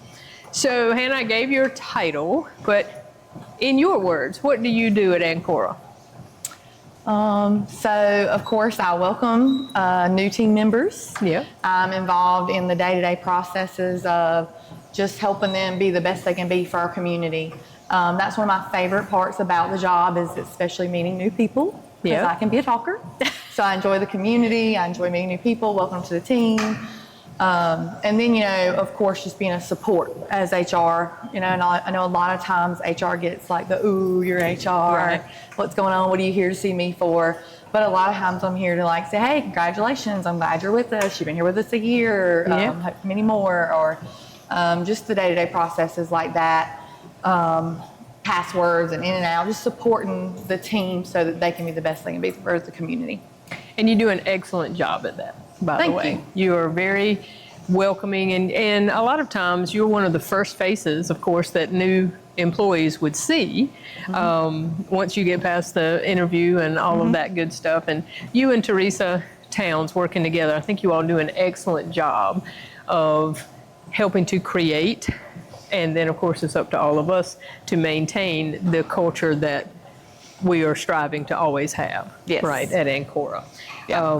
So we had some pretty exciting news lately as we were in Nashville, Tennessee. That's right. But thinking about HR and how we take care of people, and we actually landed on, for the 4th consecutive year, the best places to work in healthcare. We landed on the list of the top 75. But that's right. We find out at the gala that we were actually ranked number 3 in the country. That's right, Best number places 3. to work.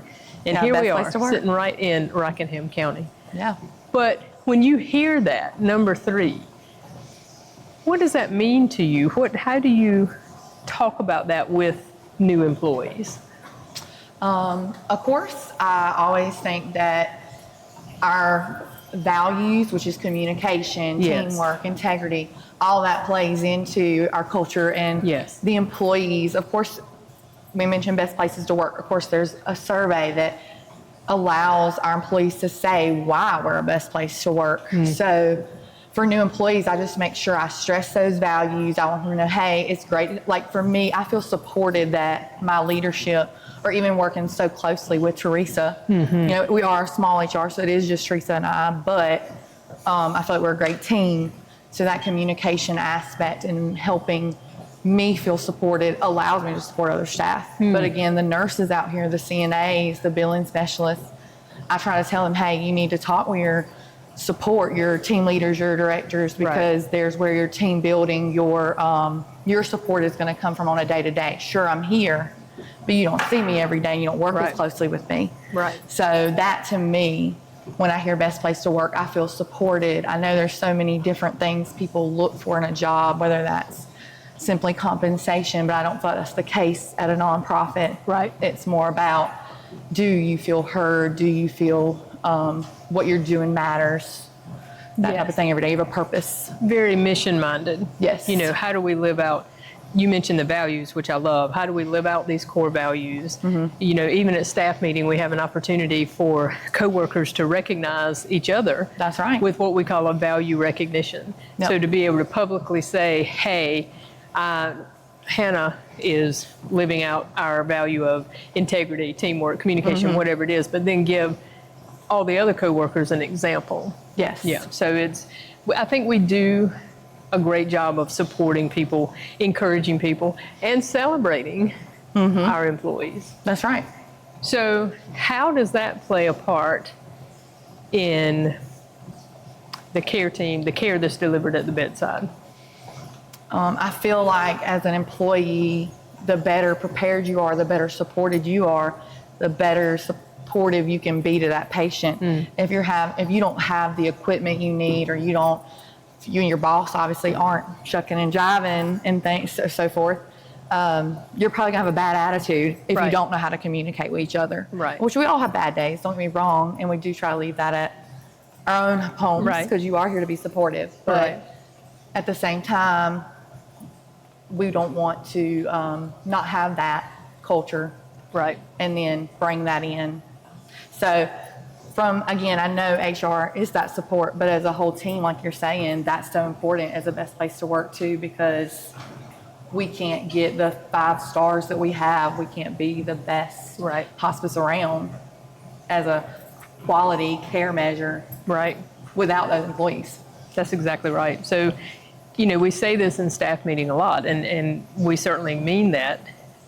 Our employees are our greatest asset, right? That's right. If we didn't have them, there would be no mission, right? That's right. There would be nobody to deliver the care. But what we do is hard work.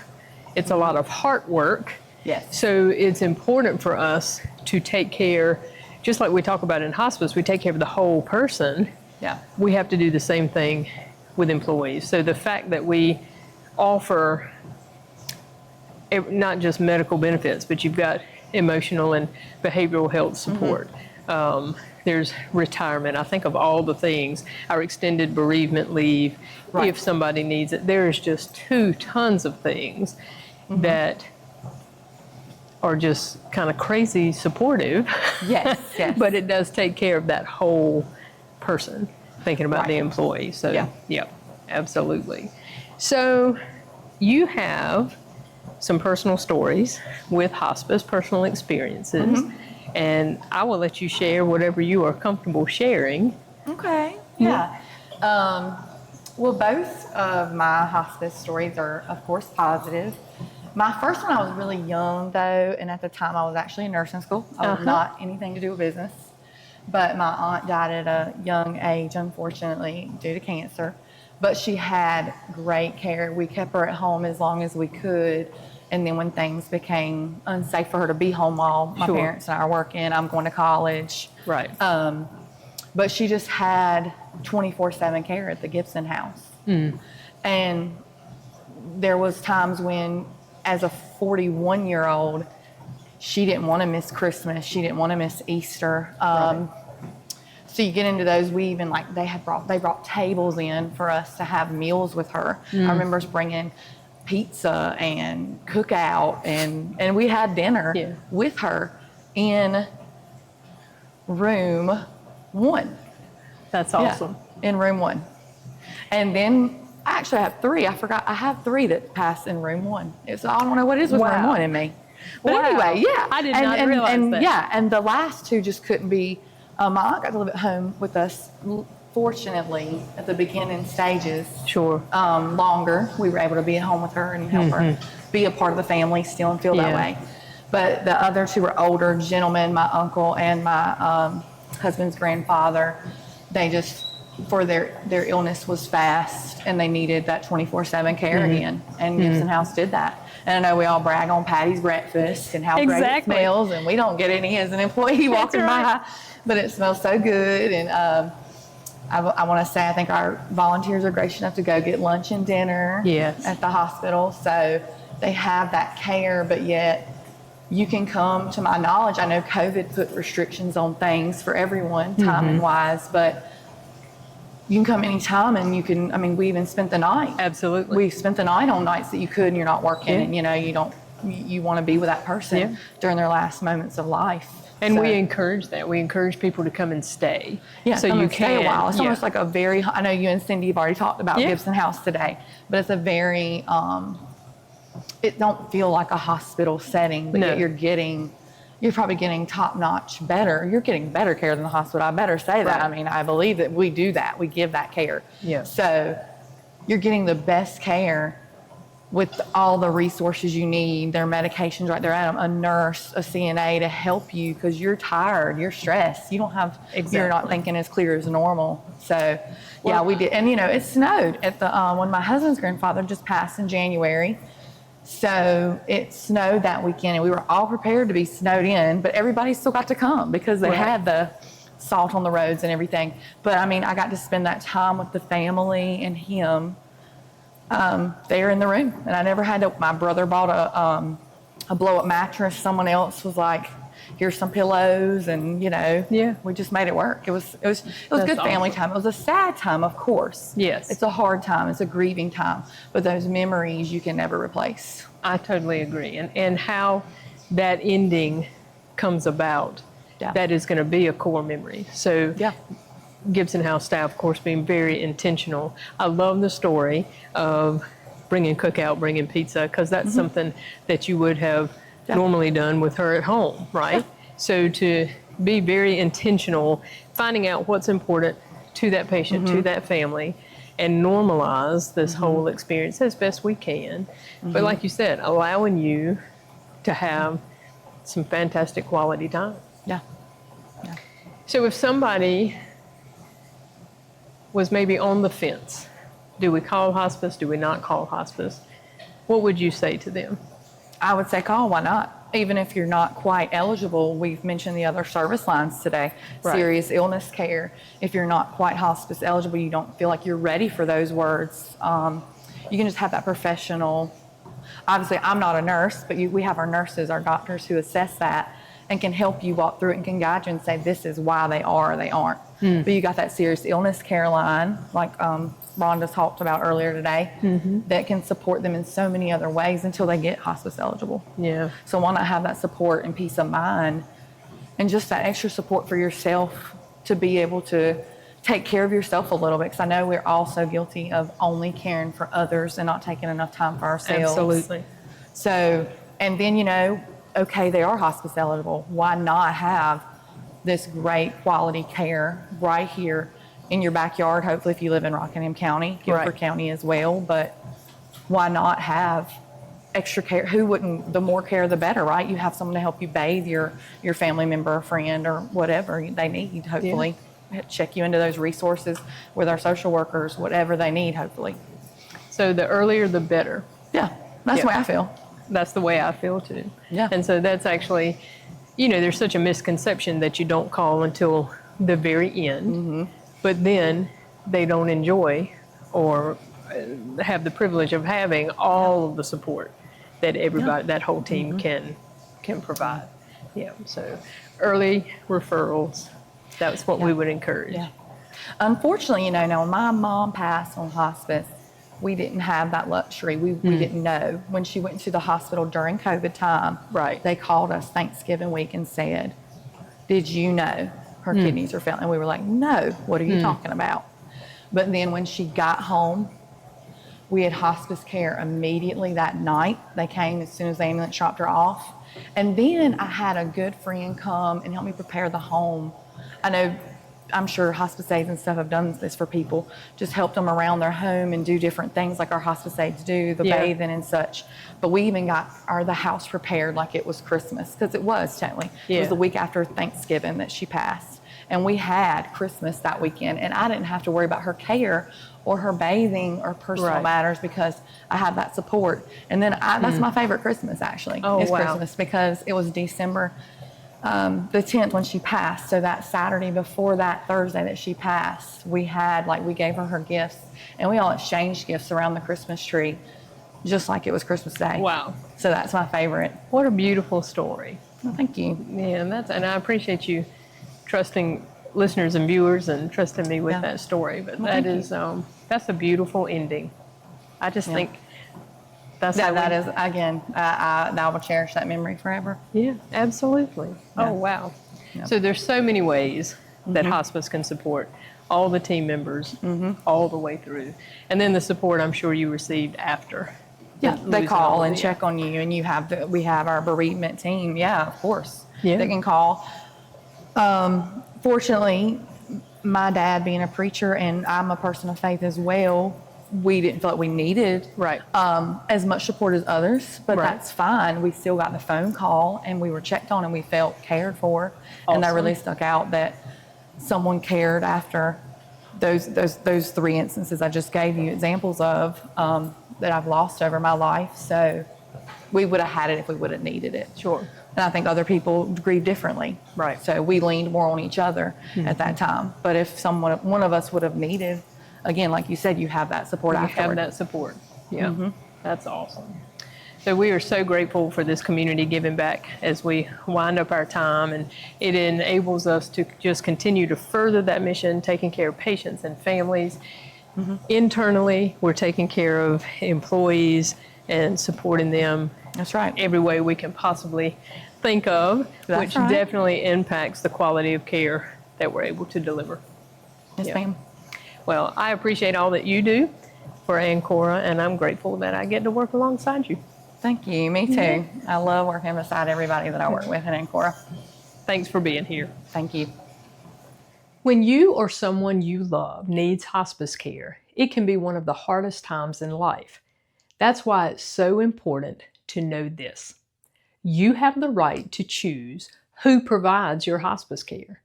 Even if you or your loved one are hospitalized outside of our county, in Greensboro, Winston-Salem, or anywhere else, you can still ask for Ancora Compassionate Care and Gibson House. Hospitals often have discharge planners who make hospice arrangements quickly, and sometimes they contact another hospice provider without ever asking the patient or family who they prefer. But the law gives you the right to choose. You can say, "We want Ancora Compassionate Care," and they are required to honor that choice. Choosing Ancora means coming home for care. Our Gibson House Inpatient Hospice is right here in your community, surrounded by familiar faces and local support. Being close to home makes it easier for friends and family to visit, to rest, and to be part of your care, instead of traveling long distances to Winston-Salem or Greensboro. Your loved ones can focus on what truly matters, spending meaningful time together. Ancora is your local nonprofit hospice. We live here, we serve here, and care deeply for our neighbors. Whether you receive care at home or at Gibson House, you'll be cared for by people who know your community and understand your needs. So remember, you have the right to choose your hospice provider. You can ask for Ancora Compassionate Care and Gibson House, even if you're hospitalized outside the county. You deserve to come home for care, surrounded by local people who care for you like family. At Ancora Compassionate Care, we're here to be a supportive presence for life's journey, right here at home. Since 1987, Ancora Compassionate Care has been a supportive presence for Rockingham County, extending its reach to Stokes, Caswell, and Guilford counties. As a local nonprofit organization, we are committed to providing the highest quality care and support for those coping with a serious illness or the loss of a loved one. We are proud to serve our community through each of our service lines: end-of-life care, serious illness care, and our counseling center. With each service line, you can expect individualized care focused on each patient's needs and preferences. Projects like our resale shop and community fundraising events, like our annual benefit walk, ensure Ancora's services are available to everyone in our community, including those who are uninsured or underinsured. Ask for Ancora Compassionate Care by name. For more information, call us today. So after her talk, I said, okay, I'll try it your way. And so I started to recover, and I can say this, I didn't know as much about hospice as I thought I did until they started coming and caring for me. In the process of time, they changed their name to Ancora Compassionate Care, which really matched with what they really are. I never met one of them that wasn't as caring as can be. They treated me with dignity, respect, and they cared for me more than I've ever been cared for. Oh man, Mr. Shreve, let's back up just a little bit. First of all, I just thank you for, again, letting us come in, but just trusting us with this story, because this is just a priceless story. When you first started going down this path, I think you touched on feelings that anybody would have when you get a diagnosis so it's scary, it's unsure, not sure what to do. And then when you told the story when you were sitting in the driveway and you had the thought, what else? What's going to happen? And I think that's an important part right there of how Ancora Compassionate Care, and you're right, at the time it was Hospice of Rockingham County, and we'll get back to that name change in just a second. But there's really no way sometimes for people to realize how much support, how much care that we can offer until you have to use the services. Is that a fair statement? Yes. There's just no way. And we certainly understand that. So that's another reason that I'm just grateful that you're willing to share your story, because I think this will help other people have a different mindset about what we do. So throughout this process, how has your thinking changed about how you were viewing hospice before we came in and now? Well, excuse me, I'm sorry. You're fine. When I tell you this, you'll know that you'll see what impact it had, as you was talking about when you're dropping the pebbles. But I talked so much about Ancora Compassionate Care to so many people, and expressed how wonderful and great they are and how the name fits what they do, that my granddaughter, which is already a nurse, she decided to go with hospice in Virginia, and that would have never took place if it hadn't been for this. I guess everybody talking about how good y'all are. So, thinking about one more way that this has impacted somebody. So now your granddaughter is a hospice nurse. I think that is just awesome.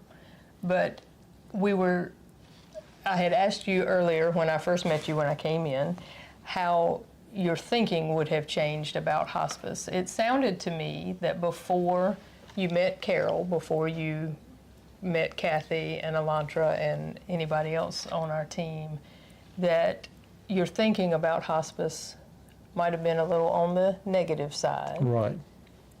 And so now it seems much more positive viewpoint.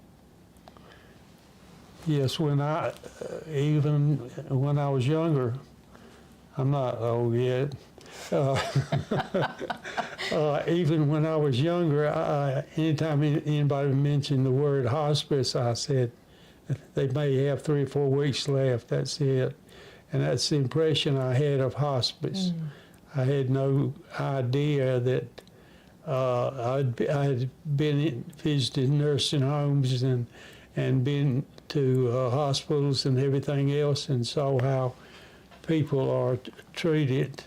I'm not saying all of them, but they don't give you the dignity and compassion that I come to find was here. it amazed me, and it still amazes me, that when they come right here, the compassion is there. You can feel it in your soul. And I would recommend anybody that's getting close to the point of needing outside help, or even any kind of help, to seek Ancora Compassionate Care first. Have a talk with them and just see how they are. You'll agree with me, I'm sure. I do agree with you. But I'm a little bit biased, but I gotta tell you, you just hit on a perfect point, because a lot of times in our healthcare system, it can be confusing. You see a lot of doctors. You yourself had 3 different hospitals in 3 surgeries in 6 days. That's a lot for people to try to process. So we are always happy if we can come help, just have a conversation and explain what we do. We are always happy to do that. It can be an unsure time, and it can be a scary time, but I think certainly the support that we can offer and all the different team members, we can help turn that around for people and make it as easy as it possibly can be. And so I appreciate you sharing your story so very much, because I think it will go a long ways in helping people understand. So this is a huge piece of how hospice support can help as well, because this is quality of life. Yes. We're here in your house. You're not having to go back and forth to the hospital, not back and forth to the ER. That's a delight. I'm sure. So, and when Kathy comes in and she helps get you dressed and helps with your bath, that saves a lot of energy, I'm sure. Yes, it does. So, and helping you stay at home. Most of us, that's where we would rather be. We'd rather be in our own spot. Anything else that you would share with somebody if somebody is facing a life-limiting illness, but they're not sure about hospice or about making that call?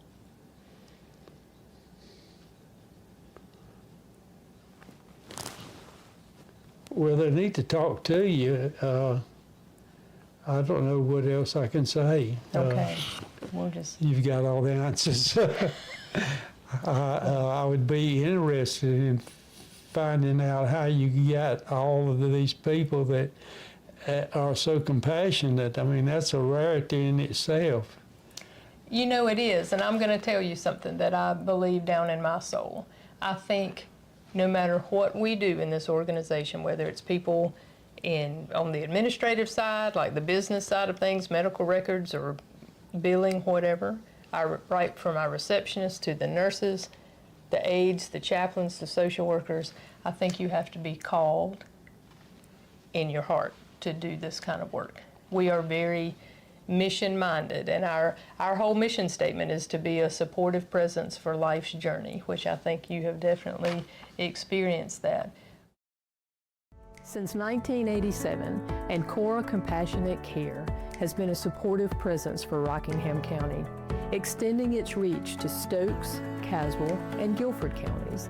As a local nonprofit organization, we are committed to providing the highest quality care and support for those coping with a serious illness or the loss of a loved one. We are proud to serve our community through each of our service lines: end-of-life care, serious illness care, and our counseling center.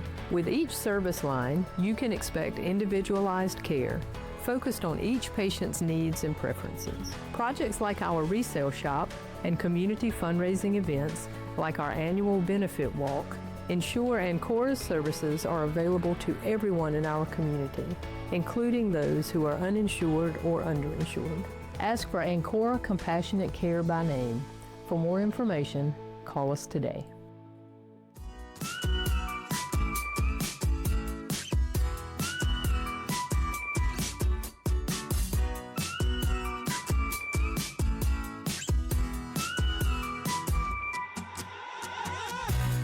All right, I am glad to be here with Carrie Turner. She's actually one of our home care RN case managers on the hospice side. So Carrie, before we do this, I don't even know if I warned you, we got to take a selfie. Oh. So, you know, No, you didn't. Did you really do it if you didn't take one? So here we go. I did it. All right. And we have an update. So Flavia has the cowbell. Let's do it. What are we Let's up do to? it. You remember the old telethons, Carrie, when Yes. they had the tote board? That's Yeah, what we're going to have next time. So we're going to see. We're going to see. What we're up to. I think I should go faster. She erased a lot of numbers, Roy. Oh, she did. Oh, $22,430. That is incredible, and we are so, so grateful. Oh my gosh, how humbling is that? So Carrie, just tell us a little bit about what you do at Ancora. Well, I'm on, like you said, home care side with hospice. I visit patients in their homes. It's challenging work, but very rewarding. Okay. Getting to help families and patients at their end of life. You do get attached sometimes. Absolutely. Because some patients are with us for a while. Yeah. Which I guess was kind of a little bit of a shocker to me when I started working. Because I have one patient that's been with us for a couple years. Yeah. So that part surprised me. But it helps you get to know them better, but it does make it harder. At Sure, the end when you lose them. When we lose them. But So, you know, that actually kind of, we've talked a lot about misconceptions today, and having somebody for that long kind of flies in the face of, you only got a couple of days to a couple of weeks if they call Right. hospice in. Right. Sometimes certainly that is the case, but they're the patients that in my mind, they kind of get cheated if that referral came so Right. late. Sooner. Yeah. So they don't get the benefit of the support of our entire team. True. Right. That's very true. So our mission is to, of course, to be a supportive presence for life's journey. What part of that resonates most with you personally? Well, my dad, he passed of cancer a couple of years ago, but he had cancer for 2.5 years before he passed away. And, you know, he stopped treatment at least two months before he passed. But I spent a lot of time trying to convince him to do hospice, but he didn't want to do it.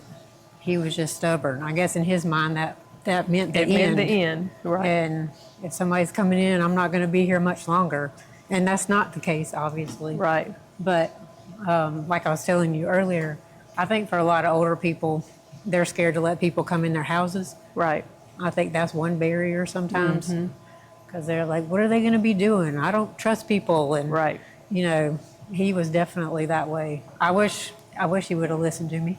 Yeah. Because before I did this, I was an assisted living nurse. And we used hospice a lot with our residents so they could stay in the community and That's pass right. away with us instead of having to go to a nursing home or even end up in the hospital. Right. And I explained it millions of times to him, but he just stubborn. wasn't having any of it. The Yeah. generation, that just stubbornness. Yeah. I wish he would have, because my mom could have definitely used that support. Sure. Because she was pretty much his sole caregiver, other than when I could come.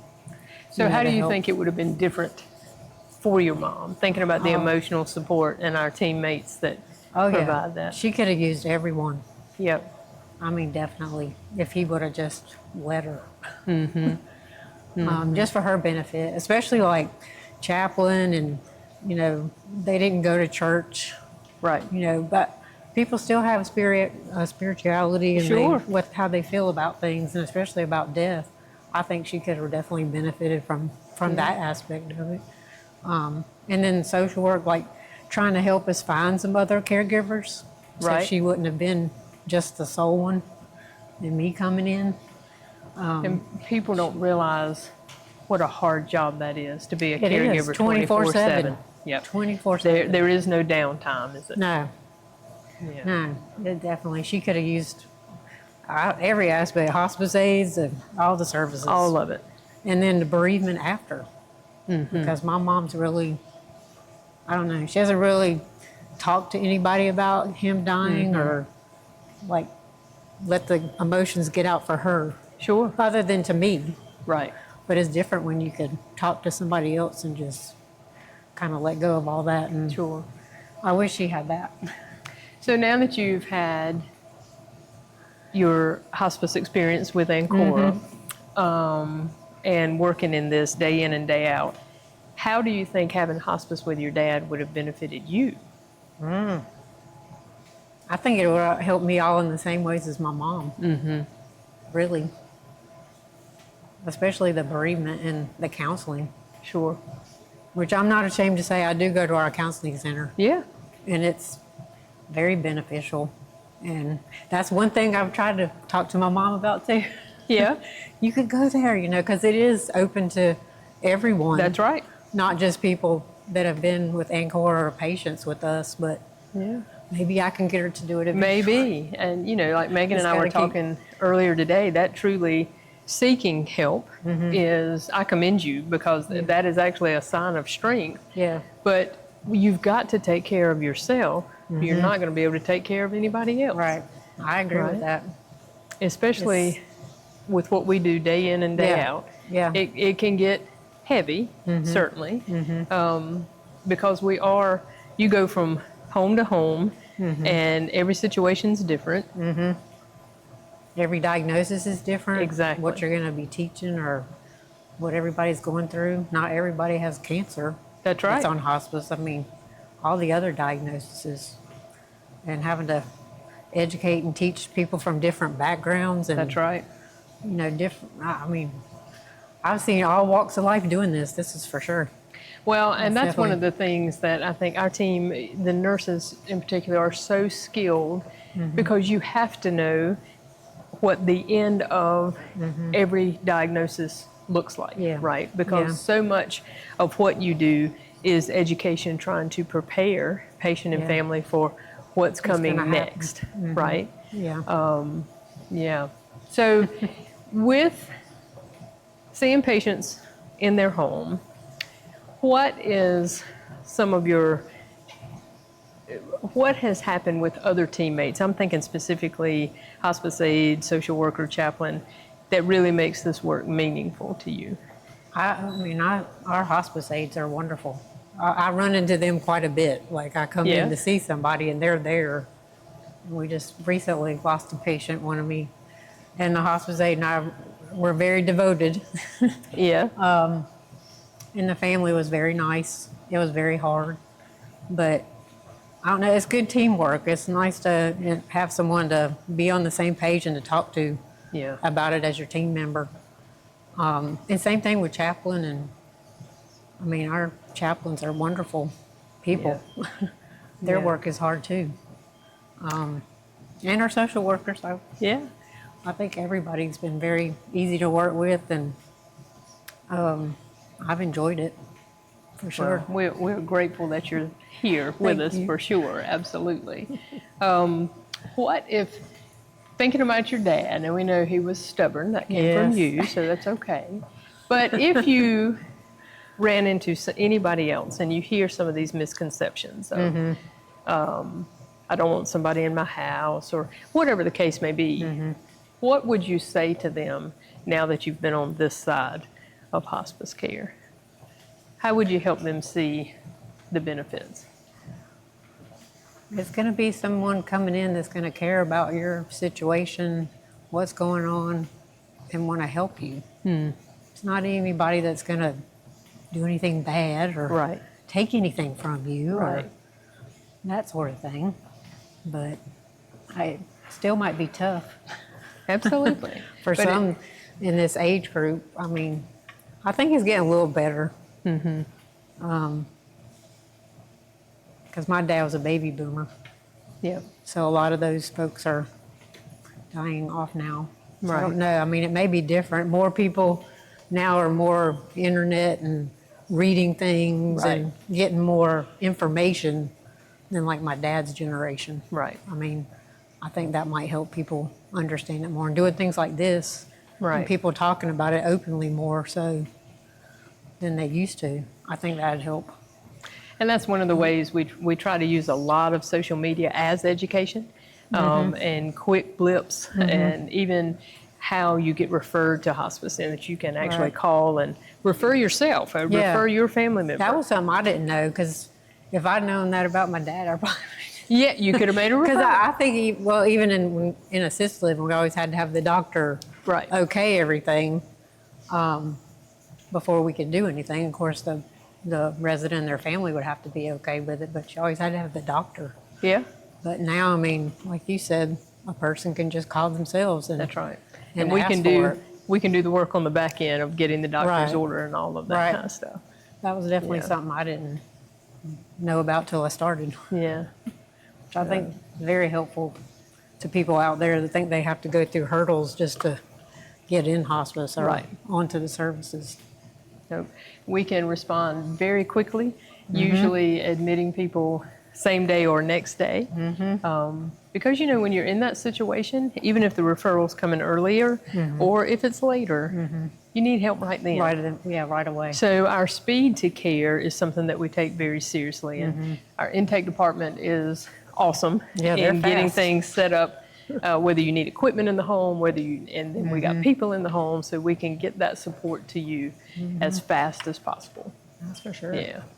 So, well, we are grateful you are part of the team. Thank you. I'm glad to be here. Yeah, and we are, you're part of the reason that we are a 5-star organization. So I'm grateful. I'm glad to be a part of it. Yeah. Thanks for your time. Thank you. When you or someone you love needs hospice care, it can be one of the hardest times in life. That's why it's so important to know this.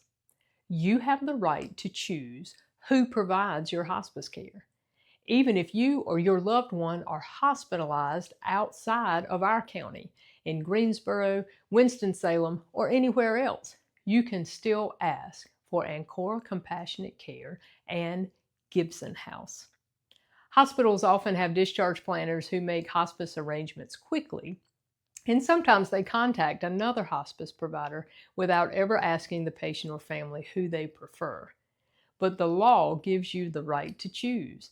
You can say, we want Ancora Compassionate Care, and they are required to honor that choice. Choosing Ancora means coming home for care. Our Gibson House inpatient hospice is right here in your community, surrounded by familiar faces and local support. Being close to home makes it easier for friends and family to visit, to rest, and to be part of your care, instead of traveling long distances to Winston-Salem or Greensboro. Your loved ones can focus on what truly matters, spending meaningful time together. Ancora is your local nonprofit hospice. We live here, we serve here, and care deeply for our neighbors.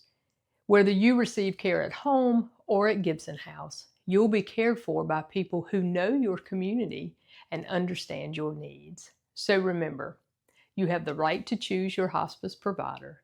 You can ask for Ancora Compassionate Care and Gibson House, even if you're hospitalized outside the county. You deserve to come home for care, surrounded by local people who care for you like family. At Ancora Compassionate Care, we're here to be a supportive presence for life's journey, right here at home. We talk a lot on our Tuesday tip of the day about quality metrics that Medicare measures for all hospices across the country. And one of the categories that they focus on with these quality metrics is entitled Help for Pain and Symptoms. And what they are measuring, it's based on the family's perspective after the care has been provided. And Medicare wants to know if the hospice team always gave the patient as much help as needed for pain and other symptoms. So certainly hospices exist to provide comfort and focus on quality of life. So symptoms that we manage when Ancora takes care of our patients and families, we of course are providing holistic care for that patient. So the symptom may not always be pain.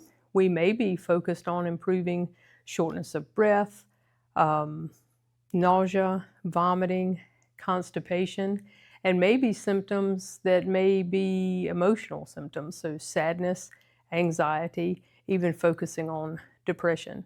Anything we can do to help that patient be as comfortable as possible and improve their quality of life. When we are taking care of these symptoms, it's important for everyone to know that we individualize that care tremendously. So there is no cookie cutter care provided by Ancora Compassionate Care. It's what is most important and what matters most to that particular patient and that particular family. So when you think about the national average, families that stated that their hospice team always gave the patient the help needed, the national average is just 74% of the time.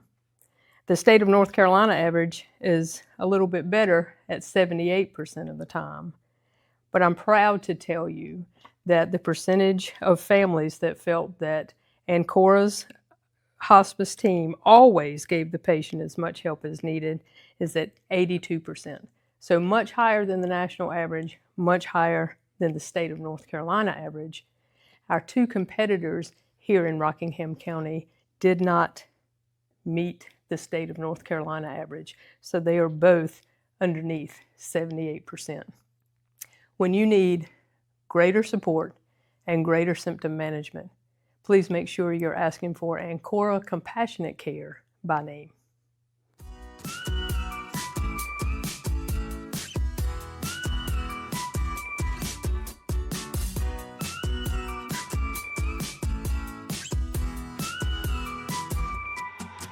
Today we want to talk about something that affects all of us at some point in life, mental health.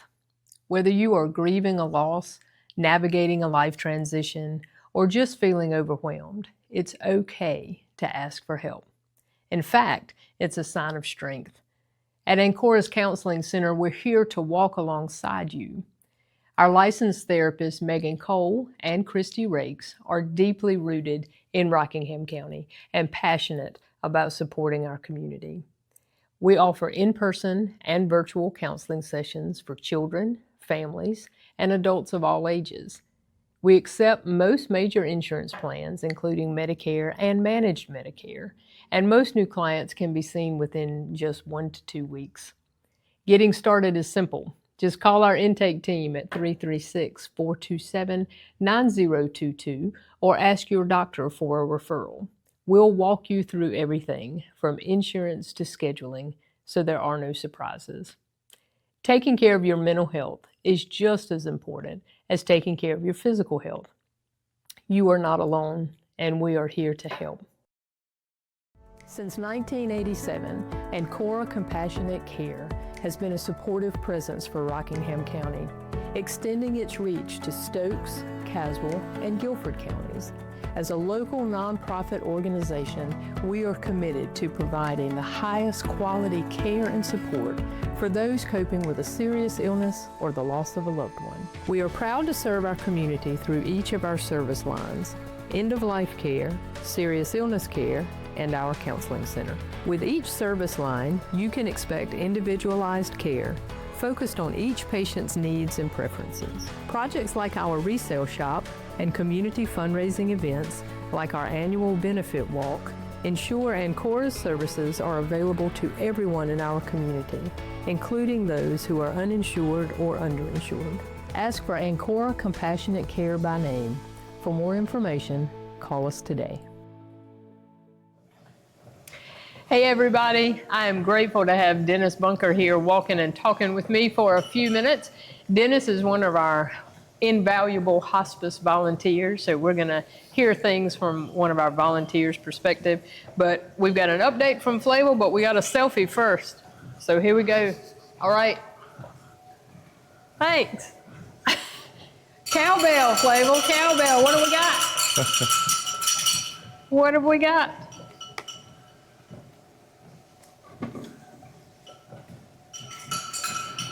All right.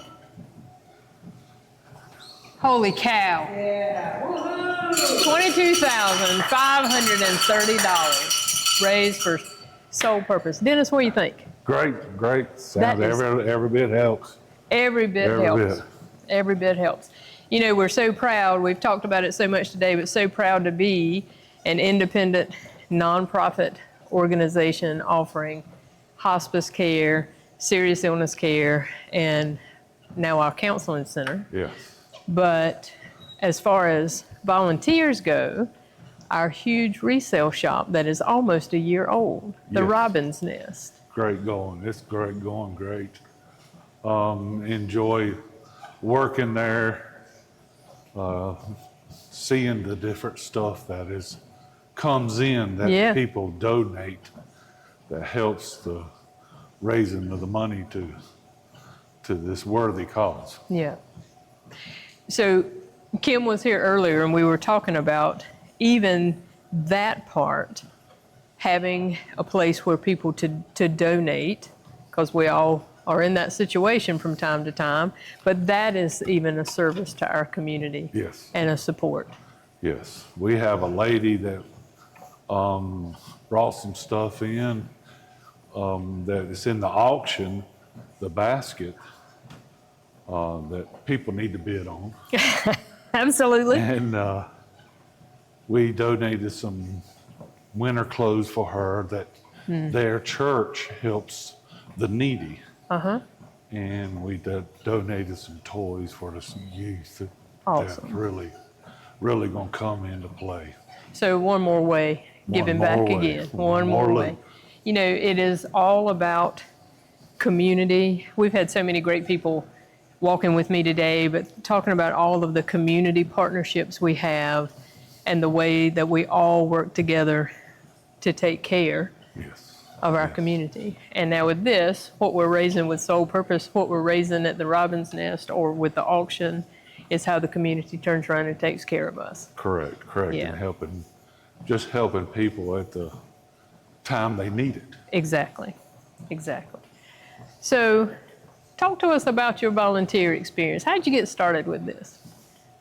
Well, hospice helped my mom and dad, so I wanted to give back to them. And then my wife become volunteer coordinator, so can't say no to that. That's right. I tell people I started out volunteering, now I'm voluntold. Voluntold, there you go. Voluntold. I hope she's watching because you might have to answer for that when you get home. I'll probably catch some heat on that one. So when you've had an opportunity, because I've seen you do an awful lot of different things with your volunteering, when you have an opportunity to be a patient care volunteer in somebody's home, what kind of experience is that for you? It's when I love it when I go there and be able to talk to some of the people. And a lot of times it's not the person that's the patient, it's the caregiver. I do a lot of talking to them because they're doing a lot at the last time. Yeah. And some just need to talk. And I listen. It's just like James and Willie, Wade. She wanted me to get a grocery cart to get her groceries in from the car. I thought she wanted a real grocery cart. So I started looking for one.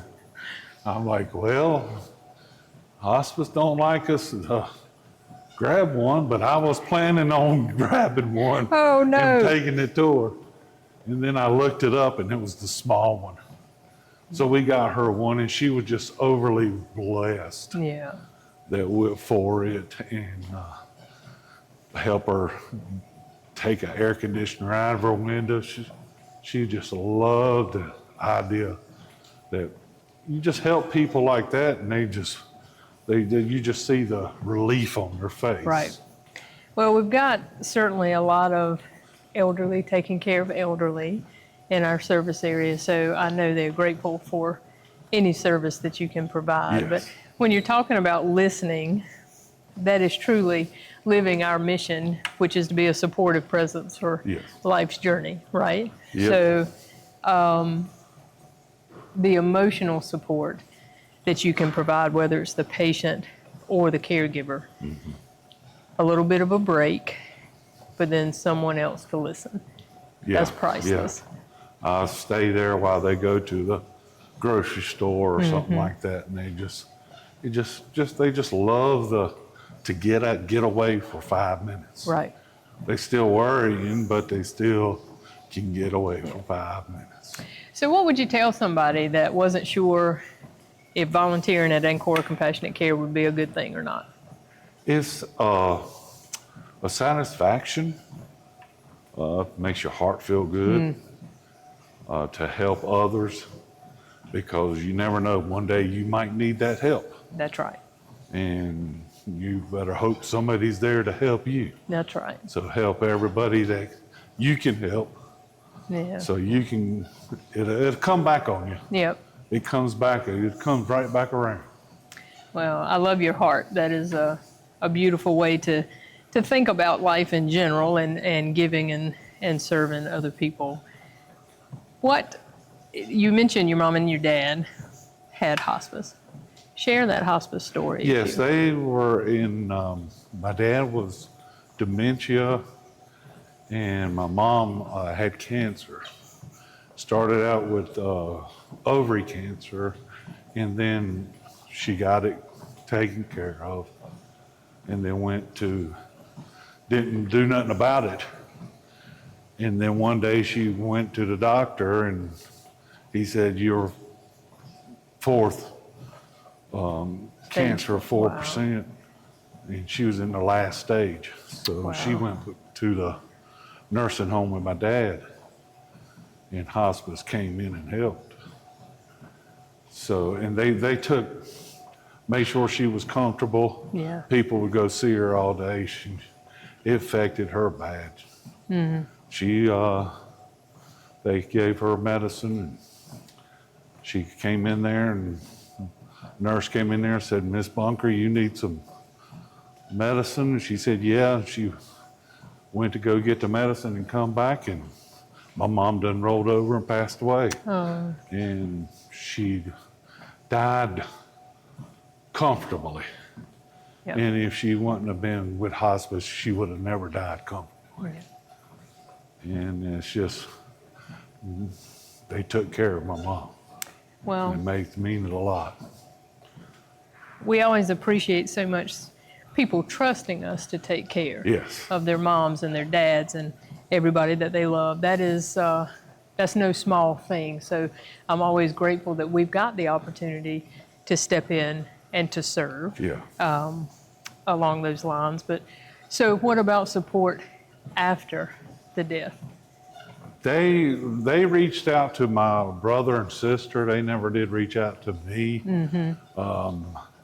I was never like on the list to do that, but I know that they reached out to my sister and done a little counseling for her, and she was thankful for that. Yeah. That's actually one of the many ways we're going to use these funds. A lot of people don't realize that, we are mandated by Medicare to follow up 13 months after the death of the patient.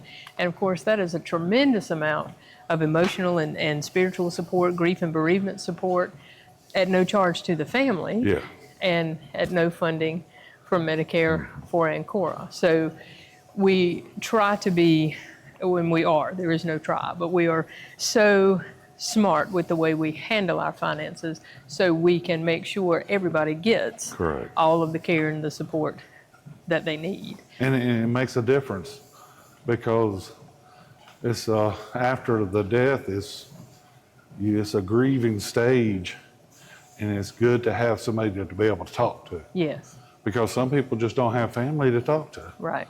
So they can.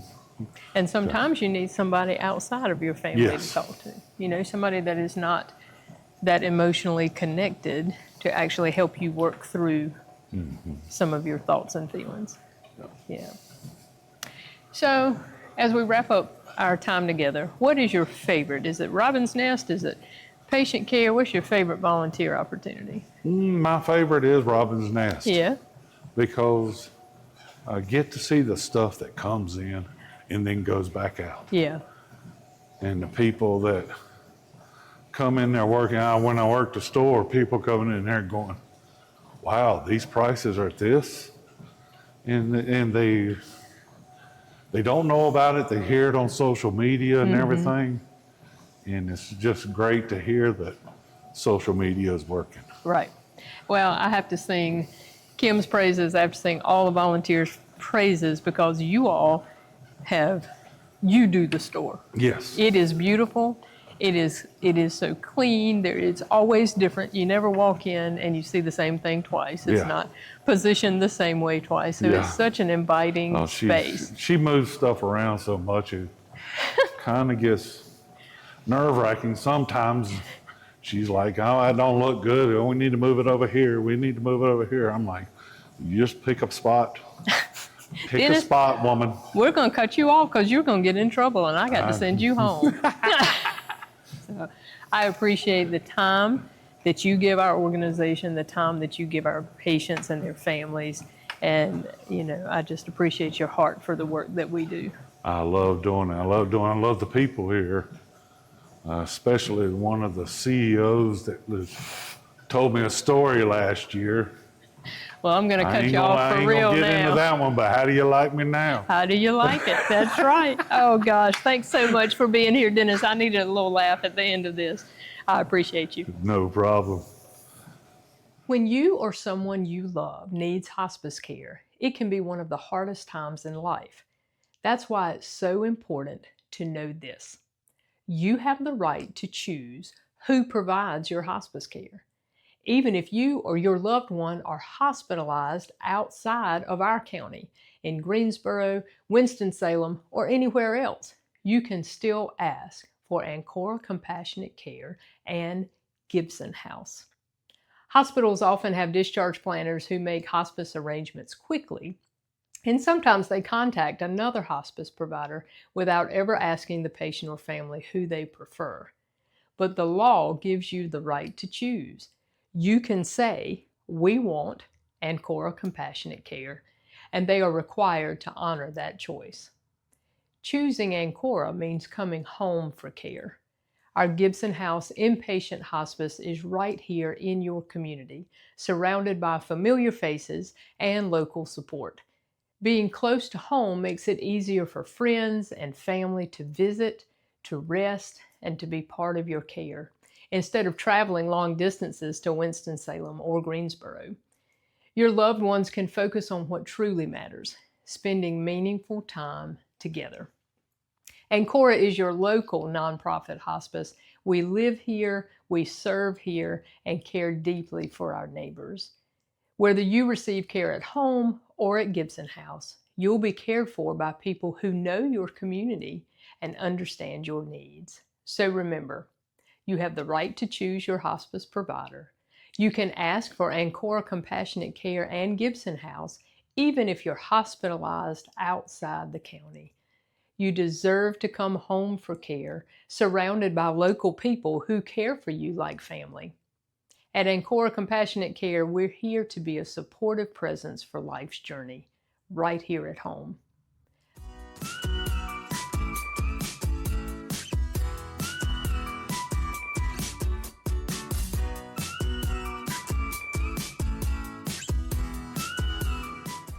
All right, we're coming into the home stretch, and I am grateful that Dawn Sharaba is here with me. Dawn, of course, with the Reidsville Area Foundation, so we're going to hear some wonderful information about that.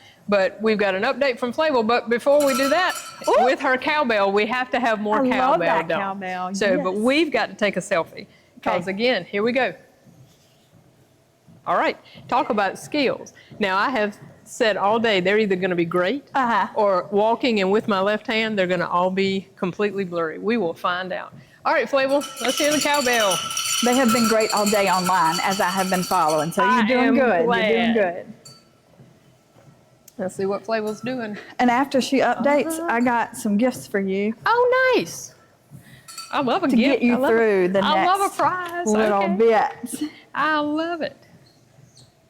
Wow, $22,555. That is incredible. You know this as well as I do, but this community always shows up. Absolutely. And shows out sometimes, yes. So that's a good thing. Yes. All right, so what you got? You ready? I'm ready. Okay.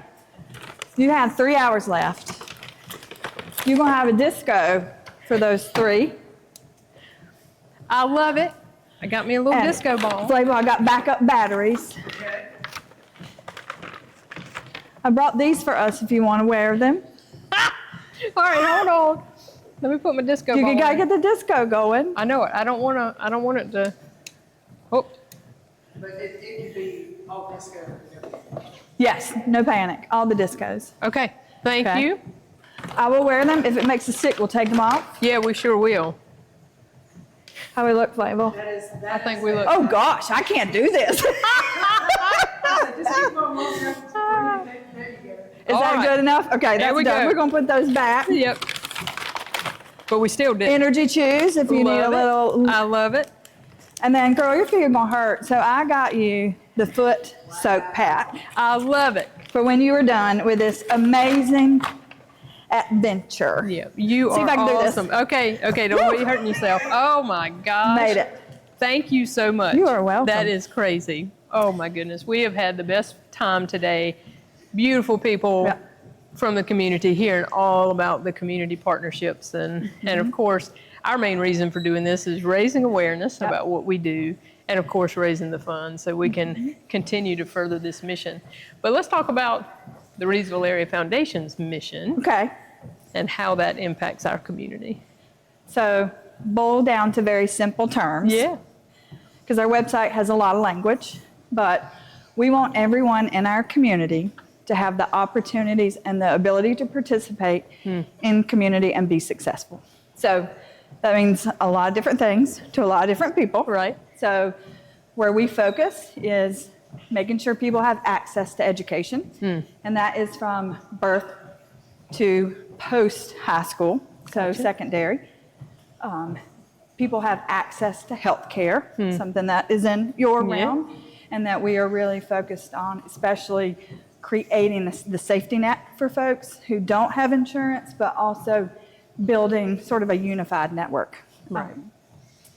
And then community development, so broad, but do people have the infrastructure or communities have the infrastructure they need to have people engage and fully participate in civic life? So let me ask you though. Yeah. Positive gossip. Positive what do you know gossip. about us? We have some grants together, so you know more than most. Yeah, we do. Well, I have to tell you, so we talked earlier today about our rebranding, changed from Hospice of Rockingham County to Ancora Compassionate Care. And one of those reasons was because we were more than hospice and had been for about 1.5 years, 2 years prior to that rebranding. And one of the things was adding our serious illness care service line. And Reedsville Area Foundation, that grant helped us expand that and grow that service line a lot faster than we had anticipated.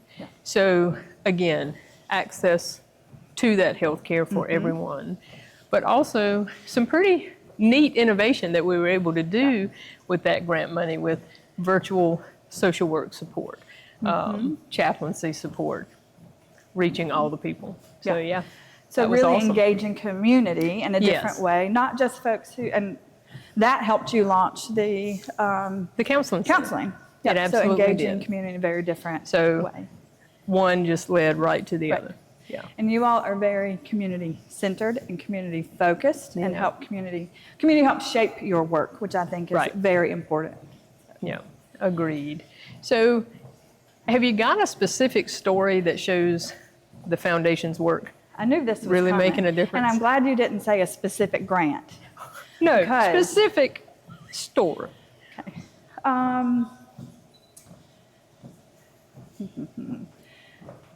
So the reason I wanted you to not say grant is because we have granted over about $30 million out of about 1,600 grants total. And I'm going to quiz you later on how many y'all have received. Oh, no. Yeah. What the heck? Roy, I'm going to need you to cut this when she gets to thank you very much. I knew he was on my side. Oh, my goodness. But I think one of the ones that comes to top of my mind is our work around digital inclusion, which has been ongoing since COVID. So During the pandemic, very much like everyone else, our board said, what is happening in our nonprofit sector? We knew people were not coming in to places. They were at home. Lots of sort of negative outcomes started sort of popping up. So our board charged us with looking into what can we do as a county. And we convened the leaders, and we did research. We had a digital inclusion coalition that was established.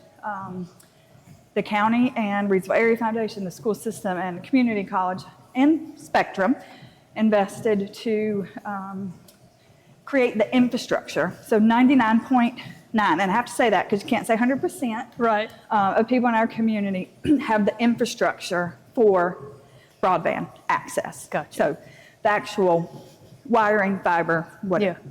So we knew that was not enough because we knew people in our community have access challenges. They don't know how to use the internet or don't feel comfortable using the internet. So we continued meeting as a coalition of 30 agencies, and having 30 agencies is herding cats, you know that, all in a room and mostly all on Zoom. And so we applied collectively for an NCDIT grant, and were awarded about $320,000 to begin implementing digital literacy and device giveaways within 15 different agencies. Wow. So that's incredible. Within that story is one of the things that we don't talk about a whole lot, but I wanted to highlight for you because you may not know we do this work. We really try to focus on building capacity. So we have a lot of small nonprofits, and a lot of them are one staff, no staff, and Focus, who is a one person, actually quarter time, I think is the time he devotes to this nonprofit, began working with us through the Digital Inclusion Coalition, engaged in a lot of our capacity strengthening work. So we provide workshops for nonprofits, skill building activities, any time for people to come together and learn and receive coaching. And so he went through a lot of that and received his very first non-RAF grant, which was through an AARP grant. Neat.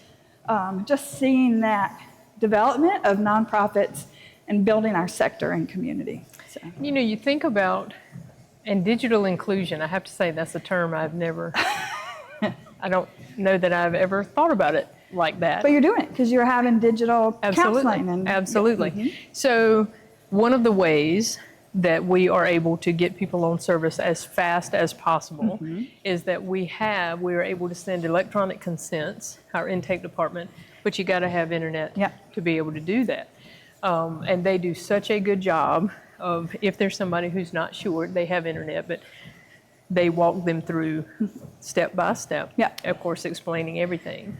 But that helps our hospice service line immediately. Exactly. And when the nurse and social worker get to that house, now you don't have to spend so many time getting signatures, and you can go right to the bedside and start providing that care. Sign, do all the things. Let's just do all the things. So one of the ways that, talking about digital inclusion, with the government shutdown, we won't go down this rabbit trail too long, but it definitely impacted because it took away some of our telehealth options for hospice and for our serious illness care line until we can get all of that.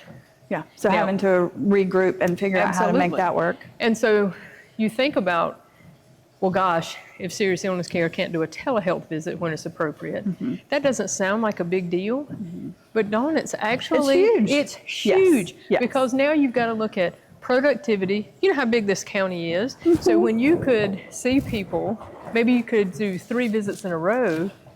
Now we don't have that option. So what if this person lives 35 miles that way, and then the next one's in Pelham, and then Madison, and then So you wouldn't think something like that would impact access to health care, but it certainly does. It does.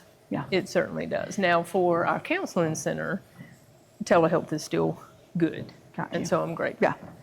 But and I don't know if you've seen all the signs around town that are Wi-Fi for all, y'all. I have not seen that. If you see them, that is the coalition. And there's QR code, and once you connect to that QR code, it will take you to our collective Facebook page. Okay. But then you can see all the agencies in the county who are providing digital learning opportunities, who are giving away devices. Right. Connects you with that whole network. Wow. I should have brought one so I could hold it. You should have. That is awesome. Yeah. So I will pay attention and I'll start Yeah. looking. Wow. Okay, so I'm just going to have to say, you just can't test me on this. I mean, because I'm going to fail. I mean, I'm doing good to be upright on this Okay, treadmill let at me this just point, quiz you. I'm not going to tell you the number. Okay. Do you remember when the first grant was? Because I think you were there. When did you start? Well, At actually Ancora? started, look, I'm going to have to look at Flavel. Flavel remembers every Flavel? date in history. I actually started as a nurse at the bedside there, July of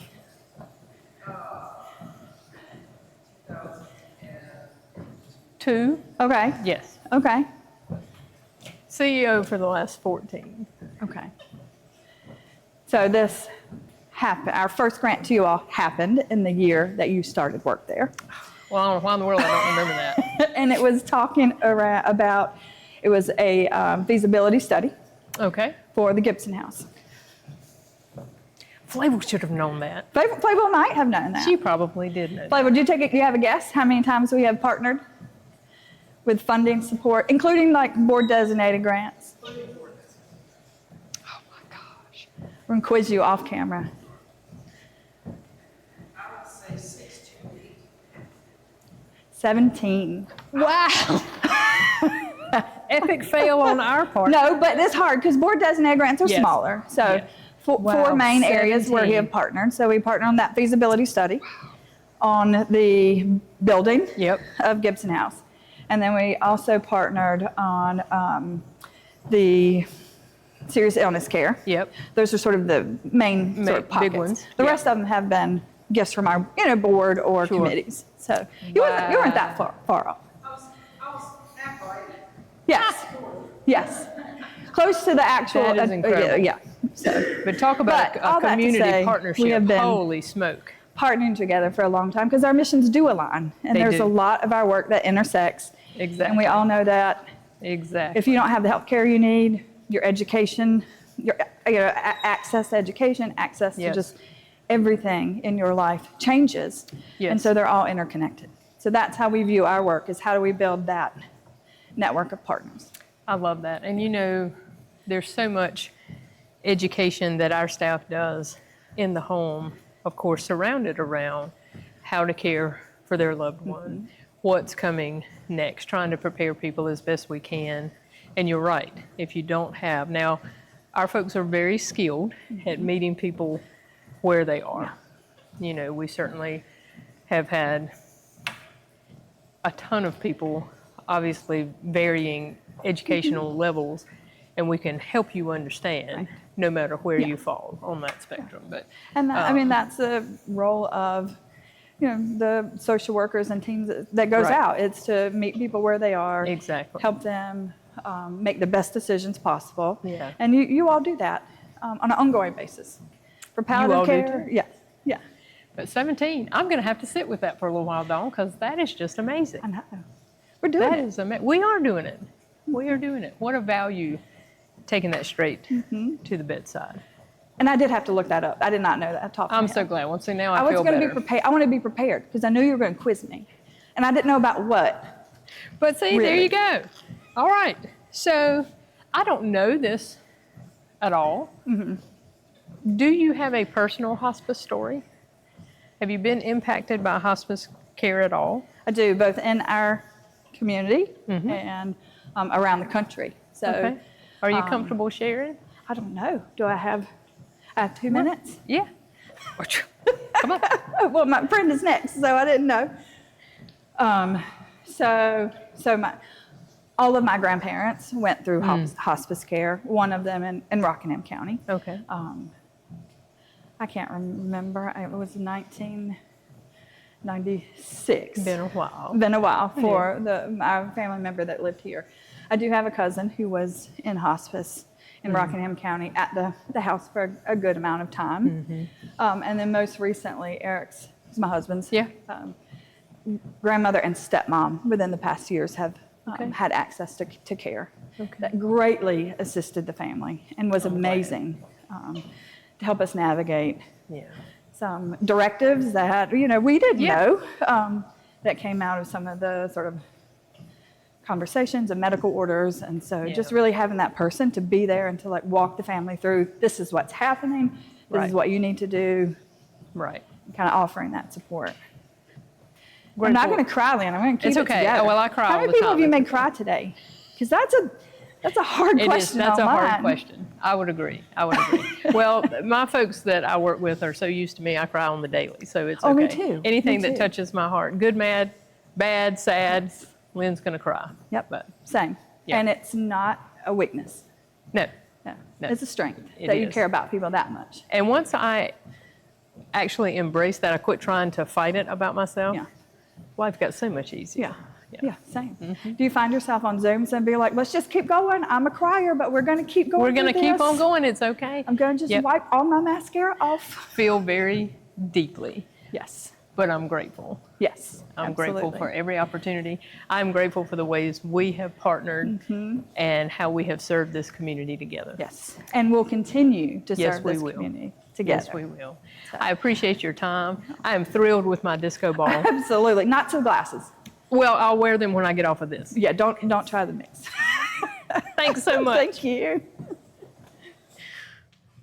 When it comes to hospice care, bigger doesn't always mean better. At Ancora Compassionate Care, we're your local hospice. Smaller, more personal, and proud to be the only 5-star rated hospice in our service area. That includes Rockingham, Guilford, Caswell, and Stokes counties. Just because you or your loved one went to a larger hospital outside the county doesn't mean you can't choose your local hospice provider. When it matters most, come home for your care, where compassion, quality, and community come together. Ask for Ancora Compassionate Care by name, because your loved one deserves the best, not just the biggest. Since 1987, Ancora Compassionate Care has been a supportive presence for Rockingham County, extending its reach to Stokes, Caswell, and Guilford counties. As a local nonprofit organization, we are committed to providing the highest quality care and support for those coping with a serious illness or the loss of a loved one. We are proud to serve our community through each of our service lines: end-of-life care, serious illness care, and our counseling center.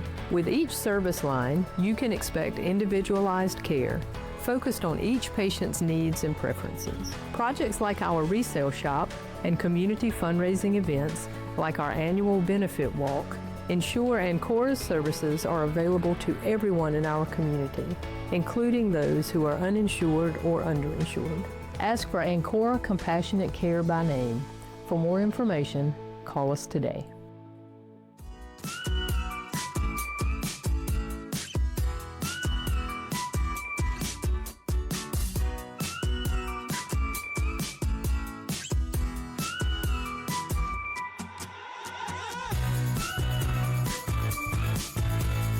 Today, we're talking about something that often causes confusion: the difference between hospice care and palliative care. Let's start with palliative care, or as we call our program, serious illness care. Palliative care is specialized medical care for people living with a serious illness, like heart failure, COPD, cancer, or dementia. The focus is on improving quality of life by managing symptoms, things like pain, shortness of breath, fatigue, or stress. And here's something important: palliative care can be provided even while someone is still receiving treatment meant to cure or control their disease. Now, hospice care is also centered on comfort and quality of life, but it's specifically for people who are in the final months of life, when treatments aimed at curing the illness are no longer effective or no longer desired. Hospice provides an entire team of support: nurses, aides, social workers, chaplains, and volunteers, all working together to care for both the patient and their family. So to put it simply, palliative care can begin early in a serious illness and can be provided alongside curative treatments. Hospice care begins when the focus shifts entirely to comfort, usually when life expectancy is 6 months or less. But both types of care share the same heart, helping people live with dignity, comfort, and support. At Ancora Compassionate Care, we provide both palliative care and hospice care because we know every journey is different. If you have questions about which type of care might be right for your loved one, please reach out. We're here to be a supportive presence for life's journey.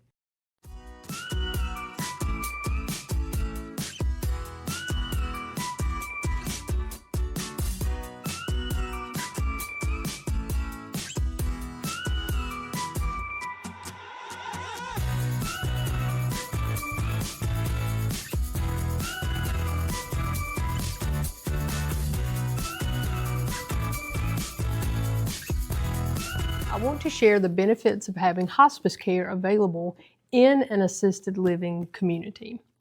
For many residents, assisted living really is home. It's a place of comfort, familiarity, and connection. When someone's health changes and hospice becomes the right choice, the good news is they don't have to leave that environment. Hospice can come right to them. That means residents can stay where they feel safe and supported, surrounded by the staff and friends they already know, and in the routines that bring them peace. Hospice care adds an extra layer of support. Our team provides expert medical care, pain and symptom management, as well as emotional and spiritual support. And we don't do this work alone. We partner closely with the assisted living staff.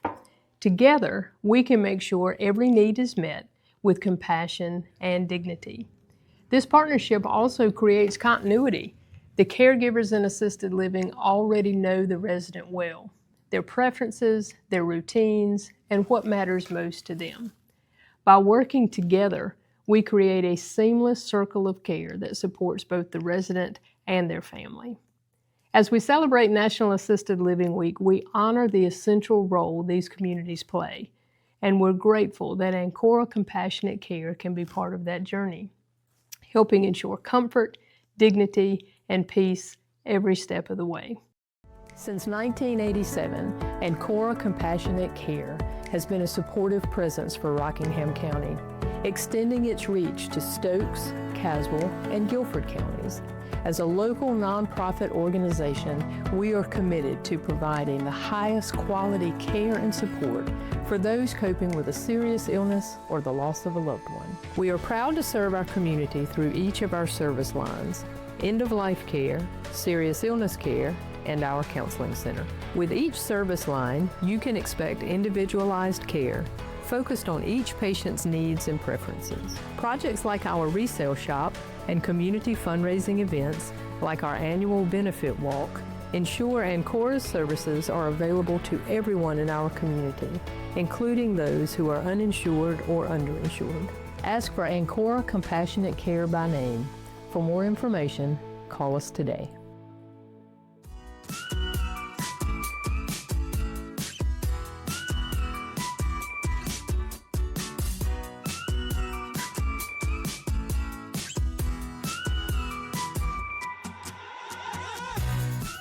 All right, really in the home stretch. I think I need to come to you to be stretched. That's what I need to happen. I already said, come on in tomorrow. Oh my gosh, grateful to have Debbie Dabbs here. She is with Pro Therapy Concepts. Correct. Golly, you know, so here we go. I don't know, Flavor, do you have an update? We do not have an update this time, but we do have to have a selfie, Debbie, because as we have said all day, it didn't really happen. Aren't you proud of that, Jenny? It didn't really happen unless There's we take no a picture. selfie. Here we go. All right. Yay. Thank you. Thank you. So I'm not sure exactly what we were thinking as we were at the end of this, and I probably have two of the most high energy people that I know that have joined. Let's go. Oh my gosh, maybe that's what I needed at the end. Yes, we can do it. All day, girl. Tell us a little bit about what you do. All the Okay. great things. You're so sweet. So I own Pro Therapy Concepts. It's an outpatient physical therapy clinic. We offer in-clinic visits as well as mobile outpatient clinics. Okay. I do have a strong background in home health. So I loved it. I love going to people's homes. What happened was all the joint replacements, they got sent to outpatient, and I lost all my orthopedic post-surgical patients. And I was like, what? So I left home care because I wanted to have my joint replacements, and I opened my own practice. But because I loved going to people's houses, I said, I'm going to do mobile outpatient. Nobody else is doing mobile outpatient. And I wanted to still kind of keep that relationship going. So I do mostly in clinic appointments, but what happens is we have patients that maybe had surgery and they're not quite ready to make it to the clinic yet. They only need a few home health visits. The doctors don't like home health because it's expensive.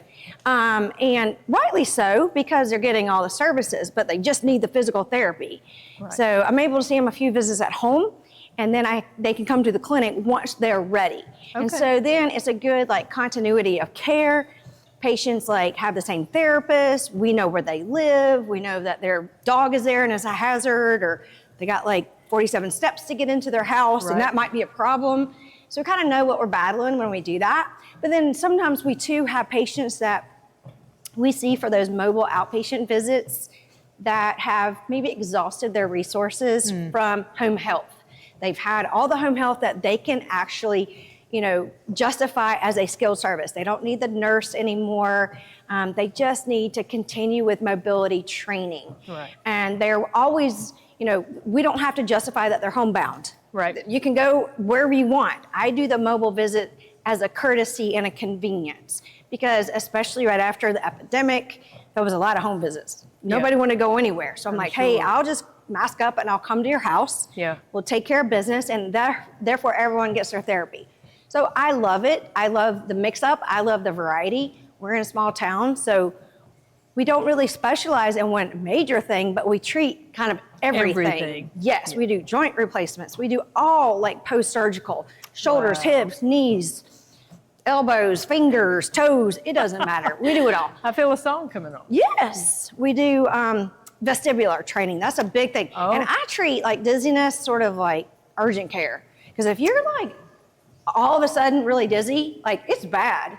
And you need help quick. And that can happen to healthy people, young people, old people. People get positional vertigo a lot. So if you have vertigo, suddenly call me and I will meet you at the office, because it's very urgent. Because, the doctors are great, but they'll give you just pills and say, okay, we'll go to PT. And I don't want that to take you a week to get in. That's something that we triage to the front. Because if you're super dizzy, then your risk of falling and getting hurt, and you just feel crummy and you're scared to death because you don't know what's going on with you. And people, I got to interrupt just one second. This is a rabbit trail complete, because I had no idea you did that. My dad has Meniere's disease. He has been dizzy every day of his life I hate that. for about 32 years. That is awful. But all of the things that they tried, they actually went in and clipped his vestibular nerve. Yes. Trying to kill the balance system on that side of his brain, right? And he went to balance rehab. Yes. That is a thing. So, So, therapy is always about balance, which is fine because we treat all the people that are falling, and, as we get older, we get a little bit goofy. So we got to keep those skills up is one thing. But with dizziness, what happens is if you have this episode of dizziness, that whole vestibular system gets weak. And it's just like if I hurt my arm and it's weak and I don't do this a lot, well, then this gets super weak. Same with your head. If you're dizzy, you're not going to do this a lot. And so then that system gets weak. And so in vestibular training, we work on your balance, but we also work on your eye movements. And then we work on just turn your head, turn your head, turn your head. And they're like, whoa. Of course, we do it in a safe situation. And they're like, I feel so dizzy. I'm like, that's great. It's working. Because that's how we strengthen the system. Just as if you were going to go boom, boom to strengthen your arm. So you have to stimulate the system to make it work. We do it sitting and then standing. And then I love cartwheels and handstands and as many different things as I can get people to do. They never would believe that that's what they do. So it's fun. I love it. I love every bit of it, and I love seeing people get better. So, we've talked a lot with different people today, and of course, the majority of the hospice patients that we take care of, we're taking care of them in their home. Yes. But there's been a lot of conversation around aging in place. which is what I think most of us want to do. Right. I don't know a lot of people that say, hey, no, I'd rather go to a skilled nursing home or, Never. Go to back and forth to the hospital. But it sounds like a lot of what you do in your home visits goes along the same lines. You're Absolutely. trying to improve quality of life to help them stay there as long as possible. For sure. So our kind of tagline for my company, for Pro Therapy, is where movement and function meet. And so we're very functionally oriented. Like, you tell me something that you can't do, and I'm going to figure out a way for you to do it. So one of my big things is almost every person gets a floor transfer goal. Like, you imagine people come in, I'm like, when's the last time you were on the floor? And they're like, I don't know, 5 years ago or whatever. Years. And I'm like, well, what about the grandkids? Or what about going to the beach? Like, you've got to get on the floor. And there's a lot of research behind like longevity and the ability to get up from the floor. Whether it's with your hands or with a table or anything, you got to be able to do it. So almost everybody has to do that before they ring the bell and leave us. Wow. And so we'll come up with strategies. I teach tumbling there too for the little kids. So we have mats and bouncy pads and all sorts of things. So we'll make you safe and comfortable, but we're going to get you on the floor and we're going to get you up. And then we're going to practice and talk about, if you were down, how do you avoid calling rescue squad? How can you get up if nothing's broken? Or how do you tell your husband to help you up? Because we don't want people just like, okay, they couldn't pick me up. They don't have to pick you up. Right. You've got to pick yourself up. And you may wind up with more of an injury from that, right? For sure. Now, the next functional task that we like to do is, squats. So we love squats, and everyone's like, why do I have to, squat? 2 reasons. Number one, when you sit down and get up, I always like people to be able to get up without their hands. And I remember the times, like when you sing in the choir, you open the book, you get down and you get up. Well, way back when, all the books came up together, so you couldn't like push up with your hands. I'm like, okay, you could get up then and hold the book, so same. And then the next one is when you go to the public restroom, you don't want to sit down and you're doing that little toilet hover thing. I'm like, toilet hover all day. We got a toilet hover. Keep your legs strong. Oh my gosh. So, yes, we got to keep everybody super mobile and moving and all the things. It just impacts everything, but the quality of life would be much improved. Absolutely. Steps, bathrooms, I'm going to have to make an appointment. beds. I'm going to have to make an appointment for sure. Come on. So we just started our stretch therapy, and that's what I was thinking of you for tomorrow.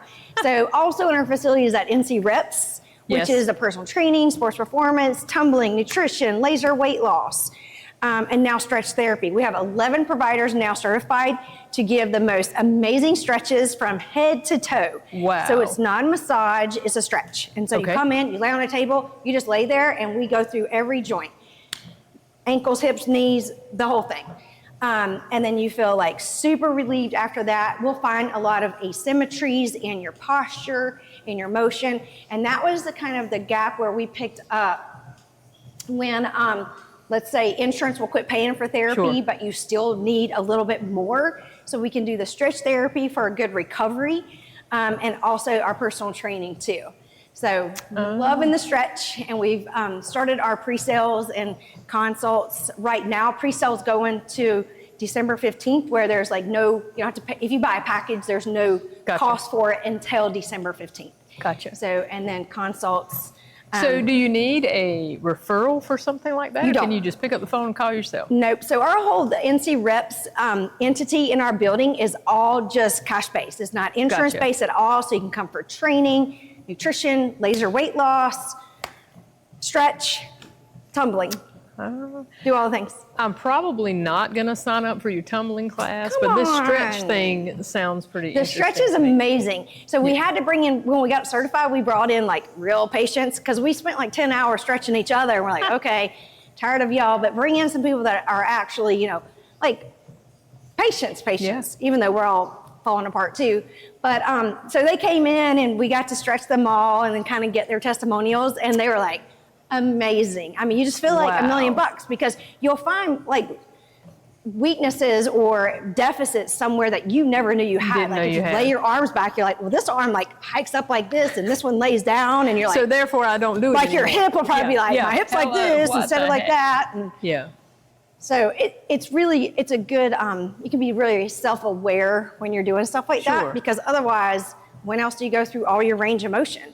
And a big comment that people were saying after they came in as patients, like, I have not been in that position in so many years. Of course they haven't. Right. It was good. I love it. Oh, well, that is interesting. So, well, let's talk a little bit. We have a unique partnership with Ancora Compassionate Care and Like me and you? therapy. Yeah, just We like can us. talk about that? We can. Oh, yeah. Yeah. It's one of my favorites. So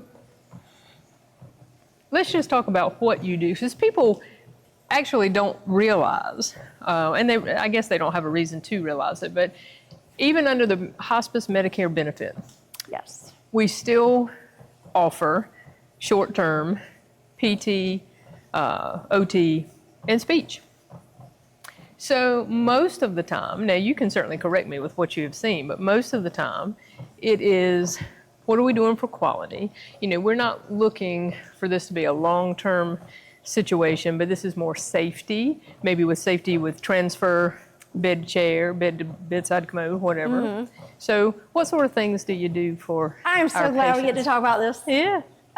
So, function, human being, Yes. life. I'm a physical therapist. I like to think smart, but I also like to think, if you were my mom, if you were my grandma, what do you need to do? And if that's the caregiver and that's your spouse taking care of you, what do they need to do? And how do we keep everybody around you safe? And how do we make everybody around you smile? Because number one, we don't want you to fall. Number two, we don't want you to just lay there if you don't have to. You've got to get up, brush your teeth, eat a meal, if that's in your wheelhouse. Right. And if it is, we're gonna find that. And we're gonna find a way for you to do it and to maximize your super functional potential until you can't. And when you can't, we're gonna talk about what's next and how that's gonna be like an okay part of your world right now. And we're gonna make the very best of, you know, if all you can do is sit up in the bed, fine, we're gonna sit up in the bed. But let's And we're do it gonna the best brush you your can. hair, and we're gonna do it the best we can, and we're not gonna hurt anybody's back along the way. Right. We're not gonna rip your skin along the way, and we just educate everybody on, you know, what makes it better for the whole household. Right. And it warms my heart so much to go in and just, you know, they're just like, wow, here I am in this bed, what am I to do? And I was like, what do you want to do? Right. And we're gonna try and do Let's it. try to get you there. And if we can't, we'll find out together that we can't, but we're gonna make the very best of it and come up with something different that will make you feel important, included, and worthwhile. And it's just really fun to see the patients and the caregivers all just, you know, love on those people and make their world much better. So absolutely. I Well, appreciate that partnership. Oh my gosh, me too. And I love it. You know, our mission, be a supportive presence for life's journey, but you working with the patient, that is also supporting that caregiver that's in that home. Oh my goodness, just the peace of mind of if we can be a little safer, if we can be a little more mobile, but that all goes back to quality of life that we're improving. For sure, Yeah. for sure. So we had somebody earlier today that shared their personal hospice story. Okay. And they actually had a loved one come to Gibson House. Right. Very appropriately.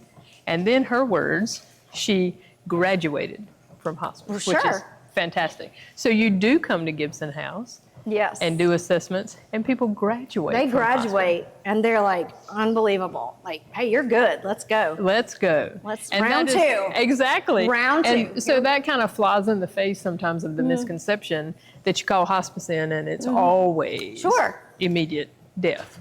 Not the case. God's got the Not final case. say. 100%. So here we are. We just keep going, right? Yep. You got 100%. it. Well, I can promise you I'm calling for the stretch class. Yeah, come to stretch. I'm coming to stretch. We'll hook you up tomorrow. Okay. I know some people. It sounds like you do. And so I need to know these people too. Yes. So I appreciate our partnership. I love all that you guys are doing Thank at Pro you. Therapy Concepts. And You're so welcome. I appreciate the time. Yes. Yeah. Thanks, Lynn. Thank you. When someone you love is facing a serious illness or nearing the end of life, every decision feels heavy. And choosing the right care provider, that decision matters more than most. Many people in our community don't realize this, But just because you are referred to serious illness care or hospice doesn't mean you'll automatically be referred to Ancora Compassionate Care. In today's competitive healthcare environment, referrals can be based on many factors, and they don't always reflect your wishes. But here's what matters most. You have the right to choose. Whether it's Ancora or another provider, you get to decide who cares for you or your loved one. And if Ancora Compassionate Care is who you want by your side, you can request us by name. Don't hesitate to speak up. Because quality care, trusted care, should never be left to chance. To learn more or to make a referral for yourself or someone you love, call us today at 336-427-9022. Ancora Compassionate Care, rooted in the community, guided by integrity and compassion. So, Ms. Stevens, can you tell us a little bit about how you and your loved one became acquainted with Ancora and we became part of your journey? Yes, I'll be glad to. This is, of course, it's 2025 now, and I will call my husband Udi because that's his nickname. His name is Wayne, but he's gone by a nickname just like all his brothers have nicknames. As the years progressed, by about 2016, he had gotten to the point that I had to have help. He was getting up a lot during the night and doing things in the house, and I would not even wake up, and I would find it the next morning. So I talked to the girls about it, and we mentioned it to my nephew, who is a great help to me, and his mother-in-law had Alzheimer's, and they had already gotten hospice in for her. So his wife came and talked to me and the girls, my girls, and explained to us a little bit, because I knew nothing about hospice other than I had a good friend who had passed away, and she was at the hospice home. At that time, it was just the hospice home. And I would go out to see her, and she was only there 3 or 4 days before she passed. So when my nephew and his wife come and talked to us and told us some of the wonderful things that was happening with Virginia, they felt like we needed to talk to you. So I give hospice a call, and I ask if someone could come down and talk with me and our 2 daughters. Now, my husband was already at the point that he could not be in the conversation. So we only talked with, I think we had two ladies from hospice that came and talked to us. In fact, we was right here in the same room when we talked with them. And I told them many things that were going on at the time, like putting on clothes backwards, and was beginning to not be able to walk well. Well, we went ahead and she explained to us what end of life care, what that really meant, that we thought we needed their help. So that was really how it actually got started, was my nephew and his wife telling us about his wife's mother and how wonderful it had been for the help that her daddy was getting. What difference would you say has Ancora, our care, made for not only your husband, but for you?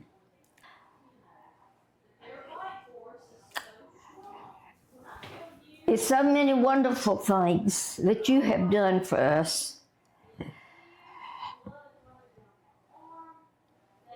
I guess I want to say there are two things,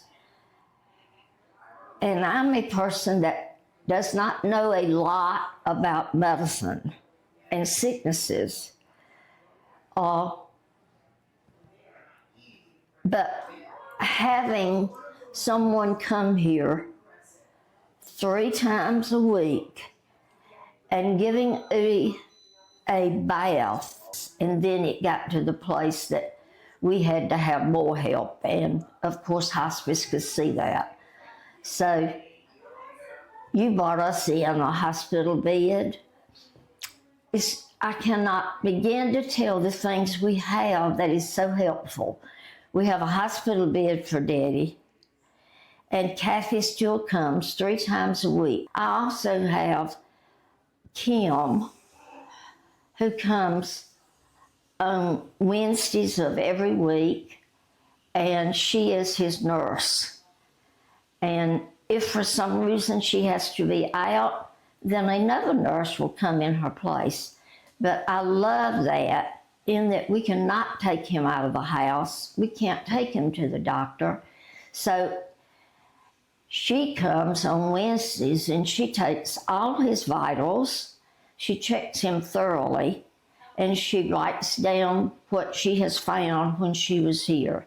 His temperature, blood pressure, and anything that she sees that may need to be addressed. And that certainly makes me feel good to know that I have a real nurse, a registered nurse, RN, I think you call it RN, who comes and checks him, and she is so kind to him. She just talks to him and laughs with him, and he will laugh. He'll laugh, and you can tell he appreciates her coming. That makes me feel real good, and both of our daughters, knowing that we've got a nurse that comes right out at our house every week and checks Daddy. And then I have a social worker who comes and she talks to us. And if she sees, she asks me how things are going. And the social worker will do that. And she just talks with him like, I've come to check on you. Then she has a seat and she'll ask me questions. How are things going? How are you doing? Is everything okay? Is there anything else we can do to help y'all? And if it's anything that I feel like I need to talk to her about, I feel real comfortable talking to her. There's others. We have a chaplain who calls me at least once a month, and maybe more. And he calls, and he started out coming here, and it was just so much going on in my family that I requested, could he just call and talk with me? Because that's mostly what we're going to do, is he's going to try to help me stay strong. And I appreciate him calling me. I certainly do. And before he hangs up, he always has a prayer with me over the phone. And I really like that. I think it's just wonderful. I can't say enough about anybody that works. I have not had anyone who works for hospice that's not been absolutely wonderful. What would you say to another family that is thinking about calling Ancora, but they're not sure if they should? All I can do is actually kind of like saying some of the very same things I just said to you. It's people that don't have Alzheimer's patients in their family have no idea what we go through. I mean, it's 24 hours a day. You don't leave them. You care for him. Daddy can't feed himself. We have to feed him. You have to give him a bath. You want him clean. He was always a very clean, fit man. And we want him to stay that way. And I tell them all the wonderful things that they're doing for me. The nurse that comes, the lady that gives him a bath and is so kind and easygoing and never hurts him at all. It's just easygoing with him. So I couldn't, even my girls, either one of my girls would tell any of our neighbors, friends, family members, the very same thing I'm saying. It's nothing but good. It's the most wonderful thing as ever. I could not believe it. So as we close, in just a few words, how would you describe Ancora Compassionate Care? I think I've already said it many times in what I have already said to you. I have nothing but wonderful, wonderful words to say about hospice and Ancora. They're just here to help us. They bring in supplies for us. They take care of the medicine. If Daddy gets sick, and it happens to me often, it seems like he gets really sick on the weekends when I think people are off work.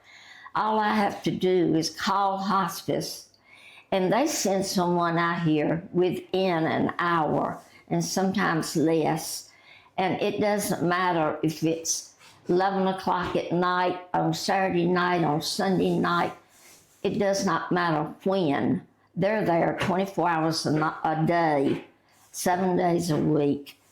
And I know they coming out here because I know every last one of them that's been to my house have done nothing but showed care to my husband and concern for whatever's wrong. And they want me to understand what's wrong and what they needing to do now to help him to feel better and not be in any pain. It's just absolutely the best organization I could ever imagine. Well, we appreciate you. So after her talk, I said, okay, I'll try it your way. And so I started to recover, and I can say this, I didn't know as much about hospice as I thought I did until they started coming and caring for me. In the process of time, they changed their name to Ancora Compassionate Care, which really matched with what they really are. Mm-hmm. I never met one of them that wasn't as caring as can be. They treated me with dignity, respect, and they cared for me more than I've ever been cared for. Oh man, Mr. Shreve, let's back up just a little bit. First of all, I just thank you for, again, letting us come in, but just trusting us with this story, because this is just a priceless story. When you first started going down this path, I think you touched on feelings that anybody would have when you get a diagnosis so it's scary, it's unsure, not sure what to do. And then when you told the story when you were sitting in the driveway and you had the thought, what else? What's going to happen? And I think that's an important part right there of how Ancora Compassionate Care, and you're right, at the time it was Hospice of Rockingham County, and we'll get back to that name change in just a second. But there's really no way sometimes for people to realize how much support, how much care that we can offer until you have to use the services. Is that a fair statement? Yes. There's just no way. And we certainly understand that. So that's another reason that I'm just grateful that you're willing to share your story, because I think this will help other people have a different mindset about what we do. So throughout this process, how has your thinking changed about how you were viewing hospice before we came in and now? Well, excuse me, I'm sorry. You're fine. When I tell you this, you'll know that you'll see what impact it had, as you was talking about when you're dropping the pebbles. But I talked so much about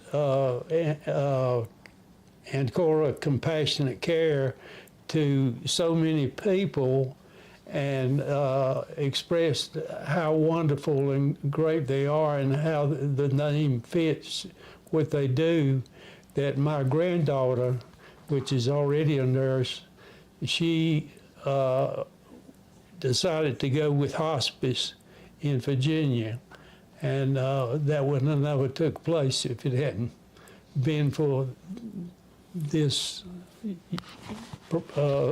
I guess everybody talking about I get y'all.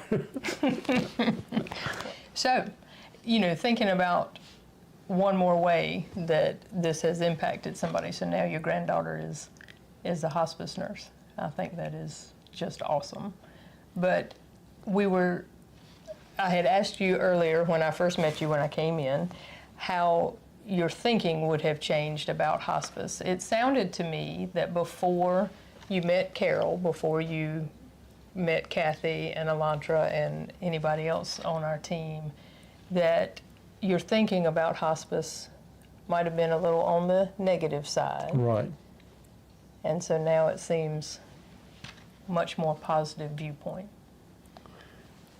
Yes, even when I was younger, I'm not old yet. Even when I was younger, anytime anybody mentioned the word hospice, I said, they may have 3 or 4 weeks left, that's it. And that's the impression I had of hospice. I had no idea that I had visited nursing homes and been to hospitals and everything else, and saw how people are treated. I'm not saying all of them, but they don't give you the dignity and compassion that I come to find was here. It amazed me, and it still amazes me, that when they come right here, the compassion is there. You can feel it in your soul. And I would recommend anybody that's getting close to the point of needing outside help, or even any kind of help, to seek Ancora Compassionate Care first. Have a talk with them and just see how they are. You'll agree with me, I'm sure. I do agree with you. But I'm a little bit biased. But I got to tell you, you just hit on a perfect point, because a lot of times in our healthcare system, it can be confusing. You see a lot of doctors. You yourself had 3 different hospitals in 3 surgeries in 6 days. That's a lot for people to try to process. So we are always happy if we can come help, just have a conversation and explain what we do. We are always happy to do that. It can be an unsure time and it can be a scary time, but I think certainly the support that we can offer and all the different team members, we can help turn that around for people and make it as easy as it possibly can be. And so I appreciate you sharing your story so very much, because I think it will go a long ways in helping people understand. So this is a huge piece of how hospice support can help as well, because this is quality of life. Yes. We're here in your house. You're not having to go back and forth to the hospital, Oh, not my. back and forth to the ER. That's a delight. I'm sure. So, and when Kathy comes in and she helps get you dressed and helps with your bath, that saves a lot of energy, I'm sure. Yes, it does. So, and helping you stay at home. Most of us, that's where we would rather be. We'd I rather agree. be in our own spot. Anything else that you would share with somebody if somebody is facing a life-limiting illness, but they're not sure about hospice or about making that call?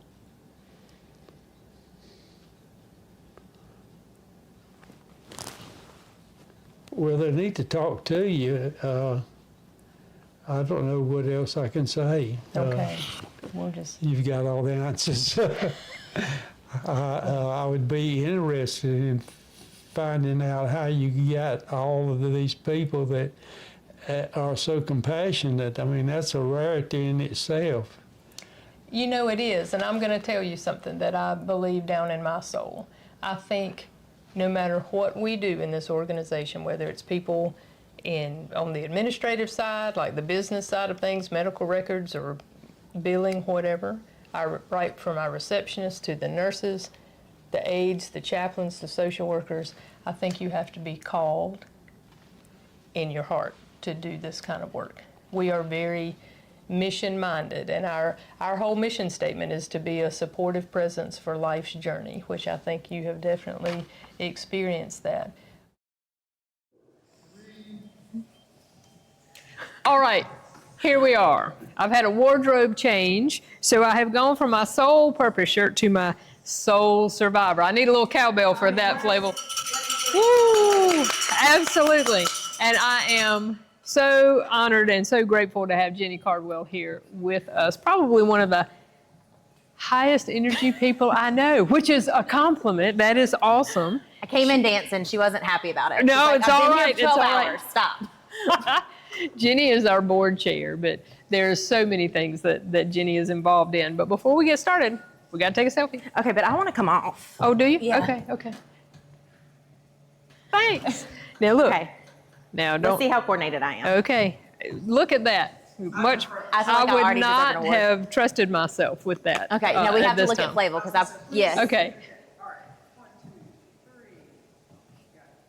I made her promise not to put a crazy picture up of me. Well, I understand. I appreciate your time. But listen, before we jump into hospice stuff, you've got lots of exciting recent news to share. Yes.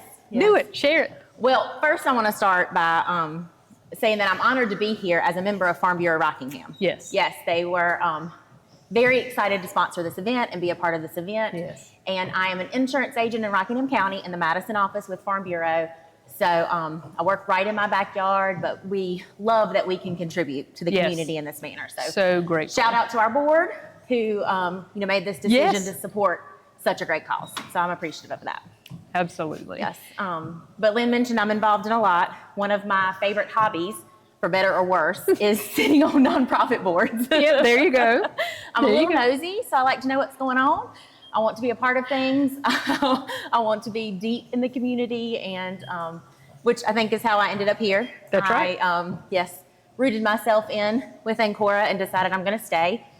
Flavel and I actually discussed changing the bylaws on the down low. So you can... So my term continues and does not expire. Okay. Well, I'm hey. open. I don't know if comments are on, Roy. I hope they're not. So comment if you object. If you have no objections, I'm going to change We're them. all good. Yes. And I have to tell you, I would be in favor. Now, we have an incredible board and, 100% participation in this fundraiser. Yes. There are not a lot of nonprofit organizations that can say that, but our board represents all occupations, all ages, everything. We've got just a beautiful group of people, but the support that you all have for our mission, as the CEO, I just can't tell you how invaluable that is. Absolutely. Yeah. We were excited to do it, and I do have a list, and I wrote it down because I didn't want to Yes, forget anybody. please Yes. do. I want to personally thank our board. There are 14 people who are there at 8 a.m. on Wednesday mornings. That's right. Ready to go and support this cause. So thank you, Steve Arrington, Dr. Candace Bradley, Robbie City, Romelita Harrison, Dr. Ed Hawkins, Mary Martin, Morgan Moore, Reverend DJ Morris, Hagan Pace, Robin Pegram, Mickey Silvers, Justin Stewart, and Diane Wilson. So awesome. thank you. Yes, 100%. That deserves cowbell too. Cowbell. We need more cowbell. Oh my gosh. You know, the whole purpose, pun intended, of this today, certainly raising awareness, but raising these funds to ensure that Ancora Compassionate Care's mission continues on and that all have access to this 5-star care. And it has to start with our board, and it goes all the way through. I've had beautiful staff members come and walk with me today. Yes. So some of my favorites. Yes. You know, as the board chair, you see this all throughout the organization, how mission-minded this group of people are. I mean, it's just amazing. Everybody that feels led and called to do this kind of work. And I think that even applies, though, to the board. Once you get there and you really learn, it takes a while. We've talked about that. Took me 2 years to figure out what was happening. Takes a while. Meetings. Yes. But then to have the opportunity to be involved in the most beautiful work. And to be inspired. Yes. Lynn sent me a list of questions beforehand because she knows I can get off topic. So she wanted to keep me focused for her last hour. Right. She wants to get in and get out of here. But one of the things she mentioned was kind of what I'm most proud of. And I can honestly say is sitting in that boardroom. I have imposter syndrome every time I'm in there. I'm surrounded by these amazing people that don't just have distinguished titles and education, but have this passion for a community that you just don't see elsewhere. And I'm always blown away. Every time I'm in there, it's like surreal listening to y'all talk about this organization, talk about your struggles, talk about how you're going to move past them, and really set forth policies and changes to keep 5-star care in. Yes. The only 5-star organization. In 4 counties. That's right. That's right. Well, in all seriousness, we talk about this internally a lot. And, you know, our senior leadership team, I think it gives us a very unique perspective in that all of us, from the director of HR all the way through all the clinical people, all of us started at Ancora in a staff position. It gives you a unique perspective. I just found out Flavel wasn't there when she was a toddler. Like, I was confused. Well, I she know, had a job prior to Ancora. That is confusing. It is confusing. Really shocked. But that we're still so connected to the actual work at the bedside. So I think we've got a unique perspective on what patients and families need, but now the fantastic responsibility of also taking care of employees. And, you know, we had our Hannah LaSour from HR was here earlier and talking about all the ways we support these employees. But if you don't take care of them, take care of that culture on the inside, you're not going to have 5-star care. So I think people need to understand being named number 3 best places to work in the nation. Yes. But that is value at the bedside because they are so engaged and believe so strongly in what we do. You're going to get and are happy coming to work. Care. That's an attitude that's contagious. Exactly. So that's important. So talking about our mission to be a supportive presence, what does that mean to you personally? When I think about like a supportive presence, I really think about that adage of it takes a village. Yes. You know, everybody tells you bring home a newborn, well, it takes a village. You have a school-aged kid, well, it takes a village. Right. You care for aging parents, well, it takes a village. You know, you're the caregiver at the end of life, it takes a village. And what that really means is that your village has to show up. So, you know, you have to be a part of the village before you can kind of benefit from the village. And I see that with Ancora. That's why I chose to sit on the board. That's why we, you know, choose to contribute to fundraisers. That's why a lot of the board members do. That's why you have an amazing group of volunteers that come in and want to do that because they want to be a part of this village. That's there to support all aspects. I mean, I know you've talked about it all day, how it's not just end-of-life care. Right. Right. But we'll harp on it one last in this hour. That's right. That's right. You know, looking at Ancora Compassionate Care and seeing all the service lines is really a village through every stage of life. Right. And being there to give back into that village, to feed into that village, knowing that one day I might have to use that village. Exactly. Exactly. And we're so proud to be still independent nonprofit organization. Chris Como was here this morning. He did win the prize for the furthest travel to come here and walk on this treadmill.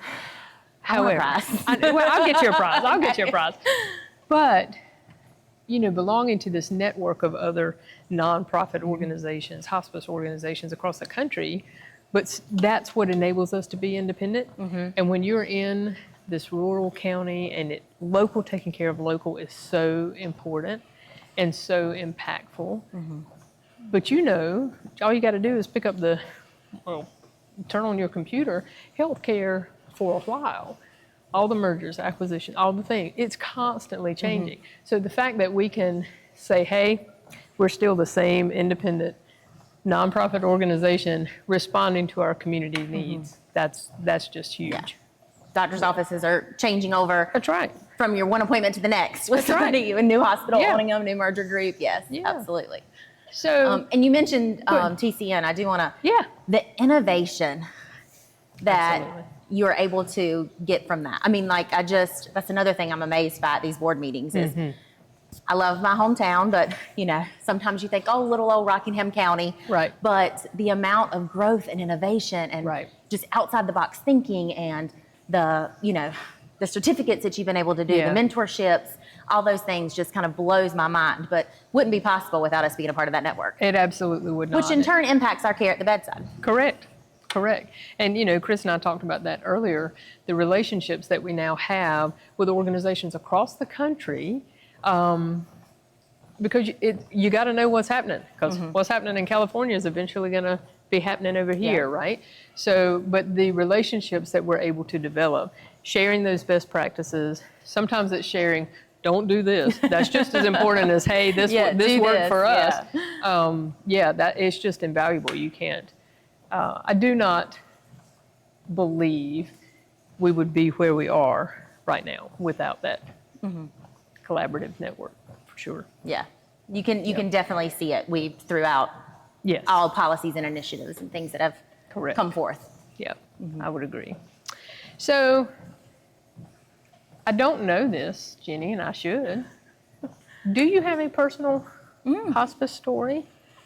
I do. It's been many years ago, fortunately. But my grandfather, and when I was in high school, so I'm not going to put an age on that, but a while back, my stepfather was served by a hospice of Rockingham County about 8 years ago. And then my grandmother most recently, about 3 years ago, was able to receive services. So, and I don't know that I knew at the time they were receiving 5-star care. Gotcha. Because it was just the standard that we were given. So I did not know really how amazing it was in the moment until I'm able to look back and reflect on what we do differently from some other hospice providers and how that, could have changed drastically our experience through the end of life for all of them.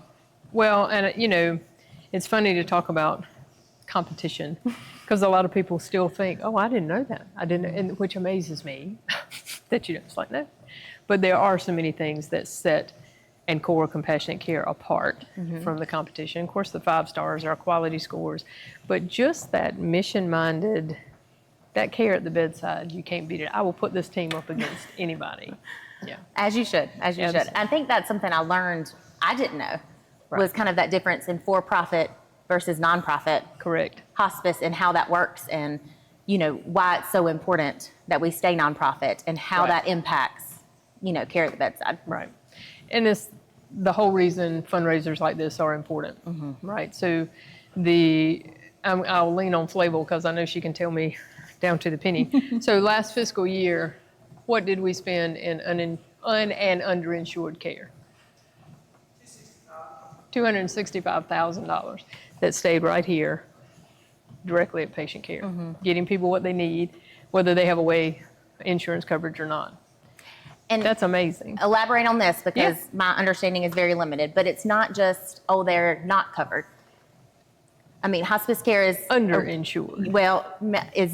Daily reimbursement. That is correct. So whether we provide one service or 15 services, whether they get 1 medicine or 10 medicine, it is the same reimbursement. That is correct. So we are dedicated to providing that care at the highest level, regardless of cost. That's exactly right. Yeah. And, I used to say, I'm sure there are management classes somewhere that the professor is going to go, oh my gosh, but I used to call it our just enough budget. You never know when that completely uninsured person is coming, but they deserve the same access. They're going to get the same level. They're going to get the same meds, the same equipment, the same team, everything. So we've always got to be prepared for that. So we stick around. So we appreciate your $22,555. 100%. There is so much good that's going to come from that. All of it going straight back into patient care, and I am just. And Blake, well, you mentioned the link was going to be open until through December 31st. Okay. So there's still time for us to double it. It is. That's a thought. Will you get back on the treadmill for 12 hours if we double it? I might sit on it. If you're looking at me in the next day or two, I will be sitting on it, but I technically would be on it. Hey, so there you that's go. what you said. A deal's a deal. Oh my gosh. So still ways to give. So I'm glad you pointed that out. I hadn't even thought about that. Open till December 31st. So how do you want to wrap up our time? What would you say? Well, I've gotten to know you personally through this journey of sitting on the board. And I think one of my very favorite things about you is your competitive streak. And I don't know how that translates to the outside world, considering you are so empathetic and compassionate and very much the bedside nurse that I don't know that they see this feral creature that sometimes comes out when competition is Absolutely. around. Absolutely. I mean, tell me it's not accurate. I mean, And I think that really drives home why Ancora is so good. Oh. It's your competitiveness. Like, oh, we're the only 5-star in 4 counties. Right. We should take a break. Or, oh, we're number 3. Let's take a victory lap. Right. You told the story, they literally announced number 3. She cannot even clap for herself before she's looking at Teresa saying, how do we get number 1? How do we get number 1? Agreed. It is always that every day, 1% better, 1% better, 1% better. And that amazes me. I know it's got to be exhausting. At times. But I think that truly speaks to the mission and the way you feel about patient care, and that it should be the absolute best we could possibly give. And if it's not good enough. That's exactly right. So I've always kind of lived, no matter what part of my life we're talking about, there's no need to do something if you're not going to be the best you can possibly be. So, or just the best. That's or what just you the really best. wanted to say. That's true. That is true. So it does take constant looking internally. We do such great work, but how do we do this better? What can we do next time? For heaven's sakes, we can't even get through the day, and we're already having conversation. Okay, when we do this next year, we need to do blah, blah, blah. But all of that with the patient in mind. I just believe so strongly in who I do this with. My team is amazing. I want everything for them, but I want everything for these patients and families. And even down to our board meetings, there's always a discussion. There's not always something to discuss, but there's always an option to discuss grievances and complaints. And it's never oh, this happened, y'all. It's always like, okay, how do we fix it? Right. Like, here's a hole that we didn't realize we had, or, this is something that is not being translated correctly. Right. However, how can we fix it? It's an immediate action item, not a... No defense. Yeah, never a defensive or even a, let's slide it under the rug. Like, let me mention it fast and then move on to the next thing. It's like, here's what happened. Here's the game plan to fix it, which I think is why we don't get a lot of them. I hope so. Of the transparency and openness you have to continue to grow in this community. Yeah. Well, you just can't go wrong with this mission and having all of the people that we have that are called, feel led to do this kind of work. I'm just excited. Where's the future going to take us? Who knows?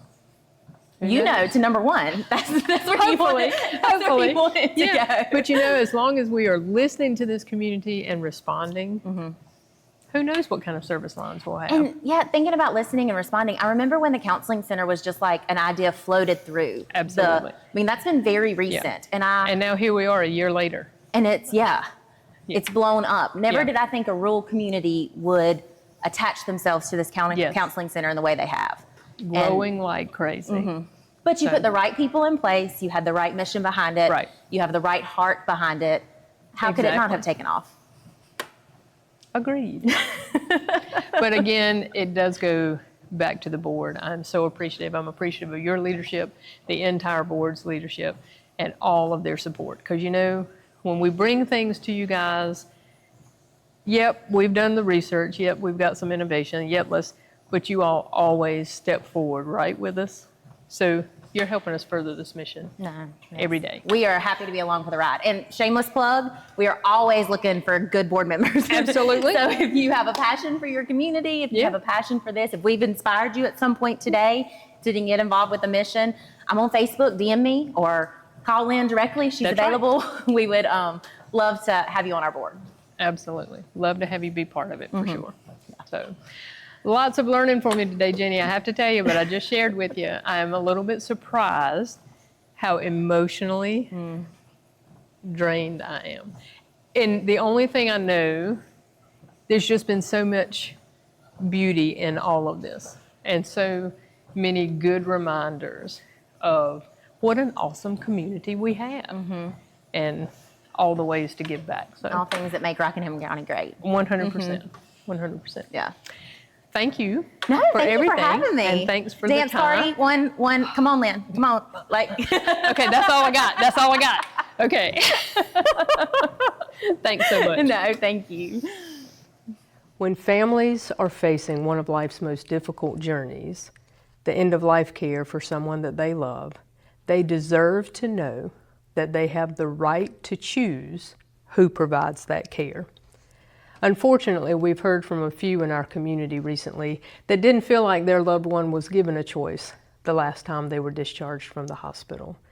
We've even had a handful of families call confused as to why Ancora Compassionate Care was not providing their loved one's hospice care. I want to be really clear that this isn't about fairness. This is about dignity, compassion, and making the best decision for your loved one. Patients should be empowered to find the provider that aligns with their particular needs and their values. When a healthcare system automatically refers to one organization, it really does risk turning a deeply personal decision into a checkbox on a discharge form. And that's just not acceptable. Federal guidelines, and if we're honest, basic ethical standards say that patients have a right to choose the hospice provider that they want. Steering patients towards one option actually deprives families of the ability to compare services, to compare quality measures, to ask good questions, and to decide what is best for them. We believe in a model of care that puts people first. That means that we listen to patients, listen to families, respect their preferences, and help them understand all of their options. So if you or someone you know is navigating a hospice decision, ask the question, what are my choices? You are entitled to them. And if you're a healthcare professional, I urge you, honor your patients' rights and allow them to make an informed choice. We are here, we are local, we are committed to walking alongside patients and families with compassion and integrity. We don't just serve this community, we are part of it. If you would like to know what makes our hospice care different, please reach out. Your choice matters, your voice matters. Let's make sure it's heard. Since 1987, Ancora Compassionate Care has been a supportive presence for Rockingham County, extending its reach to Stokes, Caswell, and Guilford counties. As a local nonprofit organization, we are committed to providing the highest quality care and support for those coping with a serious illness or the loss of a loved one. We are proud to serve our community through each of our service lines: end-of-life care, serious illness care, and our counseling center. With each service line, you can expect individualized care focused on each patient's needs and preferences. Projects like our resale shop and community fundraising events, like our annual benefit walk, ensure Ancora's services are available to everyone in our community, including those who are uninsured or underinsured. Ask for Ancora Compassionate Care by name. For more information, call us today.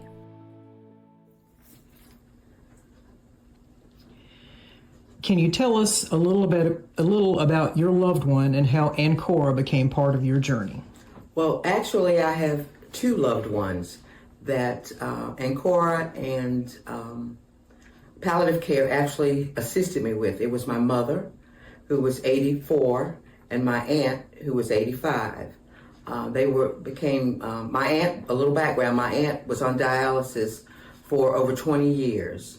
My mother came down with early onset dementia at about 4 or 5 years ago, and I was at wit's end. And I happened to they both had the same family physician.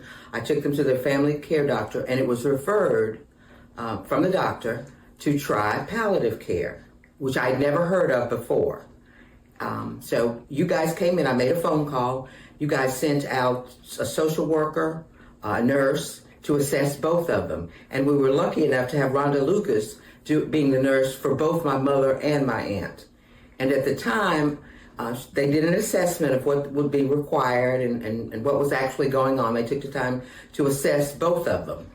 And the things that they offered was a relief. We had outside help, but when serious care and palliative care came in, they were a foundation for me. They provided a social worker to help my aunt get in place her healthcare power of attorney. They assessed the needs, whether or not someone would need to come in and assist them daily, weekly, or however many times. But the key was they coordinated with my doctor. They came in and coordinated and gave me full support on what was going on, how many times they would need to be seen. They checked temperature. They took time to talk to us, to counsel us, and they gave us 24-hour phone number to call if something happened with either one of them to assist me with whatever questions I had. I can't tell you enough how taking care of two, my mother and my aunt, both in their 80s with serious illness, the palliative care or serious illness care department was a godsend, a godsend. So what difference did Ancora's care, both serious illness and hospice care, make for your mom and your aunt as well as for you? Well, for me first, it gave me a sense of I'm not alone. The palliative care and the serious care they encouraged a quality of life. I actually saw my mother and my aunt's personality and depression lighten. They were excited to have someone come in and, well, how are you? Sometimes it's just a simple, how are you today?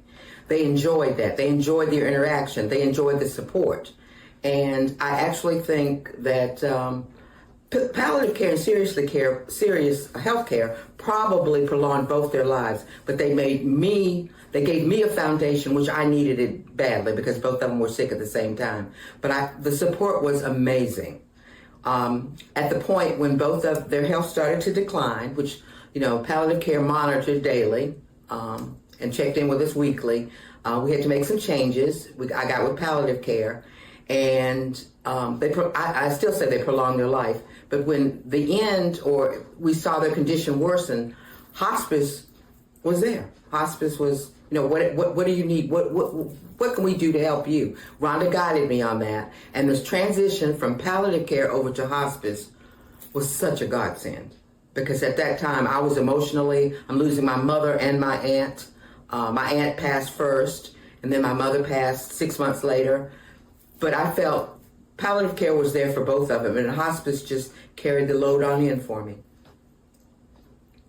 So what would you say to another family that is contemplating either serious illness care or hospice care for a loved one? I say, and I think it's a shame, and I've run into people that I've talked about palliative care or serious care, and I think people have the wrong idea.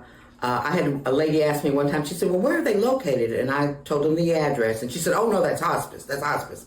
And I'm going, that's not what I'm talking about. We're talking about serious care to help prolong their life, make their illness better, monitor them. And I said, hospice will be there should you need them. But they work hand in hand, and people are just missing. And I feel so sad because people are missing. I mean, the assistance is there to help you. I mean, they're key.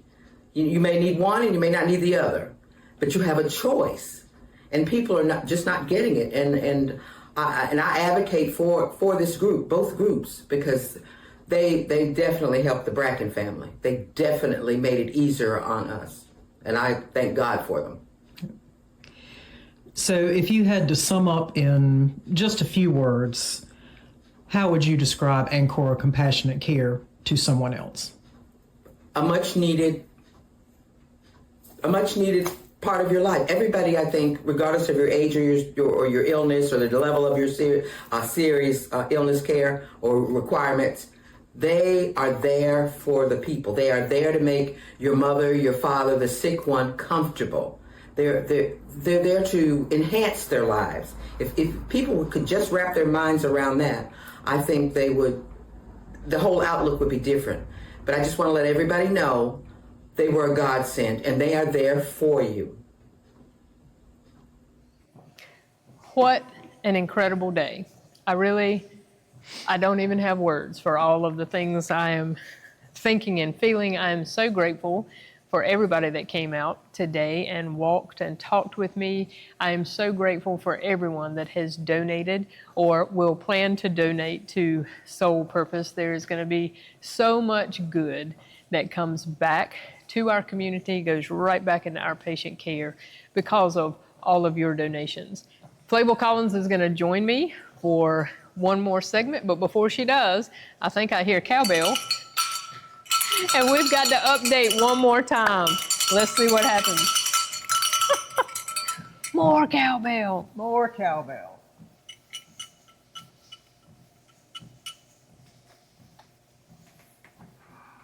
Holy smoke, Flavor, I erased almost all of them. You erased almost all of it.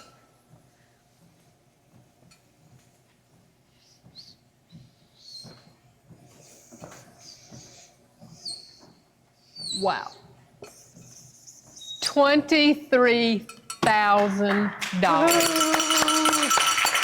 That is amazing. Absolutely amazing. Jump on up here, Flav. I'm going to jump up here. So many people to thank and recognize making this possible. A lot of people. Yes. A lot of people. Trying to get this started, and I tell you, this sort of thing, it'll test all the skills you've got. Yes, it will. Yes, it will. And we've been here a long time, so I'm court low in the skill set. There you go. However, it has been, you are right, it has been an amazing day. Want to start by thanking Rockingham Community College. Yes. For, again, allowing us to overtake their fitness center. I know it.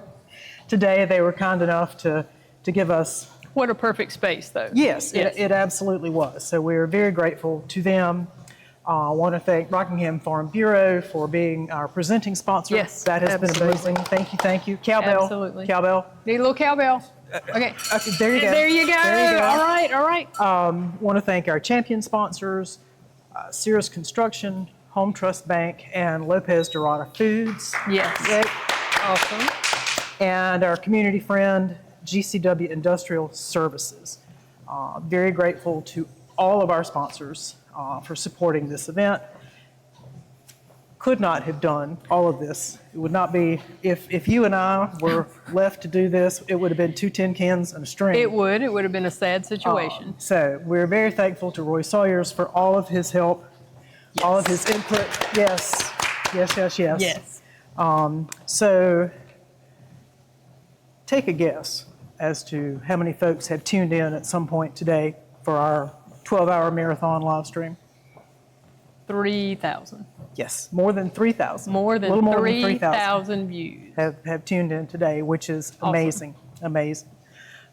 Look at all of that awareness we raised. Right. I'm so grateful. Right. And I hope maybe for everybody that tuned in, whatever segment they watched, hopefully it was a lot of segments, but right. Even if it was just one, if they gleaned just a little bit of information, maybe stomped out a myth, who knows? Maybe. Misconception. So I hope it was educational for everybody. Me too. So wanted to mention the online auction again. This is an amazing event. This year, I think we have 88 listings. Wow. Which is the most we've ever had. And as we said earlier today, there's a little bit of everything from gift cards to toys to collectibles to art, trips, you name it. I think we've got one of them. So you can go to our website, ancoracc.org, and the second item on the homepage mentions the auction right under Sole Purpose. And you can get the link there to get to biddingowl.com to bid on those. So we hope folks will check all that out. And Absolutely. Find something to for bid on. everyone with Yes. 88 items. My goodness. Yes, but the auction will close at noon on Monday, the 17th. So don't wait. And just a reminder, when people win their individual bidding wars, yes, where do they come to pick up their items? We'll have the items at what we refer to as East Campus. Gotcha. Where the Robin's Nest is located. We can mail the gift cards and gift Okay. certificates if people would like us to, but the other items will need to be picked up. Okay. So, excellent. Thinking back on today, all day, it has been an amazing day. You may have lost count because you're the one that has been talking with and interviewing everybody. But we had 24 guests today. That's awesome. 12 from the community and 12 from our staff. So that was pretty amazing. It makes my heart smile. Yep. And there were so many stories, no matter who I was interviewing, but it's hard to share sometimes those hospice stories, Yes. but they are so impactful. And again, hopefully correcting some misconceptions, possibly. But I just appreciate the transparency, the vulnerability that takes, and the trust that people have in our organization to take care of somebody they love. Well, through the years, and a lot of what I do is presentations to various groups across the community. But I've always said that the highest compliment I know to pay our staff is if my family needed them, and they have. Yeah. That's who I want taking care of my family. Absolutely. Bottom line. Absolutely. That's incredible. We are blessed individuals for all of the opportunities. Our organization is so grateful for the privilege of taking care of this community, whether that be hospice care in the home, at Gibson House, in our inpatient hospice unit, our serious illness care service line, or our counseling center. We are grateful for every interaction. We are grateful for every opportunity. And thank you for giving back so that all people can have access to 5-star care when they need it most. Right. And can I give you one more thing? You can. I like to deal in round numbers. Yes. And today, just today, we have raised $2,495. Okay. So I scrambled around in that large bag that I drag around with me, and here's $5 more, so Got we it. raised it even $2,500 today. I love it. That's a fantastic way to round this Yes. out. Thank you so much. Absolutely. Yeah. Great day. Today we want to talk about something that affects all of us at some point in life, mental health. Whether you are grieving a loss, navigating a life transition, or just feeling overwhelmed, it's okay to ask for help. In fact, it's a sign of strength. At Ancora's Counseling Center, we're here to walk alongside you. Our licensed therapists, Megan Cole and Christy Rakes, are deeply rooted in Rockingham County and passionate about supporting our community. We offer in-person and virtual counseling sessions for children, families, and adults of all ages. We accept most major insurance plans, including Medicare and managed Medicare, and most new clients can be seen within just 1 to 2 weeks. Getting started is simple. Just call our intake team at 336-427-9022 or ask your doctor for a referral. We'll walk you through everything from insurance to scheduling, so there are no surprises. Taking care of your mental health is just as important as taking care of your physical health. You are not alone, and we are here to help. So, Ms. Stevens, can you tell us a little bit about how you and your loved one became acquainted with Ancora and we became part of your journey. Yes, I'll be glad to. This is, of course, it's 2025 now, and I will call my husband Udi because that's his nickname. His name is Wayne, but he's gone by a nickname just like all his brothers have nicknames. As the years progressed, by about 2016, he had gotten to the point that I had to have help. He was getting up a lot during the night and doing things in the house, and I would not even wake up, and I would find it the next morning. So I talked to the girls about it, and we mentioned it to my nephew, who is a great help to me, and his mother-in-law had Alzheimer's, and they had already gotten hospice in for her. So his wife came and talked to me and the girls, my girls, and explained to us a little bit, because I knew nothing about hospice other than I had a good friend who had passed away, and she was at the hospice home. At that time, it was just the hospice home.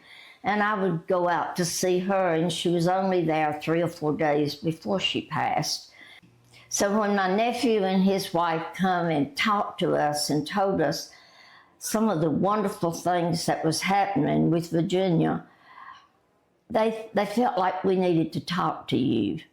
So I give hospice a call, and I ask if someone could come down and talk with me and our 2 daughters. Now, my husband was already at the point that he could not be in the conversation.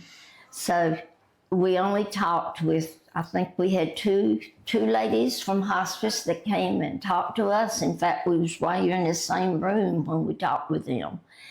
And I told them many things that were going on at the time, you know, like putting on clothes backwards, and I was beginning to not be able to walk well. Well, we went ahead and she explained to us what end of life care, what that really meant, that we thought we needed their help.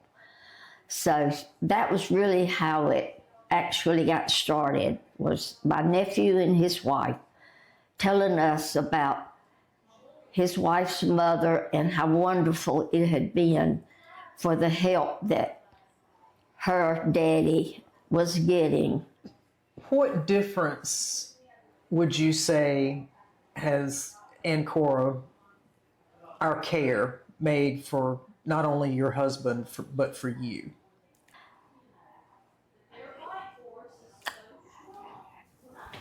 It's so many wonderful things that you have done for us.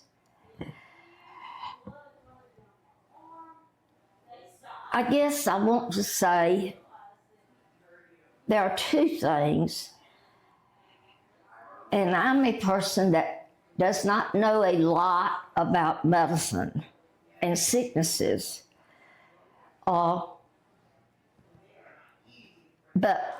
having someone come here 3 times a week and giving a bath, and then it got to the place that we had to have more help, and of course hospice could see that. So you brought us in a hospital bed. I cannot begin to tell the things we have that is so helpful. We have a hospital bed for Daddy, and Kathy still comes 3 times a week. I also have Kim, who comes on Wednesdays of every week, and she is his nurse. And if for some reason she has to be out, then another nurse will come in her place. But I love that, in that we cannot take him out of the house. We can't take him to the doctor. So She comes on Wednesdays and she takes all his vitals. She checks him thoroughly and she writes down what she has found when she was here. His temperature, blood pressure, and anything that she sees that may need to be addressed. And that certainly makes me feel good to know that I have a real nurse, a registered nurse, RN, I think you call it RN, who comes and checks him, and she is so kind to him. She just talks to him and laughs with him, and he will laugh. He'll laugh, and you can tell he appreciates her coming. That makes me feel real good, and both of our daughters, knowing that we've got a nurse that comes right out here at our house every week and checks Daddy. And then I have a social worker who comes and she talks to us. And if she sees, she asks me how things are going. And the social worker will do that. And she just talks with him like, I've come to check on you. Then she has a seat and she'll ask me questions. How are things going? How are you doing? Is everything okay? Is there anything else we can do to help y'all? And if it's anything that I feel like I need to talk to her about, I feel real comfortable talking to her. There's others. We have a chaplain who calls me at least once a month and maybe more. And he calls, and he started out coming here, and it was just so much going on in my family that I requested, could he just call and talk with me? Because that's mostly what we're going to do, is he's going to try to help me stay strong. And I appreciate him calling me. I certainly do. And before he hangs up, he always has a prayer with me over the phone. And I really like that. I think it's just wonderful. I can't say enough about anybody that works. I have not had anyone who works for hospice that's not been absolutely wonderful. What would you say to another family that is thinking about calling Ancora, but they're not sure if they should? All I can do is actually kind of like saying some of the very same things I just said to you. It's people that don't have Alzheimer's patients in their family have no idea what we go through. I mean, it's 24 hours a day. You don't leave them. You care for them. Daddy can't feed himself. We have to feed him. You have to give him a bath. You want him clean. He was always a very clean, fit man, and we want him to stay that way. And I tell them all the wonderful things that they're doing for me. The nurse that comes, the lady that gives him a bath and is so kind and easygoing and never hurts him at all. It's just easygoing with him. So I couldn't, even my girls, either one of my girls would tell any of our neighbors, friends, family members, the very same thing I'm saying. It's nothing but good. It's the most wonderful thing as ever. I could not believe it. So as we close, in just a few words, how would you describe Ancora Compassionate Care? I think I've already said it many times in what I have already said to you. I have nothing but wonderful, wonderful words to say about hospice and Ancora. They're just here to help us. They bring in supplies for us. They take care of the medicine. If Daddy gets sick, and it happens to me often, it seems like he gets really, really sick on the weekends when I think people are off work. All I have to do is call hospice, and they send someone out here within an hour, and sometimes less. And it doesn't matter if it's 11 o'clock at night, on Saturday night, on Sunday night. It does not matter when. They're there 24 hours a day, 7 days a week. And I know they coming out here because I know every last one of them that's been to my house have done nothing but showed care to my husband and concern for whatever's wrong. And they want me to understand what's wrong and what they need him to do now to help him to feel better and not be in any pain. It's just absolutely the best organization I could ever imagine. Well, we appreciate you. Lois, can you tell us a little bit about how Ancora Compassionate Care became part of your and your loved one's journey? Okay.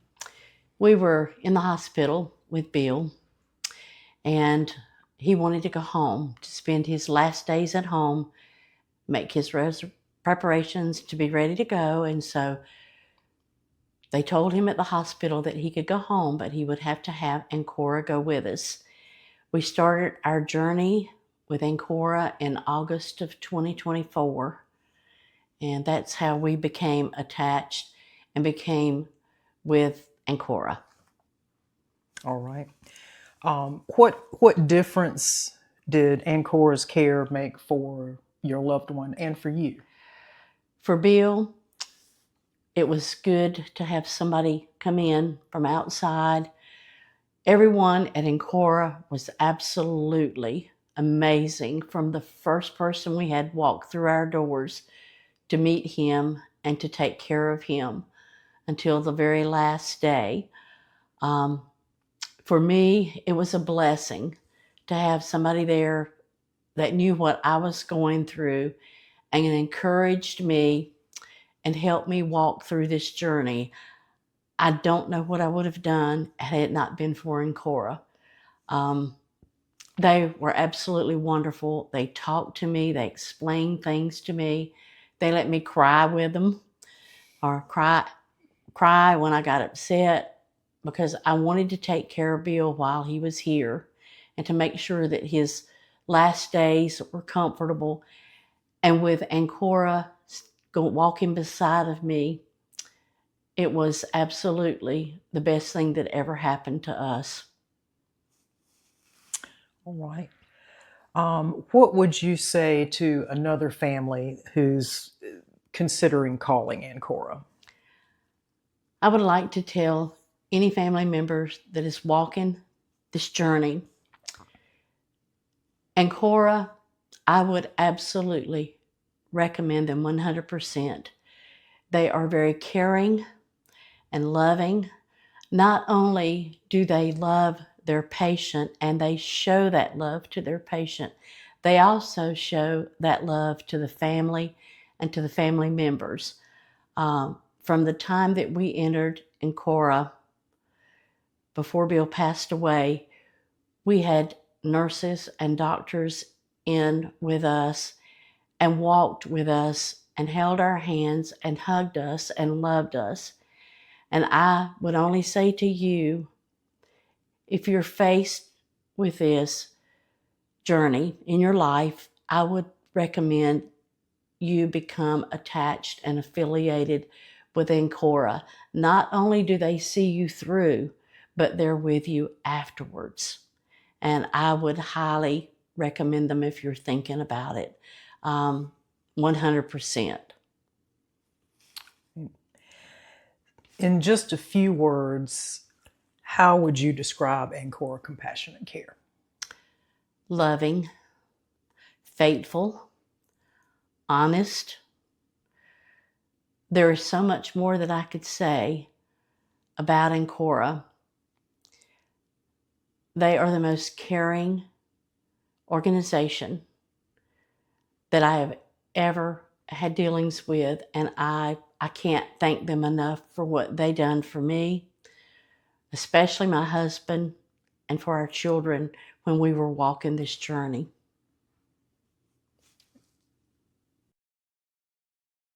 Today we want to talk about something that affects all of us at some point in life, mental health. Whether you are grieving a loss, navigating a life transition, or just feeling overwhelmed, it's okay to ask for help. In fact, it's a sign of strength. At Ancora's Counseling Center, we're here to walk alongside you.